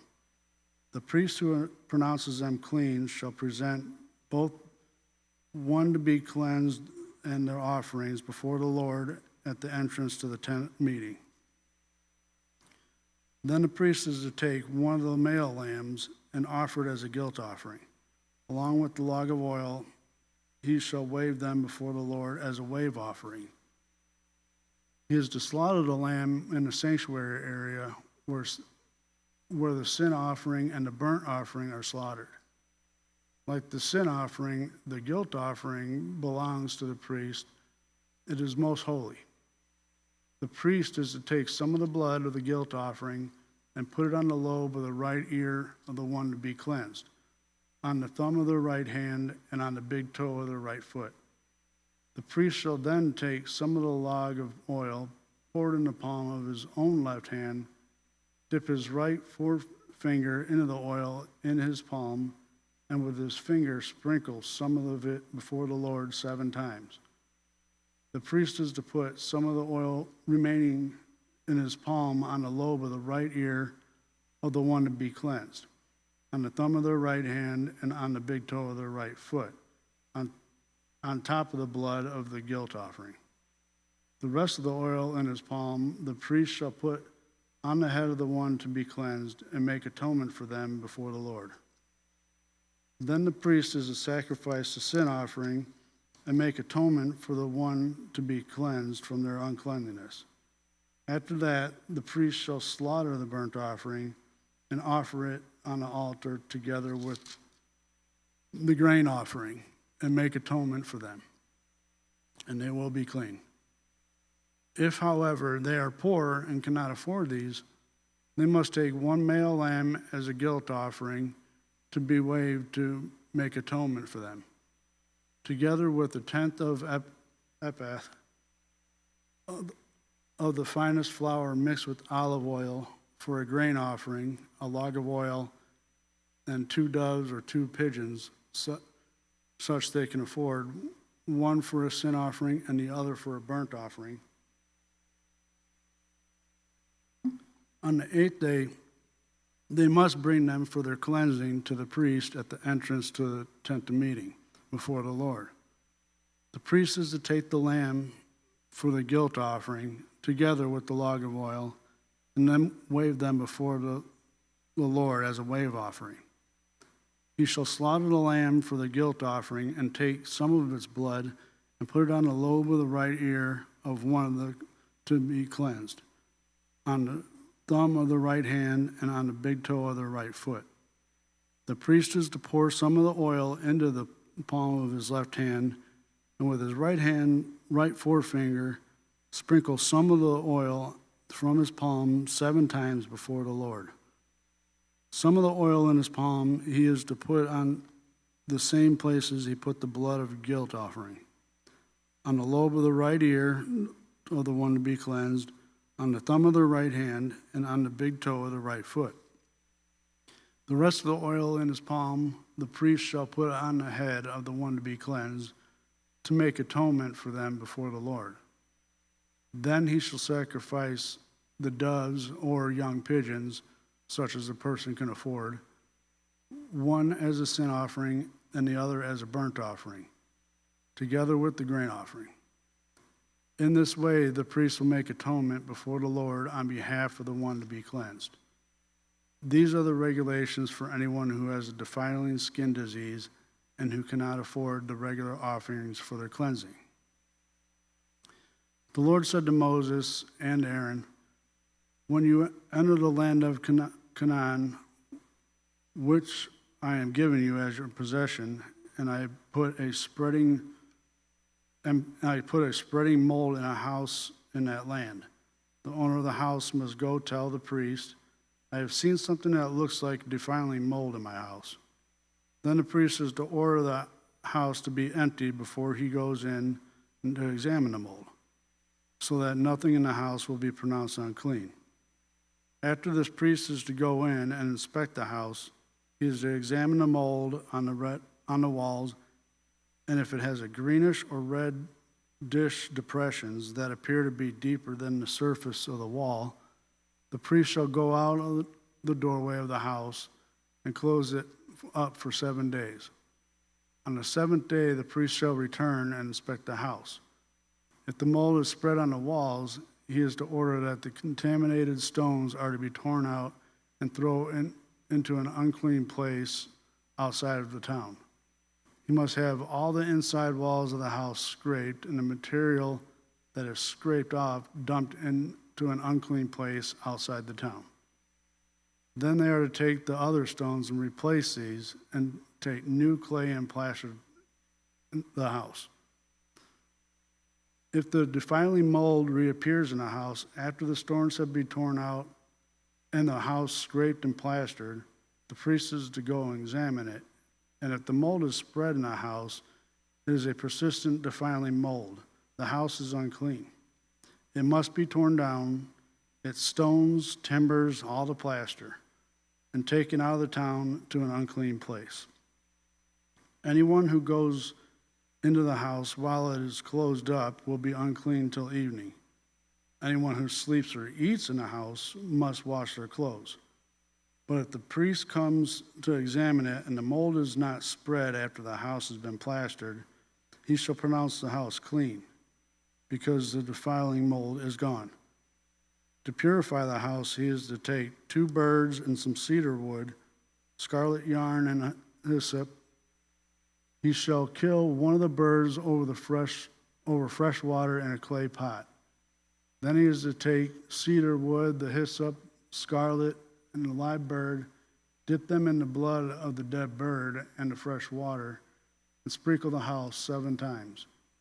He shall purify the house with the bird's blood, the fresh water, the live bird, the cedar wood, the hyssop, and the scarlet yarn.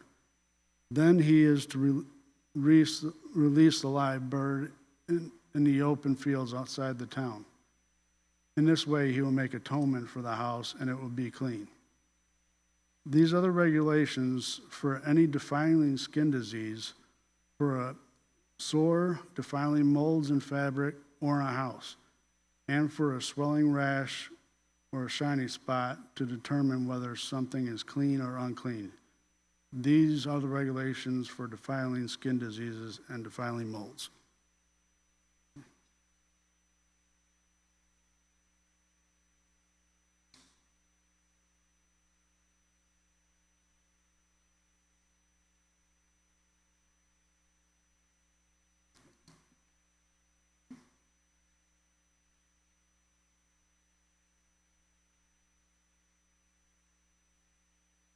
Leviticus chapter 15.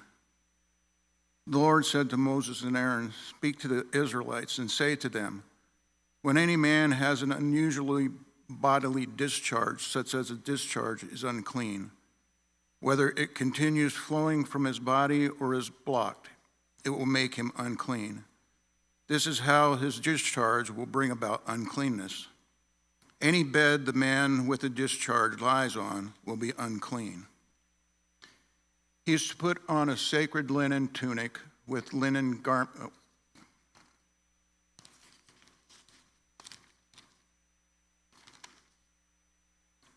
undergarments next to his body. He is to tie the linen sash around him and put it on a linen turban.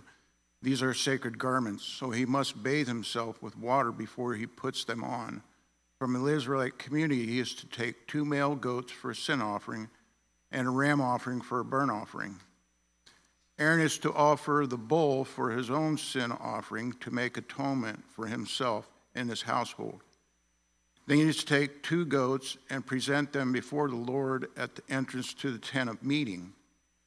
He is to cast lots for the 2 goats, 1 lot for the Lord and the other for the scapegoat. Aaron shall bring the goat whose lot falls to the Lord and sacrifice it for his sin offering. But the goat chosen by lot as a scapegoat shall be presented alive before the Lord, and to be used for making atonement by sending it into the wilderness as a scapegoat. Aaron shall bring a bull for his own sin offering to make atonement for himself and his household, and he is to slaughter the bull for his own sin offering.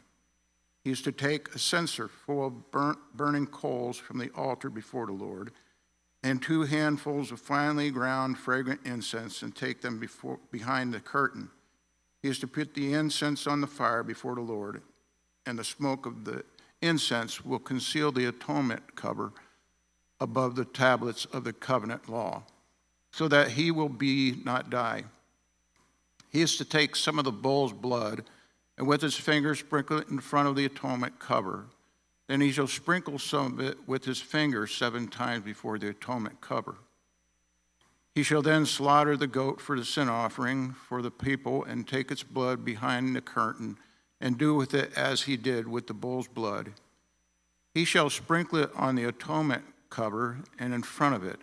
In this way he will make atonement for the most holy place because of the uncleanness and rebellion of the Israelites.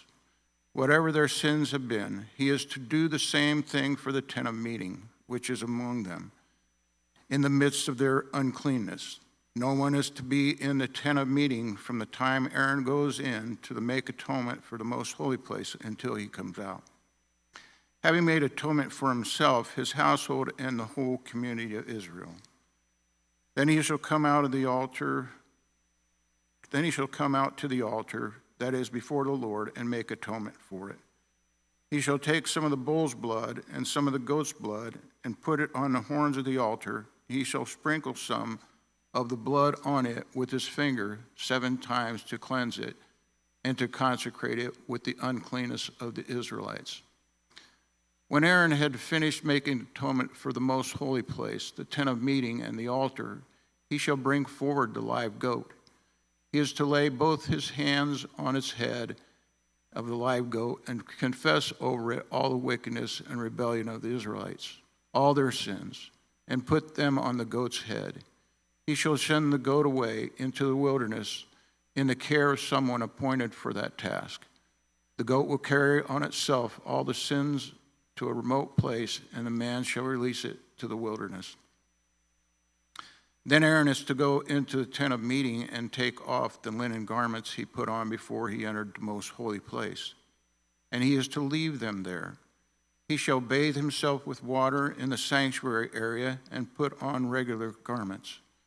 Then he shall come out and sacrifice the burnt offering for himself and the burnt offering for the people to make atonement for himself and for the people.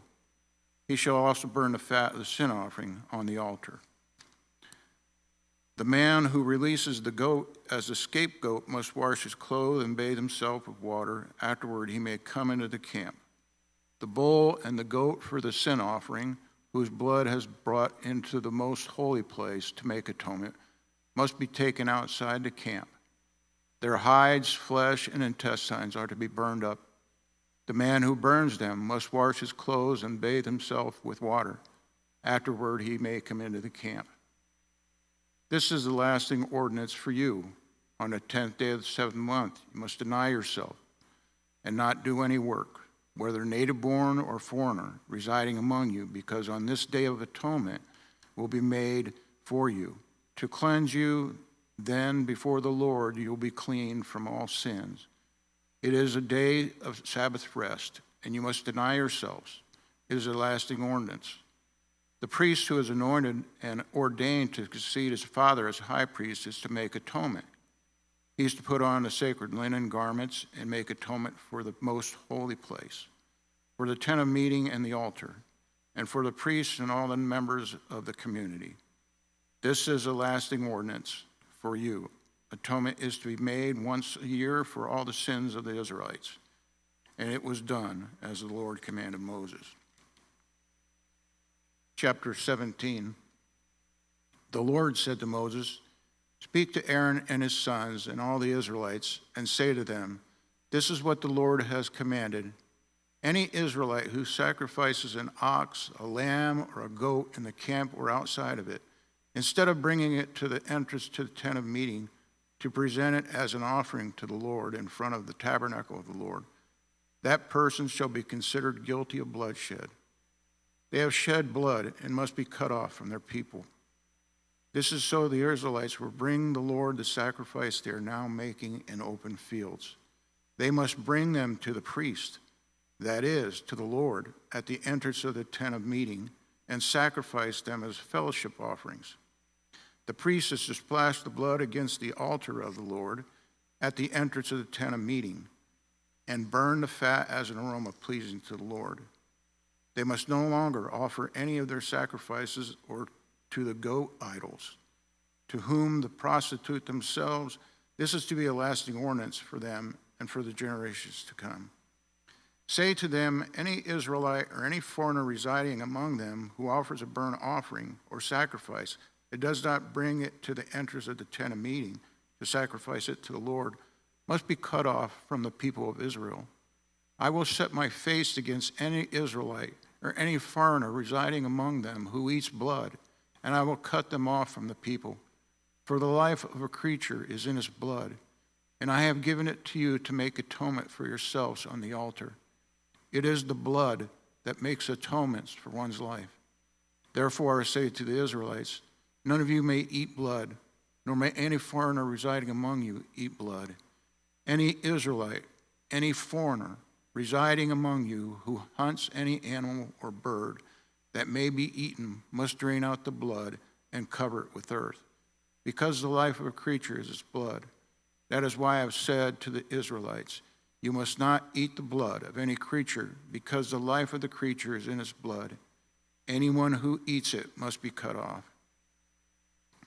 Anyone, whether native born or foreigner, who eats anything found dead or torn by wild animals must wash their clothes and bathe their water, and they will be ceremonially unclean until evening. Then they will be clean. But if they do not wash their clothes and bathe themselves, they will be held responsible. Leviticus chapter 18. The Lord said to Moses, speak to the Israelites and say to them, I am the Lord your God. You must not do as they do in Egypt, where you used to live, and you must not do as they do in the land of Canaan, where I am bringing you. Do not follow their practices. You must obey my laws and be careful to follow my decrees. I am the Lord your God. Keep my decrees and my laws, for the person who obeys them will live long by them. I am the Lord. No one is to approach any close relative to have sexual relations. I am the Lord. Do not dishonor your father by having sexual relations with your mother. She is your mother. Do not have relations with her. Do not have sexual relations with your father's wife. That would dishonor your father. Do not have sexual relations with your sister, either your father's daughter or your mother's daughter, whether she was born in the same home or elsewhere. Do not have sexual relations with your son's daughter or your daughter's daughter. That would dishonor you. Do not have sexual relations with the daughter of your father's wife, born your father. She is your sister. Do not have sexual relations with your father's sister. She is your father's close relative. Do not have sexual relations with your mother's sister, because she is your mother's close relative. Do not dishonor your father's brother by approaching his wife to have sexual relations. She is your aunt. Do not have sexual relations with your daughter-in-law. She is your son's wife. Do not have relations with her. Do not have sexual relations with your brother's wife. That will dishonor your brother. Do not have sexual relations with both a woman and her daughter. Do not have sexual relations with either her son's daughter or her daughter's daughter. They are her close relatives. That is wickedness. Do not take your wife's sister as a rival's wife and have sexual relations with her while your wife is living. Do not approach a woman to have sexual relations during the uncleanness of her monthly period. Do not have sexual relationship with your neighbor's wife and defile yourself with her. Do not give any of your children to be sacrificed to Moloch, for you must not profane the name of your God. I am the Lord. Do not have sexual relationship with a man, as one does with a woman. This is detestable. Do not have sexual relations with an animal and defile yourself with it. A woman must not present herself to an animal to have sexual relations with it. That is a perversion. Do not defile yourself in any of these ways, because this is how the nations that I'm going to drive out before you become defiled. Even the land was defiled, so I punished it for its sin, and the land vomited out its inhabitants. But you must keep my decrees and my laws. The native born and the foreigners residing among you must not do any of these detestable things. For all these things were done by the people who lived in the land before you, and the land became defiled. And if you defile the land, it will vomit you out, as it vomited out the nations that were before you. Everyone who does any of these detestable things, such a person must be cut off from their people. Keep my requirements, and do not follow any of the detestable customs that were practiced before you came, and do not defile yourself with them. I am the Lord your God. Leviticus chapter 19. The Lord said to Moses, speak to the entire assembly of Israel and say to them, be holy, because I, the Lord your God, am holy. Each of you must respect your mother and father, and you must observe my Sabbath. I am the Lord your God. Do not turn to idols or make metal gods for yourself. I am the Lord your God. When you sacrifice a fellowship offering to the Lord, sacrifice it in such a way that it will be acceptable on your behalf. It shall be eaten on the day you sacrifice it, or on the next day. Anything left over until the third day must be burned up. If any of it is eaten on the third day, it is impure and will not be acceptable. Whoever eats it will be held responsible, because they have desecrated what is holy to the Lord. They must be cut off from their people. When you reap the harvest of your land, do not reap to the very edges of the field, or gathering the gleanings of your harvest. Do not go over your vineyard a second time, or pick up the grapes that have fallen. Leave them for the poor and the foreigner. I am the Lord your God. Do not steal, do not lie, do not deceive one another. Do not swear falsely by my name and so profane the name of your God. I am the Lord. Do not defraud or rob your neighbor. Do not hold back the wages of a hired worker overnight. Do not curse the deaf or put a stumbling block in front of the blind, but fear your God. I am the Lord. Do not pervert justice. Do not show partiality to the poor or favoritism to the great, but judge your neighbor fairly. Do not go about spreading slander among people. Do not do anything that endangers your neighbor's life. I am the Lord. Do not hate a fellow Israelite in your heart. Rebuke your neighbor frankly, so you will not share in their guilt. Do not seek revenge or bear a grudge against anyone among your people, but love your neighbor as yourself. I am the Lord. Keep my decrees. Do not mate different kinds of animals. Do not plant your field with two kinds of seeds. Do not wear clothing woven by two kinds of material. If a man sleeps with a female slave who is promised to another man, but who has not been ransomed or given her freedom, there must be due punishment. Yet they are not to put her to death, because she had not been freed. The man, however, must bring a ram to the entrance of the tent of meeting for a guilt offering to the Lord. With the ram of guilt offering, the priest is to make an atonement for him before the Lord for the sin he has committed, and his sin will be forgiven. When you enter the land and plant any kind of fruit tree, regard its fruit as forbidden. For 3 years you are to consider it forbidden. It must not be eaten. In the 4th year, all its fruit will be holy, an offering of praise to the Lord.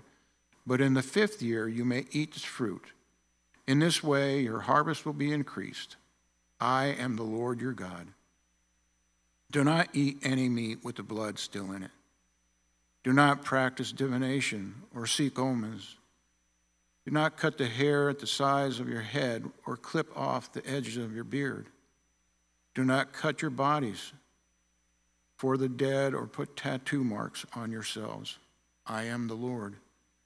Do not degrade your daughter by making her a prostitute. or the land will turn to prostitution and be filled with wickedness. Observe my Sabbaths and have reverence for my sanctuary. I am the Lord. Do not turn to mediums or seek spiritists, for you will be defiled by them. I am the Lord your God. Stand up in the presence of the aged. Show respect for the elderly and revere your God. I am the Lord. When a foreigner resides among you in the land, do not mistreat them. The foreigner residing among you must be treated as your native born. Love them as yourself, for you were foreigners in Egypt. I am the Lord your God. Do not use dishonest standards when measuring length, weight, or quantity. Use honest scales and honest weights, an honest ephah and an honest hin. I am the Lord your God, who brought you out of Egypt. Keep on my decrees and my laws and follow them. I am the Lord. Leviticus chapter 20. The Lord said to Moses, say to the Israelites, any Israelite or foreigner, any foreigner residing in Israel who sacrifices any of his children to Molech is to be put to death. The members of the community are to stone him. I myself will set my face against him and will cut him off from his people. For by sacrificing his children to Molech, he has defiled my sanctuary and profaned my holy name. If the members of the community close their eyes when that man sacrifices one of his children to Molech, and that they fail to put him to death, I myself will set my face against him and his family and will cut them off from their people, together with all who follow him in prostituting themselves to Molech. I will set my face against anyone who turns to mediums and spiritists to prostitute themselves by following them. I will cut them off from their people. Consecrate yourself and be holy, because I, the Lord your God, keep my decrees and follow them. I am the Lord who makes you holy. Anyone who curses their father or mother is to be put to death. Because they have cursed their father or mother, their blood will be on their own head. If a man commits adultery with another man's wife, with the wife of his neighbor, both the adulterer and the adulteress are to be put to death. If a man has sexual relations with his father's wife, he is to be dishonored. He has dishonored his father. Both the man and the woman are to be put to death. Their blood will be on their own heads. If a man has sexual relationship with his daughter-in-law, both of them are to be put to death. What they have done is a perversion. Their blood will be on their own head. If a man has sexual relations with a man, as one does with a woman, both of them have done what is detestable. They are to be put to death. Their blood will be on their own heads. If a man marries both a woman and her mother, it is wicked. Both he and they must be burned in the fire, so that no wickedness will be among you. If a man has sexual relations with an animal, he is to be put to death, and you must kill the animal. If a woman approaches an animal to have sexual relations with it, kill both the woman and the animal. They are to be put to death. Their blood will be on their own heads. If a man marries his sister, the daughter of either his father or his mother, and they have sexual relations, it is a disgrace. They are to be publicly removed from their people. He has dishonored his sister and will be held responsible. If a man has sexual relations with the woman during her monthly period, he has exposed the source of her flow, and she has also uncovered it. Both of them are to be cut off from their people. Do not have sexual relations with the sister of either your mother or your father, for that would dishonor a close relative. Both of you would be held responsible. If a man has sexual relations with his aunt, he has dishonored his uncle. They will be held responsible. They will die childless. If a man marries his brother's wife, it is an act of impurity. He has dishonored his brother, and they will be childless. Keep all my decrees and laws and follow them, so that the land where I'm bringing you to live may not vomit you out. You must not live according to the customs of the nations I am going to drive out before you, because they did all these things. I abhorred them. But I said to you, you'll possess their land. I will give it to you as an inheritance, a land flowing with milk and honey. I am the Lord your God, who has set you apart from the nations. You must therefore make a distinction between clean and unclean animals, and between clean, unclean birds. Do not defile yourself by any animal or bird, anything that moves along the ground. Those that I have set apart as unclean for you, you are to be holy to me, because I, the Lord, am holy, and I have set you apart from the nations to be my own. A man or woman who is a medium or spiritus among you must be put to death. You are to stone them. Their blood will be on their own heads. Leviticus chapter 21. The Lord said to Moses, speak to the priests, the sons of Aaron, and say to them, a priest may not make himself ceremonially unclean for any of his people who die, except for a close relative such as a mother or father, his son or daughter, his brother, or an unmarried sister who is dependent on him since she has no husband. For her he may make himself unclean. He must not make himself unclean for people related to him by marriage, and so defile himself. Priests must not shave their heads or shave off the edges of their beards or cut their bodies. They must be holy to God and must not profane the name of their God, because they present the food offerings to the Lord, the food of their God. They are to be holy. They must not marry women defiled by prostitution or divorced from their husbands, because priests are holy to their God. Regard them as holy because they offer up the food of your God. Consider them holy because I, the Lord, am holy, I who make you holy. If a priest's daughter defiles herself by becoming a prostitute, she disgraces her father, she must be burned in fire. The high priest, the one among his brothers who has had the anointing oil poured on his head and who has been ordained to wear the priestly garments, must not let his hair become unkept or tear his clothes. He must not enter a place where there is a dead body. He must not make himself unclean, even for his father or mother, nor leave the sanctuary of his God or desecrate it, because he has been dedicated by anointing oil of his God. I am the Lord. The woman he marries must be a virgin. He must not marry a widow, a divorced woman, or a woman defiled by prostitution, but only a virgin from his own people, so that he will not defile his offspring among his people. I am the Lord who makes him holy. The Lord says to Moses, say to Aaron, for the generations to come, none of your descendants who has a defect may come near me to offer the food of his God. No man who has any defect may come near. No man who is blind or lame, disfigured or deformed, no man with a crippled foot or hand, or who is hunchback or dwarf, or who has an eye defect, or who has festering or running sores or damaged testicles.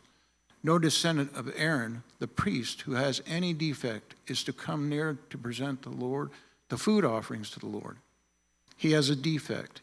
He must not come near to offer the food of his God. He may eat the most holy food of his God, as well as the holy food.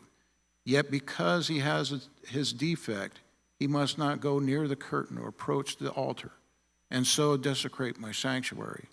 I am the Lord who makes them holy. So Moses told this to Aaron and his sons and to all Israelites. Leviticus chapter 22. The Lord said to Moses, tell Aaron and his sons to treat with respect the sacred offerings the Israelites consecrate to me, so they will not profane my holy name. I am the Lord. Say to them, for the generations to come, if any of your descendants is ceremonially unclean and yet comes near the sacred offerings that Israelites consecrate to the Lord, that person must be cut off from my presence. I am the Lord. If a descendant of Aaron has a defiling skin disease or a bodily discharge, he must not eat the sacred offering until he is cleaned.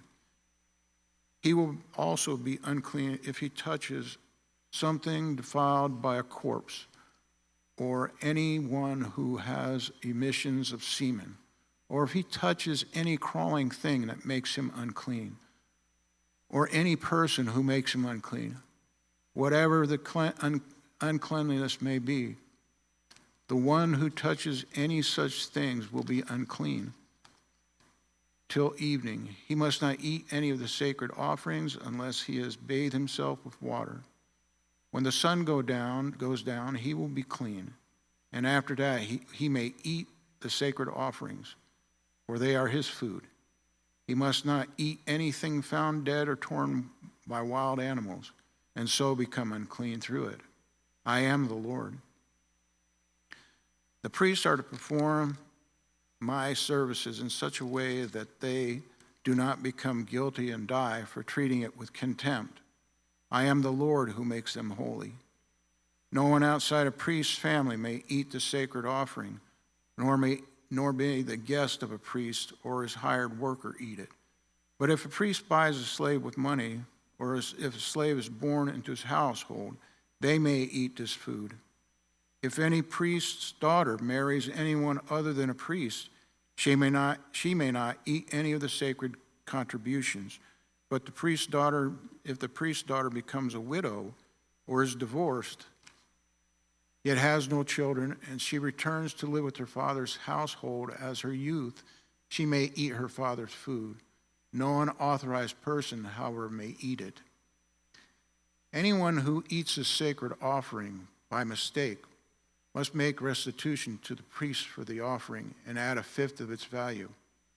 The priest must not desecrate the sacred offerings the Israelites present to the Lord by allowing them to eat the sacred offerings, and so bring upon them guilt requiring payment. I am the Lord who makes them holy. The Lord said to Moses, "Speak to Aaron and his sons and to all the Israelites, and say to them, if any of you, whether an Israelite or a foreigner residing in Israel, present a gift for a burnt offering to the Lord, either to fulfill a vow or as a freewill offering, you must present a male without defect from the cattle, sheep, or goats, in order that it may be accepted on your behalf. Do not bring anything with a defect, because it will not be accepted on your behalf. When anyone brings from the herd or flock fellowship offering to the Lord to fulfill a special vow or as a free will offering, it must be without defect or blemish to be acceptable. Do not offer to the Lord the blind, the injured, or the maimed, or anything with warts or festering or running sores. Do not place any of these on the altar as a food offering presented to the Lord.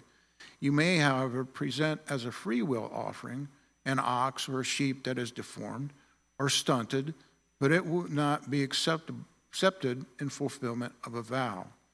You must not offer to the Lord any animal with whose testicles are bruised, crushed, torn, or cut. You must not do this in your own land, and you must not accept such animals from the hand of a foreigner and offer them as a food of your God. They will not be accepted on your behalf, because they are deformed and have defects. The Lord said to Moses, when a calf, a lamb, or a goat is born, it is to remain with its mother for 7 days. From the 8th day on, it will be acceptable as a food offering presented to the Lord. Do not slaughter a cow or a sheep and its young on the same day. When you sacrifice a thank offering to the Lord, sacrifice it in such a way that it will be accepted on your behalf. It must be eaten that same day. Leave none of it till morning. I am the Lord. Keep my commands and follow them. I am the Lord. Do not profane my holy name, for I must be acknowledged as holy by the Israelites. I am the Lord who made you holy and who brought you out of Egypt to be your God. I am the Lord. Leviticus chapter 23. The Lord said to Moses, speak to the Israelites and say to them, these are my appointed festivals, the appointed festivals of the Lord, which you are to proclaim as sacred assemblies. There are 6 days when you may work, But the seventh day is the day of Sabbath rest, a day of sacred assembly. You are not to do any work. Wherever you live, it is a Sabbath to the Lord. These are the Lord's appointed festivals, the sacred assemblies. You are to proclaim at the appointed times. The Lord Passover begins at twilight on the 14th day of the first month. On the 15th day of the month, the Lord's festival of unleavened bread begins. For 7 days you must eat bread made without yeast. On the first day, hold a sacred assembly and do no regular work. For 7 days, present a food offering to the Lord. And on the seventh day, hold a sacred assembly and do no regular work. The Lord said to Moses, "Speak to the Israelites and say to them, when you enter the land I'm going to give you, and you reap its harvest, bring to the priest a sheaf of the first grain you harvest. He is to wave the sheaf before the Lord so it will be acceptable on your behalf. The priest is to wave it on the day after the Sabbath. On the day you wave the sheaf, you must sacrifice as a burnt offering to the Lord a lamb a year old without defect, together with its grain offering and 2/10 of an ephah of the finest flour mixed with oil. A food offering presented to the Lord, a pleasing aroma, and a drink offering of 1/4 of a hin of wine. You must not eat any bread or roasted or new grain until the very day you bring this offering to your God. This is to be a lasting ordinance for the generations to come, wherever you live. From the day after the Sabbath, the day you brought the sheaf of the wave offering, count off 7 full weeks. Count off 50 days up to the day after the seventh day, and then present an offering of new grain to the Lord. From wherever you live, bring 2 loaves made of 2/10 of an ephah of the finest flour, baked with yeast as a wave offering of the first fruits to the Lord. Present with this bread 7 male lambs, each year old without defect, 1 young bull, 2 rams. They will be a burnt offering to the Lord, together with their grain offerings and drink offerings, a food offering and aroma pleasing to the Lord. Then sacrifice 1 goat for a sin offering and 2 lambs for each a year old for the fellowship offering. The priest is to wave the 2 lambs before the Lord as a wave offering, together with the bread of its first fruits. They are to be sacred offering to the Lord for the priest. On the same day, you are to proclaim a sacred assembly and do no regular work. This is to be a lasting ordinance for generations to come, wherever you live. When you reap the harvest of your land, do not reap to the very edges of your field or gather the gleanings of your harvest. Leave them for the poor and for the foreigner residing among you. I am the Lord your God. The Lord said to Moses, say to the Israelites, on the first day of the 7th month, you are to have a day of Sabbath rest, a sacred assembly commemorated with trumpet blasts. Do no regular work, but present a food offering to the Lord. The Lord said to Moses, the 10th day of the 7th month is a day of atonement. Hold a sacred assembly, deny yourselves, and present a food offering to the Lord. Do not do any work on that day, because it is the day of atonement, when atonement is made for you before the Lord your God. Those who do not deny themselves on that day must be cut off from their people. I will destroy from among their people anyone who does any work on that day. You shall do no work at all. This is to be a lasting ordinance for the generations to come, wherever you live. It is a day of Sabbath rest for you, and you must deny yourselves. From the evening of the 9th day of the month until the following evening, you are to observe the Sabbath. The Lord said to Moses, say to the Israelites, on the 15th day of the 7th month, the Lord's festival of tabernacles began, and it lasts for 7 days. The first day is a sacred assembly. Do no regular work. For 7 days present food offerings to the Lord, and on the 8th day hold a sacred assembly and present the food offering to the Lord. It is the closing special assembly. Do no regular work. These are the Lord's appointed festivals, which you are to proclaim as sacred assemblies for bringing food offerings to the Lord. The burnt offerings and grain offerings, sacrifices and drink offerings required for each day.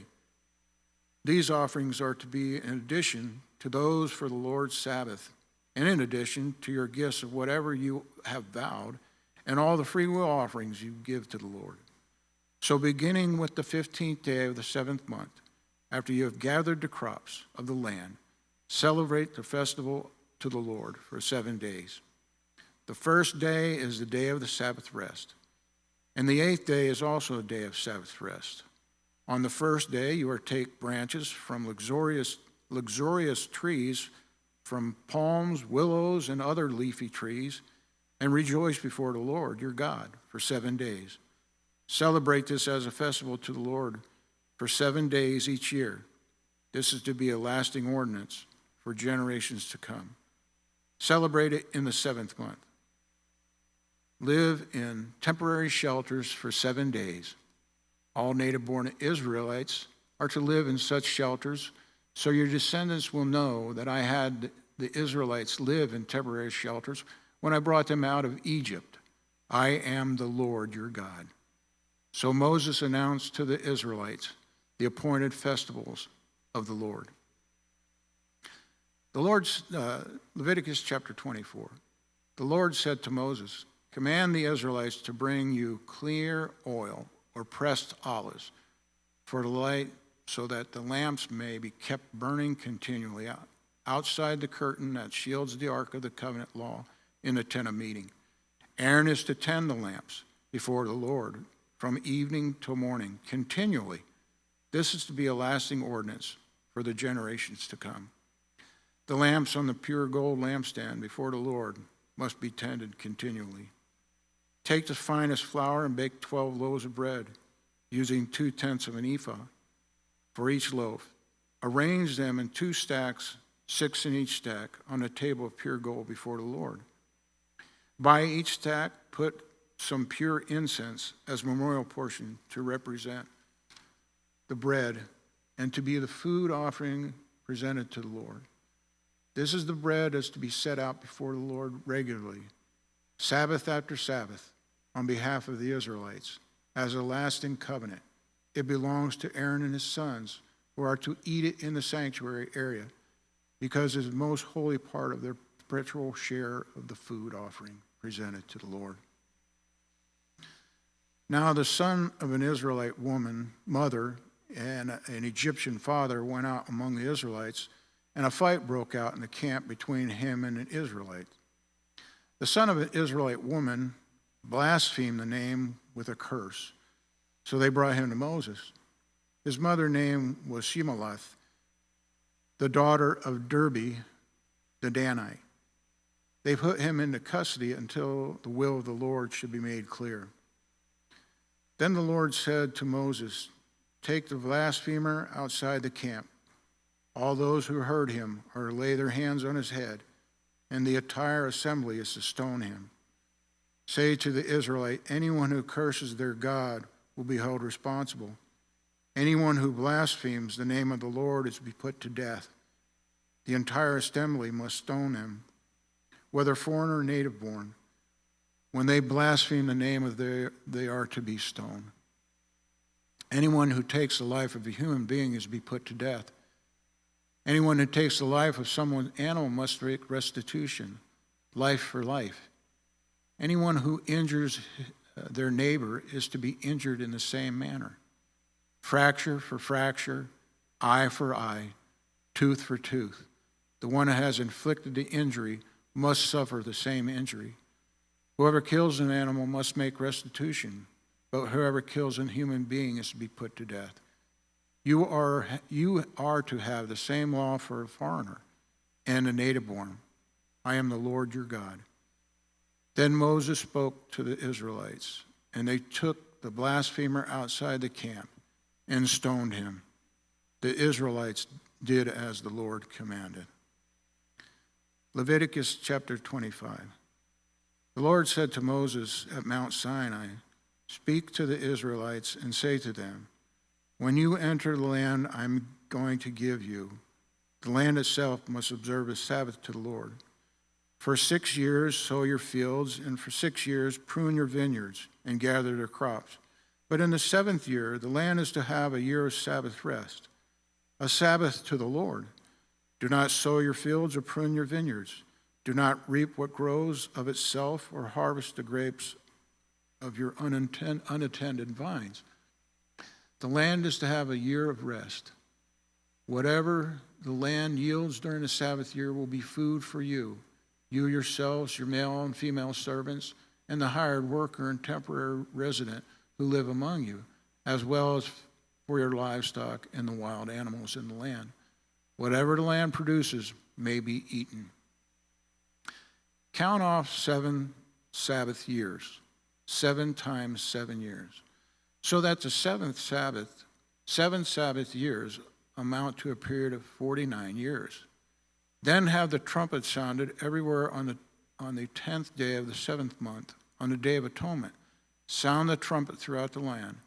Consecrate the 15th year of the 50th year, and proclaim liberty throughout the land to all its inhabitants.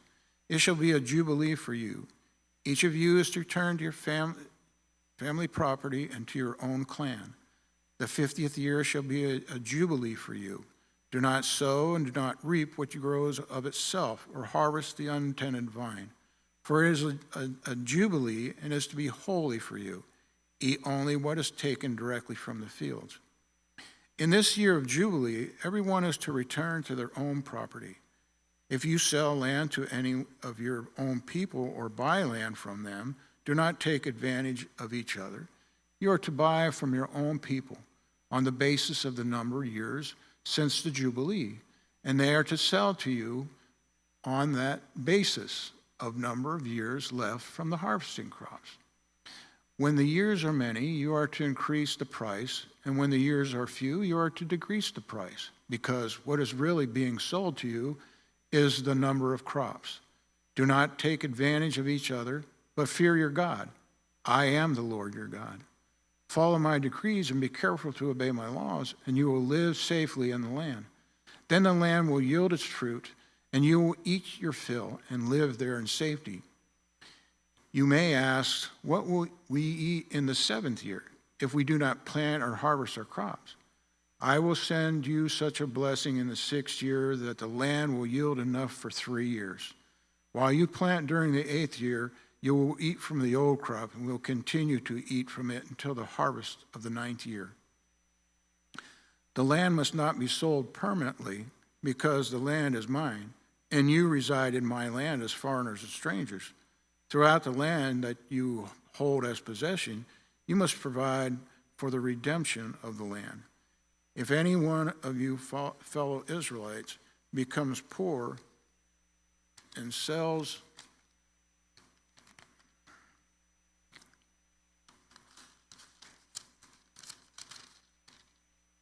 with a property, their nearest relative is to come and redeem what they have sold.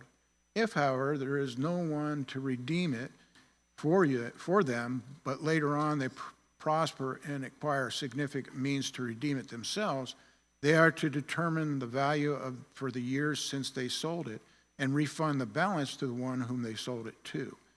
They can then go back to their own property. But if they do not acquire the means to repay what was sold, it will remain in the possession of the buyer until the year of Jubilee. It will be returned in the Jubilee, and they can then go back to their property. Anyone who sells a house in a walled city retains the rights of redemption a full year after its sale. During that time, the seller may redeem it. If it is not redeemed before a full year has passed, the house is to be in the walled city shall belong permanently to the buyer and the buyer's descendants. It is not to be returned in the Jubilee. But houses in villages without walls around them are to be considered as belonging to the open country. They can be redeemed, and they are to be returned in the year of Jubilee. The Levites always have the right to redeem their houses in Levitical towns, which they possess. So the property of the Levites is redeemable. That is, a house sold in any town they hold and is to be returned in the Jubilee, because the house in the towns of the Levites are their property among the Israelites. But the pasture lands belonging to their towns must not be sold. It is their possession. If any of your fellow Israelites becomes poor and are unable to support themselves among you, help them as you would a foreigner or a stranger, so they can continue to live among you. Do not take interest or any profit from them, but fear your God, so that they may continue to live among you. You must not lend them money, interest, or sell them food at a profit. I am the Lord your God, who brought you out of Egypt to give you the land of Canaan and to be your God. If any of your fellow Israelites become poor and sell themselves to you as slaves, do not make them work as slaves. They are to be treated as hired workers and temporary residents among you. They are to work for you until the year of Jubilee. Then they and their children are to be released, and they will go back to their own clans and to the property of their ancestors. Because the Israelites are my servants whom I brought out of Egypt, they must not be sold as slaves. Do not roll over them ruthlessly, but fear your God. Your male and female slaves are to come from the nations around you. From them you may buy slaves. You may also buy some of the temporary residents living among you and members of their clans born in your country, and they will become your property. You can bequeath them to your children as inherited property and can make them slaves for life, but you must not rule over them, must not rule over your fellow Israelites ruthlessly. If a foreigner residing among you becomes rich, and any of your fellow Israelites become poor and sell themselves to a foreigner to be a member of the foreigner's clan, they may retain the right of redemption after they have been sold. One of the relatives may redeem them. An uncle, a cousin, any blood relative in their clan may redeem them. Or if they prosper, they may redeem themselves. They and their buyer are to count the time from the year they are sold themselves up to the year of Jubilee. The price for their release is to be based on the rate paid to a hired worker for that number of years. If many years remain, they must pay their redemption a larger share of the price paid for them. If only a few years remain, the year of Jubilee, they are to compute that and pay for their redemption accordingly. They are to be treated as workers hired from year to year. You must see to it that those to whom they owe service do not rule over them ruthlessly. Even if someone is not redeemed in any of these ways, they and their children are to be released in the year of Jubilee. For the Israelites belong to me as servants. They are my servants, whom I brought out of Egypt. I am the Lord your God. Leviticus chapter 26. Do not make idols or set up an image or a sacred stone for yourself, and do not place a carved stone in your land to bow down before it. I am the Lord your God. Observe my Sabbaths and have reverence for my sanctuary. I am the Lord. If your fellow follow my decrees and are careful to obey my commands, I will send you rain in season, and the ground will yield its crops, and the trees will fruit. Your threshing will continue until grape harvest, and the grape harvest will continue until planting, and you will eat all the food you want and live in safety in your land. I will grant peace in the land, and you will lie down, and no one will make you afraid. I will remove wild beasts from the land, and the sword will not pass through your country. You will pursue your enemies, and they will fall by the sword before you. 5 of you will chase 100, and 100 of you will chase 10,000, and your enemies will fall by the sword before you. I will look on you with favor and make you fruitful and increase in your numbers. And I will keep my covenant with you. You will still be eating last year's harvest when you have come to mow it to make room for new. I will put my dwelling place among you, and I will not abhor you. I will walk among you and be your God, and you will be my people. I am the Lord your God, who brought you out of Egypt, so that you would no longer be slaves to the Egyptians. I broke the bars of your yoke and enabled you to walk with heads held high. But if you will not listen to me and carry out all these commands, and if you reject my decrees and abhor my laws and fail to carry out all my commands, and so violate my covenant, then I will do this to you. I will bring on you sudden terror, wasting diseases, and fever that will destroy your sight and sap your strength. You will plant seed in vain, because your enemies will come and eat it. I will set my face against you so that you will be defeated by your enemies. Those who hate you will roll over you, and you will flee even when no one is pursuing. If after all this you will not listen to me, I will punish you for your sins 7 times over. I will break down your stubborn pride and make the sky above you like iron, and the ground beneath you like bronze. Your strength will be spent in vain, because your soil will not yield its crops, nor will the trees of your land yield their fruit. If you remain hostile toward me and refuse to listen to me, I will multiply your afflictions 7 times over, as your sins deserve. I will send wild animals against you, and they will rob you of your children, destroy your cattle, and make you so few in number that your roads will be deserted. If in spite of these things you do not accept my corrections, but continue to be hostile toward me, I myself will become hostile toward you and will afflict you for your sins 7 times over. And I will bring a sword on you to avenge the breaking of the covenant. When you withdraw into your cities, I will send a plague among you, and you will be given into your enemies' hands. When I cut off your supply of bread, 10 women will be able to bake your bread in one oven, and they will dole out the bread by weight. You will eat, would not be satisfied. If in spite of this you would still do not listen to me, but continue to be hostile toward me, then in my anger I will be hostile toward you, and I myself will punish you for your sins 7 times over. You will eat the flesh of your sons and the flesh of your daughters. I will destroy your high places and cut down your incense altars and pile your dead bodies on the lifeless forms of your idols, and I will abhor you. I will turn your cities into ruins and lay waste your sanctuaries.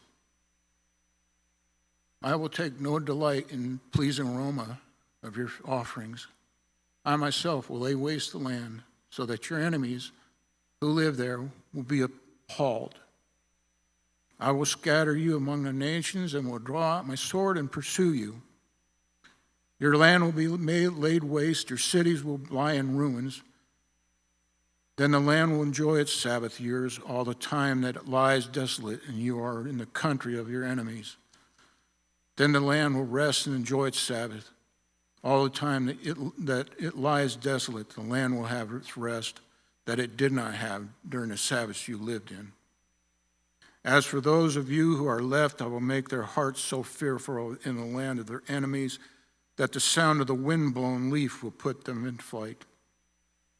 They will run as though fleeing from the sword, and they will fall even though no one is pursuing them. They will stumble over one another as though fleeing from the sword, even though no one is pursuing them. So you will not be able to stand before your enemies. You will perish among the nations. The land of your enemies will devour you. Those of you who are left will waste away in the lands of their enemies because of their sins. Also because of their ancestors' sins, they will waste away.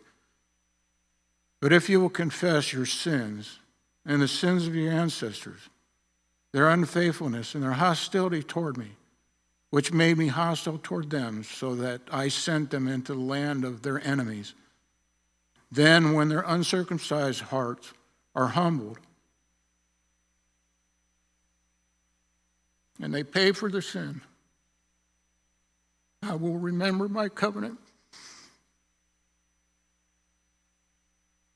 with Jacob, and my covenant with Isaac, and my covenant with Abraham. And I will remember the land.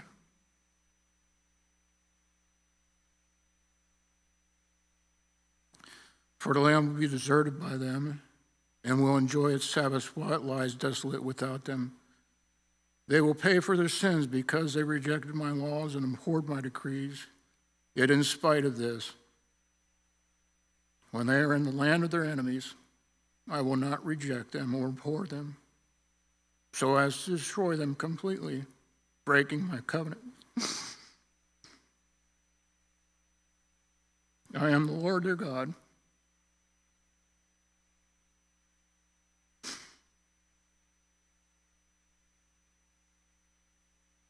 But for their sake,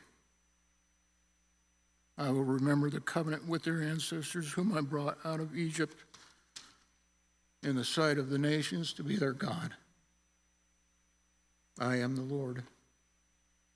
These are the decrees and the laws and the regulations that the Lord established at Mount Sinai between himself and the Israelites through Moses. Leviticus chapter 27. The Lord said to Moses, "Speak to the Israelites and say to them, if anyone makes a special vow to dedicate a person to the Lord by giving the equivalent value, set the value of a male between the ages of 20 and 60 at 50 shekels of silver, according to the sanctuary shekel. For a female, set her value at 30 shekels. For a person between the ages of 5 and 20, set the value of a male at 20 shekels and of a female at 10 shekels. For a person between 1 month and 5 years, set the value of the male at 5 shekels of silver, and that of a female at 3 shekels of silver. For a person 60 years old or more, set the value of a male at 15 shekels, and a value at female at 10 shekels. If anyone making the vow is too poor to pay the specified amount, the person being dedicated is to be presented to the priest, who will be set the value according to what the one making the vow can afford. If what they vowed is an animal that is acceptable as an offering to the Lord, such an animal given to the Lord becomes holy. They must not exchange it or substitute a good one for a bad, or a bad one for a good one. If they should substitute one animal for another, both it and the substitution become holy. If they vowed is an unceremonially unclean animal, one that is not acceptable as an offering to the Lord, the animal must be presented to the priest, who will judge its quality as good or bad. Whatever value the priest then sets, that is what it will be.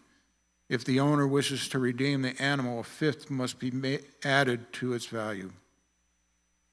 If anyone dedicates their house as something holy to the Lord, the priest will judge its quality as good or bad. Whatever value the priest then sets, so it will remain.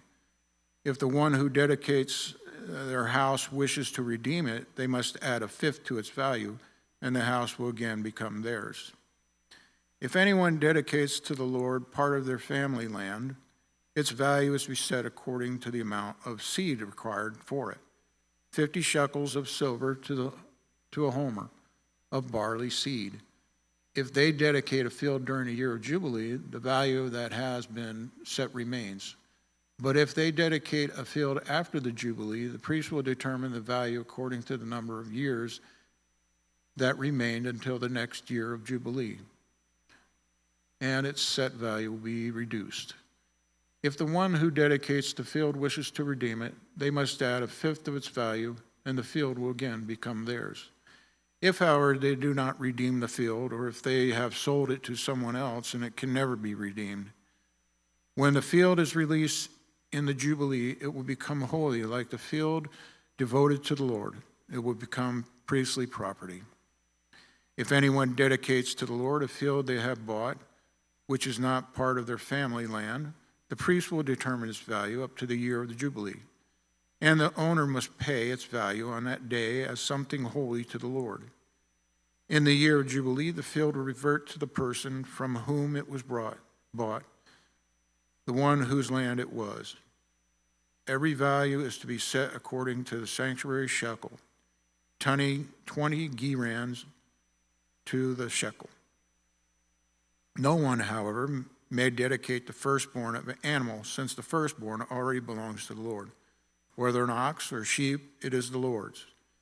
If it is one of the unclean animals, it may be bought back at its set value, adding a fifth of the value to it. If it's not redeemed, it is to be sold at its set value. But nothing that a person owns and devotes to the Lord, whether a human being or an animal or family land, may be sold or redeemed. Everything so devoted is most holy to the Lord. No person devoted to destruction may be ransomed. They are to be put to death. A tithe of everything from the land, whether grain from the soil or fruit from the trees, belongs to the Lord. It is holy to the Lord. Whoever would redeem any of their tithe must add a fifth of value to it. Every tithe of the herd or flock, every 10th animal that passes under the shepherd's rod will be holy to the Lord. No one may pick out the good from the bad or make any substitution. If anyone does make a substitution, both the animal and its substitute become holy and cannot be redeemed. These are the commands that the Lord gave Moses at Mount Sinai for the Israelites. Numbers chapter 1. The Lord spoke to Moses in the tent of meeting in the desert of Sinai on the first day of the second month of the second year after the Israelites came out of Egypt. He said, "Take a census of the whole Israelite community by their clans and families, listing every man by name. One by one, you and Aaron are to count according to their divisions. All the men of Israel who are 20 years old or more and are able to serve in the army. One man from each tribe of them. The head of his family is to help you. These are the names of the men who will assist you. From Reuben, Elazar, son of Shadir. From Simeon, Shimei, son of Zerusadai. From Judah, Nahshon, son of Abinadab. From Issachar, Nathaniel, son of Zuar. From Zebulun, Eliab, son of Helon. From the sons of Joseph, from Ephraim, Elishama, son of Abinahud. From Manasseh, Gilgal, son of Pedazar. From Benjamin, Adian, son of Gideon. From Dan, Ahiezer, son of Ammishaddai. From Asher, Pigiel, son of Okran. From Gad, Elisha, son of Dual. From Naphtali, Ahira, son of Enon. These were the men appointed from the community of the leaders of their ancestral tribes. They were the heads of the clans of Israel. Moses took these men whose names had been specified and called their whole community together on the first day of the second month. The people registered their ancestry by their clans and families, and the men 20 years old or more were listed by name, one by one, as the Lord commanded Moses. And so he counted them in the desert of Sinai. From the descendants of Reuben, the firstborn son of Israel, all the men 20 years old or more who were able to serve in the army were listed by name, one by one, according to the records of their clan and families. The number from the tribe of Reuben was 46,500. From the descendants of Simeon, all the men 20 years old or more who were able to serve in the army were counted and listed by name, one by one, according to the records of their clans and families. The tribe number from the tribe of Simeon was 59,300. From the descendants of Gad, all the men 20 years old or more who were able to serve in the army were listed by name according to the records of their clans and families. The number from the tribe of Gad was 46,650. From the descendants of Judah, all the men 20 years old and more who were able to serve in the army were listed by name according to the records of their clans and families. The number from the tribe of Judah was 74,600. From the descendants of Issachar, all the men 20 years old or more who were able to serve in the army were listed by name, according to the records of their clans and families. The number from the tribe of Issachar was 54,400. From the descendants of Zebulun, all the men 20 years old or more who were able to serve in the army were listed by name, according to the records of their clans and families. The number from the tribe of Zebulun was 57,400. From the sons of Joseph, from the descendants of Ephraim, all the men 20 years old or more who were able to serve in the army were listed by name, according to the records of their clans and families. The number from the tribe of Ephraim was 40,500. From the descendants of Manasseh, all the men 20 years old or more who were able to serve in the army were listed by name, according to the record of their clans and families. The number from the tribe of Manasseh was 32,200. From the descendants of Benjamin, all the men 20 years old or more who were able to serve in the army were listed by name according to their records of their clans and families. The number from the tribe of Benjamin was 35,400. The descendants of Dan, all the men 20 years old or more who were able to serve in the army were listed by name according to the records of their clans and families. The number from the tribe of Dan was 62,700. From the descendants of Asher, all the men 20 years old or more who were able to serve in the army were listed by name according to the records of their clans and families. The number from the tribe of Asher was 41,500. From the descendants of Naphtali, all the men 20 years old or more who were able to serve in the army were listed by name according to the records of their clans and families. The number from the tribes of Naphtali were 53,400. These were the men counted by Moses and Aaron, and the 12 leaders, each one representing his family. All the Israelites 20 years old or more who were able to serve in Israel's army were counted according to their families. The total number was 603,550. The ancestral tribe of the Levites, however, was not counted along with the others. The Lord said to Moses, "You must not count the tribe of Levi or include them in a census of other Israelites. Instead, appoint the Levites to be in charge of the tabernacle of the covenant law, over all the furnishings and everything belonging to it. They are to carry the tabernacle and all its furnishings. They are to take care of it and encamp around it. Whenever the tabernacle is to move, the Levites are to take it down. And whenever the tabernacle to be set up, the Levites shall do it. Anyone else who approaches it is to be put to death. The Israelites are to set up their tents by divisions, each of their own camp under their own standard.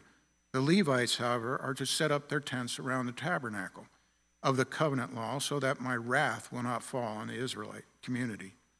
The Levites are to be responsible for the care of the tabernacle of the covenant law. The Israelites did this just as the Lord commanded Moses." Numbers chapter 2. The Lord said to Moses and Aaron, the Israelites are to camp around the tent of meeting, some distance from it, each of them under their standard, and holding the banners.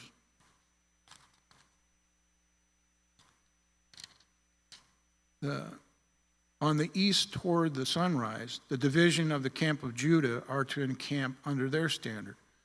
The leader of the people of Judah is Nahshon, son of Abinadab.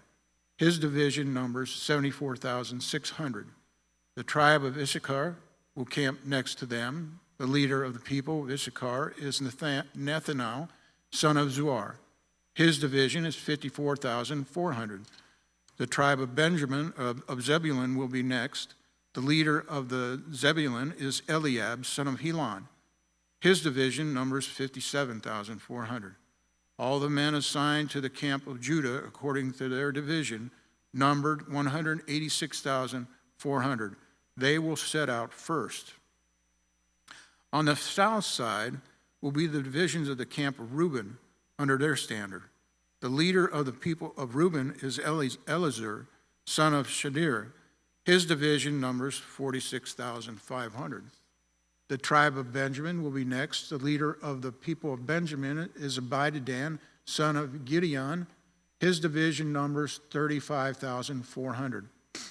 All the men assigned to the camp of Ephraim, according to their division, number 108,100 men. They will set out third. On the north will be the divisions of the camp of Dan under their standard. The leader of the people of Dan is Ahiezer, son of Mishaddad. His division numbers 62,700. The tribe of Asher will camp next to them. The leader of the people of Asher is Pagiel, his son of Okran. His division numbers 41,500. The tribe of Naphtali will be next. The leader of the people of Naphtali is Ahira, son of Enan. His division numbers 53,400. All the men assigned to the camp of Dan number 157,600. They will set out last under their standards. These are the Israelites counted according to their families, all the men in camps by their division, numbering 603,550. The Levites, however, were not counted along with the other Israelites, as the Lord commanded Moses. So the Israelites did everything the Lord commanded Moses. That is the way they encamped under their standards, and that is the way they set out, each of them, with their clan. This is the account of the family of Aaron and Moses at the time the Lord spoke to Moses at Mount Sinai. The names of the sons of Aaron were Nadab, the firstborn, and Abihu, Eleazar, and Ithamar. Those were the names of Aaron's sons, the anointed priests who were ordained to serve as priests. Nadab and Abihu, however, died before the Lord when they made an offering of unauthorized fire before him in the desert of Sinai. They had no sons, so Eleazar and Ithamar served as priests during the lifetime of their father Aaron. The Lord said to Moses, "Bring the tribe of Levi, present them to Aaron and the priests to assist him. They are to perform the duties for him, for the whole community at the tent of meeting by doing the work of the tabernacle. They are to take care of all the furnishings of the tent of meeting, fulfilling the obligations of the Israelite by doing the work of the tabernacle. Give the Levites to Aaron and his sons. They are the Israelites who are to be given wholly to him. Appoint Aaron and his sons to serve as priests. Anyone else who approaches the sanctuaries we put to death." The Lord also said to Moses, I have taken the Levites from among the Israelites in place of the first male offspring of every Israelite woman.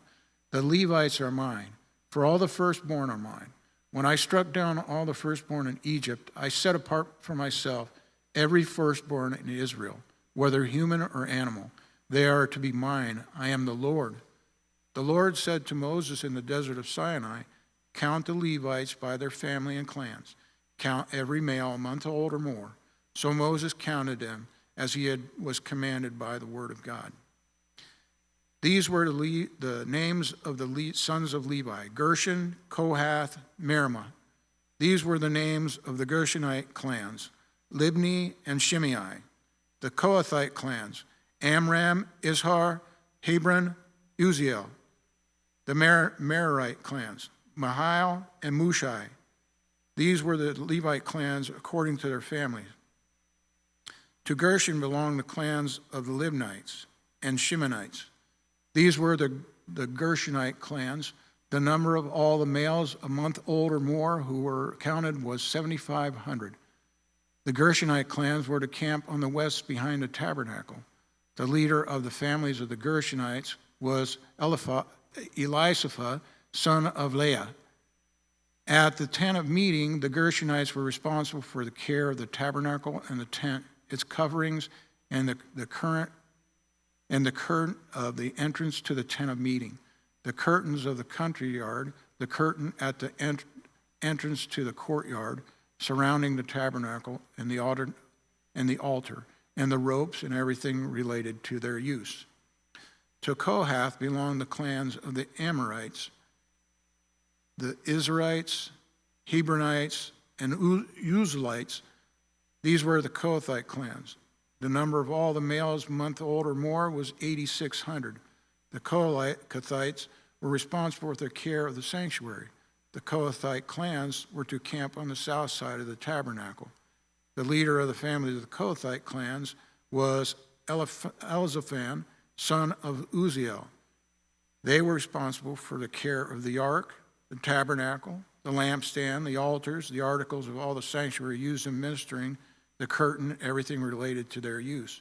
The chief leader of the Levites was Eleazar, son of Aaron, the priest.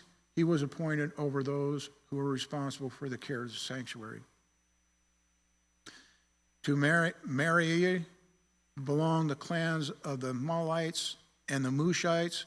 Those were the Maronite clans. The number of all the males a month old or more who were counted was 6,200. The leader of the families of the Maronite clans was Zerel, son of Abihail. They were to camp on the north side of the tabernacle. The Maronites were appointed to take care of the frames of the tabernacle, its crossbars, posts, all its equipment, and everything related to their use, as well as the posts of the surrounding courtyard with their bases, tent pegs, and ropes. Moses and Aaron and his sons were to camp in the east of the tabernacle toward the sunrise in the front of the tent of meeting. They were responsible for the care of the sanctuary on behalf of the Israelites. Anyone else who approached the sanctuary was to be put to death. The total number of Levites counted at the Lord's command by Moses and Aaron according to their clans, included every male a month old or more, was 22,000. The Lord said to Moses, "Count all the firstborn Israelite males who are a month old or more, and make a list of their names. Take the Levites for me in place of the firstborn of the Israelites, and the livestock of the Levites in place of all the firstborn of livestock Israelites. I am the Lord." So Moses counted all the firstborn of the Israelites as the Lord commanded him. The total number of firstborn males a month old or more, listed by name, was 22,273. The Lord also said to Moses, "Take the Levites in place of all the firstborn of Israel, and the livestock of the Levites in place of their livestock. The Levites are to be mine. I am the Lord. To redeem the 273 firstborn Israelites who exceed the number of the Levites, collect 5 shekels for each one, according to the sanctuary shekel, which weighs 20 gerahs. Give the money for the redemption of the additional Israelites to Aaron and his sons." So Moses collected the redemption money from those who exceeded the number redeemed by the Levites. From the firstborn of the Israelites, he collected silver weighing 1,365 shekels, according to the sanctuary shekel. Moses gave the redemption money to Aaron and his sons, as he was commanded by the word of the Lord. The Lord said to Moses and Aaron, "Take a census of the Kohathite branch of the Levites by their clans and families. Count all the men from 20 to 50 years old of age who come to serve in the work of the tent of meeting. This is the work of the Kohathite at the tent of meeting, the care of the most holy things when the camp is to move. Aaron and his sons are to go in and take down the shielding curtain and put it over the Ark of the Covenant law. Then they are to cover the curtain with durable leather, spread a cloth of solid blue over that, and put the poles in place. Over the table of the presence, they are to spread the blue cloth and put on it plates and dishes and bowls, and the jars for the drink offerings. The bread that is continually there is to remain on it. They are to spread the scarlet cloth over them, cover that with the durable leather, and put the poles in place. They are to take the blue cloth and cover the lampstand with it for light, together with its lamps, its wick trimmers and trays, and its jars for olive oil used to supply it. Then they are to wrap it and all its accessories in a covering of durable leather and put it on a carrying frame. Over the gold altar, they are to spread blue cloth and cover that with a durable leather and put the poles in place. They are to take all the articles used in ministering in the sanctuary, wrap them in blue cloth, cover that with durable leather, and put them in a carrying frame. They are to remove the ashes from the bronze altar and spread the purple cloth over it. Then they are to place it on its utensils, all its utensils for ministering at the altar, including the fire pans, meat forks, shovels, and sprinkling bowls. Over it, they are to spread a covering of durable leather and put the poles in place. After Aaron and his sons have finished covering the holy furnishings and the holy articles, and when the camp is ready to move, only then are the Kohathites to come and do the carrying. But they must not touch the holy things, or they will die. The Kohathites are to carry those things that are in the tent of meeting. Eleazar, son of Aaron, the priest, is to have charge of the oil for the light, the fragrant incense, and regular grain offering, and the anointing oil. He's to be in charge of the entire tabernacle and everything in it, including its holy furnishings. The Lord said to Moses and Aaron, "See that the Kohathite tribal clans are not destroyed from among the Israelites, so that they may live and not die when they come near the most holy things. Do this for them, Aaron, and his sons are to go into the sanctuary and assign each man his work and what he is to carry. But the Kohathites must not go in to look at the holy things, even for a moment, or they will die." The Lord said to Moses, "Take a census also of the Gershonites by their families and clans. Count all the men 30 to 50 years of age who come to serve in the work of the tent of meeting. This is the service of the Gershonites clans in their carrying and their other work. They are to carry the curtains of the tabernacle, that is, the tent of meeting, its covering and its outer covering of durable leather, the curtains for the entrance to the tent of meeting, the curtains to the courtyard surrounding the tabernacle, and the altar, the curtain for the entrance to the courtyard, the ropes, and all the equipment used in the service of the tent. The Gershonites are to do all these that needs to be done with these things. All their service, whether carrying or doing other work, is to be done under this direction of Aaron and his sons. You shall assign them as their responsibility all they are to carry. This is the service of the Gershonite clans at the tent of meeting. Their duties are to be under the direction of Ithamar, the son of Aaron, and the priest. Count the Maronites by their clans and families. Count all the men 30 to 50 years of age who come to serve in the work of the tent of meeting. As part of all their services at the tent, they are to carry the frames of the tabernacle, its crossbars, posts, and bases, as well as the posts of the surrounding courtyard, with their bases, tent pegs, ropes, and all their equipment, and everything related to their use. Assign to each man the specific thing he is to carry. This is the service of the Merarite clans as they work at the tent of meeting under direction of Ithamar, son of Aaron, the priest. Moses, Aaron, and the leaders of the community counted the Kohathites by their clans and families and all the men 30 to 50 years of age who came to serve in the work at the tent of meeting. Counted by the clans were 2,750. This was the total of all those in the Kohathite clans who served at the tent of meeting. Moses and Aaron counted them according to the Lord's command through Moses. The Gershonites were counted by their clans and families, all the men from 30 to 50 years of age who came to serve in the work of the tent of meeting, counted by their clans and families, were 2,630. This was the total of those in the Gershonite clans who served at the tent of meeting. Moses and Aaron counted them according to the Lord's command. The Merarites were counted by their clans and families. All the men from 30 to 50 years of age who came to serve in the work of the tent of meeting, counted by their clans, were 3,200. This was the total of those in Merarite clans. Moses and Aaron counted them according to the Lord's command through Moses. So Moses and Aaron, the leaders of Israel, counted all the Levites by their clans and families. All the men from 30 to 50 years of age who came to do the work of serving and carrying the tent of meeting numbered 8,580. At the Lord's command, through Moses, each was assigned his work and told what to carry. Thus they were counted as the Lord commanded Moses. Numbers chapter 5. The Lord said to Moses, "Command the Israelites to send away from the camp anyone who has a defiling skin disease or a discharge of any kind, or who has a ceremonially unclean because of a dead body. Send away male and female alike. Send them outside the camp, so they will not defile the camp." When I dwell among them, the Israelites did so. They sent them outside the camp. They did just as the Lord had instructed Moses. The Lord said to Moses, "Say to the Israelites, any man or woman who wrongs another in any way, and so is unfaithful to the Lord, is guilty and must confess the sin they have committed.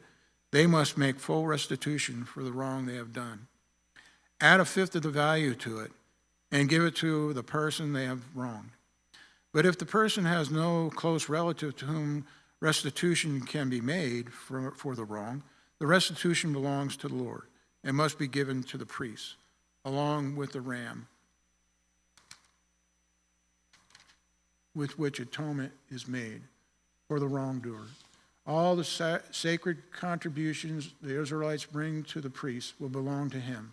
Sacred things belong to the owners, but what they give to the priest will belong to the priest." Then the Lord said to Moses, "Speak to the Israelites and say to them, if a man's wife goes astray and is unfaithful to him, so that another man has sexual relations with her, and this is hidden from her husband, and her impurity is undetected, since there is no witness against her, and she has not been caught in the act, and if feeling of jealousy comes over her husband, and he suspects his wife is impure, or if he is jealous and suspects her even though she is not impure, then he is to take his wife to the priest. He must also take an offering of 1/10 of ephah of barley flour on her behalf. He must pour olive oil on it and put incense on it, because it is a grain offering for jealousy, a reminder offering to draw attention to the wrongdoing. The priest shall bring her and have her stand before the Lord. Then he shall take some holy water in a clay jar and put some dust from the tabernacle floor into the water. After the priest has had the woman stand before the Lord, he shall loosen her hair and place in her hands the remaining offering, the grain offering for jealousy, while he himself holds the bitter water that brings a curse. Then the priest shall put the woman under oath and say to her, if no other man has had sexual relations with you, and you have not gone astray and become impure while married to your husband, may this bitter water that brings a curse not harm you. But if you have gone astray while married to your husband, and you have made yourself impure by having sexual relations with a man other than your husband, here the priest is to put the woman under this curse. May the Lord cause you to become a curse among your people when he makes your womb miscarry and your abdomen swell. May this water that brings a curse enter your body, so that your abdomen swells or your womb miscarries. Then the woman is to say, Amen, so be it. The priest is to write curses on a scroll and then wash them off in bitter water. He shall make the woman drink the bitter water that brings a curse, and the water that brings a curse and causes bitter suffering will enter her. The priest is to take from her hands the grain offering for jealousy, wave it before the Lord, and bring it to the altar. The priest is to take the handful of the grain offering as a memorial offering and burn it on the altar. After that, he's to have the woman drink the water. If she has made herself impure and has been unfaithful to her husband, this will be the result. When she is made to drink the water that brings a curse and causes bitter suffering, it will enter her abdomen will swell, and her womb will miscarry, and she will become a curse. If, however, the woman has not made herself impure, but is unclean, she will be cleared of guilt and will be able to have children. This then is the law of jealousy, when a woman goes astray and makes herself impure while married to her husband, or when feelings of jealousy come over a man because he suspects his wife. The priest is to have her stand before the Lord and is to apply this entire law to her. The husband will be innocent of any wrongdoing, but the woman will bear the consequence of her sin. Numbers 6. The Lord said to Moses, "Speak to the Israelites and say to them, if a man or woman wants to make a special vow, a vow of dedication to the Lord as a Nazirite, they must abstain from wine and other fermented drink. They must not drink vinegar made from wine or other fermented drink. They must not drink grape juice or eat grapes or raisins as long as they remain under their Nazirite vow. They must not eat anything that comes from the grapevine, not even the seeds or skins. During the entire period of the Nazirite vow, no razor may be used on their head. They must be holy until the period of their dedication to the Lord is over. They must let their hair grow long.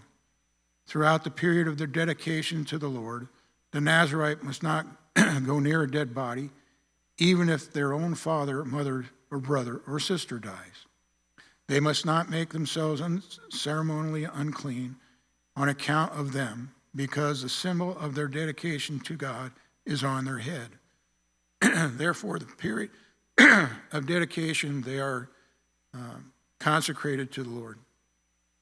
If someone dies suddenly in Nazirite's presence, just defiling the hair that symbolizes their dedication, they must shave their head on the seventh day, the day of their cleansing. Then on the eighth day, they must bring 2 doves and 2 young pigeons to the priest at the entrance to the tent of meeting. The priest is to offer one as a sin offering and the other as a burnt offering, to make atonement for the Nazirite, because they have sinned by being in the presence of a dead body. That same day, they are to consecrate their head again. They must rededicate themselves to the Lord for the same period of dedication and must bring a year-old male lamb as a guilt offering. The previous day does not count because they became defiled during their period of dedication. Now, this is the law of the Nazirite when the period of their dedication is over. They are to be brought to the entrance of the tent of meeting.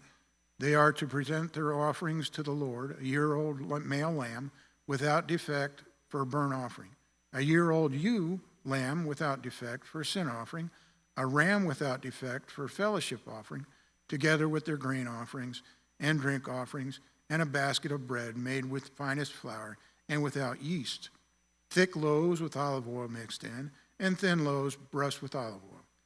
The priest is to present all these things before the Lord and make the sin offering and burnt offering. He is to present the basket of unleavened bread and is to sacrifice the ram as a fellowship offering to the Lord, together with its grain offering and drink offering. Then at the entrance to the tent of meeting, the Nazirite must shave off their hair that symbolizes their dedication.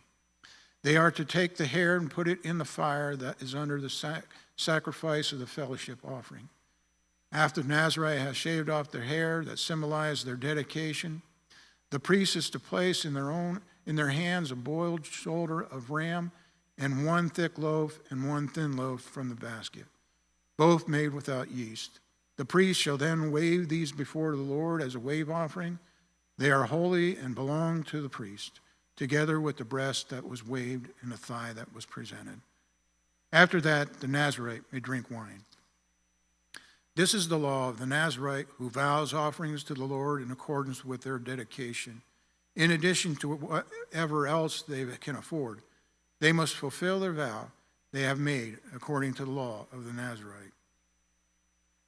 The Lord said to Moses, "Tell Aaron and his sons, this is how you are to bless the Israelites.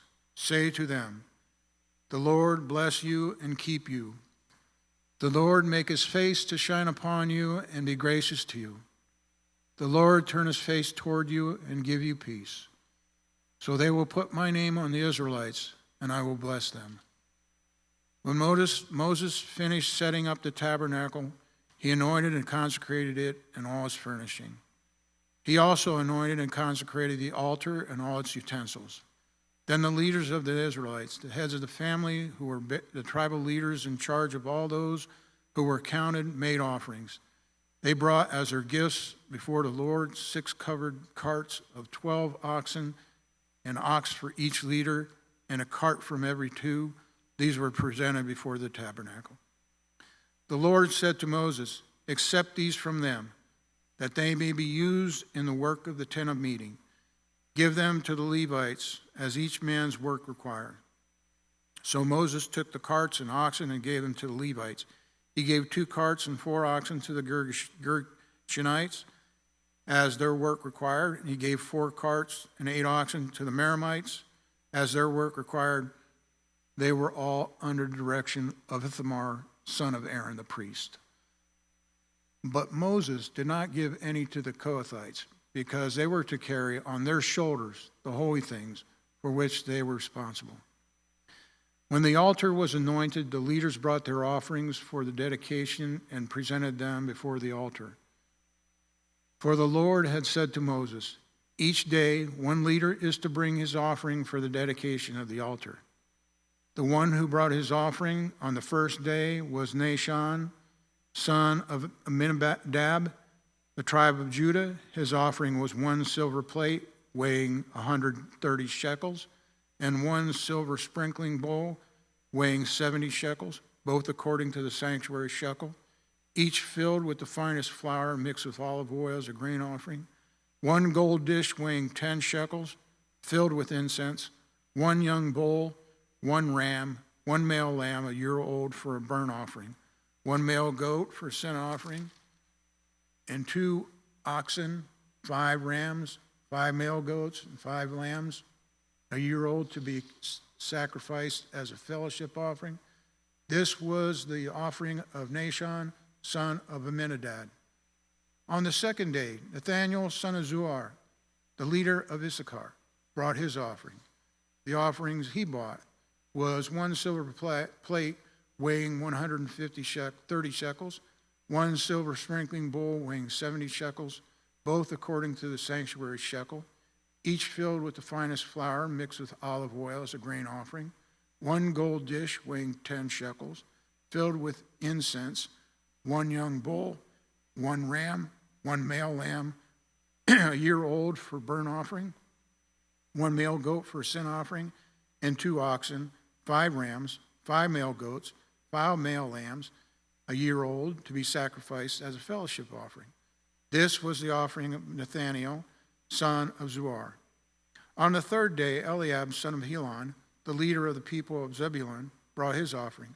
His offering was 1 silver plate weighing 130 shekels, 1 silver sprinkling bowl weighing 70 shekels, both according to the sanctuary shekel, each filled with the finest flour mixed with olive oil as a grain offering, 1 gold dish weighing 10 shekels filled with incense, 1 young bull, 1 ram, and 1 male lamb a year old for a burnt offering, 1 male goat for a sin offering, and 2 oxen, 5 rams, 5 male goats, and 5 male lambs a year old to be sacrificed as a fellowship offering. This was the offering of Eliab, son of Helon. On the fourth day, Eleazar, son of Shadur, the leader of the people of Reuben, brought his offering. His offering was 1 silver plate weighing 130 shekels, 1 silver sprinkling bowl weighing 70 shekels, both according to the sanctuary shekel, each filled with the finest flour mixed with oil as a grain offering, 1 gold dish weighing 10 shekels filled with incense, 1 young bull, 1 ram, 1 male lamb a year old for a burnt offering, 1 male goat for a sin offering, and 2 oxen, 5 rams, 5 male goats, and 5 male lambs a year old to be sacrificed as a fellowship offering. This was the offering. Eleazar, son of Shadur. On the fifth day, Shelemu, son of Zersadai, the leader of the people of Simeon, brought his offering. His offering was 1 silver plate weighing 130 shekels and 1 silver sprinkling bowl weighing 70 shekels, both according to the sanctuary shekel, each filled with finest flour with olive oil as a grain offering, 1 gold dish weighing 10 shekels filled with the incense, 1 young bull, 1 ram, and 1 male lamb a year old for burnt offering, 1 male goat for sin offering, and 2 oxen, 5 rams, 5 male goats, and 5 male lambs as a year old to be sacrificed as a fellowship offering. This was the offering of Shemuel, son of Zurissadai. On the 6th day, Eliphaz, son of Duo, the leader of the people of Gad, brought his offering. His offering was 1 silver plate weighing 130 shekels, 1 silver sprinkling bowl weighing 70 shekels, both according to the sanctuary shekel, each filled with the finest flour with olive oil as a grain offering. 1 gold dish weighing 10 shekels, filled with incense, 1 young bull, 1 ram, 1 male lamb, a year old for burnt offering, 1 male goat for sin offering, and 2 oxen, 5 rams, 5 male goats, and 5 male lambs, a year old, to be sacrificed as a fellowship offering. This was the offering of Elisapha, son of Deuel. On the 7th day, Elishama, son of Amminahud, the leader of the people of Ephraim, brought his offering. His offering was 1 silver plate weighing 130 shekels, 1 silver sprinkling bowl weighing 70 shekels, both according to the sanctuary shekel, each filled with the finest flour mixed with oil as a grain offering. 1 gold dish weighing 10 shekels, filled with the incense. 1 young bull, 1 ram, 1 male lamb, a year old, for a burnt offering. 1 male goat for a sin offering, and 2 oxen, 5 rams, 5 male goats, and 5 male lambs, a year old, to be sacrificed as a fellowship offering. This was the offering of Elishama, son of Amminahud. On the 8th day, Gamaliel, son of Pedahar, the leader of the people of Manasseh, brought his offering. His offering was 1 silver plate weighing 130 shekels, 1 silver sprinkling bowl weighing 70 shekels, both according to the sanctuary shekel, each filled with the finest flour with the olive oil as a grain offering. 1 gold dish weighing 10 shekels, filled with incense. 1 young bull, 1 young ram, 1 male lamb a year old for a burnt offering. 1 male goat for a sin offering, and 2 oxen, 5 rams, 5 male goats, and 5 male lambs, a year old, to be sacrificed as a fellowship offering. These were the offerings of Gamaliel, son of Pedahar. On the 9th day, Abdan, son of Gideoni, the leader of the people of Benjamin, brought his offering. His offering was 1 silver plate weighing 130 shekels, 1 silver sprinkling bowl weighing 70 shekels, both according to the sanctuary shekel, each filled with the finest flour, mixed with olive oil as a grain offering. 1 gold dish weighing 10 shekels, filled with incense. 1 young bull, 1 ram, 1 male lamb, a year old, for a burnt offering. 1 male goat for a sin offering. 2 oxen, 5 rams, 5 male goats, and 5 male lambs, a year old, to be sacrificed as a fellowship offering. This was the offering of Abidan, son of Gibeon. On the 10th day, Hazar, son of Ammishaddai, the leader of the people of Dan, brought his offering.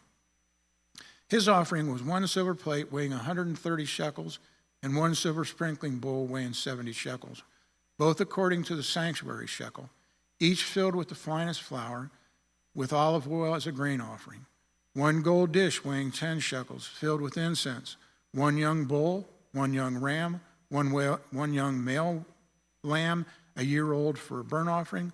1 male goat for a sin offering, and 2 oxen, 5 rams, 5 male goats, and 5 male lambs, a year old, to be sacrificed as a fellowship offering.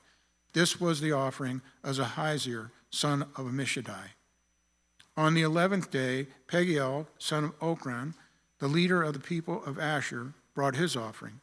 His offering was 1 silver plate weighing 130 shekels, 1 silver sprinkling bowl weighing 70 shekels, both according to the sanctuary shekel, each filled with the finest flour mixed with olive oil as a grain offering. 1 gold dish weighing 10 shekels, filled with incense. 1 young bull, 1 ram, 1 male lamb a year old, for a burnt offering. 1 male goat for a sin offering, and 2 oxen, 5 rams, 5 male goats, and 5 male lambs, a year old, to be sacrificed as a fellowship offering.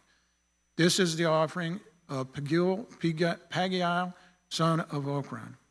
On the 12th day, Ahira, son of Enon, the leader of the people of Naphtali, brought his offering.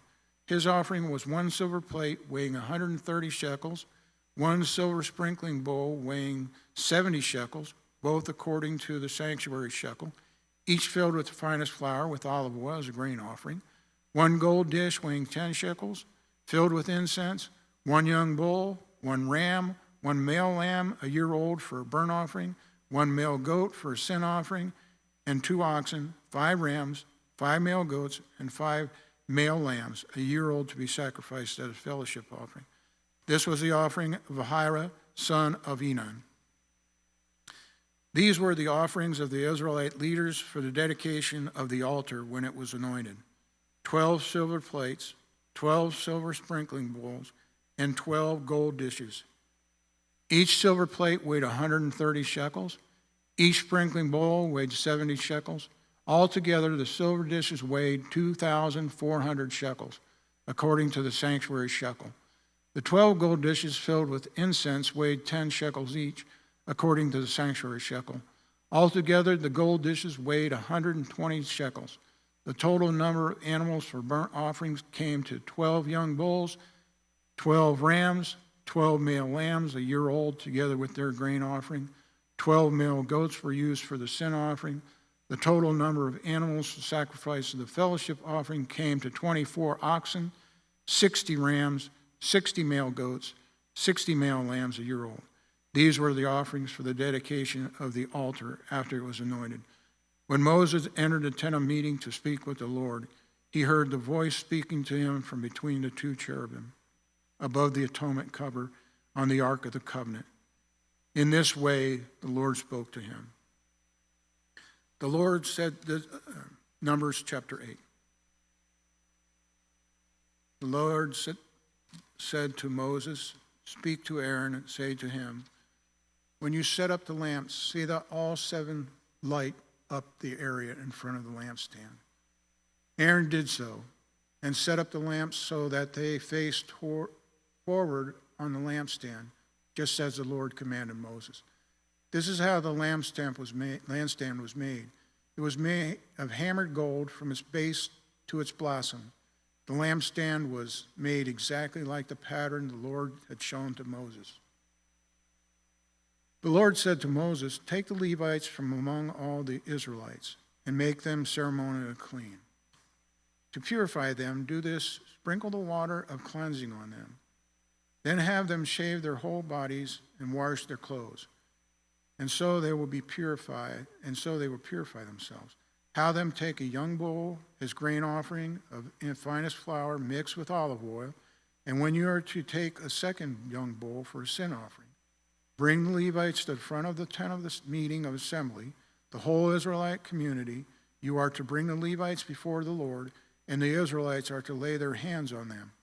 Aaron is to be present. The Levites before the Lord are to wave offering from the Israelites so that they will be made ready to do the work of the Lord. Then the Levites are to lay their hands on the heads of the bulls, using one sin offering through the Lord, and the other for a burnt offering to make atonement for the Israelites. Have the Levites stand in front of Aaron and his sons, and then present them as a wave offering to the Lord. In this way you are to set apart the Levites from the other Israelites, and the Levites will be mine. After you have purified the Levites and presented them as a wave offering, they are to come to do the work at the tent of meeting. They are the Israelites who are to be given wholly to me. I have taken them as my own in place of the firstborn, the first male offspring from every Israelite woman. Every firstborn male in Israel, whether human or animal, is mine. When I struck down all the firstborn in Egypt, I set them apart for myself, and I have taken the Levites in place of all the firstborn sons of Israel. For from among all Israelites I have given the Levites as gifts to Aaron and his sons to do the work at the tent of meeting on behalf of the Israelites, and to make atonement for them so that no plague will strike the Israelites when they go near the sanctuary. Moses, Aaron, and the whole Israelite community did with the Levites, just as the Lord commanded Moses.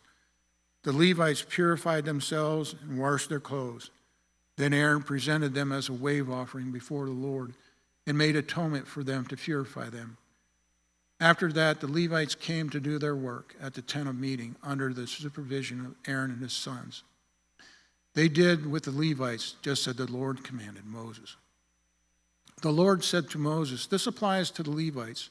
Men 25 years old or more shall come to take part in the work at the tent of meeting. But at the age of 50, they must retire from their work. They may assist their brothers in performing their duties at the tent of meeting, but they themselves must not do the work. This is how they assign the responsibilities of the Levites." The Lord spoke to Moses in the desert of Sinai in the first month of the second year after they came to Egypt. He said, "Have the Israelites celebrate the Passover at the appointed time. Celebrate it at the appointed time at twilight on the 14th day of the month, in accordance with all its rules and regulations." So Moses told the Israelites to celebrate the Passover, and they did so in the desert of Sinai. At twilight on the 14th day of the first month, the Israelites did everything just as the Lord commanded Moses. But some of them could not celebrate the Passover on that day because they were ceremonially unclean on account of a dead body. So they came to Moses and Aaron the same day and said, "Moses, we have become unclean because of a dead body, but why should we be kept from presenting our Lord's offering with the other Israelites at the appointed time?" Moses answered them, "Wait, I'll find out out what the Lord commands concerning you." The Lord said to Moses, "Tell the Israelites, when any of you or your descendants are unclean because of a dead body or away on a journey, they are still to celebrate the Lord's Passover. But they are to do it on the 14th day of the second month, at twilight. They are to eat the lamb together with the unleavened bread and bitter herbs. They must not leave any of it until morning, or break any of its bones. When they celebrate the Passover, they must follow all regulations. But if anyone who is ceremonially unclean and not on a journey fails to celebrate the Passover, they must be cut off from their people for not presenting themselves to the Lord's offering at the appointed time. They will bear the consequences of their sin. A foreigner residing among you is also to celebrate the Lord's Passover in accordance with its rules and regulations. You must have the same regulations for both the foreigner and the native-born. On the day the tabernacle, the tent of the covenant law, was set up, the cloud covered it. From evening till morning, the cloud above the tabernacle looked like fire. That is how it continued to be. The cloud covered it, and at night it looked like fire. Whenever the cloud lifted from above the tent, the Israelites set out. Whenever the cloud settled, the Israelites encamped. At the Lord's command, the Israelites set out, and at his command, they encamped. As long as the cloud stayed over the tabernacle, they remained encamped. When the cloud remained over the tabernacle a long time, the Israelites obeyed the Lord's order and did not set out. Sometimes the cloud was over the tabernacle only a few days. At the Lord's command, they would encamp, and then at his command, they would set out. Sometimes the cloud stayed only from evening till morning, and when it lifted in the morning, they set out. Whether by day or by night, whenever the cloud lifted, they set out. Whether the cloud stayed over the tabernacle for 2 days, or a month, or a year, the Israelites would remain in camp and not set out. But when it lifted, they would set out. At the Lord's command, they encamped, and at the Lord's command, they set out. They obeyed the Lord's order in accordance with his command through Moses. Numbers chapter 10. The Lord said to Moses, "Make 2 trumpets of hammered silver and use them for calling the community together for having the camp set out.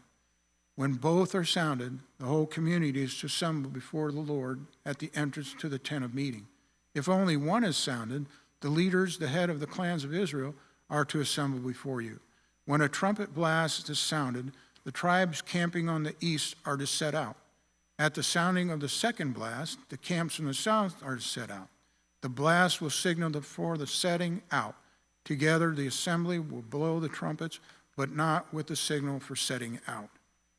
The sons of Aaron, the priests, are to blow the trumpets. This is to be a lasting ordinance for you and the generations to come. When you go into battle in your own land against the enemy who is opposing you, Sound a blast on the trumpets. Then you'll be remembered by the Lord your God and rescued from the enemies. Also, at your times of rejoicing, your appointed festivals and new moon feasts, you are to sound the trumpets over your burnt offerings and fellowship offerings, and they will be a memorial for you before God. I am the Lord your God. On the 20th day of the year, the second month of the second year, the cloud lifted from above the tabernacle of the covenant law.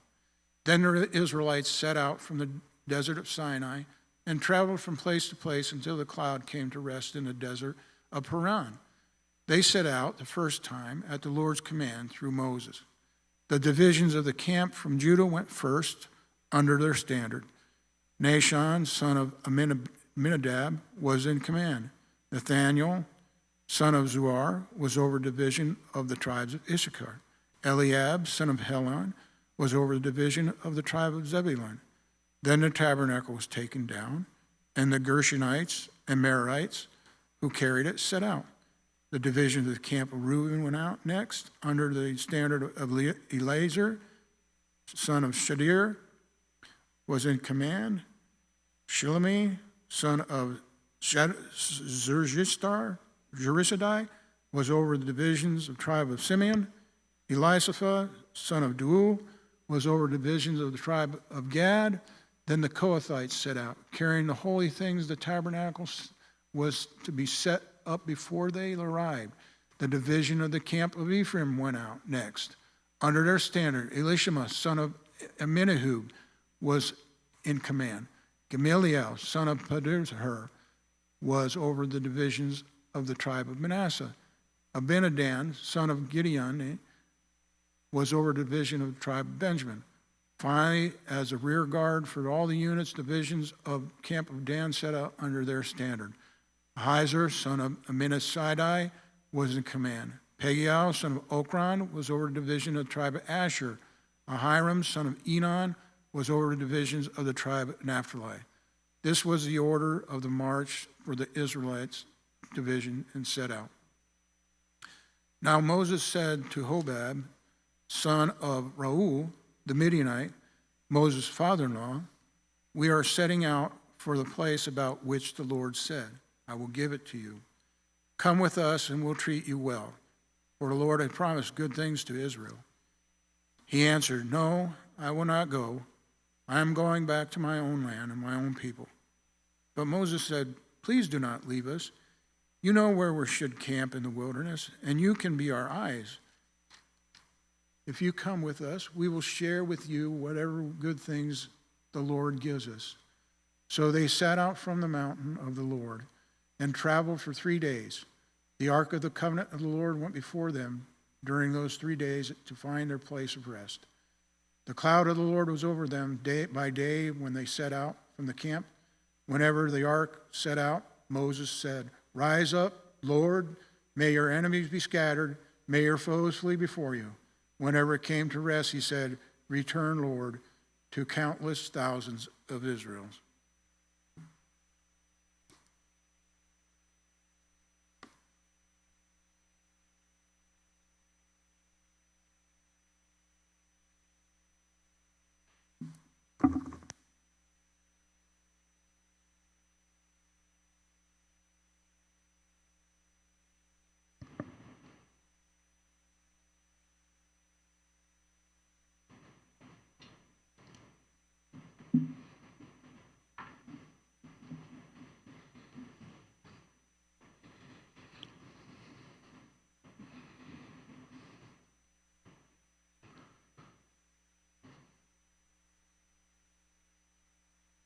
Numbers chapter 11. Now the people complained about their hardships in the hearing of the Lord, and when he heard them, his anger was aroused. Then fire from the Lord burned among them and consumed some of the outskirts of the camp. When the people cried out to Moses, he prayed to the Lord, and the fire died down. So that place was called Taberah, because fire from the Lord had burned among them. The rabble with them began to crave other food, and again the Israelites started wailing and said, if only we had meat to eat, We remember the fish we ate in Egypt at no cost, also the cucumbers, melons, leeks, onions, and garlic. But now we have lost our appetite. We never see anything but this manna. The manna was like coriander seed and looked like resin. The people went around and gathered it and then ground it in a hand mill or crushed it in a mortar. They cooked it in a pot or made it into loaves. And it tasted something made with olive oil. When the dew settled on the camp, at night the manna also came down.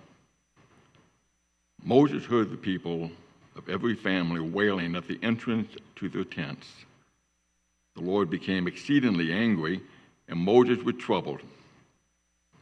He asked the Lord, "Why have you brought this trouble onto your servant? What have I done to displease you that you put the burden of all these people on me? Did I conceive all these people? Did I give birth to them? Why do you tell me to carry them in my arms, as a nurse carries an infant, to the land you promised an oath to their father?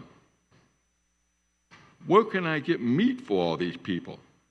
They keep wailing to me, 'Give us meat to eat.' I cannot carry all these people by myself. The burden is too heavy for me. If this is how you're going to treat me, please go ahead and kill me, if I have found favor in your eyes, and do not let me face my own ruin."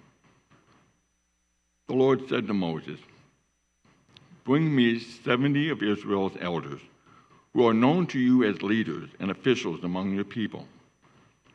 Have them come to the tent of meeting, that they may stand there with you.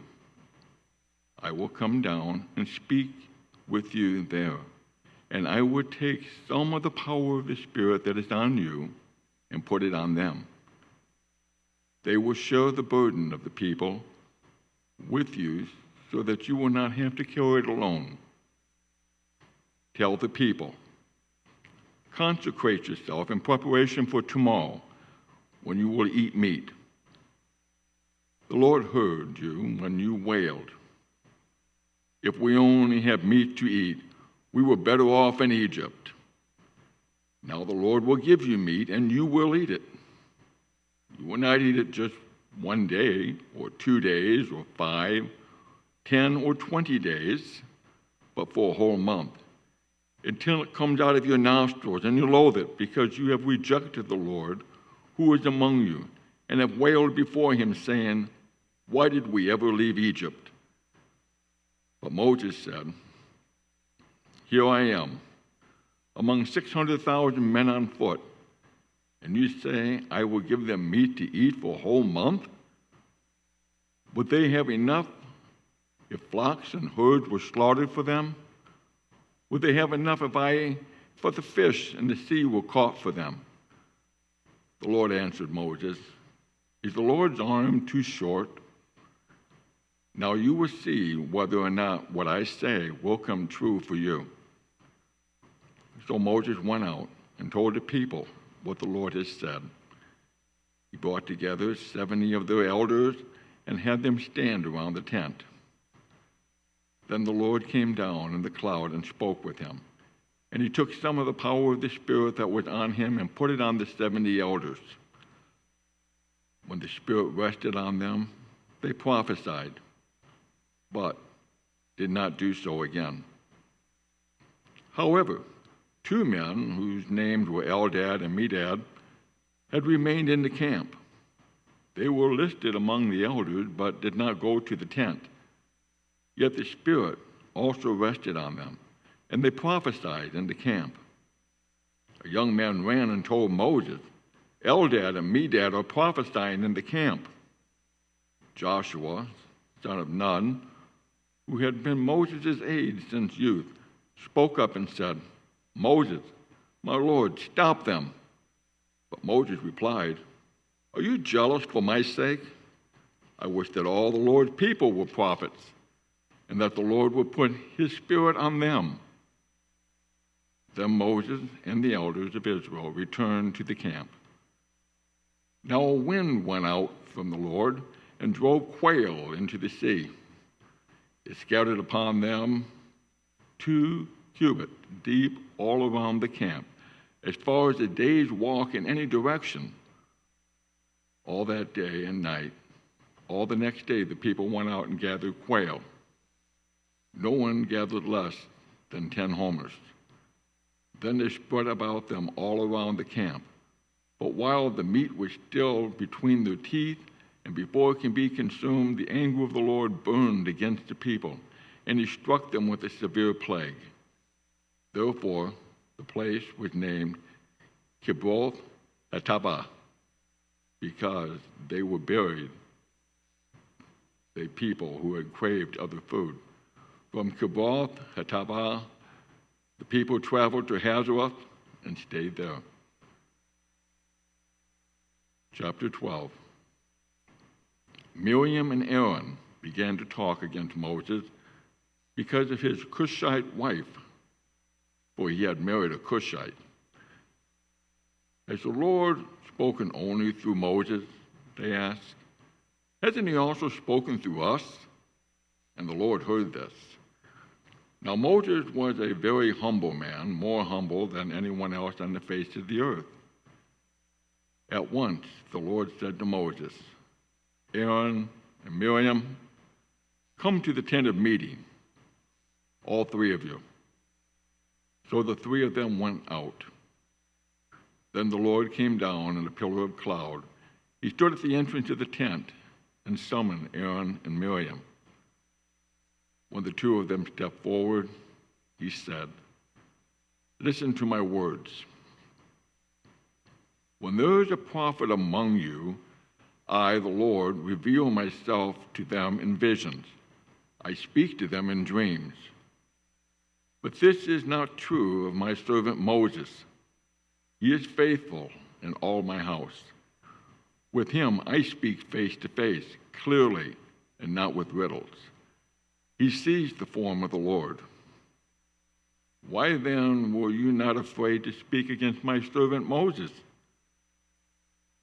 The anger of the Lord burned against him, and he left them. When the cloud lifted from above the tent, Miriam's skin was leprous.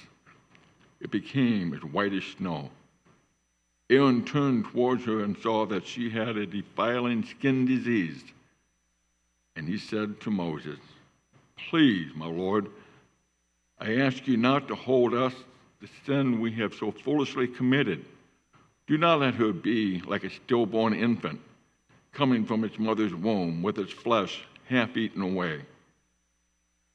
So Moses cried out to the Lord, please, God, heal her. The Lord replied to Moses, if her father had spit in her face, would she not have been disgraced for 7 days? Confine her outside the camp for 7 days. After that, she can be brought back. So Miriam was confined outside the camp for 7 days, and the people did not move until she was brought back. After that, the people left Hazarath and encamped in the desert of Paran.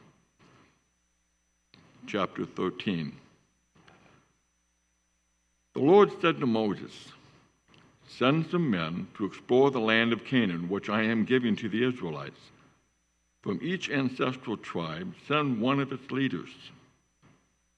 So at the Lord's command, Moses sent them out from the desert of Paran. All of them were leaders of the Israelites. These are their names. From the tribe of Reuben, Shammua, son of Zachar. From the tribe of Simeon, Shaphat, son of Hori. From the tribe of Judah, Caleb, son of Zephaniah. From the tribe of Issachar, Igal, son of Joseph. From the tribe of Ephraim, Hoshea, son of Nun. From the tribe of Benjamin, Palti, son of Rapha. From the tribe of Zebulun, Gadiel, son of Sodi. From the tribe of Manasseh, a tribe of Joseph, Gadai, son of Suzi. From the tribe of Dan, Amiel, son of Gamaliel. From the tribe of Asher, Sethur, son of Michael. From the tribe of Naphtali, Nabi, son of Boshi. From the tribe of Gad, Uel, son of Makai.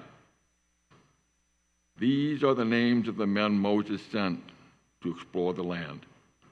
Moses gave Hoshea, son of Nun, the name Joshua.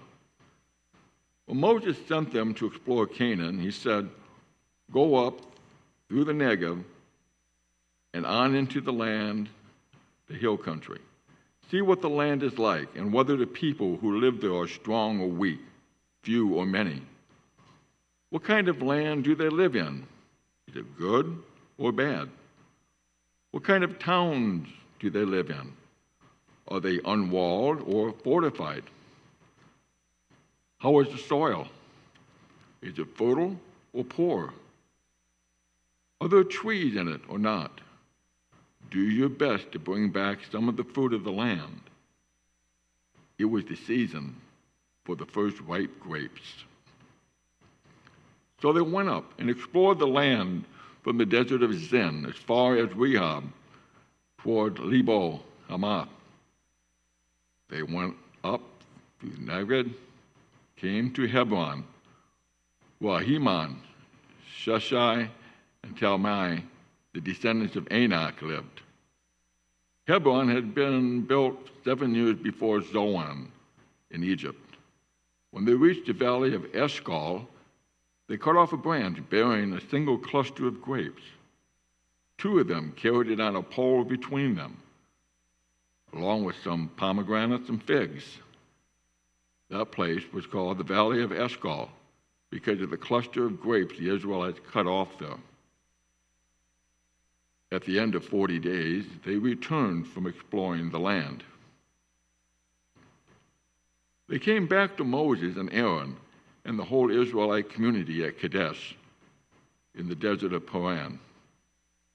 There they reported to them and to the whole assembly and showed them the fruit of the land.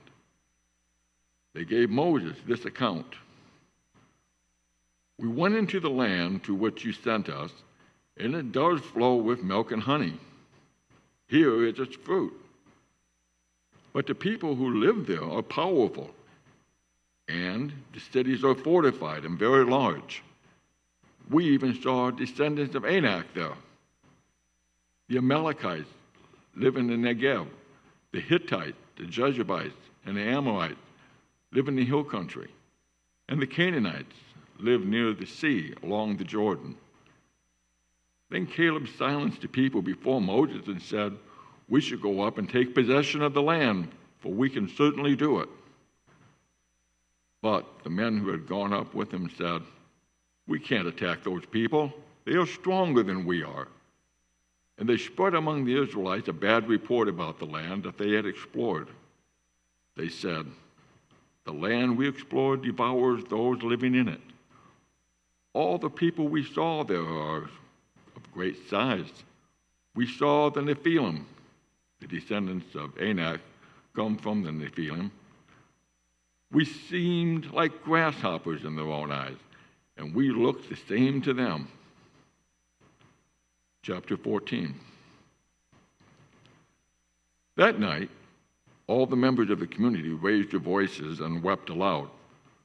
All the Israelites grumbled against Moses and Aaron, and the whole assembly said to them, "If only we had died in Egypt or in this wilderness. Why is the Lord bringing us to this land only to let us fall by the sword? Our wives and children will be taken as plunder. Wouldn't it be better for us to go back to Egypt?" And they said to each other, "We should choose a leader and go back to Egypt." Then Moses and Aaron fell face down in front of the whole assembly.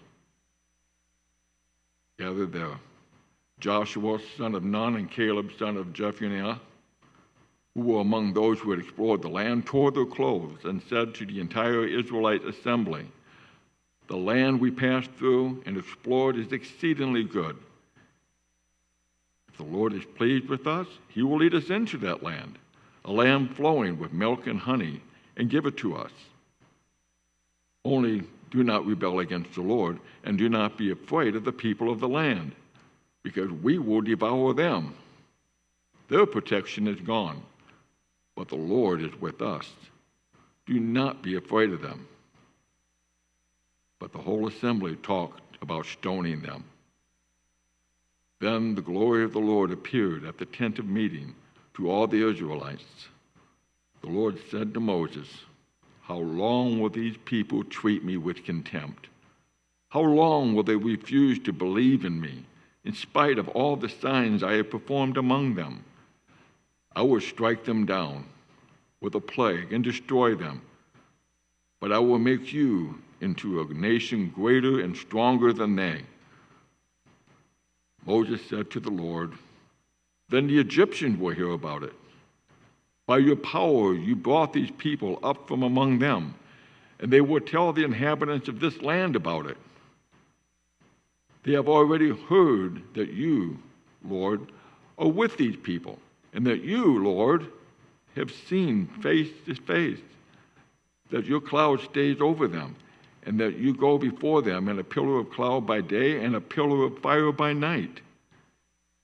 If you put all these people to death, leaving none alive, the nations who have heard this report about you will say, 'The Lord was not able to bring these people into the land he promised them on oath, so he slaughtered them in the wilderness.' Now may the Lord's strength be displayed, just as you declared.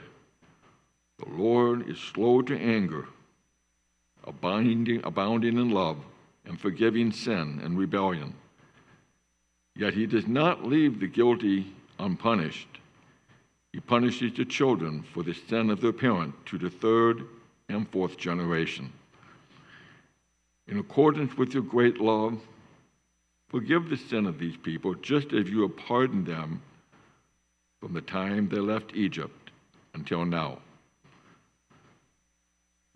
The Lord replied, "I have forgiven them as you ask. Nevertheless, as surely as I live, and as surely as the glory of the Lord fills the whole earth, not one of those who saw my glory and the signs I performed in Egypt and in the wilderness, but who disobeyed me and tested me 10 times, not one of them will ever see the land I promised on oath to their ancestors. No one who has treated me with contempt will ever see it. But because my servant Caleb has a different spirit and follows me wholeheartedly, I will bring him into the land he went into, and his descendants will inherit it. Since the Amalekites and the Canaanites are living in the valleys, turn back tomorrow and set out towards the desert along the route to the Red Sea." The Lord said to Moses and Aaron, "How long will this wicked community grumble against me? I've heard the complaints of these grumbling Israelites, so tell me, as surely as I live, declares the Lord, I will do to you the very thing I heard you say. In this wilderness your bodies will fall, every one of you 20 years old or more, who was counted in the census and who has grumbled against me. Not one of you will enter the land I swore with unlifted hand to make your home, except Caleb, son of Jephunneh, and Joshua, the son of Nun. As for your children, that you said would be taken as plunder, I will bring them in to enjoy the land you have rejected. But as for you, your bodies will fall in this desert wilderness. Your children will be shepherds here for 40 years, suffering for you all your unfaithfulness until the last of your bodies lie in the wilderness. For 40 years, 1 year each of the 40 days you explored the land, you will suffer for your sins and know what it is like to have me against you. I, the Lord, have spoken, and I will surely do these things to this whole wicked community which is banded together against me. They will meet their end in this wilderness. Here they will die. So the men Moses had sent to explore the land, who returned and made the whole community grumble against him by spreading a bad report about it, these men who were responsible for spreading the bad report about the land were struck down and died of a plague before the Lord. One of the men who went to explore the land, only Joshua, the son of Nun, and Caleb, the son of Jephunneh, survived. When Moses reported this to all the Israelites, they mourned bitterly. Early the next morning, they set out for the highest point in the hill country, saying, "Now we are ready to go up to the land the Lord promised. Surely we have sinned." But Moses said, "Why are you disobeying the Lord's command? This will not succeed. Do not go up, because the Lord is not with you. You will be defeated by your enemies, for the Amalekites and the Canaanites will face you there, because you have turned away from the Lord. He will not be with you, and you will fall by the sword." Nevertheless, in their presumption, they went up toward the highest point in the hill country, though neither Moses nor the ark of the Lord's covenant moved from the camp. Then the Amalekites and the Canaanites who lived in that hill country came down and attacked them and beat them down all the way to Hormah. Chapter 15. The Lord said to Moses, "Speak to the Israelites and say to them, after you enter the land I am giving you as a home, and you present yourself to the Lord food offering from the herd or flock as an aroma and pleasing to the Lord, whether burnt offerings or sacrifices, or special vows or freewill offerings or festival offering, then the person who brings an offering shall present to the Lord a grain offering of 1/10 of an ephah of the finest flour mixed with 1/4 of a hin of olive oil. With each lamb for the burnt offering or sacrifice, prepare 1/4 of a hin of wine as a drink offering. With a ram prepared a grain offering of 2/10 of an ephah of the finest flour mixed with 1/3 of a hin of olive oil, and 1/3 of a hin of wine as a drink offering. Offer it as an aroma pleasing to the Lord. When you prepare a young bull as a burnt offering or sacrifice, for a special vow or fellowship offering to the Lord, bring with the bull a grain offering of 3/10 of an ephah to the finest flour mixed with 1/2 a hin of olive oil, and also bring 1/2 a hin of wine as a drink offering. This will be a food offering, an aroma pleasing to the Lord. Each bull or ram, each lamb or young goat is to be prepared in this manner. Do this for each one, for as many as you prepare. Everyone who is native born must do these things in a way which they present a food offering as an aroma pleasing to the Lord. For the generations to come, whenever a foreigner or anyone else living among you presents a food offering as an aroma pleasing to the Lord, they must do exactly as you do. This community is to have the same rules for you and for the foreigner residing among you.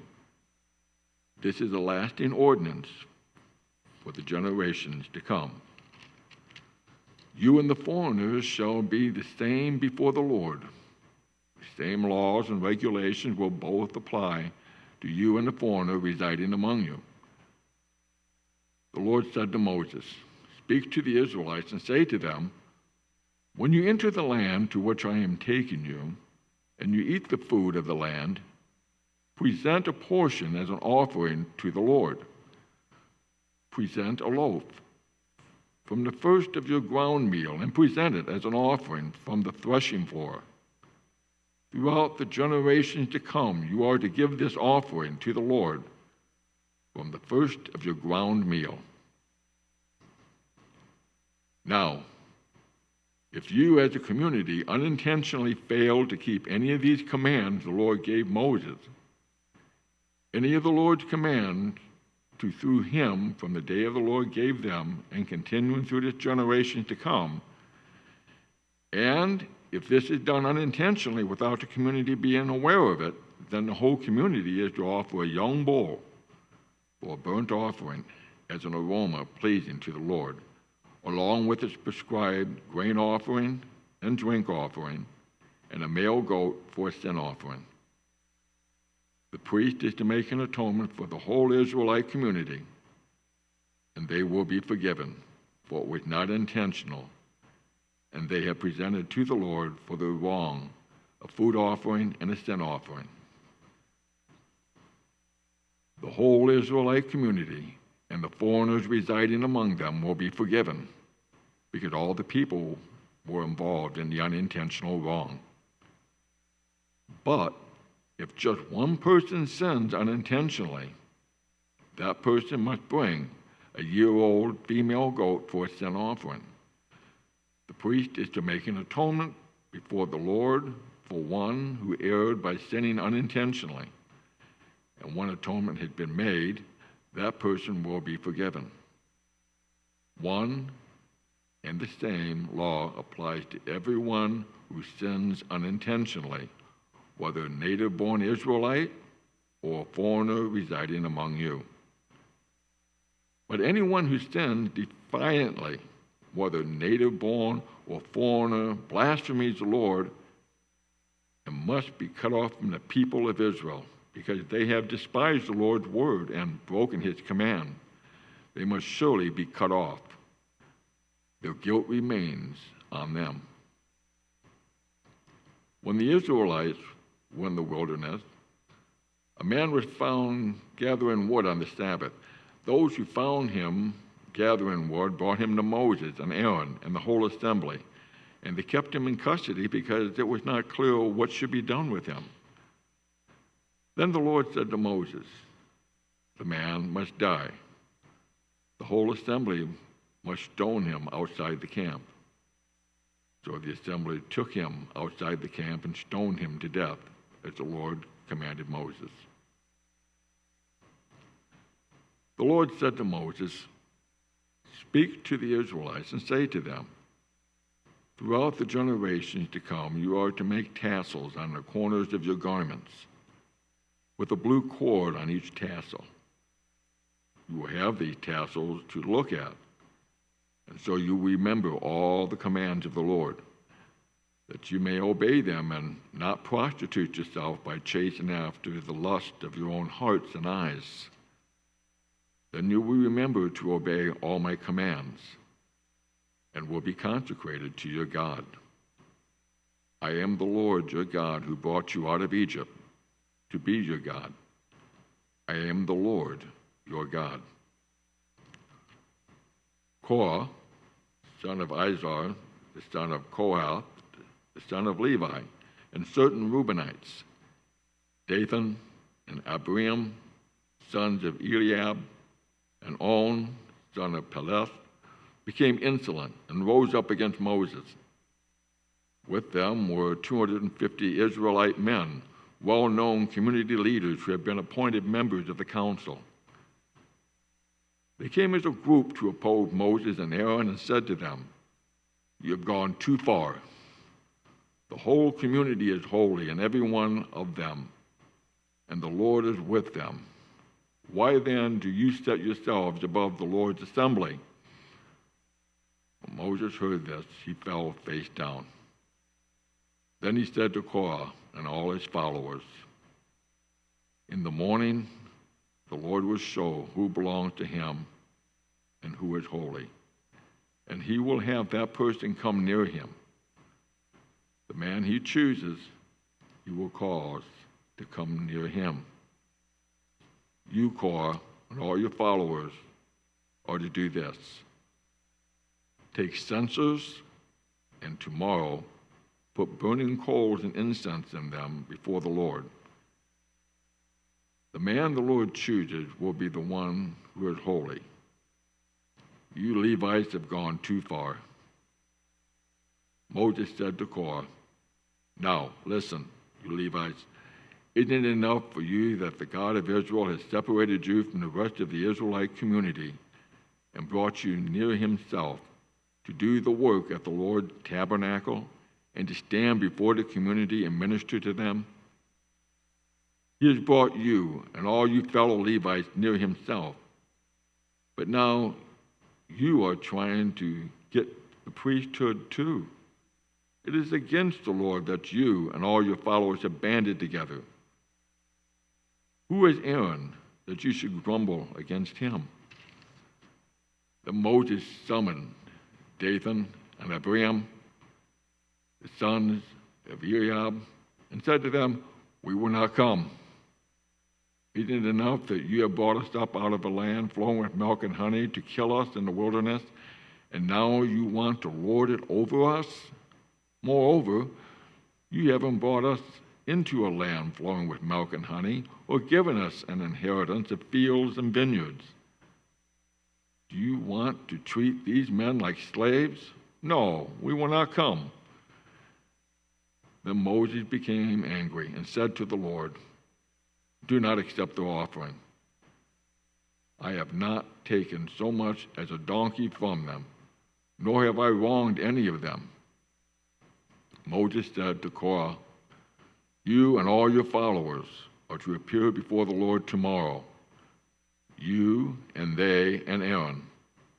Each man is to take his censer and put incense in it, 250 censers in all, and present it before the Lord. You and Aaron are to present your censers also. So each of them took his censer, put coals and incense in it, and stood with Moses and Aaron at the entrance to the tent of meeting. When Korah had gathered all his followers in opposition to them at the entrance to the tent of meeting, the glory of the Lord appeared to the entire assembly. The Lord said to Moses and Aaron, separate yourselves from this assembly, so I can put an end to them at once. But Moses and Aaron fell face down and cried out, O God, the God who gives all breath to all living things, will you be angry with the entire assembly when only one man sins? Then the Lord said to Moses, say to the assembly, move away from the tents of Korah, Dathan, and Abiram. Moses got up and went to Dathan and Abiram, and to the elders of Israel followed him. He warned the assembly, move back from the tents of those wicked men. Do not touch anything belonging to them, or you will be swept away because of all their sins. So they moved away from the tents of Korah, Dathan, and Abiram. Dathan and Abiram had come out and were standing with their wives and children and little ones at the entrance to their tents. Then Moses said, this is how you will know the Lord has sent me to do all these things, and that it was not my idea. If these men die a natural death and suffer the fate of all mankind, then the Lord has not sent me. But if the Lord brings about something totally new, and the earth opens up its mouth and swallows them with everything that belongs to them, and they go down alive into the realm of the dead, then you will know that these men have treated the Lord with contempt. As soon as he finished saying all of this, the ground underneath split apart, and the earth opened its mouth and swallowed them and all their households, and all those associated with Korah together with their possessions. They went down alive into the realm of the dead with everything they owned. The earth closed over them, and they perished and were gone from the community. At the cries, all the Israelites around them fled, shouting, the earth is going to swallow us too. And a fire came out from the Lord and consumed the 250 men who were offering the incense. The Lord said to Moses, "Tell Eleazar, the son of Aaron, the priest, to remove the censers from the charred remain and scatter the coals some distance away from the censers are holy, the censers of the men who sinned at the cost of their lives. Hammer the censers into sheets to overlay the altar, for they were presented before the Lord and have become holy. Let them be a sign to the Israelites." So Eleazar the priest collected the bronze censers brought by those who had been burned to death, and he had them hammered out and to overlay the altar, as the Lord directed him through Moses. This was to remind the Israelites that no one except a descendant of Aaron should come to burn incense before the Lord, or he would become like Korah and his followers. The next day, the whole Israelite community grumbled against Moses and Aaron. "You have killed the Lord's people," they said. But when the assembly gathered in opposition to Moses and Aaron and turned towards the tent of meeting, suddenly the cloud covered it, and the glory of the Lord appeared. Then Moses and Aaron went to the front of the tent of meeting, and the Lord said to Moses, "Get away from this assembly so I can put an end to them at once."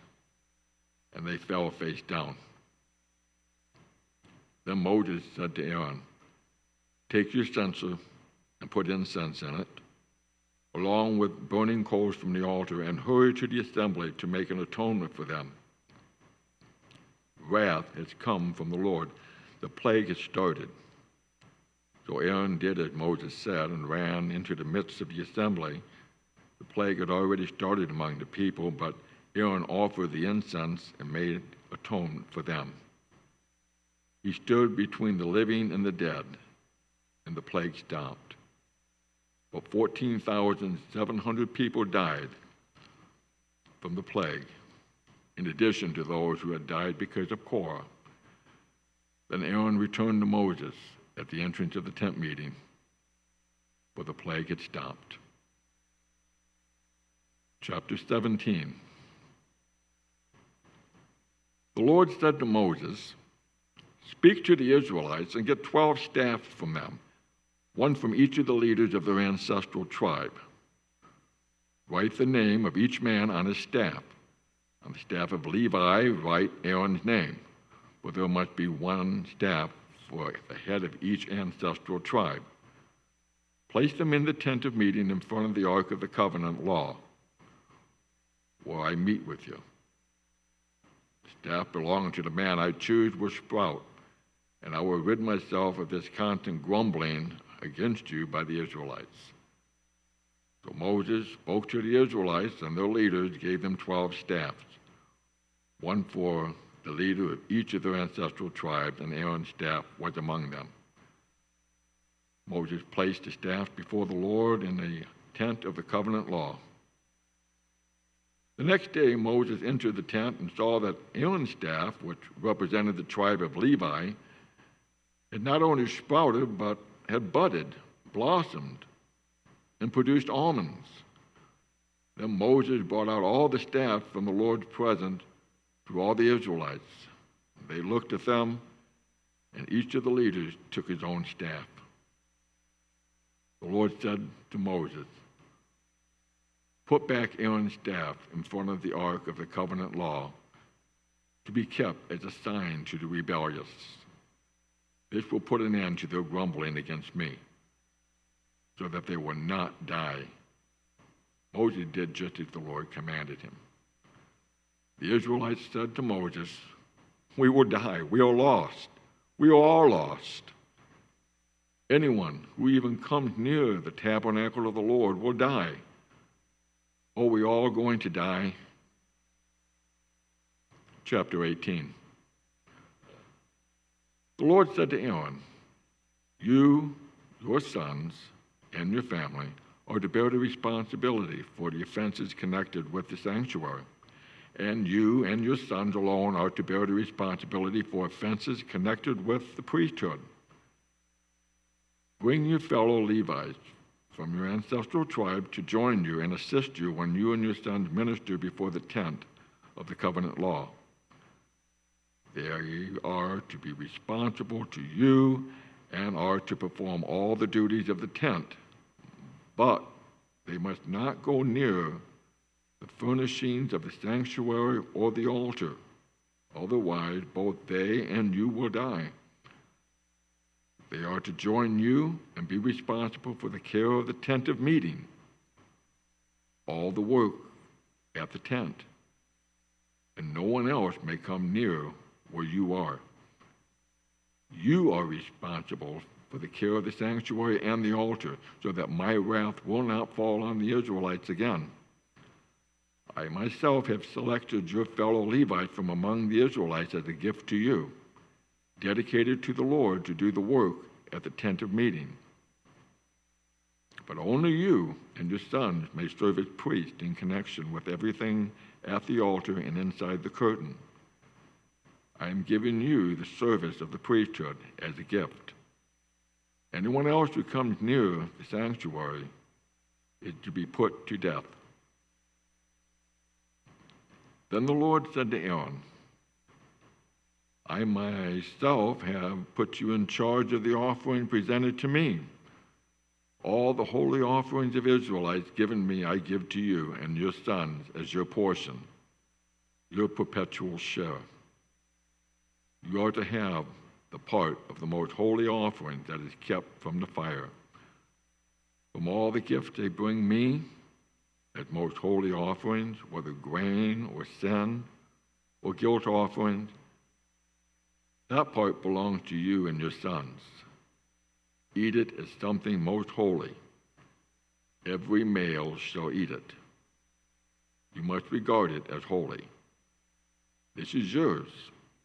Whatever is set aside from the gifts of all the wave offerings of the Israelites, I give this to you and your sons and daughters as your perpetual share.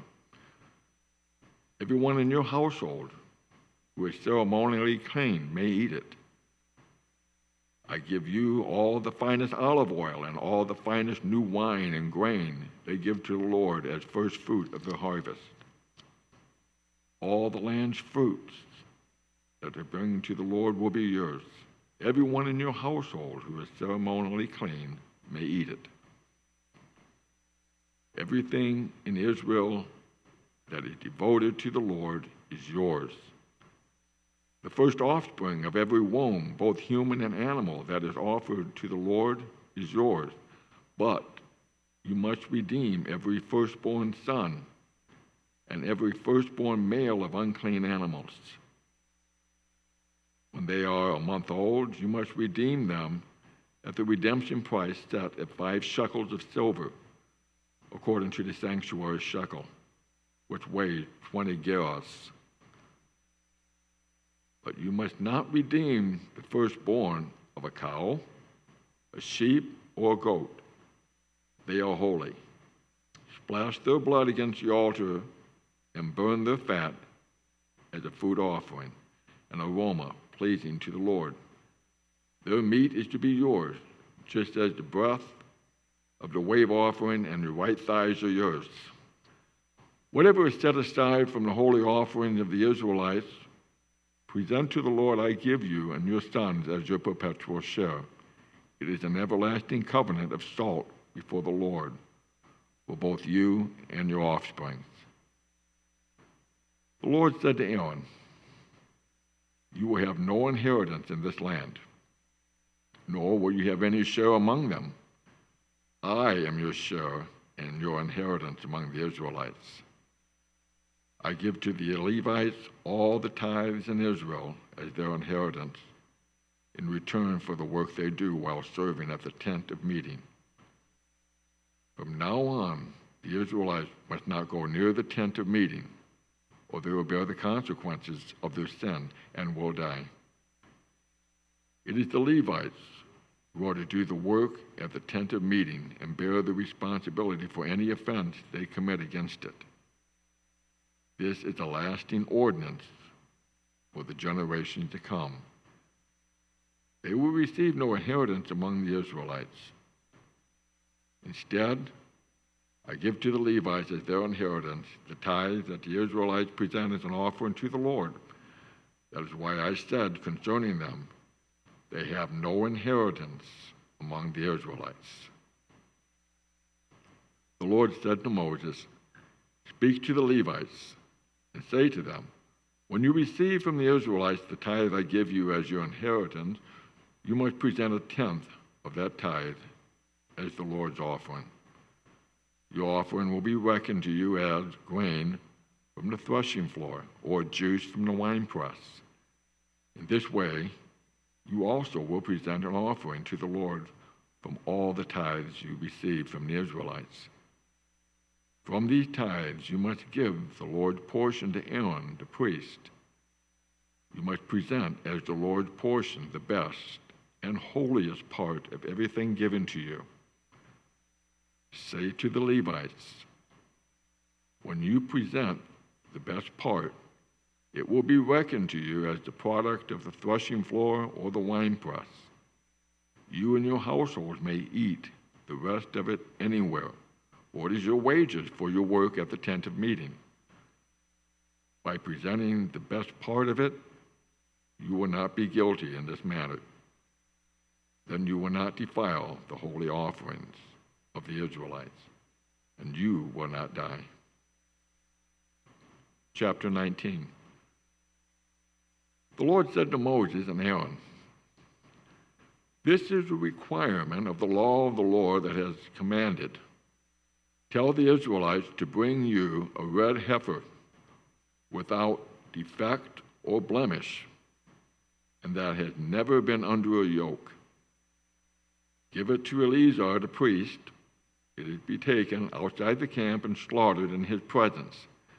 Then Eleazar the priest is to take some of its blood on his finger and sprinkle it 7 times towards the front of the tent of meeting.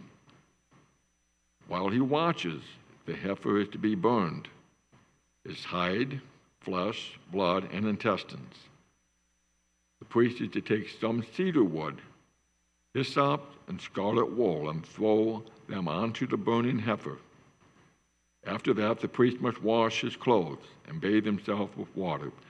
He may then come into the camp, but he will be ceremonially unclean until evening.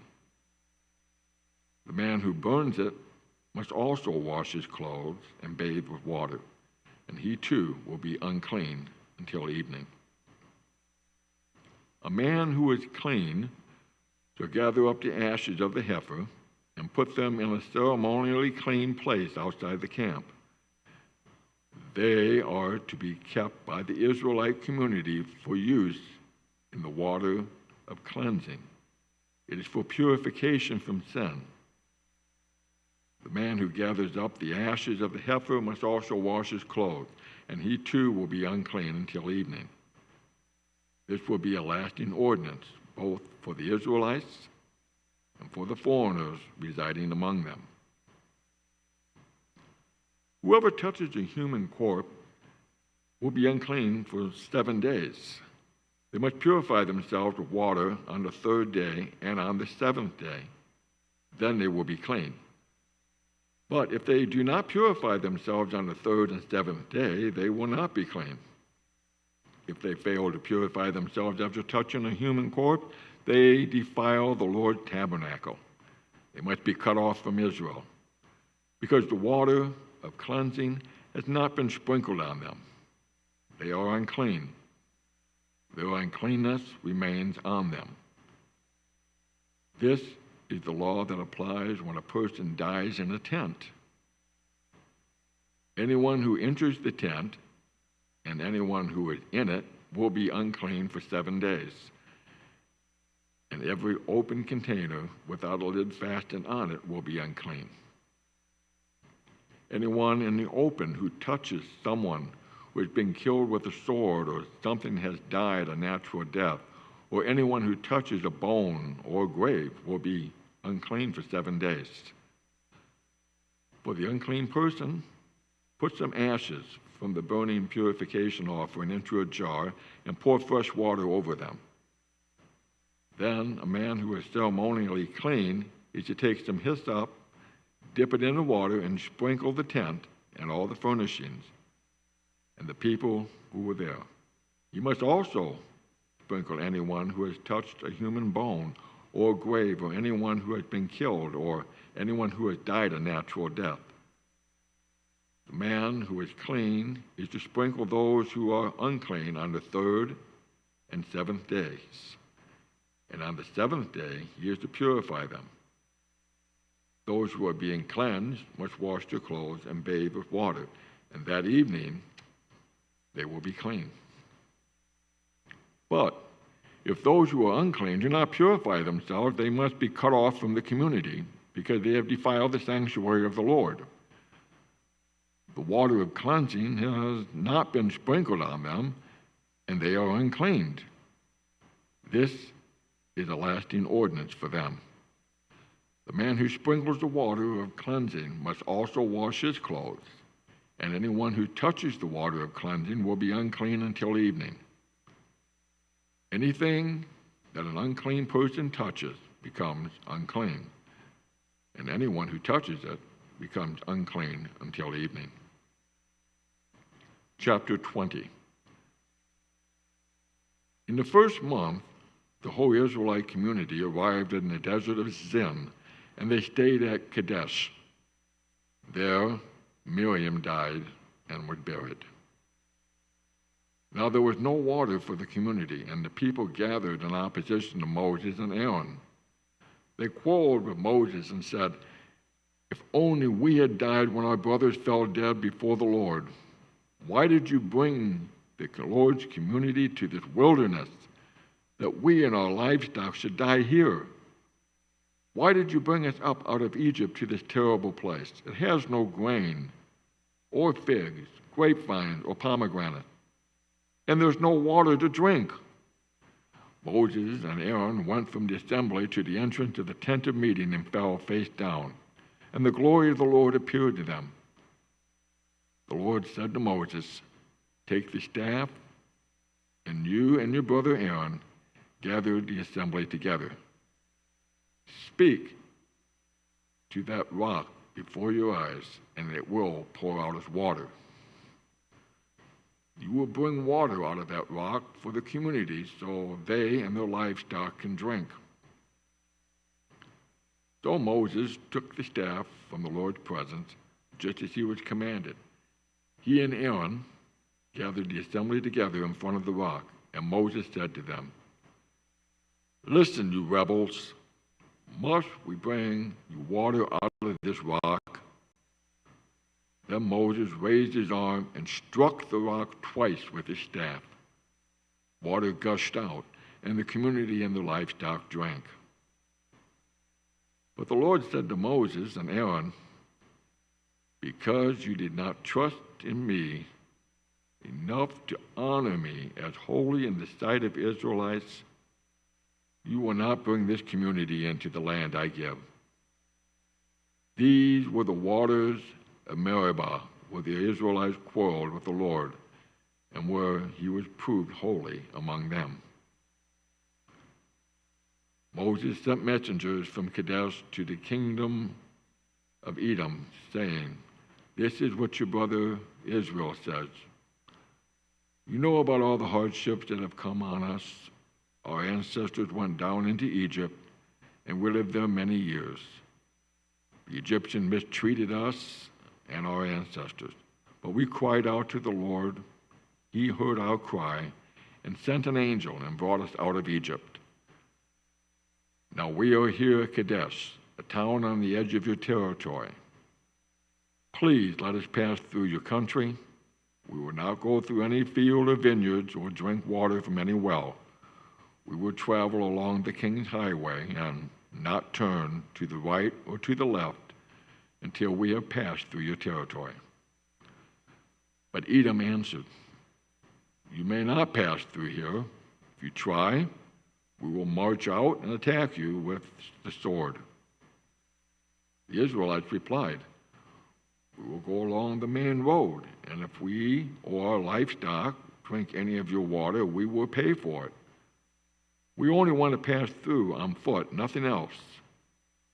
Again they answered, You may not pass through. Then Edom came out against them with a large and powerful army. Since Edom refused to let them go through their territory, Israel turned away from them. The whole Israelite community set out from Kadesh and came to Mount Hor. At Mount Hor, near the border of Edom, the Lord said to Moses and Aaron, Aaron will be gathered to his people. He will not enter the land I give to the Israelites, because both of you rebelled against my command at the waters of Meribah. Get Aaron and his son Eleazar and take them up to Mount Hor. Remove Aaron's garments and put them on his son Eleazar, for Aaron will be gathered to his people. He will die there. Moses did as the Lord commanded. They went up Mount Hor and decided the whole assembly community. Moses removed Aaron's garment and put him on his son Eleazar, and Aaron died there on top of the mountain. Then Moses and Eleazar came down from the mountain, and when the whole community learned that Aaron had died, the Israelites mourned for him 30 days. Chapter 21. When the Canaanite king of Arad, who lived near the Negev, heard that Israel was coming along the road to Atharim, he attacked the Israelites and captured some of them. Then Israel made this vow to the Lord: if you would deliver these people into our hand, we will totally destroy their cities. The Lord listened to Israel's plea and gave the Canaanites over to them. They completely destroyed them and their towns, and so the place was named Hormah. They traveled from Mount Hor along the route to the Red Sea to go around Edom. But the people grew impatient on the way. They spoke against God and against Moses and said, "Why have you brought us up out of Egypt to die in the wilderness? There's no bread, there's no water, and we detest this miserable food." Then the Lord sent venomous snakes among them, and they bit the people, and many Israelites died. People came to Moses and said, "We sinned when we spoke against the Lord and against you. Pray that the Lord would take the snakes away from us." So Moses prayed for the people. The Lord said to Moses, "Make a snake and put it up on a pole. Anyone who is bitten can look at it and live." So Moses made a bronze snake, put it up on a pole. And then when anyone who was bitten by a snake and looked at the bronze snake, they lived. The Israelites moved on and camped at Oboth. Then they set out from Oboth and camped in Ai, Arabim, in the wilderness that faces Moab toward the sunrise. From there, they moved on and camped in the Zered Valley. They set out from there and camped alongside the Arnon, which is in the wilderness, extending to the Amorite territory. The Arnon is the border of Moab, between Moab and the Amorites. That is why the book of the wars of the Lord says, Zahab in Saphah and the ravines, and Arnon and the slopes of the ravines that lead to the settlement of Ar and lie along the border of Moab. From there they continued on to Beer, the well where the Lord said to Moses, "Gather the people together, and I will give them water." Then Israel sang this song: "Spring up, O wells, sing about it, about the well that the princes dug, that the nobles of the people sank, the nobles with scepters and staffs." Then they went out from the wilderness to Mattanah, from Mattanah to Nahali, from Nahali to Bamath, and from Bamath to the valley of Moab, where the top of the Pisgah overlooks the wasteland. Israel sent messengers to say to Sihon, the king of the Amorites, "Let us pass through your country. We will not turn aside to any field or vineyard or drink water from any well. We will travel along the king's highway until we have passed through your territory." But Sihon would not let Israel pass through his territory. He mustered his entire army and marched into the wilderness against Israel. When he reached Jahaz, he fought with Israel. Israel, however, put him to the sword and took over his land from the Arnon to the Jabbok, but only as far as the Ammonites, because their border was fortified. Israel captured all the cities of the Amorites and occupied them, including Heshbon and all its surrounding settlements. Heshbon was the city of Sihon, of the king of the Amorites, who had fought against the former king of Moab and had taken from him all of his land as far as the Arnon. That is why the poet says, "Come to Heshbon and let's be rebuilt. Let Sihon's city be restored. Fire went out from Heshbon, a blaze from the city of Sihon. It consumed Ar of Moab, the citizens of Arnon's height. Woe to you, Moab, you are destroyed.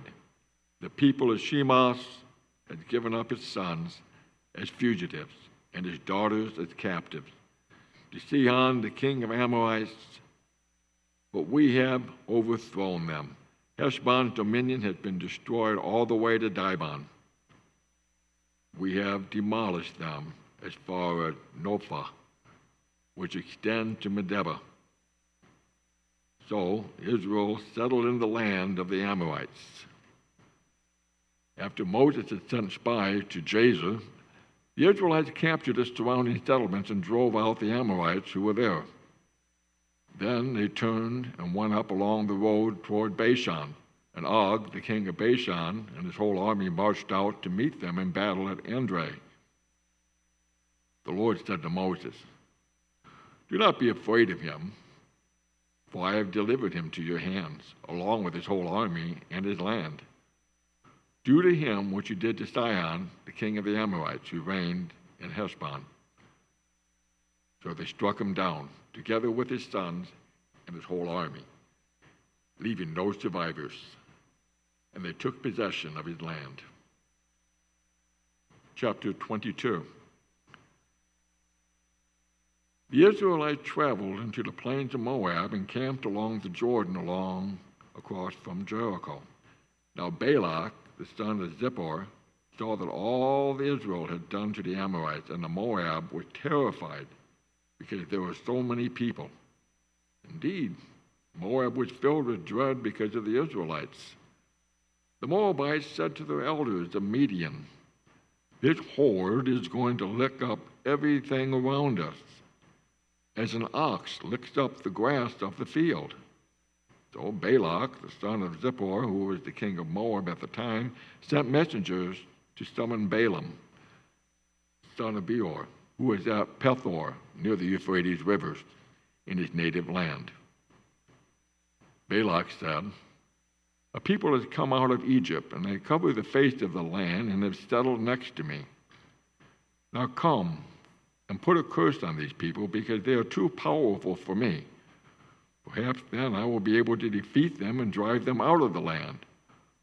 For I know that whoever you bless is blessed, and whoever you curse is cursed."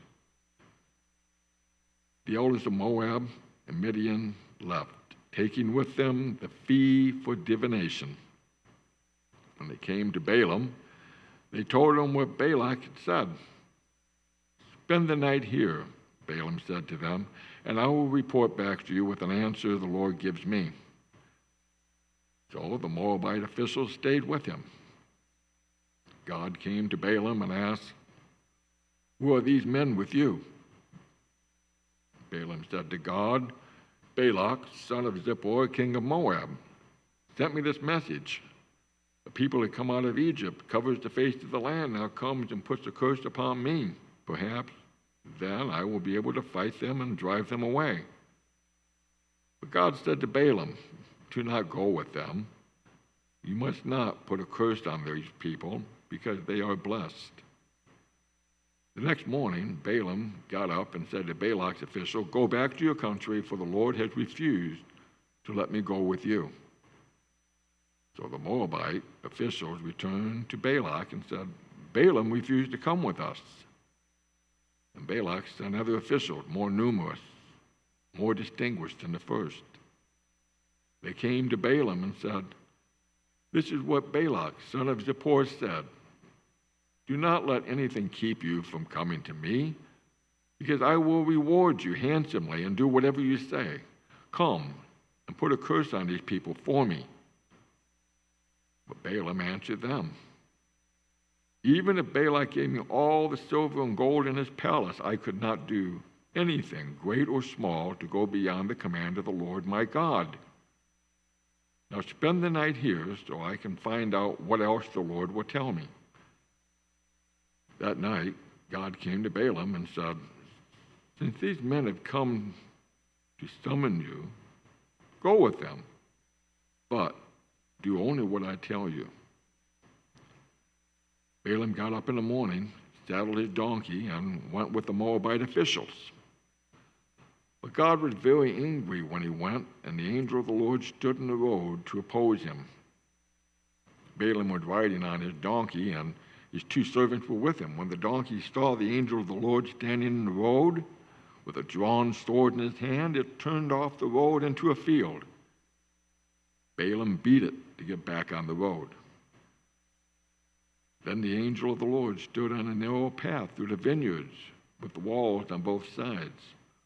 When the donkey saw the angel of the Lord, it pressed close to the wall, crushing Balaam's foot against it. So he beat the donkey again. Then the angel of the Lord moved on ahead and stood in a narrow place where there was no room to turn, either right or to the left. When the donkey saw the angel of the Lord, it lay down under Balaam, and he got angry, and he beat it with his staff. Then the Lord opened the donkey's mouth, and it said to Balaam, "What have I done to you to make you beat me these 3 times?" Balaam answered the donkey, "You have made a fool of me. If only I had a sword in my hand, I would kill you right now." The donkey said to Balaam, "I'm not your own donkey, which you have ridden. To this day I have been in the habit of doing this for you." "No," he said. Then the Lord opened Balaam's eyes, and he saw the angel of the Lord standing in the road with his sword drawn. So he bowed low and fell face down.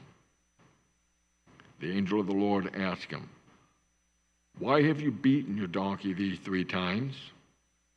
I have come here to oppose you because your path is reckless, one before me. The donkey saw me and turned away from me these 3 times.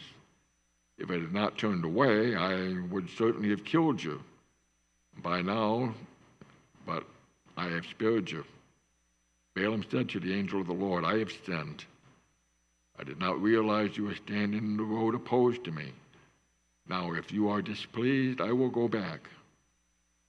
The angel of the Lord said to Balaam, "Go with the men, but speak only what I tell you." So Balaam went with Balak's official.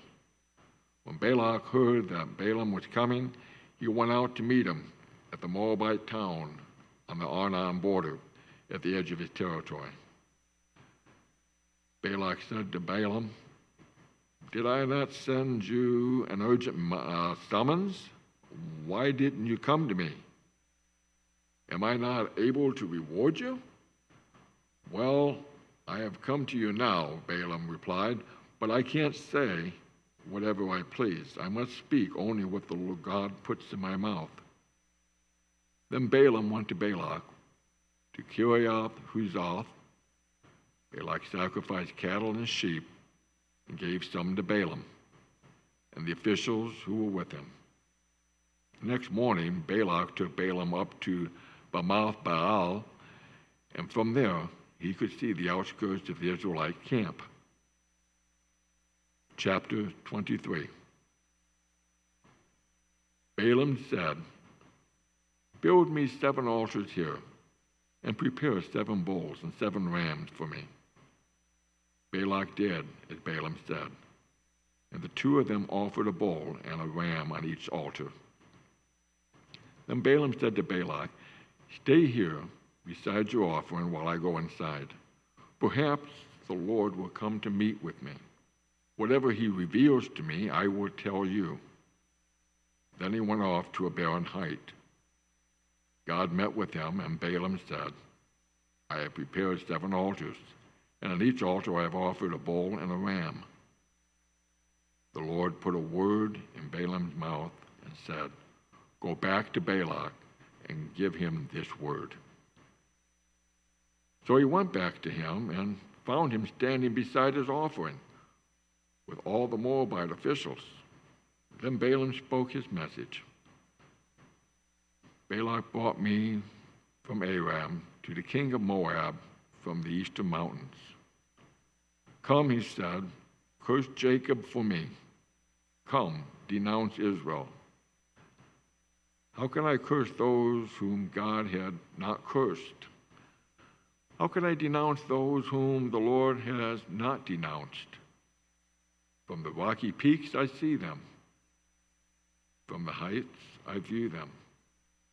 I see a people who live apart and do not consider themselves one of the nations. Who can count the dust of Jacob, or the number, even 1/4 of Israel? Let me die the death of the righteous, and may their final end be like theirs." Balak said to Balaam, "What have you done to me? I brought you to curse my enemies, and you have done nothing but bless them." He answered, "Must I not speak what the Lord puts in my mouth?" Then Balak said to him, "Come with me to another place where you can see them. You will not see them all, but only the outskirts of their camp. And from there, curse them for me." So he took him to the field of Zophim on top of Pisgah, and there he built 7 altars and offered a bull and a ram on each altar. Balaam said to Balak, "Stay here beside your offering while I meet with him over there." The Lord met with Balaam and put a word in his mouth and said, "Go back to Balak and give him this word." So he went to him and found him standing beside his offering with the Moabite official. Balak asked him, "What did the Lord say?" Then he spoke his message. "Arise, Balak, and listen. Hear me, son of Zippor. God is not human, that he should lie. He is not a human being that should change his mind. Does he speak and then not act? Does he promise and not fulfill? I have received a command to bless. He has blessed, and I cannot change it. No misfortune seen in Jacob, no misery observed in Israel. The Lord their God is with them. The shout of the king is among them. God brought them out of Egypt. They have the strength of a wild ox. There is no divination against them, Jacob. No evil omens against them. Not against Israel. It will now be said of Jacob and of Israel, see what God has done. The people rises like a lion, as they rouse themselves like a lion that does not rest until it devours its prey and drinks the blood of its victims." Then Balak said to Balaam, "Neither curse them at all, nor bless them at all." Balaam answered, "Did I not tell you that I must do whatever the Lord says?" Then Balak said to Balaam, "Come, let me take you to another place. Perhaps it will please God to let you curse them for me from there." And Balak took Balaam to the top of Peor, overlooking the wasteland. Balaam said, "Build me 7 altars here and prepare 7 bulls and 7 rams for me." Balak did as Balaam said and offered a bull and a ram on each altar. Chapter 24. Now when Balaam saw that it pleased the Lord to bless Israel, he did not resort to divination at other times, but turned his face toward the wilderness. When Balaam looked out and saw Israel encamped, tribe by tribe, the Spirit of God came on him, and he spoke his message. The prophecy of Balaam, son of Beor, the prophecy of one whose eyes sees clearly, the prophecy of one who hears the word of the Lord God, who sees a vision from the Almighty, who falls prostrate, and whose eyes are open. How beautiful are your tents, your dwelling places, Israel. Like valleys they spread out, like gardens beside a river, like aloes planted before the Lord, like cedars beside the waters. Waters will flow from their buckets, and their seed will have abundant water. Their king will be great and greater than Agag. The kingdom will be exalted. God brought them out of Egypt. They have the strength of a wild ox. They devour hostile nations and break their bones in pieces with arrows that pierce them. Like a lion, they crouch and lie down, like a lioness who dares to rouse them. May those who bless you be blessed, and those who you curse be cursed. Then Balak's anger burned against Balaam. He struck his hand together and said to him, I summoned you to curse my enemies, but you have blasphemed 3 times. Now leave at once and go home. I said I would reward you handsomely, but the Lord has kept you from being rewarded. Balaam answered Balak, did I not tell the messengers you sent me? Even if Balak gave me all the silver and gold in his palace, I could not do anything of my accord, good or bad, beyond the command of the Lord. And I must say only what the Lord says. Now, I am going back to my people. But come, let me warn you of what this people will do to your people in the days to come. Then he spoke this message. The prophecy of Balaam, son of Beor, the prophecy of one whose eyes see clearly, the prophecy of one who hears the word of God, who has knowledge from the Most High, who sees a vision from the Almighty, who falls prostrate and who opens their eyes. I see him, but now clear. I behold him, but not near. A star will come out of Jacob. A scepter will rise out of Israel. He will crush the foreheads of Moab, the skulls of all the people of Sheth. Edom will be conquered. Seir, his enemy, will be conquered. But Israel will grow strong. A ruler will come out of Jacob and destroy the survivors of the city. Then Balaam saw Amalek and spoke his message. Amalek was the first among the nation, but their destruction will be the utter end. Then he saw the Kenites, and he spoke his message. Your dwelling place is secure. Your nest is set in a rock. Yet the Kenites will be destroyed when Asher takes you captive. Then he spoke his message. Alas, who can live when God does this? Ships will come from the shores of Cyprus. They will subdue Asher and Eber, but they too will come to ruin. And then Balaam got up and returned home, and Balak went his own